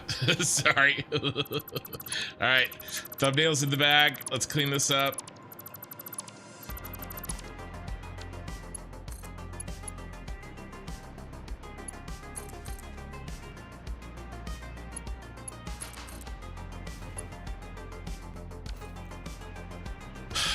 All right. Yeah, this is looking good, and we got a lot done. We are gonna do a tour. So if you haven't seen one, you should hang out for just a couple minutes. I'm gonna go kind of fast, but we're gonna hit it all. All right. Mostly we're gonna go fast because I am leaving in 6 hours to get in a car to drive to go on vacation. So I need to get some sleep, but that's okay. I'll sleep on vacation. But I do need a little bit. So what are we doing here? Oh my God, Frucci. All right. Okay, here it comes. So, all right, guys, club shot, Frucci, a DC1. All right, here's the deal. Caesar Clown, here's Raiders. I just got rated on Twitch, 89 from Frucci. Is that right? 89, and you were playing Satisfactory? Yeah, 89. All right, so I got good news and bad news for you guys. Let's start with the good news. The good news is I was literally just starting to do a tour. So we're going to do that tour. I'm going to walk you through everything that I'm doing on my save so that you can follow me if you want to. If not, follow me anyway, so I feel good about myself when I go to sleep tonight. And you can unfollow me later on. I'll never know the difference. So we're gonna do a full tour. What am I doing here? And then that's the good news. The bad news is I have been streaming for 8.5 hours, and I will be getting off as soon as I finish the tour. There will be no more construction or construction. Neither of those things will be happening after the tour. All right, so those are good news, bad news. Let's knock this bad boy out. Thank you for the follow, Michael. What am I doing? Okay, well, I'm making a giant cyberpunk city. All right, and so I'll walk you through kind of what the plan is. Where are we? We're right here. So I have here a map of my city. So I've used Google Docs. This is dark mode in Brave. It's an add-on. This is Google Docs. I've turned it into graph paper, and every single square here is a square in the game. All right, Ultra Fox, thank you, man. I appreciate it. So we're making a factory. The center thing, that's the circular one that you saw, that is central storage. We have the Fixmas factory over here. That is Nakatomi Plaza. And Die Hard is deconstruction. Yeah, Die Hard is a Fixmas movie. So there you go. By the way, I got 8th place in the Coffee Stain Studio Fixmas contest, which I think was pretty awesome. There was some really stiff competition, and I'm happy with my 8th place. So we'll go over that. This building is done. Won't be touched again. Nakatomi Plaza. We'll look at that. The central storage is mostly done. There's more work that has to be done as we hook new items into the central storage. So we'll go over that. The power tower over here, this is going to be a rocket fuel factory. I'm thinking the theme for this is going to be kind of a little bit more dystopian than the rest of the cyberpunk city. Lots of exposed pipes. It's going to look kind of gross. Maybe I'll put smokestacks on the outside of the walls. Things like that. I haven't really decided. It's very big though, because I plan on making a lot of fuel generators. So, and it'll be shorter though. It'll be shorter, probably half the height of the Fixmas factory. Okay, so let's talk about this side. This is the side I'm currently working on. And by the way, each of these 4 buildings will have will be based on a real life building that exists on Earth. Okay, and so I'll go over what those are. So Basics Factory, Computer Factory, Aluminum Factory, Heavy Modular Frames, or Steel Factory. All right, I have already planned out all these in Satisfactory tools.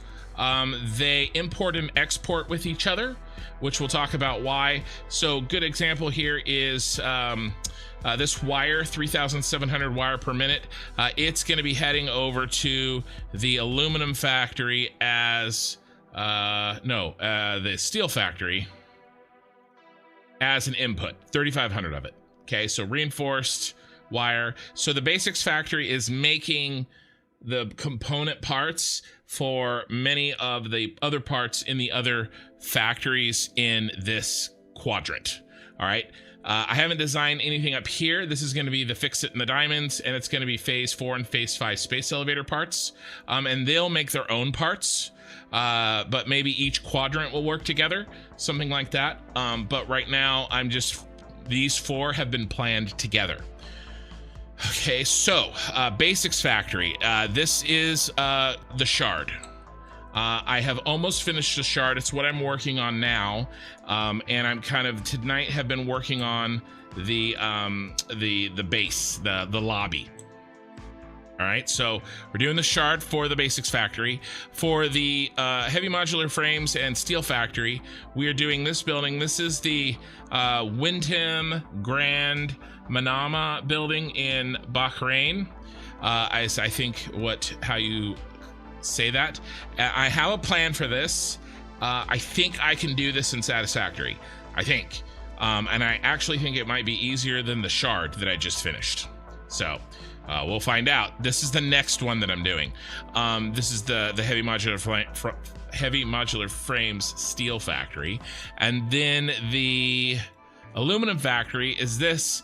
It's from Moscow. Oh, by the way, the shard, if you don't know, is from London.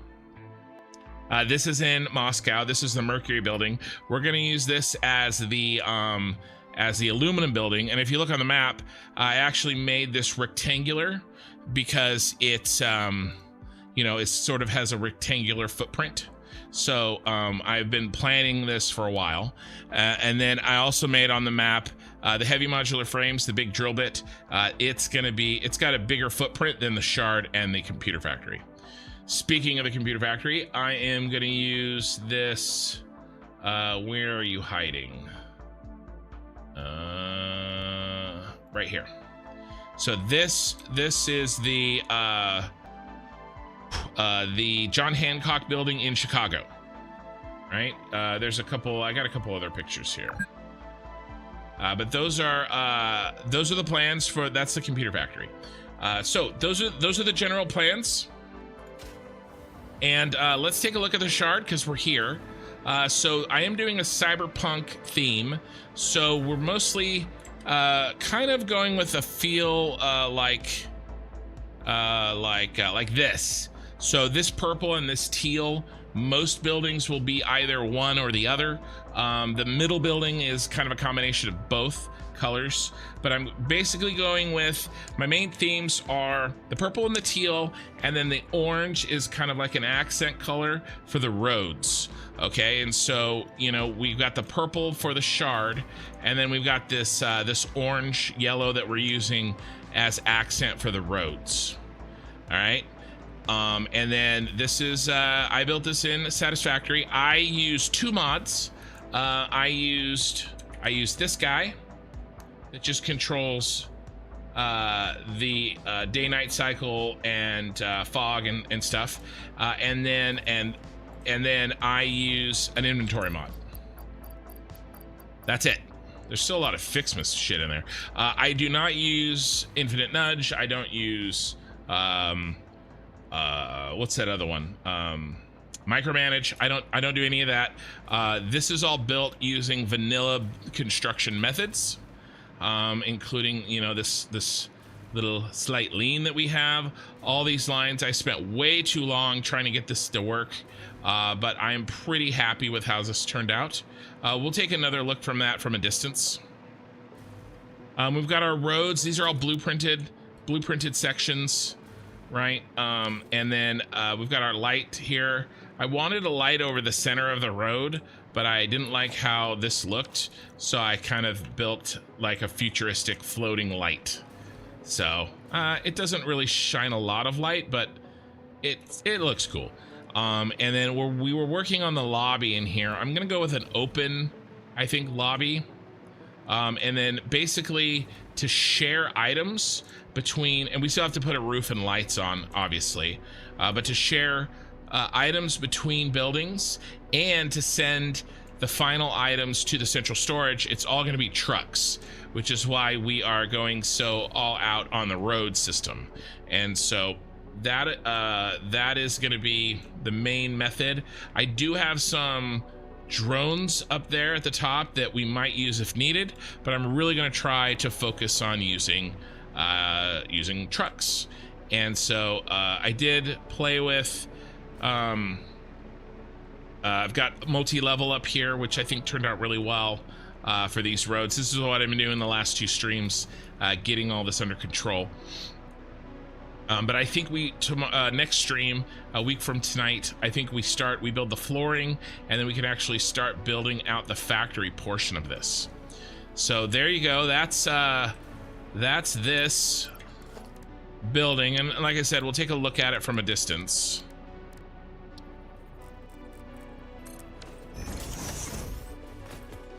And then let's do this. Let's do that.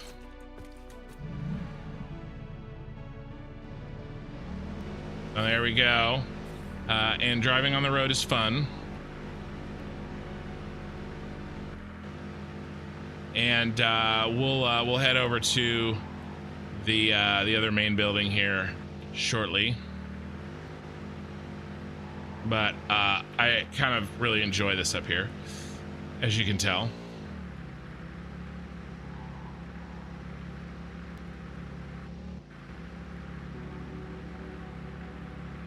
Should be able to hop onto the main freeway here.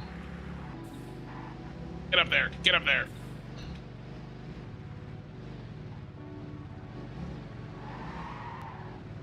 There we go. So there we go. There's our money shot.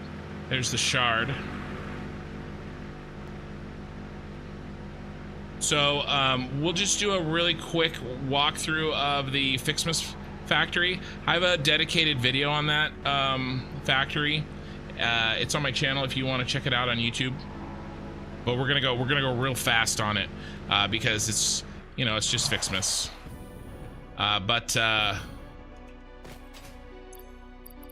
This back, and then I really want to show you guys this other tower. But we have the summoning snowmen.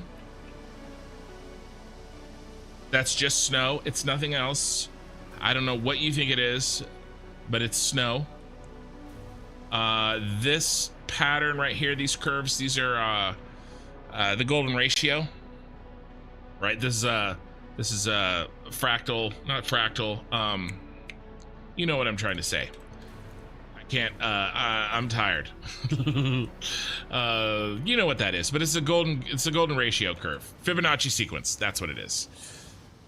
So we have this, very nice. Oh, I did have this candy cane thing over here as well. I really like how this stuff turned out.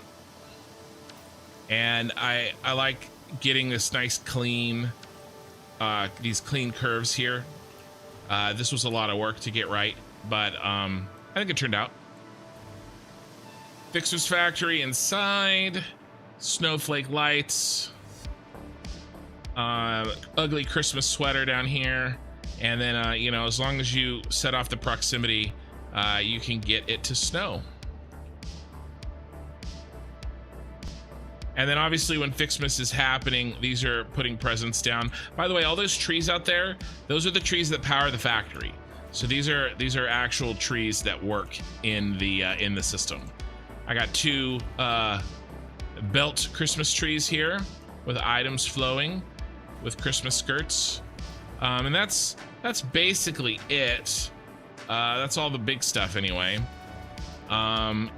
Each floor is, similar to this. Basically, I did a layout of all of the inputs, the number of machines, and the outputs. There's signage on every floor explaining. Yeah, and then that's basically it. I tried to get a doggo. I named a doggo Hans.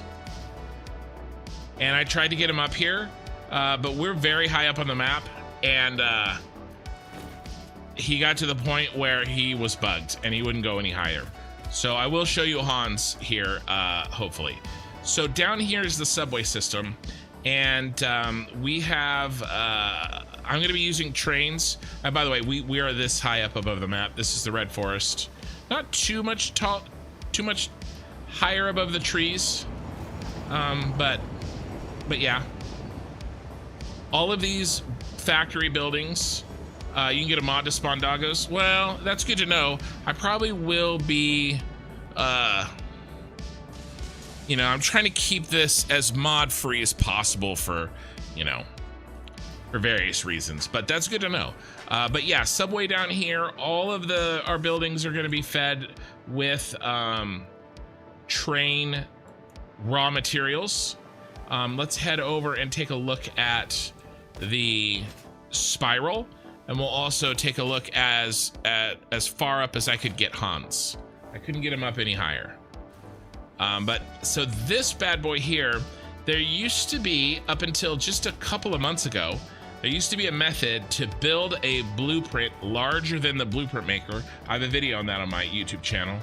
And I did that. The original sort of technique I stole from Popcac, who is an amazing content creator. I used that technique to build this. I actually built this for my Update 8 playthrough, where my theme was Star Wars mega factories. I had built Super Star Destroyer, Jedi Temple, the Senate building, including the inside where all the Senate pods are, where all the senators are. They were all working factories. So I built this as a train spiral for that playthrough, but I needed one for this playthrough, so I resurrected him. And he's pretty awesome. He's a double train. Obviously I haven't built the top ones yet, but these guides, they're here ready. I have them set up so that you can use them as quick snap for guides. Where is Hans? Hans, where are you? You're here somewhere. There you are.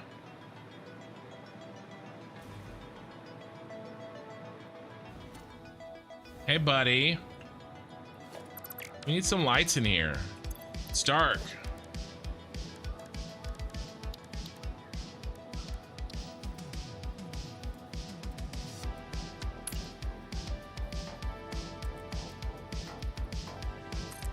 This is as high as I could get him, and which is good, because if I could get him any higher, I would have absolutely thrown him off the roof. I mean, he's Hans. What are you gonna get? What do I have? Oh, I have that purple thing I was using. It's very lame. Let's take off the no background. Bum bum bum bum bum bum bum bum bum. Here, we'll go with purple. And yep.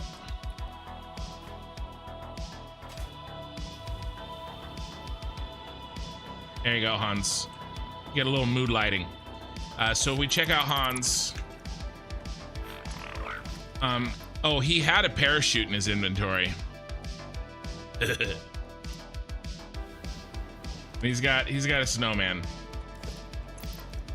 There you go. There's Hans. This is as far up as we could get him.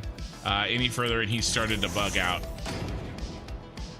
So here's the train spiral again. All the trains. Oh my god, I feel like a fly trapped in glass. Where's the hole? There we go. All the trains supplying my entire playthrough will travel up this spiral. Popcac, he is a noob. What a noob. That dude is a member of like on my YouTube. He's like a paying member. Like that dude is amazing. Drugging my pets. They're not, well, I mean, yeah, maybe. Okay, so let's head up inside the central storage building. This is the first building I built in here. And this is the main input-output for our items. So any items come in here and they can be sushi'd. It doesn't matter. They're going to go up and be sorted up into the building. All right. And so we have plenty of places to drop off, plenty of items. I have this section, sort of this lane of each freeway.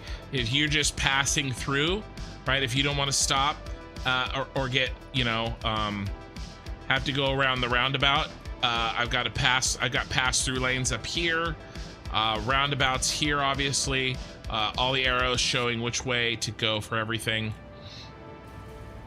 Yeah, the freeway turned out really nicely. And again, on the map, that is, you know, this right here. I planned out the freeways, my roundabouts. So we're standing right here looking south. Okay, Fixmas Factory on the left. Right, Fixmas Factory on the left. Nakatomi Plaza. Right? So, yeah, I like the freeway too. I was thinking, though, I was considering, somebody gave me an idea. I was thinking of maybe kind of making a dome of glass down the middle and having one of the trains kind of come up just high enough to see it and then kind of dip back down, like maybe on the way in or the way out. I think that would look really cool. I don't know, but it might add to the whole cyberpunk thing. The shard looks really good out here. Like that looks, I'm really happy how that ended up looking.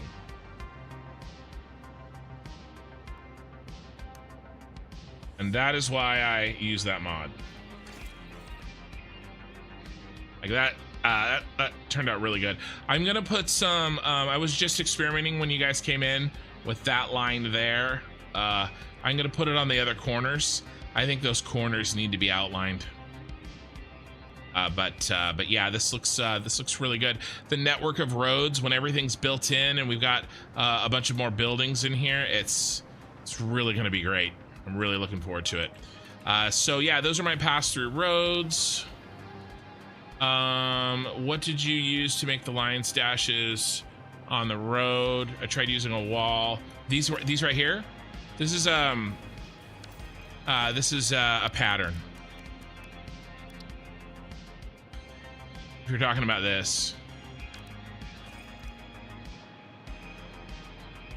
that's a pattern. All this stuff is just patterns. This curvature right here was shockingly difficult to do. I've done it twice. I have to do it 2 more times. Those other curves over there, I have to put in that other freeway. But yeah, so here's a drop-off point.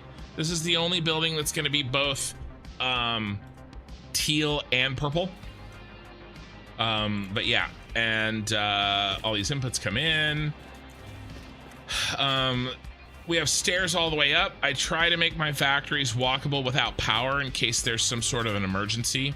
Like what if, you know, especially central storage, like what if there's something I need up there and I've broken the power or something? I don't know. I just, as a general rule, let's not take the elevator. We'll take the elevator back down. Let's kind of just go through it very, very, very fast. Tall sort of lobby here. We have sorting and logistics. So this is probably the first stop. Everything's probably going to get overflowed here. Well, sorted, right? It's going to be split out into individual lines. There is a logistics floor for that. Item sync subfloor. So this is actually the subfloor for the next floor, which is item syncs. So I think the idea here, and maybe both floors. Here, let me turn on the light. I don't have lights in some of this stuff yet. Until I really start sending items in here, I don't know exactly what I need. And OSHA would improve emergency exits. Yeah.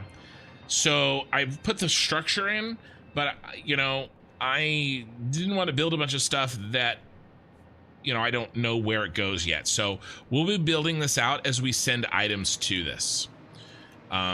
And then we have probably more item syncs. So basically the idea is as you split them out individually, we'll send them up here, and then the overflow will be sent to the item sinks. So my thought is that this will be full of item sinks and overflows, and this is where the syncing happens when the central storage it gets full. And then these, I'm using the trick where unlimited belt height, as long as the beginning and end point are lined up exactly. And so if you look, that is so tall that it takes 448 sheets for each lift. And I have a great many lifts. Right, and then I've got doubles if I need it. These are just the outsides. Right, so and then we have a bunch of open space in here. I'm not 100% sure what I'm gonna do here. To be honest with you, I needed the building to have a certain height, and because it's the center building, and so there is a middle section here where I'm not sure what I'm gonna do. But I think things like you know, parts that need to be made that don't need their own factory, you know, things like your gas masks and your ammo and your nobelisks and you know, things like that. And I think I'm gonna do, you know, fabric based stuff. I think I'm gonna do that kind of stuff here. And so we have some room, maybe too much room, but that's what's happening here. And really here too. Like I said, this middle section, I'm not 100% sure on. And then we do have our little area for drone ports. All right, and so I'm already using this. So for Nakatomi Plaza, I didn't want to mess up that area around the building with a road, and so I just decided to drone out the Fixma stuff. And you know, if there's another building that has like some low flow items, and it for whatever reason I just don't feel like it's a appropriate use to truck, then I've got these drones here as extra input. And they can do, you know, we can do whatever with them. Next floor is man cannons. So we have our hypertube cannons. This one sends me to the my current turbo fuel factory down here at the Gold Coast. So I've got tons and tons of unused power right now still. And then this one sends me to my main base, which is down in the grassy fields. And it's got all of the factories that I'm using to build this city. So this isn't like a, you know, free play or whatever it's called. I can't remember. Creative mode. This is actually a full playthrough. Caterium factory, steel factory, motor factory, and then I'm making some other stuff here and there. To have enough stuff to build all this out. Okay, so this thing here, I am trying something pretty crazy with this. It hasn't been tested. I don't want to spend too much time on it because I don't know if it's going to work, but basically the Dimensional Depot is a very, very good tool, but it has a limitation, and the limitation is the upload speed. However, we have more Mercer spheres than we need. And so if you go and find all the Mercer spheres, you have way more than items that you need in the game. And so my thought was to use those extra Mercer spheres to make extra dimensional depots and to be able to dynamically switch out that capacity of that upload capacity to various items that I may need while I'm building something. All right, so let's say concrete. Well, you know, 240 items per minute. You know, if I'm building a big old concrete blueprint and I'm jamming them out, I'm gonna use much more than 240 concrete per minute, and my dimensional depot is not gonna be able to keep up. But if I have 10 or 20 dimensional depots waiting on the side, and from a flip of the switch anywhere on the map, a remote switch, I can then distribute extra concrete into extra dimensional depots. Then that'll allow me to take advantage of the extra upload speed that we have available to us with the extra Mercury spheres. And so that's essentially what this is. I picked out 20 items and 20 dimensional depots, and you'll be able to turn on, I'll be able to turn on any of those 20 items up to probably, well, I could turn on all 20. That wouldn't really help a lot, but I don't think you need a boost of 20 at a time. But let's say we're building, I said I wasn't going to spend much time on this, and look at me. I am. So let's say we're building like 2,000 like fuel generators, right? I can't remember what it takes to build these. There, 5 items, right? Your motors, your all this stuff, rubber. Let's say we're building like 2,000 of these or something, right? Well, that's a lot of materials. And let's say that you've done it in a blueprint, and you're using blueprint mode, and they're all lined up, and you're just like bang, bang, bang, bang, bang, banging them out, right? Well, that's 5. I would use this machine to turn on these 5 materials, and so that no matter what, I'd have the upload speed of 20 dimensional depots, right? So 20 times 240, okay, divided by where's the divider? Divided by 5, okay, 960, okay, 960 plus, okay, 960 plus the 240, right? So every item has its own dimensional depot, and then I would bring on additional 960. So I'd have the upload speed for 5 items at 1,200 per minute while I was building, 2,000 fuel generators. So that's what this is supposed to do. It's untested because I don't have the items hooked up into the building yet. But what this is a 20 by 20 splitter. So it takes up to 20 items, and then it chops them into 20 belts vertically. So if I put concrete in here, then 1/20th of that concrete belt is there, 1/20th is there, etc., all the way up to 20 belts. And then what it does is out here, it merges 1/20th of each split item into 20 new belts.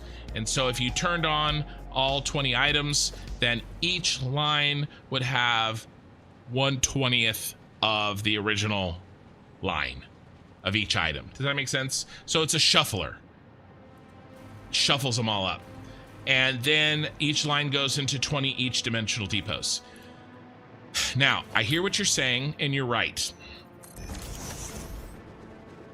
When I turn off an item remotely, which I'll show you how I do in a second, and I'm using concrete, but then I'm like, okay, I don't need concrete anymore, I'm gonna turn it off.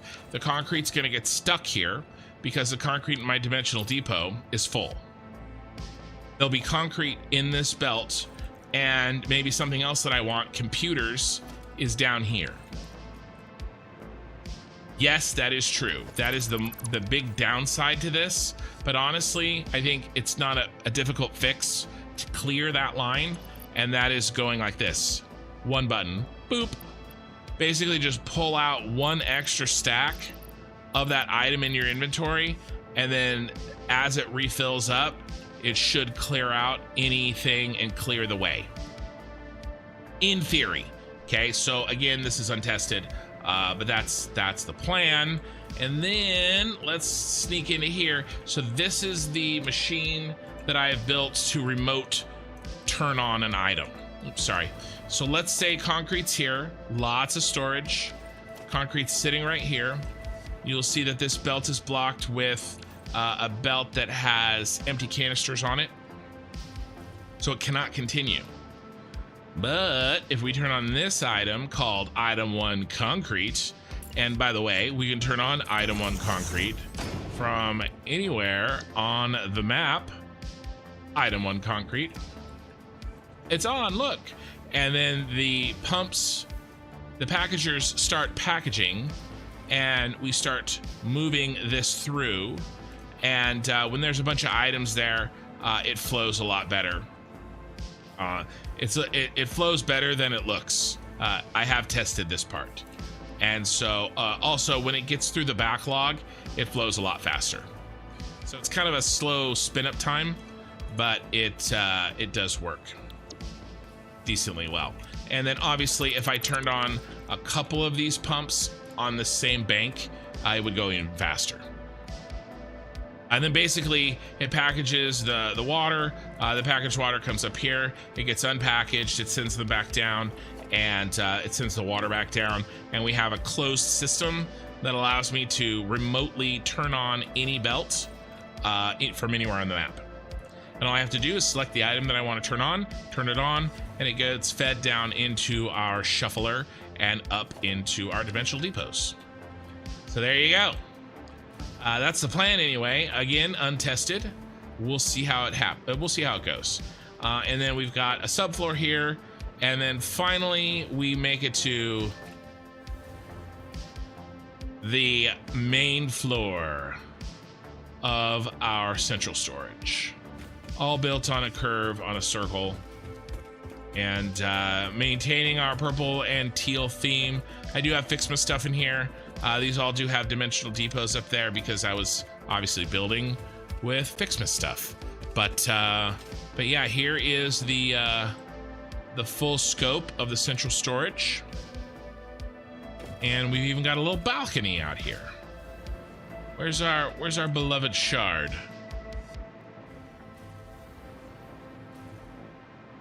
There you go. So, and we're gonna have, I've got the foundations laid out for the other buildings. The big drill bit looking building's gonna go there. The aluminum building from Moscow is gonna go there. And then the computer building's gonna go there. We're gonna have roads everywhere. I'm gonna make some overpasses, maybe some underpasses. But yeah, that's it. And then, ooh, the roof, I guess. Let me show you that real quick. The roof, we have the space elevator.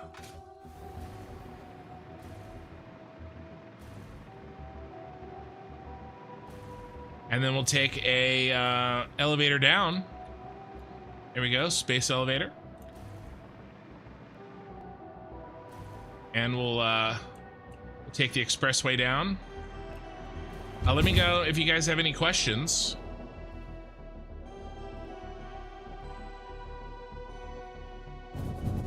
And then one last little joyride in the Explorer that I left over here. And so right now as a channel, I'm trying to finish my Factorio playthrough. It's my first playthrough on Factorio. I have maybe 6 to 10 live streams left, and I'll have met my win condition for that, and I will probably call it quits on Factorio. So that's you know, a few more streams, a couple more weeks. I'm streaming most days a week. We're gonna fight against traffic here. Actually, you know what? Let's not drive the wrong way on the road. And then I'm gonna be focusing on, you know, 4 to 7 streams a week on. Yeah, there you go.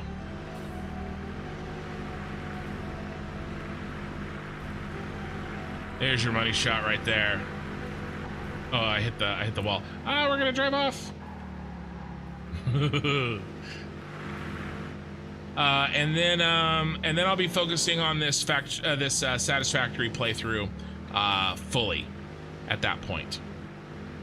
And then I do have plans after that, but that's many months away, so we'll tackle that when I'm just trying to get up here.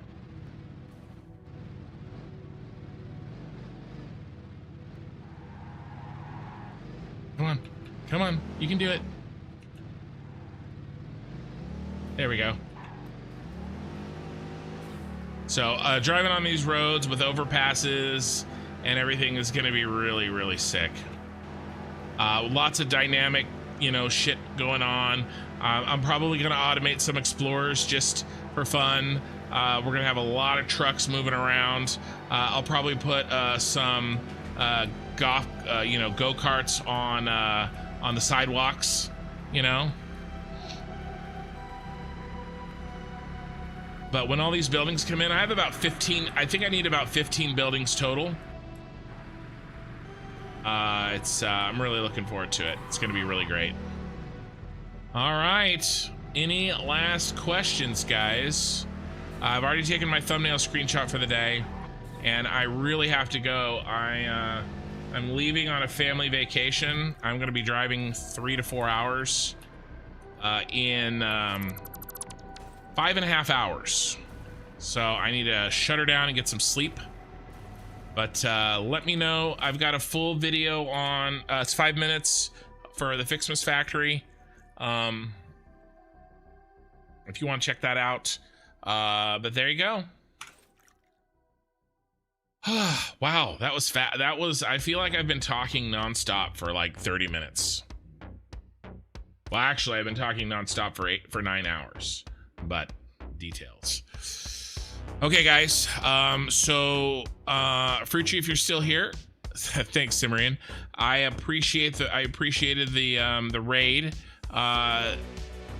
Michael and Leas, who followed me when you first got raided in, I appreciate it. And then Ultra Fox on YouTube, thank you for the follow on YouTube. I appreciate that as well. And I always raid as well, so let's save. And then YouTube, a like on the VOD would be awesome if you feel so inclined. Twitch, if you want to hang out, we're gonna find somebody else playing Satisfactory and we'll raid them. I just need to save real quick.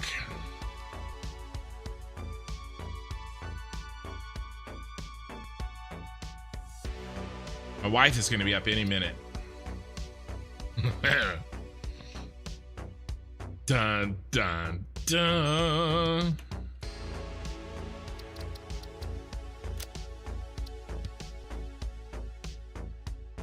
All right, who are we going to raid?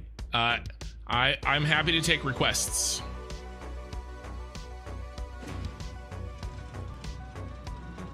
All right, we got a Dyson Sphere program player. We got Factorio player. Ooh, Gemballs is playing Dark Souls.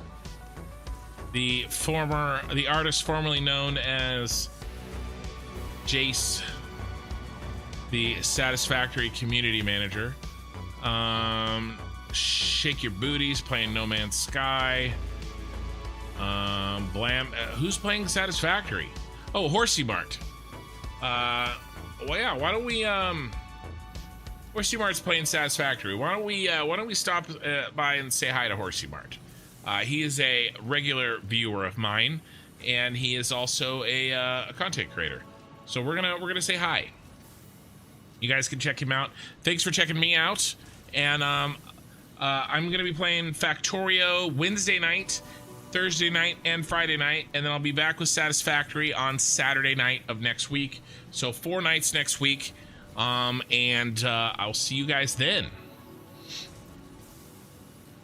And we're gonna start this raid.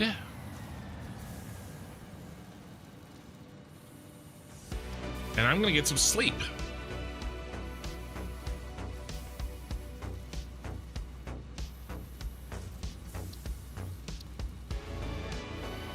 All right, Twitch has been raided. YouTube, I'm out of here.